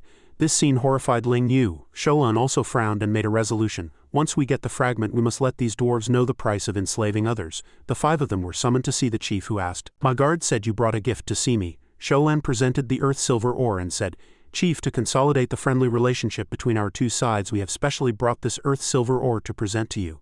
As soon as he saw it, Titu's eyes lit up. "Earth silver ore, I do need this thing right now, but your sincerity is not enough." Hearing this, Ling Jin was full of vigilance, her hand already on her sword in case of any trouble. Sholan also didn't expect this. Could it be that even the earth silver ore couldn't satisfy him? Unexpectedly, that was just a joke. Tietu laughed out loud and then turned back to instruct his subordinate. "Priest, entertain our guests well." The priest received the order and pointed ahead saying, "Esteemed human envoys, please follow me." The positioning beast hurriedly appeared and reminded, "Master, the treasure fragment is on the chief." Shijin nodded and replied, "We're in the dwarves' lair now. My power is still sealed. It's not convenient to have a direct conflict, so let's just wait and see." After getting the earth silver ore, Tiedu quickly left for a mysterious room. Looking at the unfinished treasure before him, he thought smugly, "When I finish forging this peerless weapon, I will become the strongest person in this world." Shijin and his group were treated to an extremely sumptuous feast. While they were eating, Ling Yu's displeased voice was suddenly heard. "What, sister, you want me to go back?" Ling Jin explained while chewing on her bread. The chief's attitude just now seemed ill-intentioned. "You're not an adventurer, don't try to be brave lest you become a burden to others." Ling Yu hurriedly tried to persuade her. "Sister, I won't be a burden. Didn't you say I could become an archmage?" Before she could finish, Ling Jin's face darkened and she questioned loudly, "But right now you're just a little brat who only causes trouble." This attitude worried Ling Yu greatly. She took her sister's hand and asked, "Sister, why would you say that? You were never like this before." Her blood-red eyes, with pupils that were hard to see, suddenly returned to normal. Her words seemed to jolt Ling Jin awake. Ling Jin turned her face away in shame. The positioning beast quickly noticed an unfamiliar treasure ore on Ling Jin. Suddenly the door slammed shut with a bang, startling everyone. Ling Jin's heart was burning with anxiety. Sholan also realized something was wrong and said in a panic, "We're locked in." She quickly went to check. She said angrily, "I knew he was just playing tricks on us by letting us leave. He wanted to lock us up and catch us all in one go." Unexpectedly, Shijin remained calm and said, "Don't panic, I can break this." He told himself not to use too much force, but it would be more than enough to cut down an iron door. He then drew his sword and swung it forward fiercely. With a single strike, he shattered the door. The sound of the explosion frightened the dwarves and they rushed to report to their chief. Inside, Sholan and Ling Jin were astonished. He had resolved the impasse with just one swing of his sword. Was this the power of an S-rank powerhouse? Beside them, Ling Yu looked at Shijin with adoration. Mr. Fu truly is an S-rank powerhouse, so powerful and so dominant. However, her exaggerated words made him a little embarrassed. What was this little girl bubbling about? Shijin walked over and tapped her on the head, reminding her, "Stop with all this nonsense." Everyone quickly walked out, but there was no one around, which made Sholan suspicious. "What is Tietu up to? He locked us up and then just left?" This also confused Shijin. He thought, "It's indeed a bit strange. Since it was imprisonment, why weren't there any strict guards?" But this piqued his curiosity. Shijin said with a smile, "Let's go see what this Chief Tietu is really up to." They walked past the river of lava, looking at the imprisoned goblin prisoners. Ling Yu's heart softened. She tugged at the corner of Shijin's clothes and said, "Shouldn't we save those slaves first?" Shijin patted her on the shoulder and comforted her. "It's not too late to come back after we deal with Tietu. If we start a fight now, I'm afraid we won't be able to protect them." Ling Yu nodded. "Okay." Suddenly, the positioning beast shouted, "Master, the treasure fragment is approaching." At the same time, Ling Jin pointed ahead and shouted. Everyone looked quickly in front of them. Tietu was carrying the treasure and walking towards them aggressively. He said menacingly, "My esteemed guests, where are you all going?" A bolt of lightning struck towards them. The power of the magic treasure forced even Shijin to be on guard. He blurted out, "What is that thing?" But what followed was an unconcealable joy from Shijin. Has the magic treasure appeared? On the other side, Tietu raised his axe high and laughed arrogantly. "I'll test the power of my supreme axe blade on you humans." Ling Jin stood in front and warned, "Everyone be careful, there's something not right about this axe." With one swing of the axe, several powerful bolts of lightning shot out. Sholan shouted, "Spread out, don't get hit." Shijin quickly picked up Ling Yu and jumped away, then began to issue commands. "Ling Jin and I will draw his attention. Ling Yu, use magic to harass him. Sholan, look for an opportunity to attack." Everyone acknowledged the order and began to act. First, Ling Yu used a spell to attack, but it was absorbed by Tietu's axe. This left Ling Yu in disbelief. Tietu laughed contemptuously. "You ants can't possibly understand my genius invention." Hearing this, Shijin sneered, "Is that so? Everyone attack his lower body." Ling Jin quickly used the dragon iron breaking sword style to attack. Seeing this, Tietu blocked with his axe and taunted smugly, "Don't think you can defeat me like this." Taking this opportunity, Ling Yu coordinated an attack from above, her staff flying out at her command. Tietu was hit by her move and was momentarily stunned. He seized the moment and signaled, "Now President, attack the hand holding the axe." Sholan leapt up and swung his sword at the hand holding the axe. A flash of hatred crossed his eyes. Tietu used all his strength to block the blow. This one strike split Tietu's axe in half. Seeing this, Ling Yu shouted happily, "We won." He still couldn't believe this fact. It was as if Tietu's soul had been sucked out of him, and an object gradually appeared above his head. The positioning beast quickly reminded Shijin, "Master, it's the fragment." After hearing this, Shijin secretly cast a spell and absorbed the fragment's energy. Suddenly, Ling Yu noticed something and a beam of light shot towards the top of Ling Yu's head. The fragment fell to the ground with a clatter. Shijin picked it up. He studied it for a moment, then handed it to Ling Jin, saying, "I'll entrust this fragment to you for safekeeping." Ling Jin took the stone in her hand, her face unable to hide her joy. Mr. Fu actually entrusted such an important fragment to me. Afterward, all the goblins were released. They were filled with gratitude, kowtowing to the 5 of them in thanks. The goblin prisoners left with joyful hearts, each one ecstatic. We finally see the light of day, let's go home quickly. Inside, the dwarves were detained. Sholan said doubtfully, there should be a clue to the 3rd fragment in the dwarf tribe. Should we look for it? Shijin said thoughtfully. I'm afraid even if we find it, we might not get what we want. Suddenly, one of the old men spoke up. Are you sirs talking about the fragment that was on the chief? Shijin stepped forward and asked, do you know where it is? He stammered in reply, I was in charge of transportation before and saw it once, but I have a condition before I'll give you the information. Upon hearing this, Ling Jin stepped forward and scolded, stop with the tricks. She looked at the old man and exposed him. You want us to release these dwarves first, don't you? He didn't deny it and asked in return. Is that possible? Beside them, Ling Yu retorted with dissatisfaction. No, you guys are too despicable, enslaving others and bullying the goblins, doing all sorts of bad things. There's no way we're letting you go. Hearing this, he hurriedly explained, Sir, you don't know, we were also forced by the chief. He then began to recount his past grievances. Ever since he got that fragment, the chief has been like he's possessed by a demon, becoming cruel and violent, always beating and scolding his subordinates. Please be magnanimous, sirs, and let us go this time. Shijin turned around and reminded him, you'd better be honest with me from now on. If you dare to do any more shady, deceitful things, I will not spare you. Ling Yu walked forward unconvinced and questioned, Mr. Fu, you're just letting them go like that? Shijin smiled lightly and replied, let's hear what he has to say first. If he dares to play any tricks, I won't let him off. On the other side, the old man revealed, the remaining fragment is in the hands of the Black Dragon. Mentioning this name, Sholan had some concerns. The Black Dragon's strength is not to be underestimated. Hearing this, Shijin turned his head and asked, what do you mean by that? Ling Jin stepped forward, patted Shijin's shoulder and explained, Mr. Fu, you may not know, that Black Dragon itself has extremely strong defenses and is also blessed by a secret aura. His attack methods are extremely insidious. That fellow is cunning and suspicious. His whereabouts are uncertain and he is good at deploying troops. Even adventurers stay far away from his territory. Sholan also agreed with her.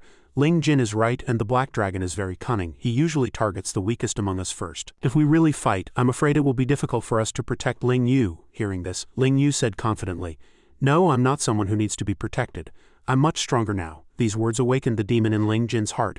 It whispered in her ear, she only got stronger thanks to him. That should have been his, Shijin said confidently. I believe that no matter how strong the enemy is, they will have a weakness. But I'm more interested in how the chief came into contact with the Black Dragon.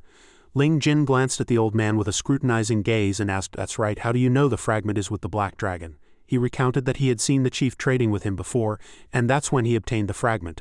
At this moment, Ling Yu had an idea. She smiled slyly and said, I say, why don't we just go find the Black Dragon and finish him off? But Ling Jin vetoed the idea, saying it was too dangerous. Ling Yu pouted unconvinced and said, sister, I can handle it. Shijin also tried to persuade her, we can't let you take such a risk. Sholan agreed, saying, we understand how you feel, but we can't act recklessly.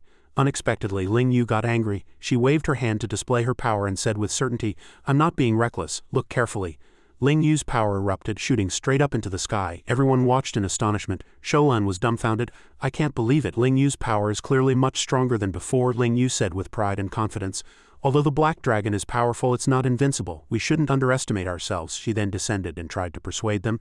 Mr. Fu, sister, I've taken another step towards becoming an archmage. Shijin nodded and clapped in congratulations. At this moment, Ling Jin's malicious thoughts grew stronger. The positioning beast sensed it. It hurriedly reported, Master Ling Jin is very agitated. Ling Jin's back was already shrouded in malicious thoughts, and a jealous voice urged, the fragment is clearly in your hands, but you're not the one getting stronger. Why must fate be so cruel? Ling Jin's body trembled, and she hugged herself. Why her?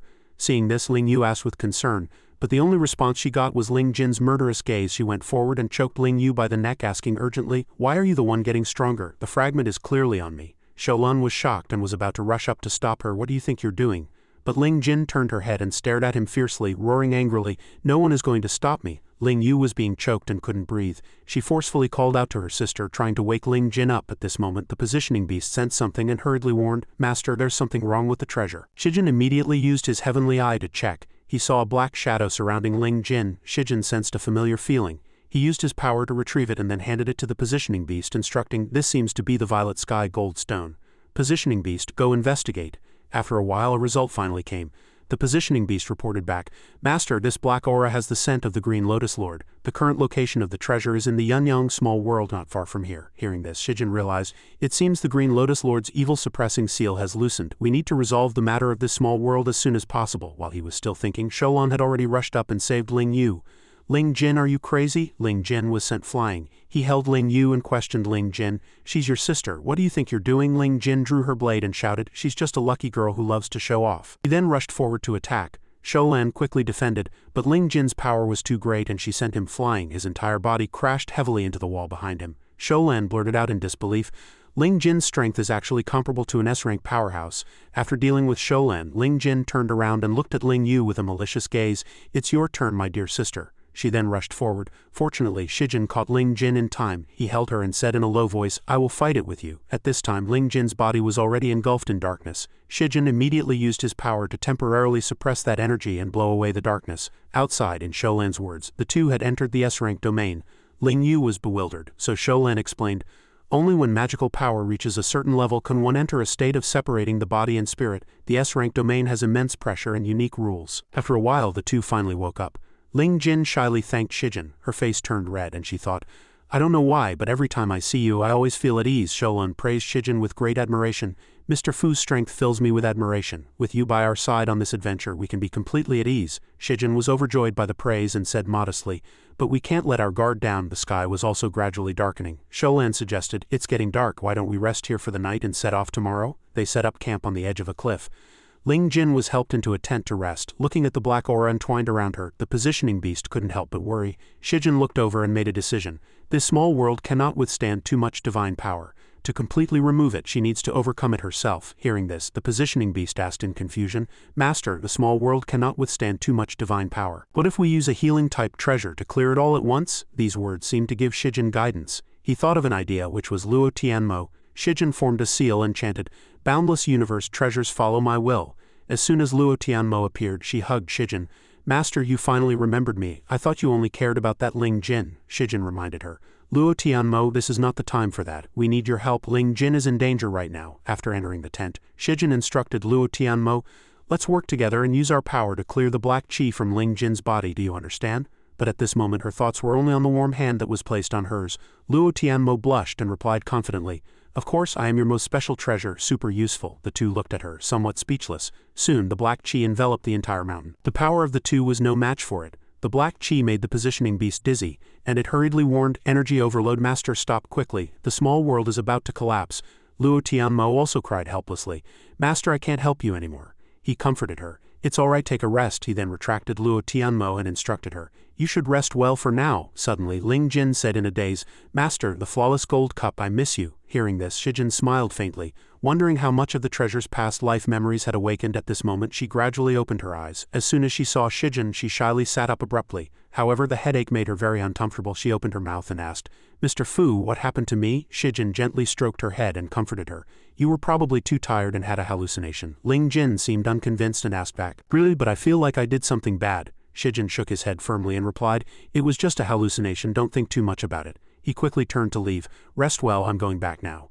Unexpectedly, he hadn't taken more than a few steps before Ling Jin grabbed him. Mr. Fu, she said shyly. Mr. Fu, can you stay tonight? I only feel at ease when you're around. Hearing this, the positioning beast laughed loudly and reported, Master, the treasure's affection level for you has increased. Shijin had no choice but to agree to stay. Early the next morning, everyone quickly set off. He instructed, The black dragon's lair is easy to defend and hard to attack. Everyone must look out for each other. As soon as Shijin gave the reminder, Ling Yu confidently pointed to herself and said, Don't worry, my sister hasn't been feeling well lately, so I'll take good care of her. Unexpectedly, behind her, Ling Jin had already clenched her fists and malicious thoughts welled up in her heart again. It whispered in Ling Jin's ear, You've always been the one taking care of her, yet she dares to say such arrogant things. She has never respected you as an older sister. She was thus led by this thought and fell behind. It wasn't until Shijin called out that Ling Jin was startled back to her senses. She quickly and obediently walked over. Ling Yu asked with concern, but the only response she got was Ling Jin's cold attitude. A few hours later, the five of them arrived at the black dragon's lair. It was covered in thick lava, and in the middle was the black dragon. He held the scepter with the fragment and finally laughed triumphantly. My magic scepter is almost complete. On the other side, Shijin and the others were hiding behind, peeking. She immediately recognized the fragment. Suddenly, Ling Jin accidentally dislodged a stone. Hearing the noise, the black dragon turned its head and shouted, Who's there? A look of fear appeared on Sholan's face because the black dragon in front of them had already returned to its physical form. He roared, A bunch of scum seeking your own death. The black dragon spewed a ball of fire to attack them. He roared and spewed a ball of fire, saying, I'll use your blood to consecrate my divine scepter. Ling Yu quickly activated a magic shield to protect everyone. She shouted, "Sister, go get the fragment." Ling Jin immediately leapt up. The black dragon sneered contemptuously, "Just by yourselves?" Then he swung his sword to cut off their path and lunged towards Ling Jin. He shouted, "Die!" In this critical moment, fortunately, Shijin arrived in time. He wrapped his arm around Ling Jin's waist and pulled her back while simultaneously blocking the black dragon's attack with his sword. Taking this opportunity, Shijin shouted, "Sholan, the fragment!" Sholan acknowledged the order and rushed forward to seize it. Seeing this, the black dragon's eyes turned red and it roared angrily, "Get lost, you scum!" After speaking, it revealed its true form, making itself even larger and more powerful. Shijin was also stunned by this scene. Sholan was also knocked away from the fragment by that force. The black dragon's eyes were bloodshot as it roared, "You fools don't know the meaning of death." After speaking, it tried to crush Shijin and Ling Jin with its sharp claws. With no other choice, Shijin had to draw his sword. He used the golden bell shield to form a barrier behind him, blocking the black dragon's sharp claws, and then loudly commanded everyone. President Ling Jin attacked from the sides and set up anchor points. Ling Yu, be ready to support at any time. Everyone acknowledged the order and attacked in coordination. Seeing this, the positioning beast understood and asked in surprise, "Master, are you planning to take out the black dragon in one move?" Shijin struggled to block and replied, "We can't drag this on any longer, or something unexpected might happen." However, a difficulty arose. Both Sholan and Ling Jin were unable to penetrate the dragon's hide to attack. The black dragon swung its tail, and the two had to retreat quickly. Sholan quickly jumped up and inserted the magic nails at the two designated locations. She also rushed over and firmly drove the nail into the rock wall. The black dragon seemed to have gone mad at this point. After it was done, Ling Yu quickly attacked with the blessing of myriad lights. The black dragon tilted its head to dodge and said contemptuously, "Is that all you've got?" To his surprise, the two anchor nails directly reflected the attack, leaving him stunned. The black dragon was caught off guard and bound, but it quickly regained its confidence. It sneered, "An ant wants to kill me?" Below, Shijin leapt up and rushed in front of it. Shijin unleashed the third form of his sword technique, the dragon slaying sword, directly striking the top of the black dragon's head. The light from the attack slowly corroded the black dragon's scales, and until the very end it blurted out in disbelief, "This power is too strong." The entire mountain shook violently. The majestic mountain peak was now blasted with a large hole emitting thick smoke. Shijin stood tall with his sword amidst the ruins and the flying debris in the wind. Sholan watched from a distance, a look of confusion on his face. "Is it over?"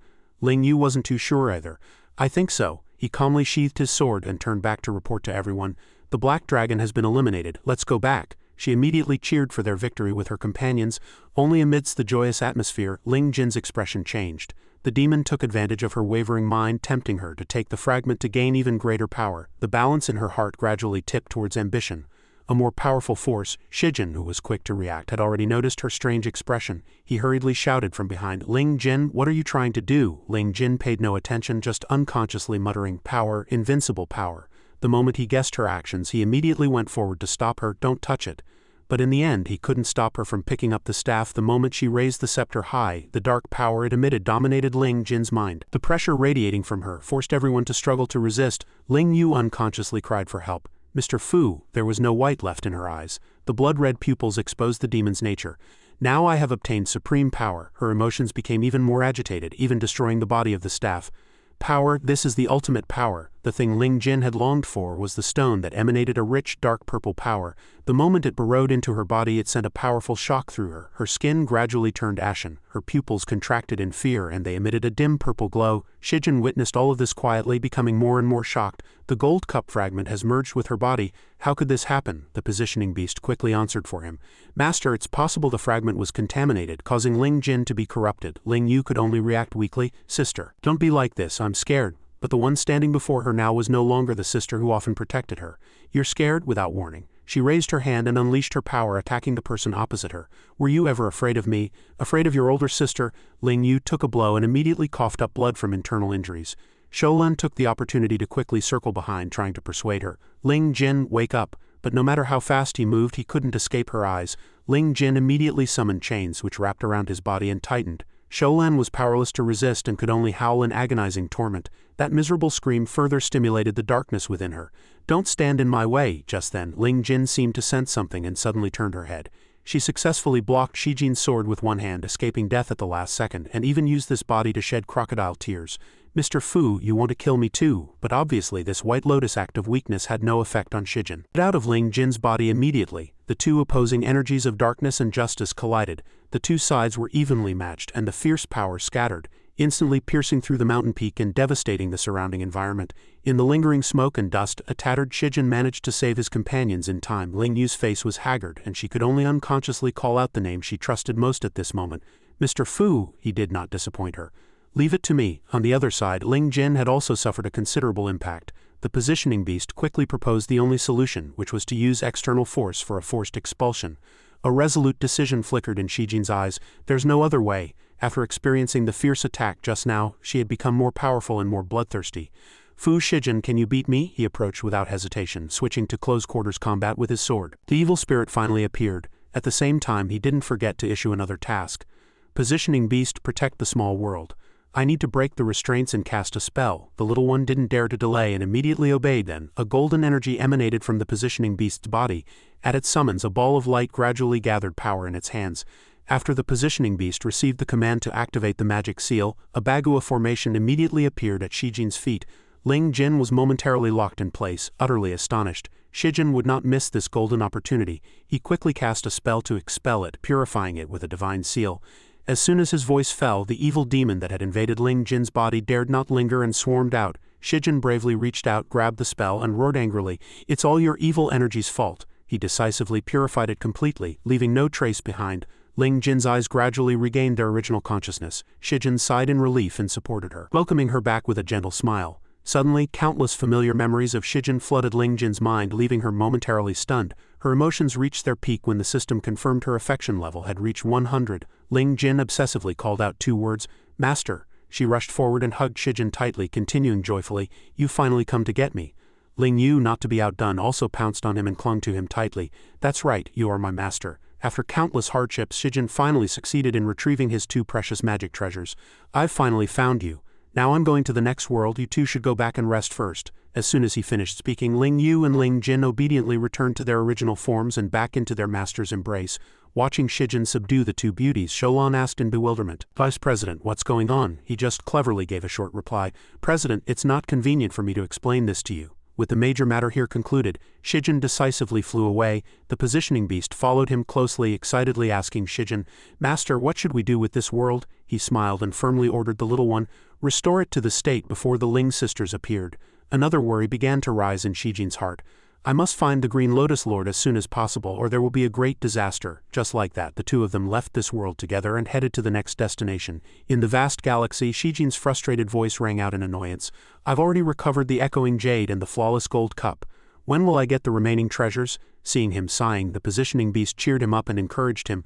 "Go, master, as long as we work hard, the treasures will soon return to your side." Shijin replied to the little one in annoyance, "You're really good at comforting me." The reason he was so anxious to find the remaining magic treasures was actually for a deeper reason. That's right, the evil energy affecting Ling Jin was the demonic chi emanating from the Green Lotus Lord. Back when I traveled through the various realms, I used the Green Lotus Lord to seal many evil beings. Shijin speculated with a grave expression. "I didn't expect the explosion of the artifact refining furnace to affect the Green Lotus Lord as well." Suddenly, the communication treasure in his pocket rang. Zhu Rong's image appeared and he asked cheerfully, "Fu Shijin, how's the treasure retrieval going?" He raised the wine gourd, his face flushed red as he reminded his best friend, "When are you coming back? The people from the Hall of Judgment are about to keep an eye on you." Shijin could only smile bitterly and reassure him, "I'll be back as soon as possible." Despite being drunk, Zhu Rong still emphasized seriously, "As soon as possible. Don't let drinking delay important matters." Shijin was speechless and could only nod in agreement. "Yes, I understand," he cursed inwardly. "You have the nerve to say that to me." Fortunately, Wu Huyan appeared and taught Zhu Rong a lesson for him. "Shijin is not like you, he's not such a drunkard." With her pulling his ear, Zhu Rong could only shout, it hurts, be gentle." After scolding Zhu Rong, Wu Huyan turned to kindly remind him, "Shijin, you can focus on recovering the treasures. Zhu Rong and I will handle the rest." Shijin let out a slight sigh of relief and replied to Wu Huyan with peace of mind, "Okay." Daring not to delay any longer, he quickly ended the call. "I'm off to the next world to recover a treasure. Wait for my good news." After Shijin cut off the communication, Zhu Rong scratched his head and asked doubtfully, "Wu Huyan, how should we deal with the Hall of Judgment?" They've never liked Shijin. For the sake of the bigger picture, she firmly declared, "We must keep this a secret to buy Shijin time." Zhu Rong gave his full support, immediately responding with an emphatic gesture, "Okay, at worst I'll just have a big fight with them." Wu Huyan cautiously remembered something. "By the way, how is the investigation into the explosion of the artifact refining furnace going?" Zhu Rong quickly reported to her. Although the people from the Hall of Judgment don't like Shijin, they were still fair in their investigation. Their chief registrar secretly told me that there are suspicious points about this explosion. Fu Huiyan listened intently, repeating the word suspicious points. Back in the galaxy where Shijin and the positioning beast were heading towards the planet in front of them, the little one reported to him in detail. Master, ahead is the Yunyang realm, and the Green Lotus Lord is there. Shijin's mind raced, and he ordered.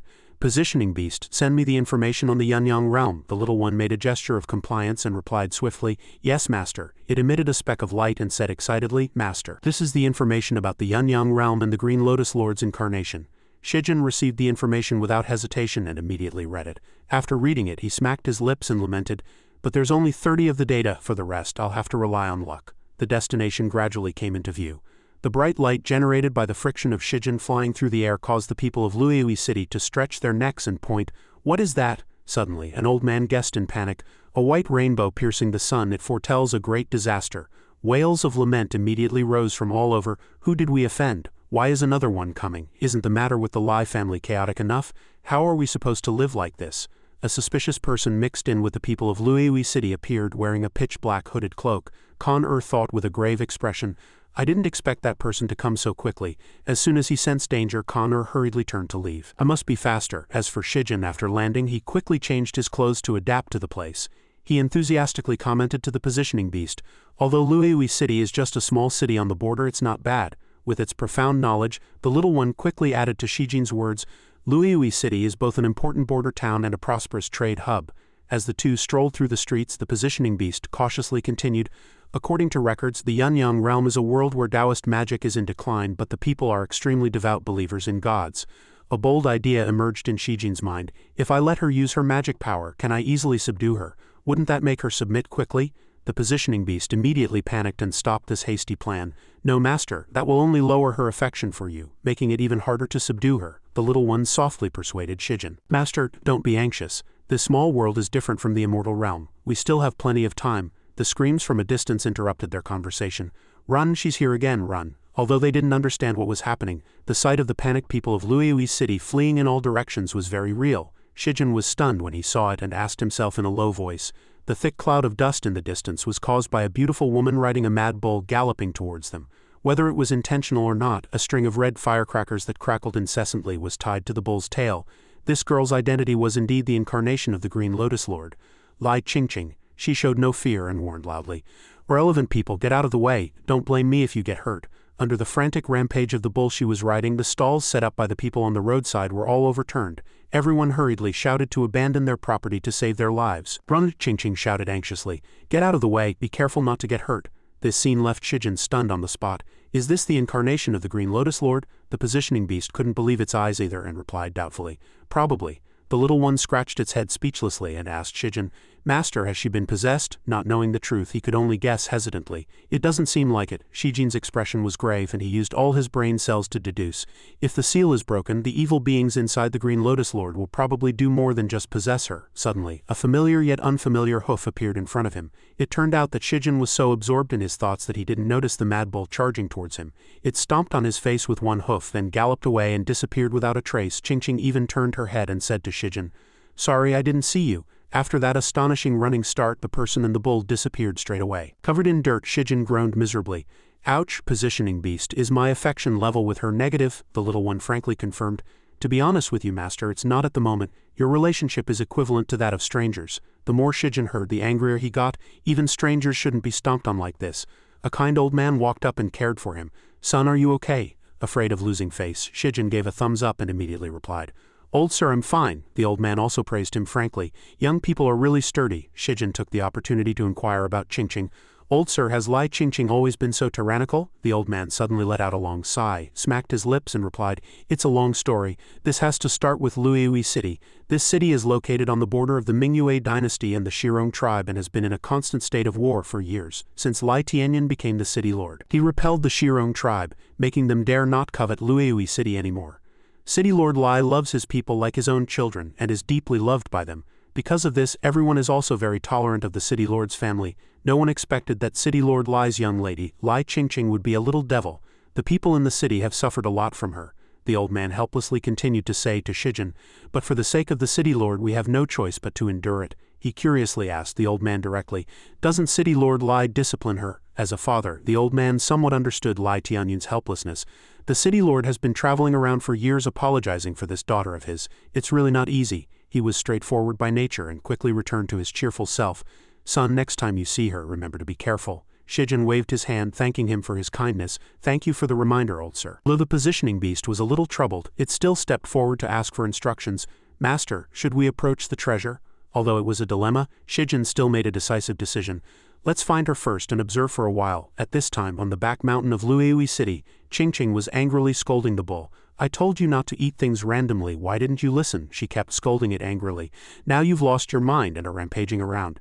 Do you know how much damage you've caused? The bull was not to be outdone, and grunted a few times in dissatisfaction as if defending itself in the distance. Shijin and the positioning beast hid behind a rock, watching Qingqing furiously scolding her mount. The little one pointed at her and asked Shijin in confusion, Master, from what they're saying, her previous behavior doesn't seem to be just simple mischief. Shijin didn't quite understand either and could only reply, the situation is a bit different, we'll have to get closer to understand more. Suddenly a voice sounded, Qingqing, you snuck out to cause trouble again. Her father, Lai Tianyan, the city lord of Luiui City, walked over angrily and asked, why did you sneak out and cause such a big mess? Qingqing was filled with guilt, her hands intertwined as she softly explained, Dad, I just went out for a stroll. This bull went crazy first. I just wanted to calm it down, that's why it turned out like this. Hearing this, Lai Tianyan became even angrier. He shouted, so you tied firecrackers to the bull's tail and rode it rampaging everywhere? Qingqing lowered her head, her voice as soft as a mosquito as she argued. I thought the firecrackers would sober it up. Unexpectedly, seeing that her father was about to go crazy with anger, she quickly ran over and hugged Lai Tianyan's arm, pleading, Dad, I know I was wrong, don't be angry. Seeing her like this, her father couldn't bear to make things difficult for her anymore. He sighed and said seriously, forget it, let's go home and eat. Your mother is waiting. On the other side, Shijin smiled confidently. I have a way to get close to her. The positioning beast asked in confusion. What does the master plan to do? Shijin smiled slyly and said suggestively, create a little surprise. Night soon fell, and the sound of the night watchman's clapper echoed through the streets. The weather is dry, be careful of fire. Suddenly he was startled. He looked up and saw someone climbing over the wall of the Lai family residence. He screamed in fear. Who is that? Qingqing jumped to the ground and frowned, reminding him, what are you doing? As soon as he saw the young lady of the Lai family, he fled in panic. Lai Qingqing is out. Qingqing watched his retreating back and grumbled unhappily. Is this guy crazy? She hummed a tune and walked happily down the street. Time for some midnight snacks. All of this was witnessed by the hiding Shijin and positioning beast. The positioning beast seriously gestured, Master. The opportunity has come. Shijin smiled slyly and followed her. As soon as she arrived at the restaurant, Qingqing kicked the door open and shouted, Waiter, a bowl of beef noodles. Upon seeing her enter, the few customers who were still eating immediately stood up and left. Not eating, let's go, be careful of bad luck again. The owner also helplessly chased after them, shouting, Everyone please don't go. Then he turned back and bowed his head, begging her, Miss Qingqing, why don't you dine elsewhere? My small business is not doing well, I'm afraid I can't serve you properly. This angered Qingqing and she shouted, What do you mean? I'm just here for a bowl of noodles, why are you chasing me away? The owner knelt on the ground in fear, his voice trembling as he explained, Miss Qingqing, this humble one relies on this little business to survive. I beg you to be merciful and spare this humble one. Qingqing pointed at him and said angrily, What do you all mean? I saved you during the day, and now you treat me like this? Someone couldn't help but ask loudly, Saved us? Yesterday you were riding a bull rampaging through the streets, the whole street was a mess and you have the nerve to say you saved us? A few people behind also chimed in. That's right, all my goods were trampled. The person next to them pointed at her and said, That's right, I lost a lot of money. My family's shop wasn't damaged much, but my father was hit in the back by the bull and is still lying in bed drinking medicine. Qingqing refused to admit defeat, stomping her feet and saying angrily, I went to so much trouble to save you and you treat me like this. The people in the restaurant immediately surrounded her. Saved us? You were just making a scene. Seeing this situation, the positioning beast asked worriedly, Master, what should we do? The treasure is being besieged and accused like this. I'm afraid something might happen. Shijin then took out a small booklet and said, Don't worry. With this book, it can definitely be solved. Upon seeing it, the positioning beast said, Oh, in admiration. It looks very powerful. He walked into the restaurant majestically to rescue Qingqing. Waiter, I'll treat everyone to noodles, including this Miss Lai. How can you make a fortune by chasing away customers? This made all the diners present stunned. The owner spoke up and asked, Sir, what are you doing? Shijin sat down leisurely and replied, I'm just treating everyone to a meal. Faced with this situation, the owner didn't know what to do. He scratched his head. Sir, this matter. Seeing him dawdling, Shijin became a little impatient and slammed the table, shouting, Do you still want to do business or not? Stop with the nonsense and serve the food. The few people present saw this and began to whisper, "What's going on? Is he interested in her? Is he trying to get close to the city lord?" "It's very possible." Qingqing heard all of these words. She walked up to Shijin and asked, "Hey, do we know each other?" Shijin put on a charming expression and asked her in return, "Don't we know each other now?" Qingqing got goosebumps from listening to him. She said contemptuously, "So disgusting." After speaking, she turned and left angrily.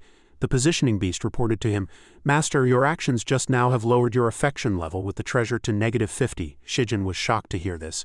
He immediately threw the secret manual on the ground. This damned book. The two of them could only look at each other and sigh at this moment. "Master, let's think of another way." With no more excitement to watch, the crowd also quickly shouted, "It's over, it's over." The owner, having solved a bunch of troubles, was moved to tears. "Sir, are you still eating?" Shijin only left a gold ingot and left. "No need. But I'll pay for it." This incident unfortunately caught the attention of Yanba.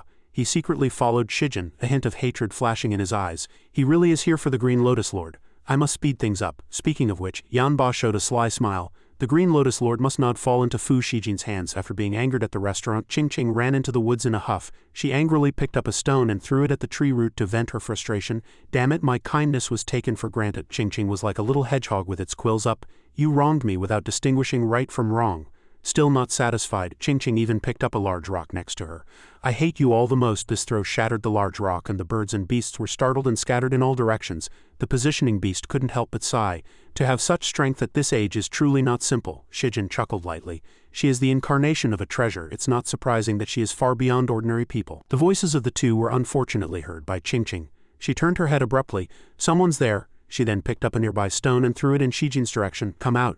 The tree Shijin was hiding behind was instantly knocked down. Shijin had no choice but to poke his head out. "Sorry to disturb you." Upon seeing him, Qingqing got angry. "What are you doing here?" Shijin stood up and replied, "Seeing you come here alone, I was worried." Who knew that before he could finish his sentence he was hit by Qingqing's divine palm without paying attention. Fortunately, Shijin was highly skilled in martial arts and blocked it with 2 fingers. He looked up at her and asked, "What are you doing?" Qingqing frowned. "Something's fishy." Saying so, she launched a series of kicks at Shijin. "You must be a spy from Shirong." Shijin was kicked back a few steps and Qingqing charged forward with her fists again. "Speak, are you or not?" Shijin blocked all her attacks with one hand. He explained helplessly, "I am not a spy." Hearing this, Qingqing stopped. She asked blankly, "You're not a spy?" Shijin replied affirmatively.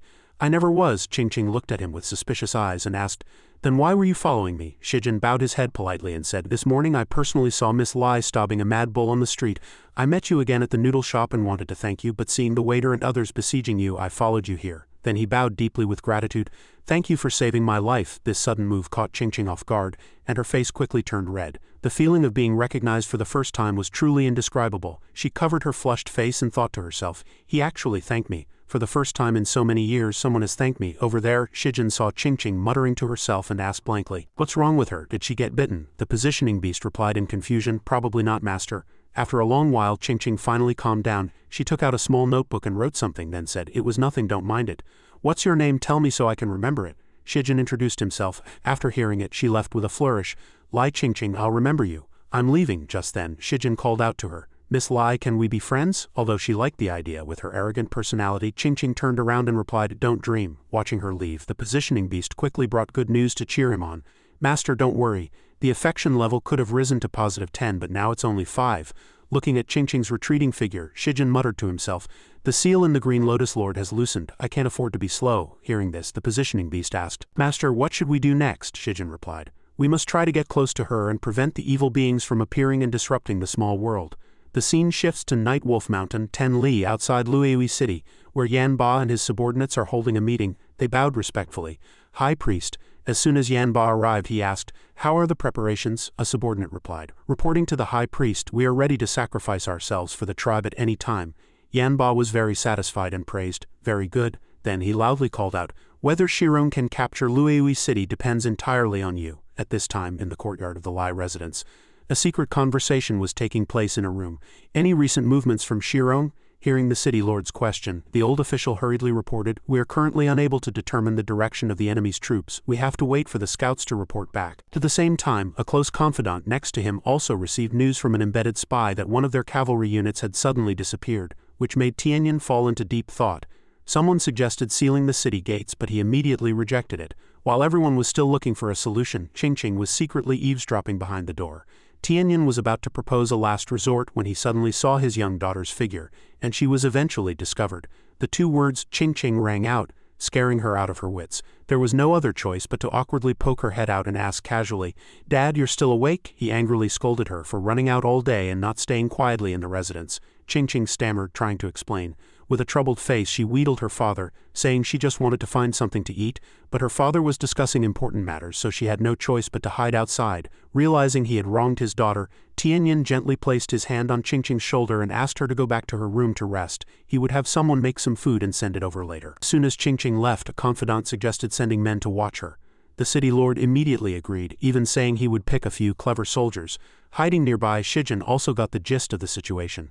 Suddenly the door was thrown open, and a soldier covered in wounds rushed in to report that the enemy was gathering troops and approaching the border. This news stunned the three of them. Even the positioning beast and Shijin felt this was a bad omen. They feared Lueui City was in for a change, and that they had to push their plan forward quickly. Time flew by and soon it was morning. The city market was bustling with people. For some reason people were gathered in small groups, whispering amongst themselves. It turned out they had seen Ching. She was wandering aimlessly when a voice caught her attention. She saw Shijin across the way carrying a crate on his shoulder, teasing her enthusiastically. When they met, Ching curiously asked him why he was here. She learned that the freight station had suddenly received many small shipments, so Shijin had come to help out. He then happily pointed to a pile of goods behind him, urging her to join in. The shopkeeper was scared out of his wits upon hearing this, and hurriedly begged Ching not to get involved as he couldn't afford the trouble. But in the end, Shijin's reasoning that an extra person means extra help convinced him. At this moment, no one was more excited than Ching. Even if she wasn't getting paid, she had to be a part of it. Manager Zhang watched the two of them work helplessly, but his expression was strange, as if he was hiding something. Whispers began to rise from the surroundings. The manager worried that she was looking for trouble again, feeling that something was not right. As she moved to the next crate, Ching suddenly noticed a strange black powder on it. She touched it suspiciously and confirmed that the smell was familiar, like something from a military camp. So she decisively smashed the crate open, revealing a bag of charcoal. Manager Zhang angrily cursed her for having ill intentions, but Ching was certain that this might be military supplies. The two immediately started arguing. She suspected it was smuggled military supplies and insisted on taking the manager to see the officials. The manager was not to be outdone and angrily told her to stop talking nonsense and ruining his business. They engaged in a war of words, one calling the other the culprit, the other calling her a troublemaker. Leaving Shijin very frustrated, he had no choice but to step in and mediate. Their argument escalated from words to actions. Ching forcefully dragged the manager towards the yamen, while the manager kept crying out his innocence, pleading with her to stop. Shijin was about to be driven mad by these two and hurriedly told everyone to calm down. The crowd outside got to witness a big scene, and inevitably, a wave of discussion began.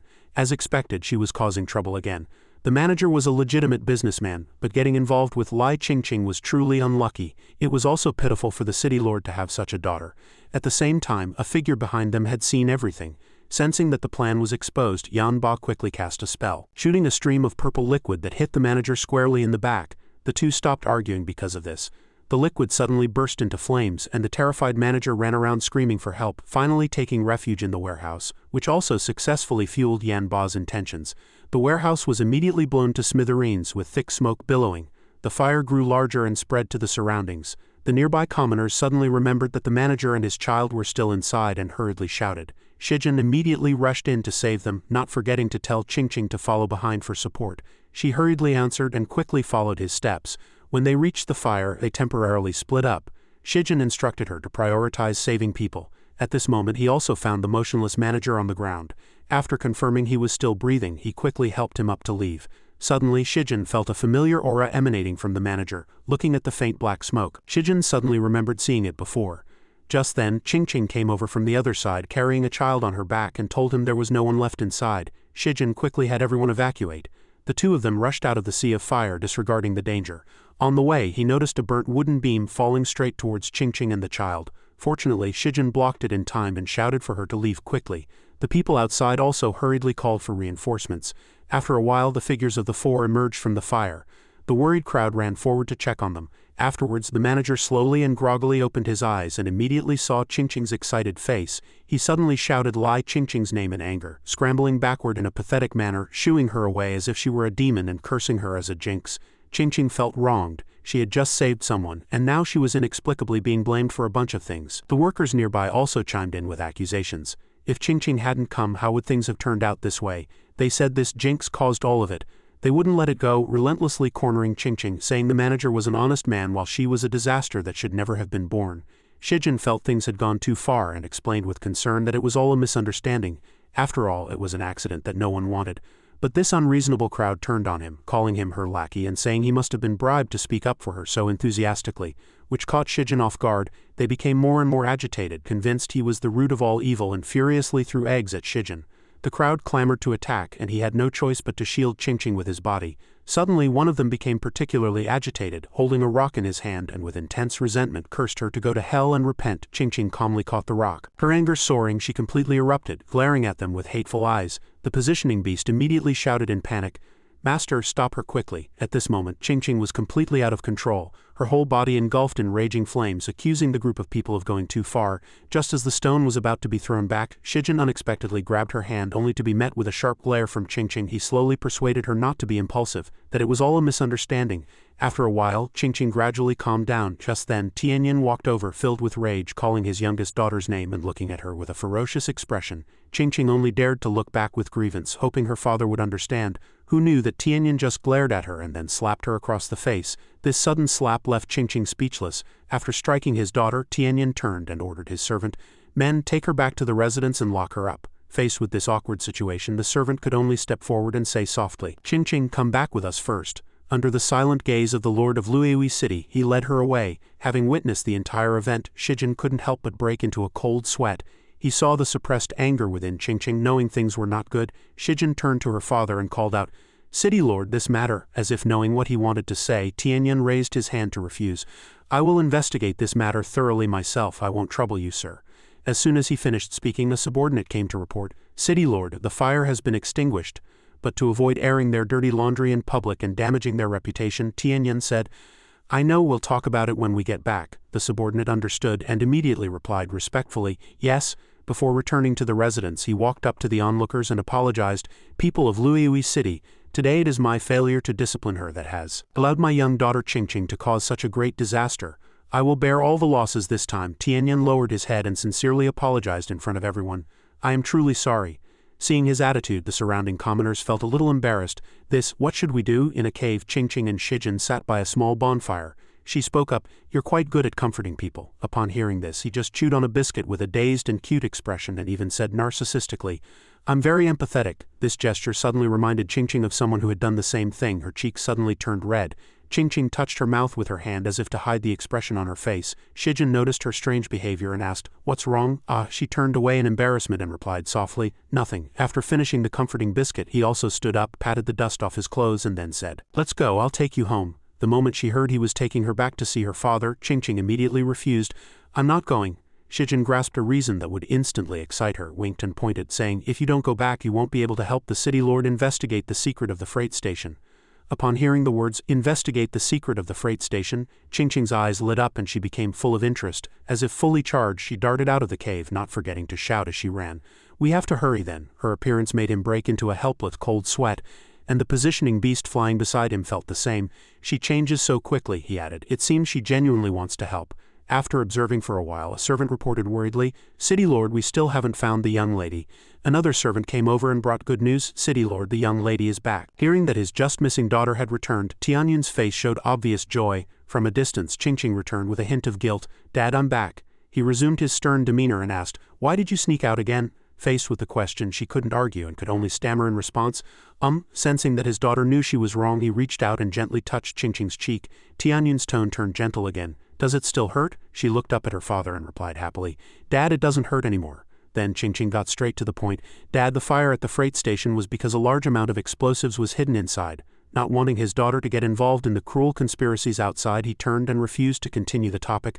"I already know about that. You go back to your room and rest. I will handle this matter properly." In front of her father, Qingqing could only be obedient. "Yes, Dad, I understand." Before she left, he didn't forget to praise his daughter to encourage her. "Qingqing, you bravely saved people. That's very commendable." This praise was like a huge source of energy, making her smile happily and reply, As per the city lord's instructions, a maidservant walked to the young lady's side to lead her back to her room. The maidservant said respectfully, "Young lady, this way please." As usual, Shijin stood aside watching everything unfold, and he soon noticed something strange. In his eyes that maidservant exuded a strange aura which seemed to warrant investigation. Sensing Shijin's presence, Tianyan spoke politely. "May I know this gentleman's name?" Shijin quickly responded. "Ah, my name is Fu Shijin." Knowing his name, he got straight to the point. "When Mr. Fu was at the freight station, did you notice anything suspicious?" He also answered truthfully. "Nothing out of the ordinary. It was just that the owner needed help and I didn't know about the goods in the freight station." After receiving the information, Tianyan quickly ordered his subordinate, "Immediately investigate the guest who stored the goods at the freight station."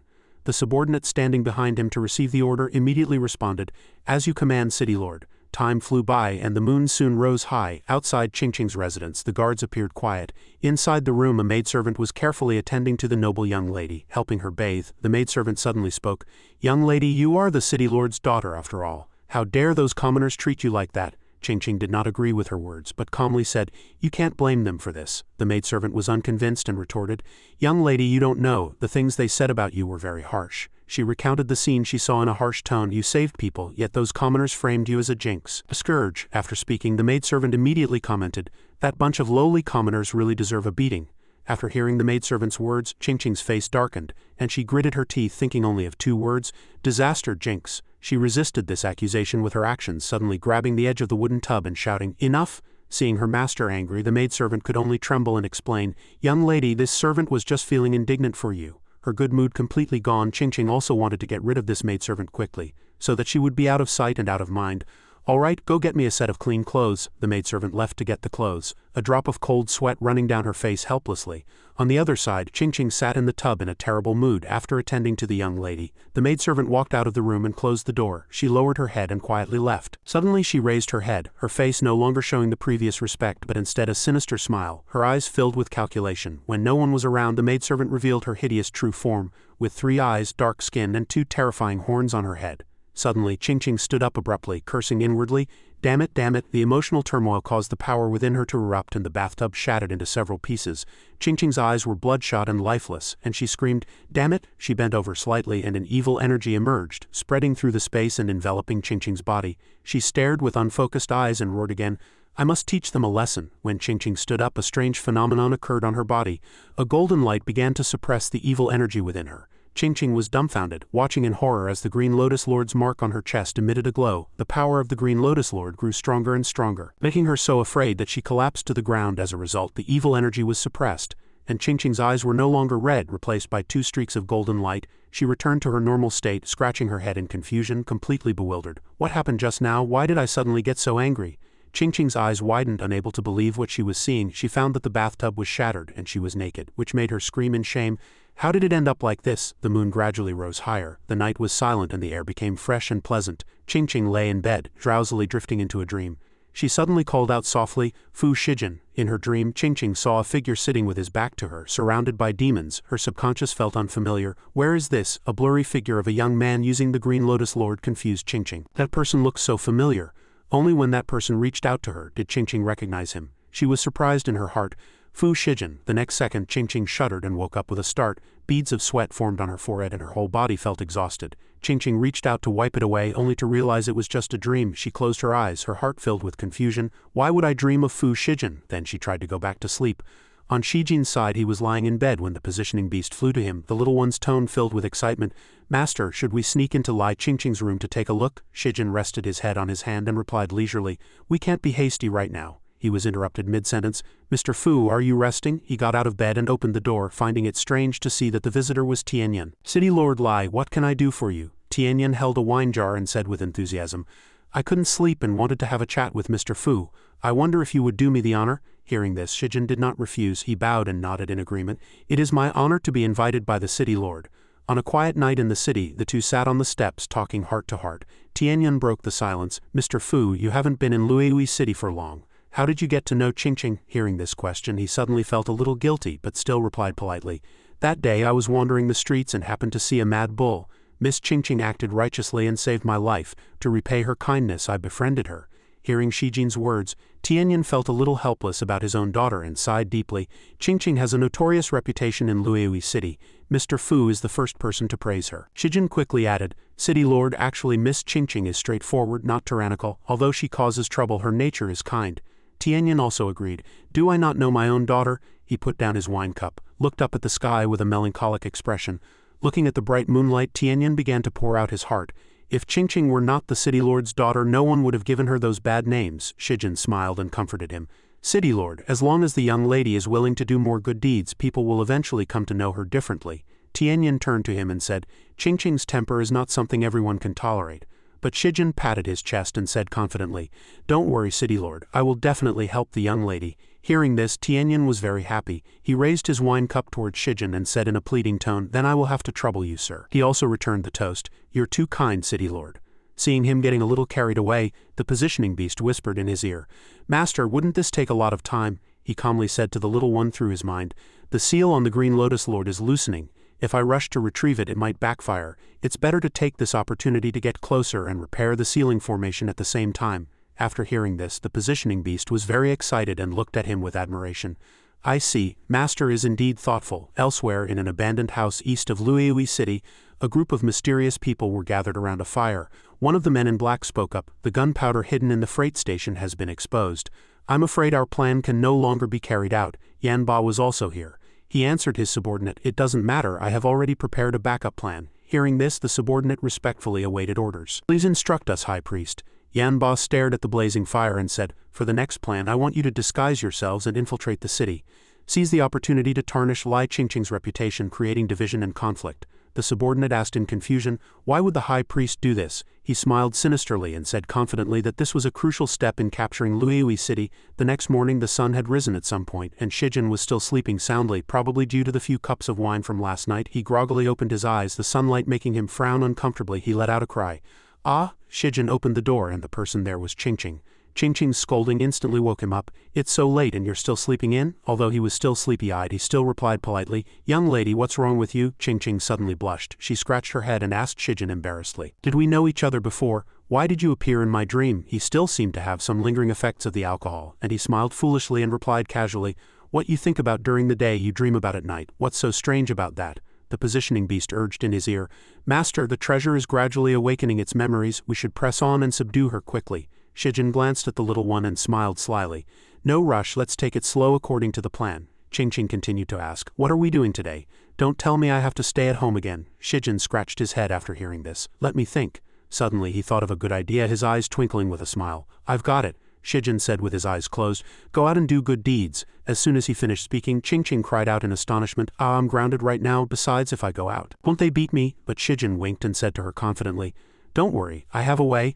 A moment later on the commercial street of Luiyui City, Miss Qingqing could be seen wearing a bamboo hat and commoner's clothes sweeping the street. She looked at Shijin with some doubt. Doing good deeds is sweeping the streets, he replied with a cheerful smile. That's right.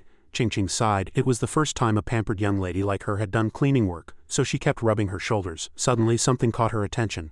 Across the street, two people were discussing business. The original owner handed over the relevant documents. The account books are all here. The shop will be closing today as well. Seeing this, she went up and asked about the situation. Boss, is the shop closing? The shop owner also had a worried look on his face and sighed with his head down. Yes, all the goods stored at the East City freight station were burned. I can only sell the shop to compensate the customers. He looked up at his beloved shop, his tone sad. Although I'm reluctant, there's nothing I can do. His voice became smaller and smaller. I'm just unlucky. I've been working hard in Luiyui City for over 10 years only to have it all ruined by Lai Qingqing. The man standing next to him also put his hand on the owner's shoulder to comfort him. Sigh, Qingqing looked up at the shop sign for a long time. This scene happened to be seen by others. The scar-faced man and the man with a full beard were both Yanba's subordinates. They were hiding nearby, taking everything in. The scar-faced man spoke up. That's the girl the high priest mentioned. After hearing this, the man with the full beard smiled slyly and replied, The high priest has instructed that if we encounter her, we must give her more trouble. With that, he punched and broke the wooden frame supporting the wine barrels. Without support, several large wine barrels rolled down quickly. The loud noise made the man and the shop owner turn their heads abruptly, only to see the barrels rolling towards them at high speed, knocking over several commoners' fruit stalls on the way. In the blink of an eye, a large barrel hit the unlucky man who had come to look at the shop, while another flew towards the shop owner. He didn't have time to react and could only raise his hands to shield himself. At this critical moment, Qingqing rushed out and stood in front of him. She reached out and caught the barrel in front of her, stunning the shop owner. Qingqing glanced at him and then urged him to get down. Subsequently, a series of barrels were all smashed to pieces by her, the fragments flying everywhere, and the wine inside gushed out. The owner's eyes widened and he watched the scene in terror, so scared that he was petrified and collapsed to the ground. Shijin and she also stepped forward to shield them. He spoke in disbelief. Lai Qingqing. She wiped the sweat from her forehead with the back of her hand, relieved that no one was hurt. A crowd gradually gathered around and everyone was shaken after witnessing the astonishing scene. The scar-faced man was the first to stir up trouble, shouting to attract everyone's attention, "It's Lai Qingqing again." The man with the full beard immediately added fuel to the fire, slandering her. "Just as I thought, nothing good happens when she's around." By this time the crowd had completely surrounded the two of them. Qingqing sighed, knowing there was more trouble ahead. All eyes were on Qingqing, trapping her in a suffocating atmosphere. Shijin took a step forward, spreading his arms and shielding her behind him with a determined gaze, blocking all the surrounding stares. Then someone suddenly shouted, "She's a jinx, bringing disaster wherever she goes." After the first accusation, a scar-faced man angrily listed Qingqing's misdeeds. "Yesterday she burned down the East City freight station, and today she's causing this mess. She must be taught a lesson." The crowd chanted in unison, "Yes, she must be taught a lesson." At that moment they seemed to lose control, shouting incessantly, forming a violent wave of sound, "Teach her a lesson, teach her a lesson, teach her a lesson." Shijin's gaze was fixed firmly on the crowd. Qingqing glanced at him, her face filled with worry. Shijin whispered a reminder to her, "Don't make a move and don't say a word. Just consider this a test." Qingqing lowered her head, trying hard to suppress her emotions. Her hands were clenched tightly, trembling slightly. Facing the crowd, Shijin tried to explain loudly, "Everyone please calm down. It was Lai Qingqing who stopped the rolling wine barrels and saved people. It wasn't her who pushed the barrels over and caused this." A few faces in the crowd began to darken, their eyes filled with displeasure. Then they spoke, their voices mixed with anxiety and anger. "I recognize you. You were there when the East City freight station caught fire. You two must be in this together, birds of a feather. We must deal with both of you." Amidst the growing clamor, a hand suddenly reached out forcefully. "Everyone calm down." The person who came forward was a shop owner from Lueui City. He affirmed without hesitation, "Although Lai Qingqing has caused us a lot of trouble in the past, what just happened really had nothing to do with her." With a decisive and respectful gesture, he cleared Qingqing's name in front of everyone. She was very surprised. "If it weren't for her, I would have been crushed to death under those wine barrels." Hearing these words of defense, Qingqing felt a great weight lift from her heart, and her tense expression gradually relaxed. She smiled faintly, but the people present still couldn't help but be suspicious. "At that time, you saw the barrels rolling down on their own, right?" "Yes, they suddenly started rolling." "So it definitely wasn't her, was it?" After a brief silence, Qingqing solemnly clasped her hands and explained loudly, "Elders and fellow townspeople, today I finally understand that I have caused everyone a lot of trouble in the past." Qingqing bowed deeply. This scene left many people feeling confused, looking at her with suspicion. "I was young and ignorant before, please forgive me." A wave of discussion immediately broke out in the crowd, with everyone whispering to each other. "Am I seeing things? Lai Qingqing is admitting she's wrong. Yeah, when has this troublemaker ever apologized?" "That's right, I've never seen her apologize to anyone." The man with the full beard looked at the scar-faced man, and the two exchanged a knowing glance. Without a word, they quickly squeezed through the still discussing crowd behind them. Many broken wine barrels were scattered on the ground. After the incident was over, the crowd dispersed, returning to their unfinished work. "All right, let's get back to work." The shop owner solemnly bowed to Qingqing with clasped hands, thanking everyone. After that moment, Shijin gently closed his eyes and gave her a thumbs up, sincerely praising her. "Well done." Qingqing's eyes widened, her cheeks flushed red, and she gently placed her hand on her chest, thinking to herself that this feeling was truly wonderful. He walked closer, gently placing a hand on her shoulder, and then encouraged Qingqing, "Keep it up, you can definitely change." This entire scene was witnessed by Tianyan from upstairs. Just then his confidant suddenly spoke. "This young Master Fu Shijin certainly has his ways. The commoner's attitude towards the young lady has already changed." Tianyan continued to watch the two of them attentively, his expression unwavering. Tianyan replied, "If young Master Fu can help the commoners accept Qingqing, that would truly be a great help to me." Knowing that someone had harmed his daughter, Tianyan ordered his subordinate, "Go and investigate the two men who were inciting the commoners just now." The man bowed and accepted the order. "Yes." Meanwhile, the scar-faced man and his accomplice arrived at a deserted alley. The man with the full beard looked around cautiously, while the scar-faced man, taking advantage of the quiet, gently pushed open a door. In a dilapidated house, Yanba sat in front while the two men walked forward, bowing obsequiously to report, "High Priest, we have returned." Yanba, still with his back to them, only asked about the situation. "What did you find?" The man with the full beard reported. "We saw the young lady you mentioned created trouble for her and incited the commoners to surround her." Yanba glanced at him, his gaze as sharp as a blade. "And the result?" The man did not hide anything. This time, someone stood up to protect Lai Qingqing. "And in the end, the commoners forgave her." He revealed a sinister smile, not surprised by this answer. "Oh, is that so?" With a turn, Yanba's demeanor changed instantly, his icy killing intent sending shivers down one's spine. He sneered, "It seems I'll have to take matters into my own hands this time." As soon as he finished speaking, Yanba decisively waved his hand. "You two sneak out of the city and inform the Great Khan to gather his troops and attack Lueui City in 10 days. The two men accepted the order.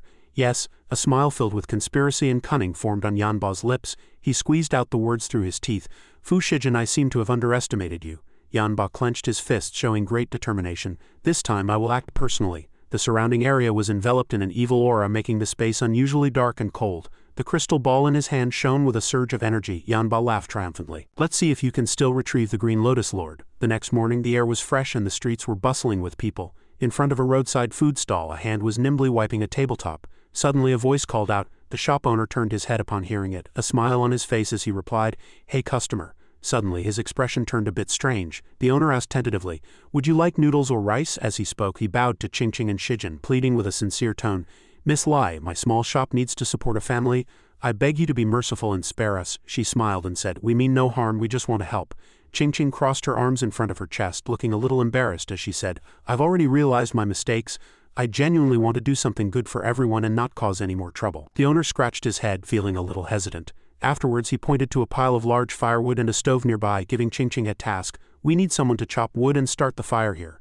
Before the owner could finish, she boldly stepped forward and with just one kick split the thick log in half.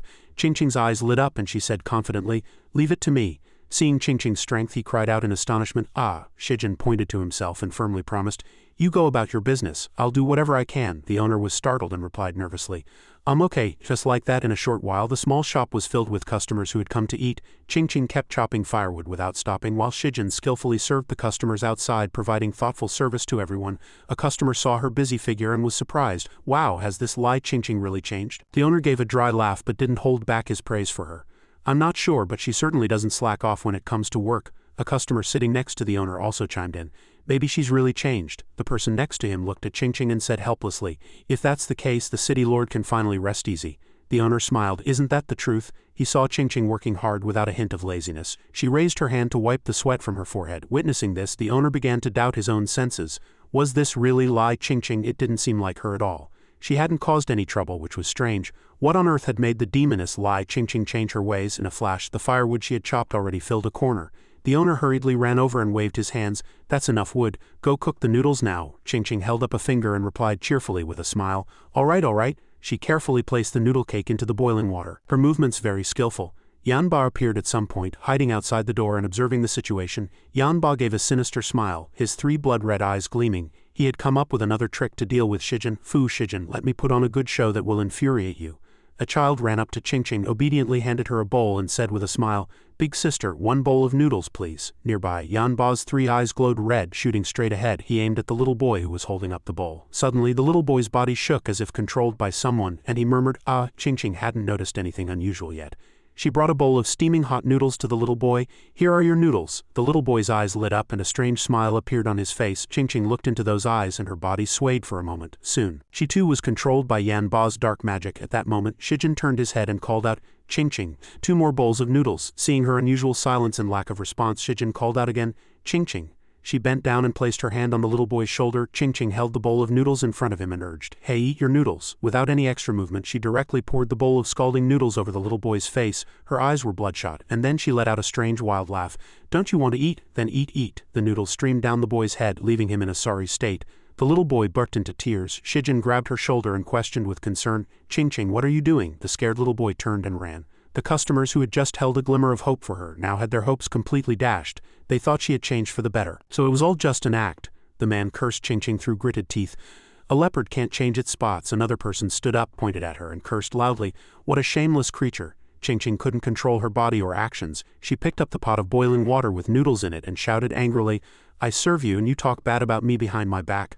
I'm done serving you. Today I'm going to teach you lowly commoners a lesson." The noodle pot was slammed onto the diner's table and the soup splattered everywhere. The crowd could no longer hold back. They angrily wanted to rush forward and give this madwoman a beating. They couldn't let her continue to wreak havoc in Lueui City. She had to be handed over to the city lord. Unexpectedly, Shijin quickly stood in front of her, trying to explain, "Everyone, don't get excited. There must be a misunderstanding here." He glanced at Ching and was greatly shocked. An evil aura, the mark of the heart lotus, suddenly lit up on her body. Shijin breathed a sigh of relief. The formation has loosened again. He reached out and wrapped his arm around her waist. Shijin flew into the air and said to everyone present, "Something has happened to Lai Ching. I have to take her away first." Ching struggled and shouted, "Let go of me." He frowned, his eyes revealing the seriousness of the problem this time. Shijin had a guess in his mind. There were others who were also after the Green Lotus Lord. Shijin moved as fast as lightning. He used his lightness skill, carrying Qingqing as he leaped onto the roof, silently blaming himself. The enemy was right beside me and I didn't even notice. But before he could steady himself, Qingqing suddenly struggled violently in his arms, punching Shijin directly in the face and shouting, "Let go of me." Her eyes instantly turned bloodshot and she cursed furiously. "They want to harm me." Qingqing, in her agitation, unintentionally kneed him in the cheek, all the while muttering, "They're harming me too." Shijin gritted his teeth, blood trickling from the corner of his mouth, and could only endure the pain to soothe her. "Calm down, I'm Fu Shijin." But Qingqing was in no state to listen to his explanation. She flailed her arms wildly, repeatedly hitting Shijin. "You're trying to frame me again." The positioning beast beside him also panicked and urged, "Master, quickly find a way to stop her." Several cuts had already appeared on Shijin's forehead and cheeks. He answered in pain, "I'm thinking." As soon as he finished speaking, Shijin's right hand immediately locked onto her wrist. With his other hand he channeled his true energy, trying to control the evil magic within her. Qingqing suddenly froze, her struggling hands stopping midair. Her bloodshot eyes were wide open, her mouth agape. As an aura enveloped both him and Qingqing, without hesitation, Shijin reached out and tapped her on the forehead, shouting a single word. Still, Qingqing's expression changed instantly. A dazzling golden light flashed and then disappeared. Her eyes trembled slightly, and the red in them slowly faded. Qingqing's body went limp in his arms, and her breathing gradually stabilized. The positioning beast noticed, "Master, the Green Lotus Lord's state is not right." Shijin's voice was low and filled with concern as he spoke softly to the little one. "The evil energy has entered her body and disturbed the seal. It would be strange if it were stable." With that he carried Qingqing and landed on the ground. As soon as Lai Tianyan saw this scene he frowned and walked forward, asking urgently, "Young Master Fu, what is going on?" Shijin did not hide anything and narrated with a serious expression, "City Lord Lai, Qingqing has been afflicted by an evil spell. Please prepare an empty room quickly. I need to treat her." Hearing this, Tianyan immediately agreed, "All right." Suddenly, a report came from behind. "City Lord, we just received news that Qingqing abused a child in the city. The commoners are discussing it heatedly." Tianyan frowned slightly and remained silent. The guard continued, "The commoners are very angry and their reactions are intense." He stood quietly for a few seconds, then let out a soft sigh. Troubles come one after another." Shijin carried Qingqing directly back to the prepared quiet room. As soon as he entered, he commanded in a cold voice, "Everyone out. Close the door. I need to treat Miss Qingqing." The two maids in the room were startled, their eyes showing hesitation. One of them timidly and with a hesitant tone said, "This?" Before she could finish, Tianyan walked in with a majestic expression and gave a cold order, "Do as young Master Fu says." The maids curtsied respectfully. "Yes." Then they obediently withdrew. With only 3 people left in the room, Tianyan bowed slightly and clasped his hands in a sincere request. "Young Master Fu, I will go out to deal with the commoners. I'll have to trouble you to treat Qingqing." Shijin replied, "Leave it to me." The moment the door closed, a strange dark green light began to seep from her chest. The positioning beast said anxiously, "Master, the evil energy sealed within Lai Qingqing's body is leaking out." He had also seen the problem, so he was very calm. "I know." Shijin immediately channeled his inner power. A golden light shot from his eyes, and a spiritual glow emanated from his 2 fingertips as he shouted, "Supreme Jade, pure heart-calming incantation." At the same time he swiftly directed the golden light towards Qingqing's chest, suppressing the evil energy in her body with increasing force. A dazzling light enveloped the entire space, and Shijin shouted, "Break!" A golden heart lotus immediately appeared on her chest. The positioning beast cheered excitedly, "Master, the evil energy has been temporarily sealed." Shijin raised his hand to wipe the beads of sweat from his forehead and also breathed a sigh of relief. "That's right, but we can't let our guard down." He raised his hand into the air again and continued to cast a spell, Immortal Binding Rope. A golden light immediately shot out from his hand, firmly binding Qingqing's hands and feet on the bed. Shijin let out a cry of surprise. The suppressed evil energy no longer leaked out, her complexion gradually stabilized, and her breathing became much more even.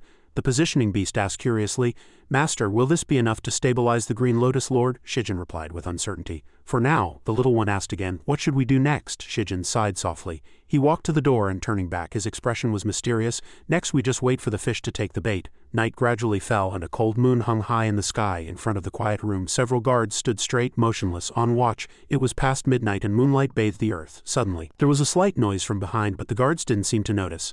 A dark shadow was cast on the window, and with a gust of wind, the evil god Yanba appeared before the quiet room's door. A sinister smile on his face, his tone full of confidence. "This time the Green Lotus Lord is mine." Yanba raised his hand to cast a dark spell, and a mass of deep green evil energy immediately gathered in his palm. The evil energy swirled continuously. Yanba waved his hand and slammed the evil energy towards the wooden door. A green light instantly enveloped the entire space. Suddenly, the evil energy he had unleashed backfired, flying towards Yanba himself. Fortunately, he jumped up and dodged it.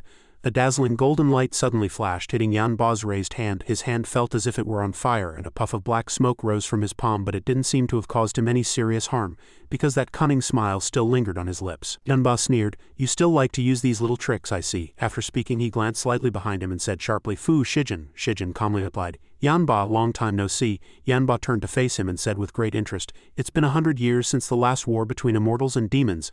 I didn't expect to run into you here." Shijin raised an eyebrow slightly, clenched his hands and retorted firmly, "Since we've met, I certainly won't spare you." His eyes were sharp. Shijin's figure was as swift as lightning, instantly circling behind Yanba. Shijin struck him with a powerful palm force. Although Yanba was surprised, his reaction was not slow at all. He blocked the attack with a backhand swing, not forgetting to mock Shijin.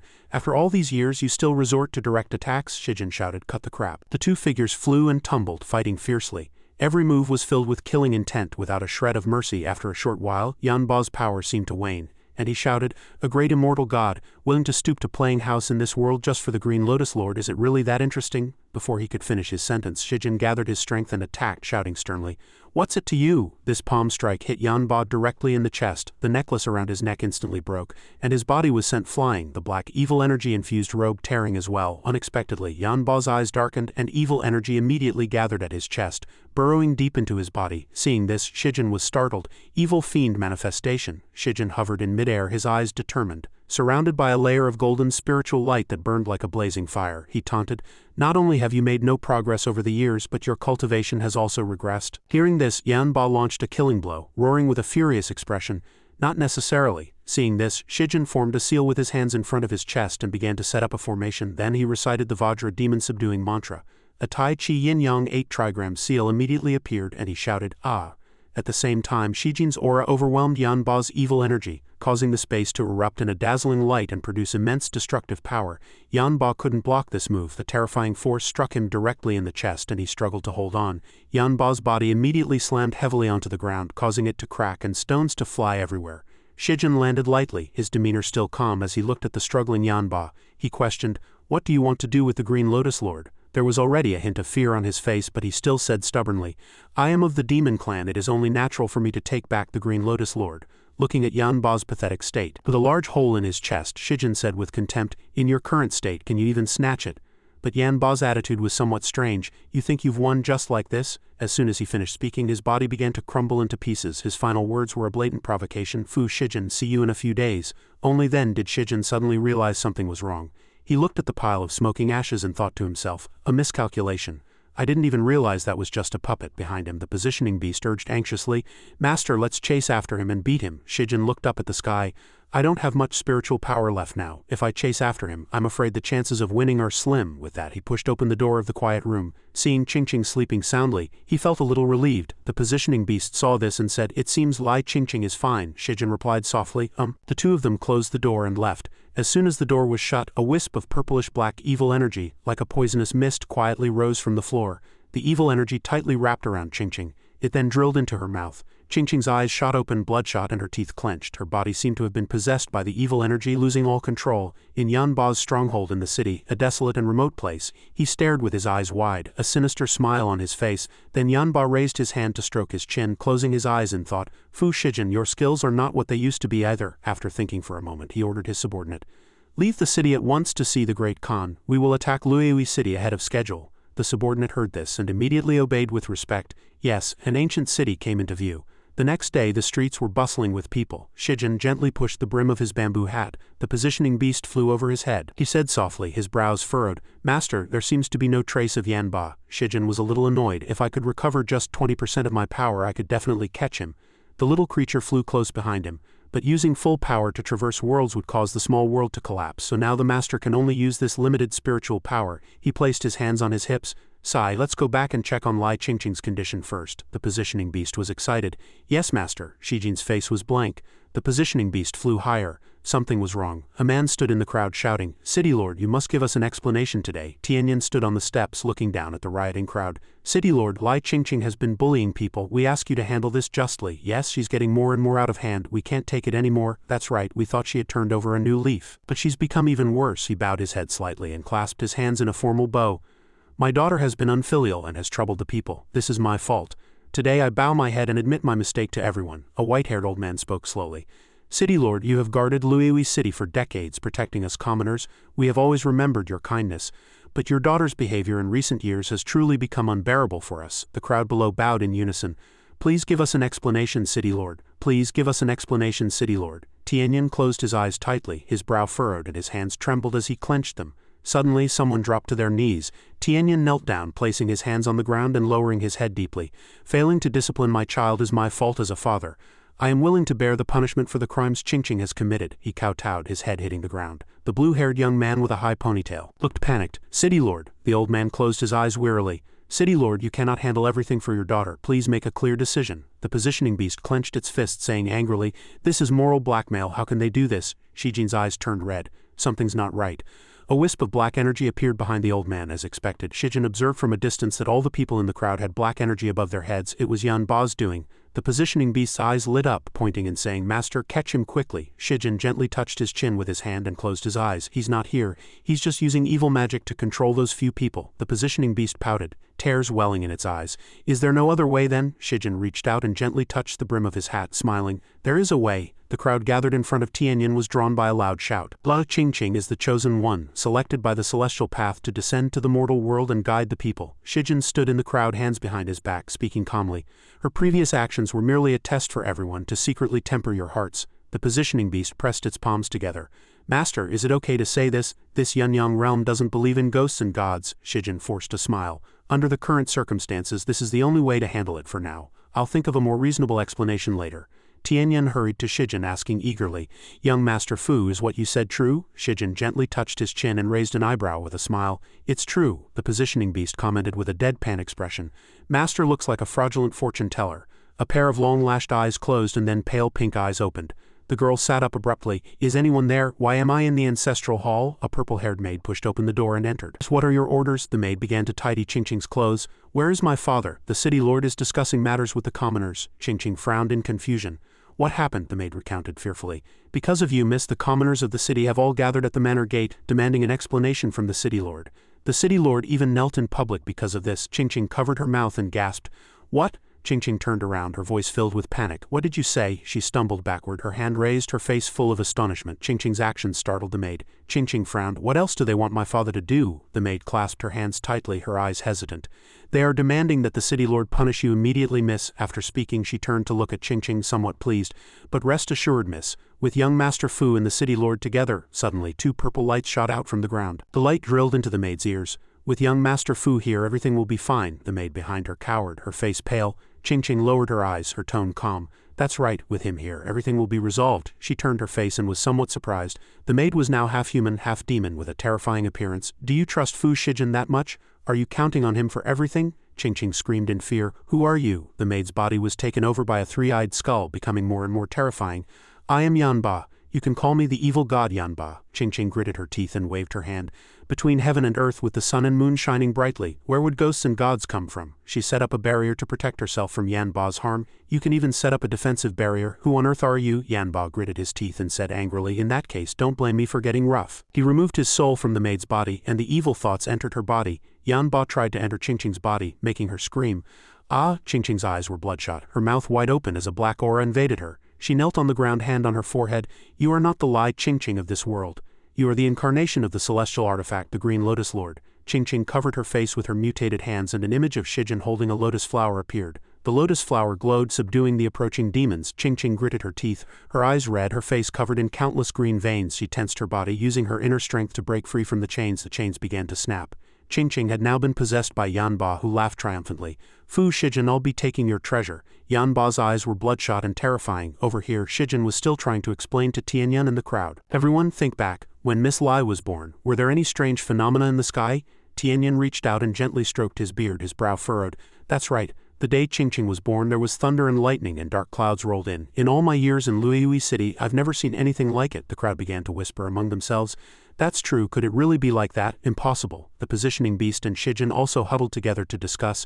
Master, how are we any different from swindlers by doing this? Never mind that, we'll delay for as long as we can. The men in the crowd had red eyes and angry faces. Shijin relaxed his body as if absorbing some sacred magic, and the crowd stared with wide eyes in astonishment. Shijin pointed a hand to the sky, smiling happily and saying, "That's why it is said, those who are different from the ordinary must have an extraordinary destiny." Miss Lai is, a loud bang occurred, drawing everyone's attention. A thick dark purple smoke shot into the sky from the explosion.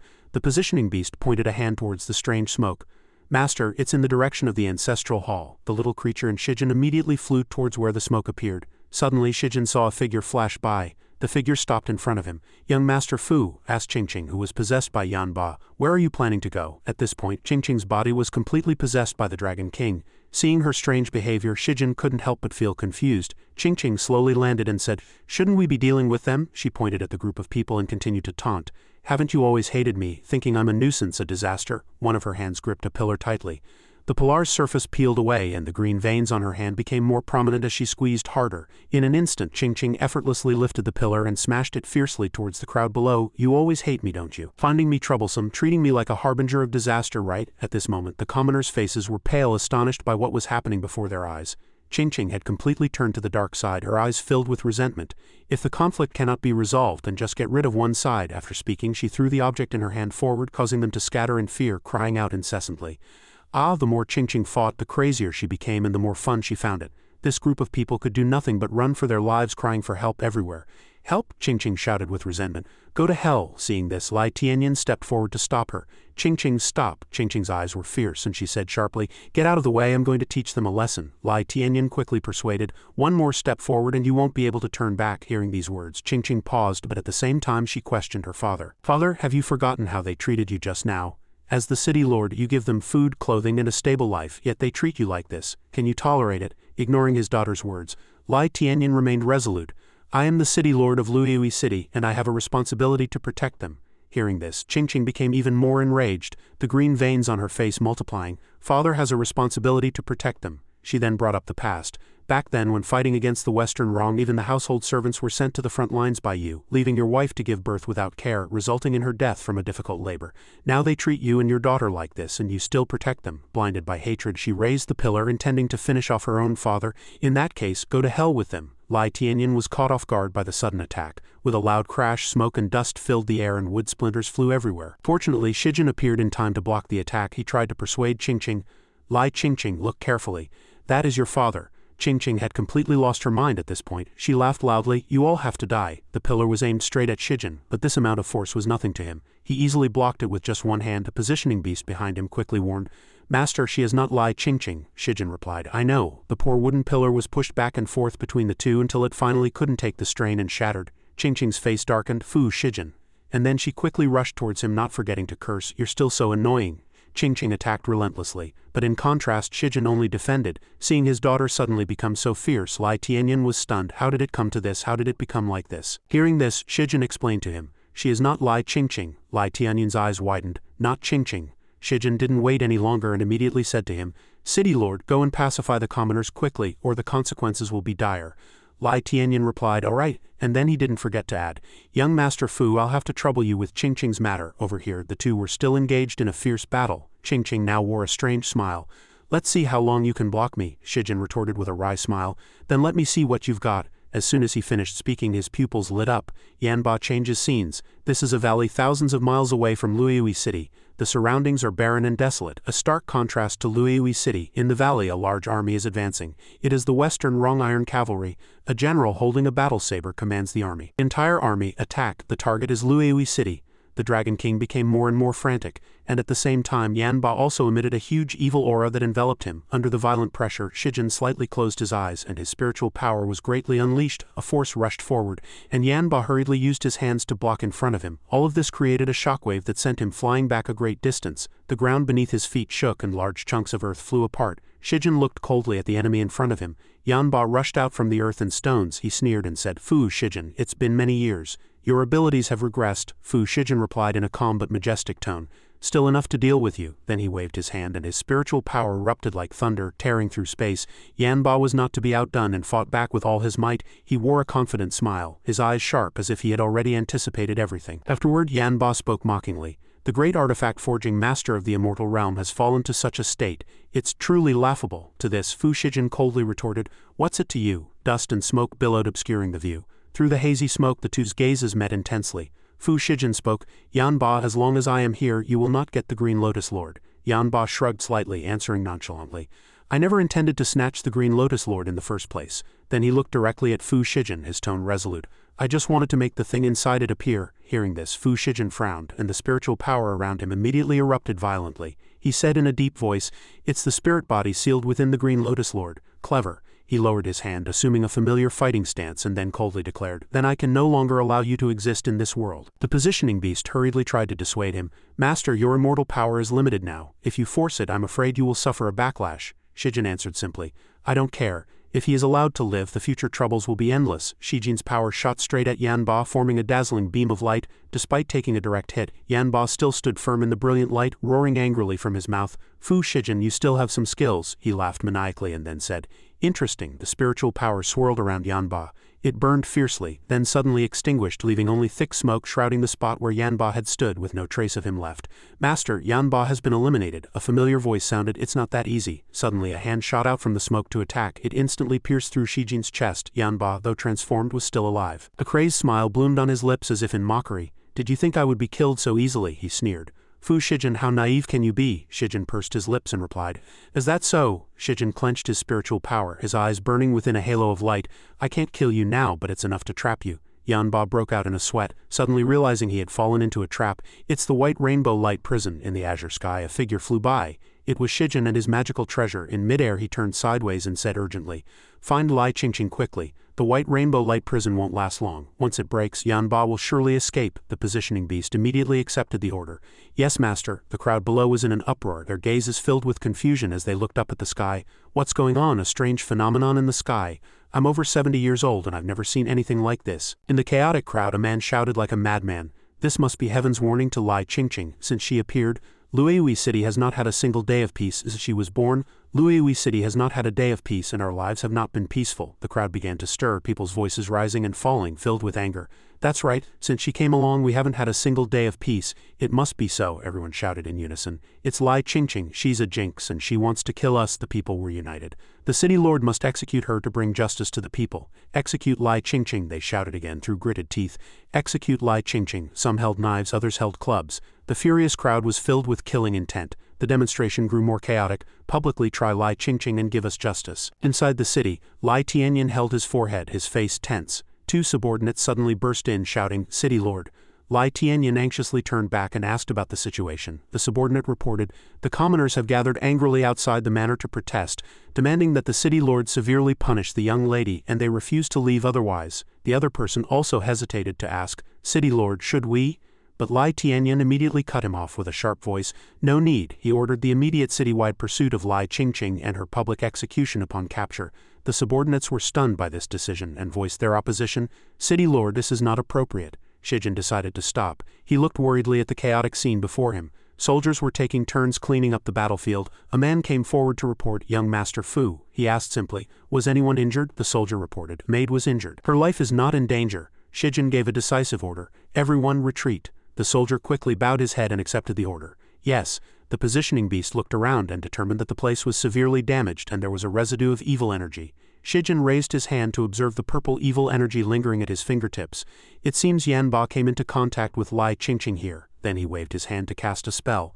A woman's face twisted in pain, half of it already eroded by evil energy, transforming into a form resembling Yanba. The person stood in a dark purple aura. Her eyes were filled with terror as those red eyes and evil energy surrounded her from behind. Those eyes were wide open, filled with madness as purple evil energy overflowed from her mouth and face. A finger decisively tapped heavily on the ground, and the red sleeve fluttered lightly with the force. That scene surprised both Shijin and the positioning beast. Suddenly the girl's body collapsed. As if all her strength had been drained, a surge of evil energy suddenly erupted from the ground, rolling in as if to devour everything around it. The two watching from below still stared intently at the developing situation. The positioning beast gritted its teeth, its eyes filled with anger. This evil god Yanba really deserves to die. Shijin waved his hand to disperse the spiritual power in front of him. Then the two of them walked into the depths of the ruins together. Suddenly, the positioning beast discovered a painting. Master, what is this painting? Shijin guessed. From the looks of it, it might be Yucheng in the back mountains. He frowned and thought. Lai Qingqing might be asking me to meet her in the back mountains. As soon as he finished speaking, the master and servant immediately shot into the sky, anxiously thinking that they must find her as soon as possible. In a stone cave, Qingqing was curled up in a corner, her face filled with sorrow and helplessness, her whole body trembling. Qingqing shivered. She buried her head in her hands, covering her ears, and said, "Fu Shijin, my head is splitting." "Green Lotus Lord," the girl's treasure muttered. "Fu Shijin, save me." The voices of strangers had already reached here. Someone asked, "Do you have any on your side?" Someone answered, "No." Qingqing sat on the cold stone floor, her face pale, and in the distance torches and figures gradually approached in the darkness. A voice sounded, "People often see her here. She would definitely come back here after escaping." Tears quietly slid from the corners of Qingqing's eyes, and her trembling hand covered her mouth as if trying to suppress her sobs. The voice continued, "We must catch her this time. That's right, we can finally punish this menace," he emphasized. "This time the city lord has ordered her to be publicly executed. We can finally live a peaceful life." Hearing this, her eyes became more and more panicked and desperate. Qingqing lowered her head. Tears streamed down her cheeks and her lips trembled as she whispered, "They want to kill me." Suddenly she looked up, her eyes bloodshot and filled with evil energy, a twisted smile on her lips. "Father wants to kill me too." The curse seal on Qingqing's chest exploded, and the dazzling light was pierced by purple evil lightning. She stared, red and purple evil energy wrapped around her as if to devour her entire body. "Everyone wants to harm me." Then Qingqing gritted her teeth, tears streaming from her eyes, a heart full of resentment and extreme pain intertwined. "You?" In the end she transformed into a ferocious ghost, roaring amidst the erupting dark energy. From the cave entrance a powerful aura spread out. The crowd outside was in an uproar. "Let's go over there and see." Suddenly, one of them turned back, looking a bit uneasy. That aura was coming from Qingqing. It seemed she had been possessed. She appeared with an extremely angry face. The people outside had already prepared their weapons. They shouted loudly, "It's Lai Qingqing! Lai Qingqing is here." The shouts echoed through the sky. They scrambled to rush forward. "Catch her, don't let her run away." This act made Qingqing even more furious. Her eyes were bloodshot and she shouted, "You are all bad people." She didn't hesitate to lift a large rock next to her with both hands. "Get out of my way." The rock whistled forward, forcing them to be careful. One person pointed at Qingqing and anxiously shouted, "Catch her," but the others were constantly being attacked by the rocks. Qingqing was still shouting angrily, "You are all bad people." The crowd screamed and scattered everywhere. "Help," a voice came from outside. "Qingqing, calm down." Shijin landed in front of Qingqing, his hand on his chest, speaking sincerely. "Qingqing, I am Shijin." Qingqing was unable to control herself at this point. She swung a blow at Shijin. "You're bad." Facing the danger, he calmly performed a technique, spiritual platform pure god incantation. The positioning beast beside him said anxiously, "Master, the higher-ups will know if you do this." Shijin answered calmly, "Once Lai Qingqing is controlled by the evil spirit, the Yunyang realm will be destroyed." As he spoke, he brought two fingers together and pointed them straight at Qingqing's brow. "I will bear all the consequences alone." For just a moment Qingqing seemed to return to her former self. She looked at Shijin with teary eyes, memories flooding back like a tide. "He is the Green Lotus Lord. Let's get him." "Yes, master." In the past she had fought against fierce evil spirits with overwhelming momentum.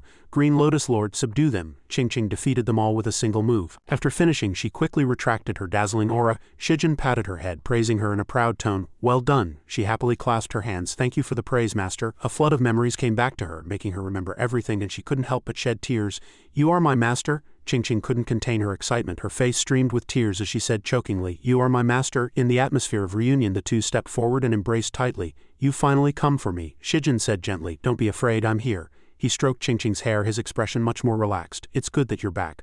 The positioning beast sensed something was wrong and said with a trembling voice, "Oh no!" It panicked. "Master, be careful." Before the positioning beast could finish its sentence, Qingqing's hand had already pierced straight through Shijin's chest. He clutched his wound and jumped back. Qingqing smiled triumphantly. "Shijin, long time no see." The opponent's attack was as fast as lightning, and the injury was severe. Even Shijin had to be on guard. One step behind. "I didn't expect you to still escape from the Green Lotus Lord." Qingqing's body had been completely possessed by Mawing. "I should thank you for that." The evil spirit Mawing was wreaking havoc in the city. Tianyan rested a hand on his desk, deep in thought. His two subordinates spoke, their faces unable to hide their worry. "City Lord, I hope the young lady is all right." Outside, a soldier ran in hastily to report. "City Lord, Western Rong cavalry has been spotted 30 li outside the city." Hearing this, Tianyan's face darkened, a bad premonition rising in his heart. What's going on? At dusk in Luiyui City the flames of war were already lit. Many soldiers had died and the air was filled with smoke. Tianyan waved his hand to command the troops. Another Western Rong soldier fell to an arrow, but Luiyui City's side also suffered heavy casualties. Tianyan was attacked, but he blocked it in time with his sword and quickly turned the tables. A soldier said, "City Lord, there are too many Western Rong soldiers, they far outnumber us." He realized that if this continued, Luiyui City's soldiers wouldn't be able to hold on, so he ordered a retreat into the city. The army quickly obeyed the order and retreated in large numbers. Inside the city walls, Tianyan paced anxiously. The wounded were being carefully bandaged. Watching this scene, he couldn't help but feel his heart ache. The casualties from the last battle were heavy, his personal guard reported. 332 dead, 123 injured, and countless losses in equipment and horses. Tianyan asked with his hands behind his back. How many provisions are left? The blue-haired guard replied. The provisions stored in the camp are only enough for 5 days. After that, we will be out of food. After hearing this, he couldn't hide his worried expression. The provisions are almost gone. Won't the merchants in the city sell to us? The blue-haired guard continued. The merchants refuse to sell to us. If we were to forcibly conscript them, Zhang Chu would surely incite a rebellion. Tianyan asked nervously, why has it come to this? The personal guard's face darkened. City Lord, Tianyan continued to press. What do the commoners want? The blue-haired guard answered truthfully. They want the city lord to kill the young lady. As soon as he finished speaking, his face turned grim, his eyes losing their focus. He pondered for a moment, then decided to capture Lai Qingqing and execute her on the spot. The personal guard said, City Lord, this is not appropriate. Contrary to his subordinate's confusion, Tianyan remained resolute. I am the city lord of Luiyi City. I have no other choice. His two subordinates exchanged a worried glance. Meanwhile, the decisive battle between Shijin and Ma Wang was still raging fiercely. The two continuously attacked and buried each other's blows. Dust flew where they fought. Shijin dove down from the sky, and Ma Wang's attacks were as fierce as a torrential downpour. Ma Wang, this time I will definitely obliterate your soul. Ma Wang was no pushover either. He blocked the attack, his face full of triumph. You think you can? The battle continued, suffocatingly intense. At this moment, an extremely powerful aura enveloped Ma Wang. He sneered contemptuously. You don't even have 50% of your power right now. He gathered his inner energy into a huge dark energy ball and said triumphantly, killing you would be as easy as turning over my hand. Seeing that power, the positioning beast cried out, Master, Ma Wang's power is too strong. We are no match for him. A tired expression appeared on Shijin's face, but he still replied, then we'll face him head-on. Shijin's aura now transformed into the shape of a mighty dragon. What move is he channeling his power for? But he was still worried. Once Ma Wang escaped the Yunyang realm, he would surely cause even more chaos. On the other side, Ma Wang had already launched an attack at Shijin, roaring, go to hell. The positioning beast held out its arm and warned, Master, be careful. Suddenly, Ma Wang's attack weakened, scattering in all directions and disappearing. Seeing this strange scene, both Shijin and the positioning beast were stunned. This was because Qingqing was struggling to control her own body. She had regained half of her sanity and said with tears streaming down her face, don't even think about hurting my master.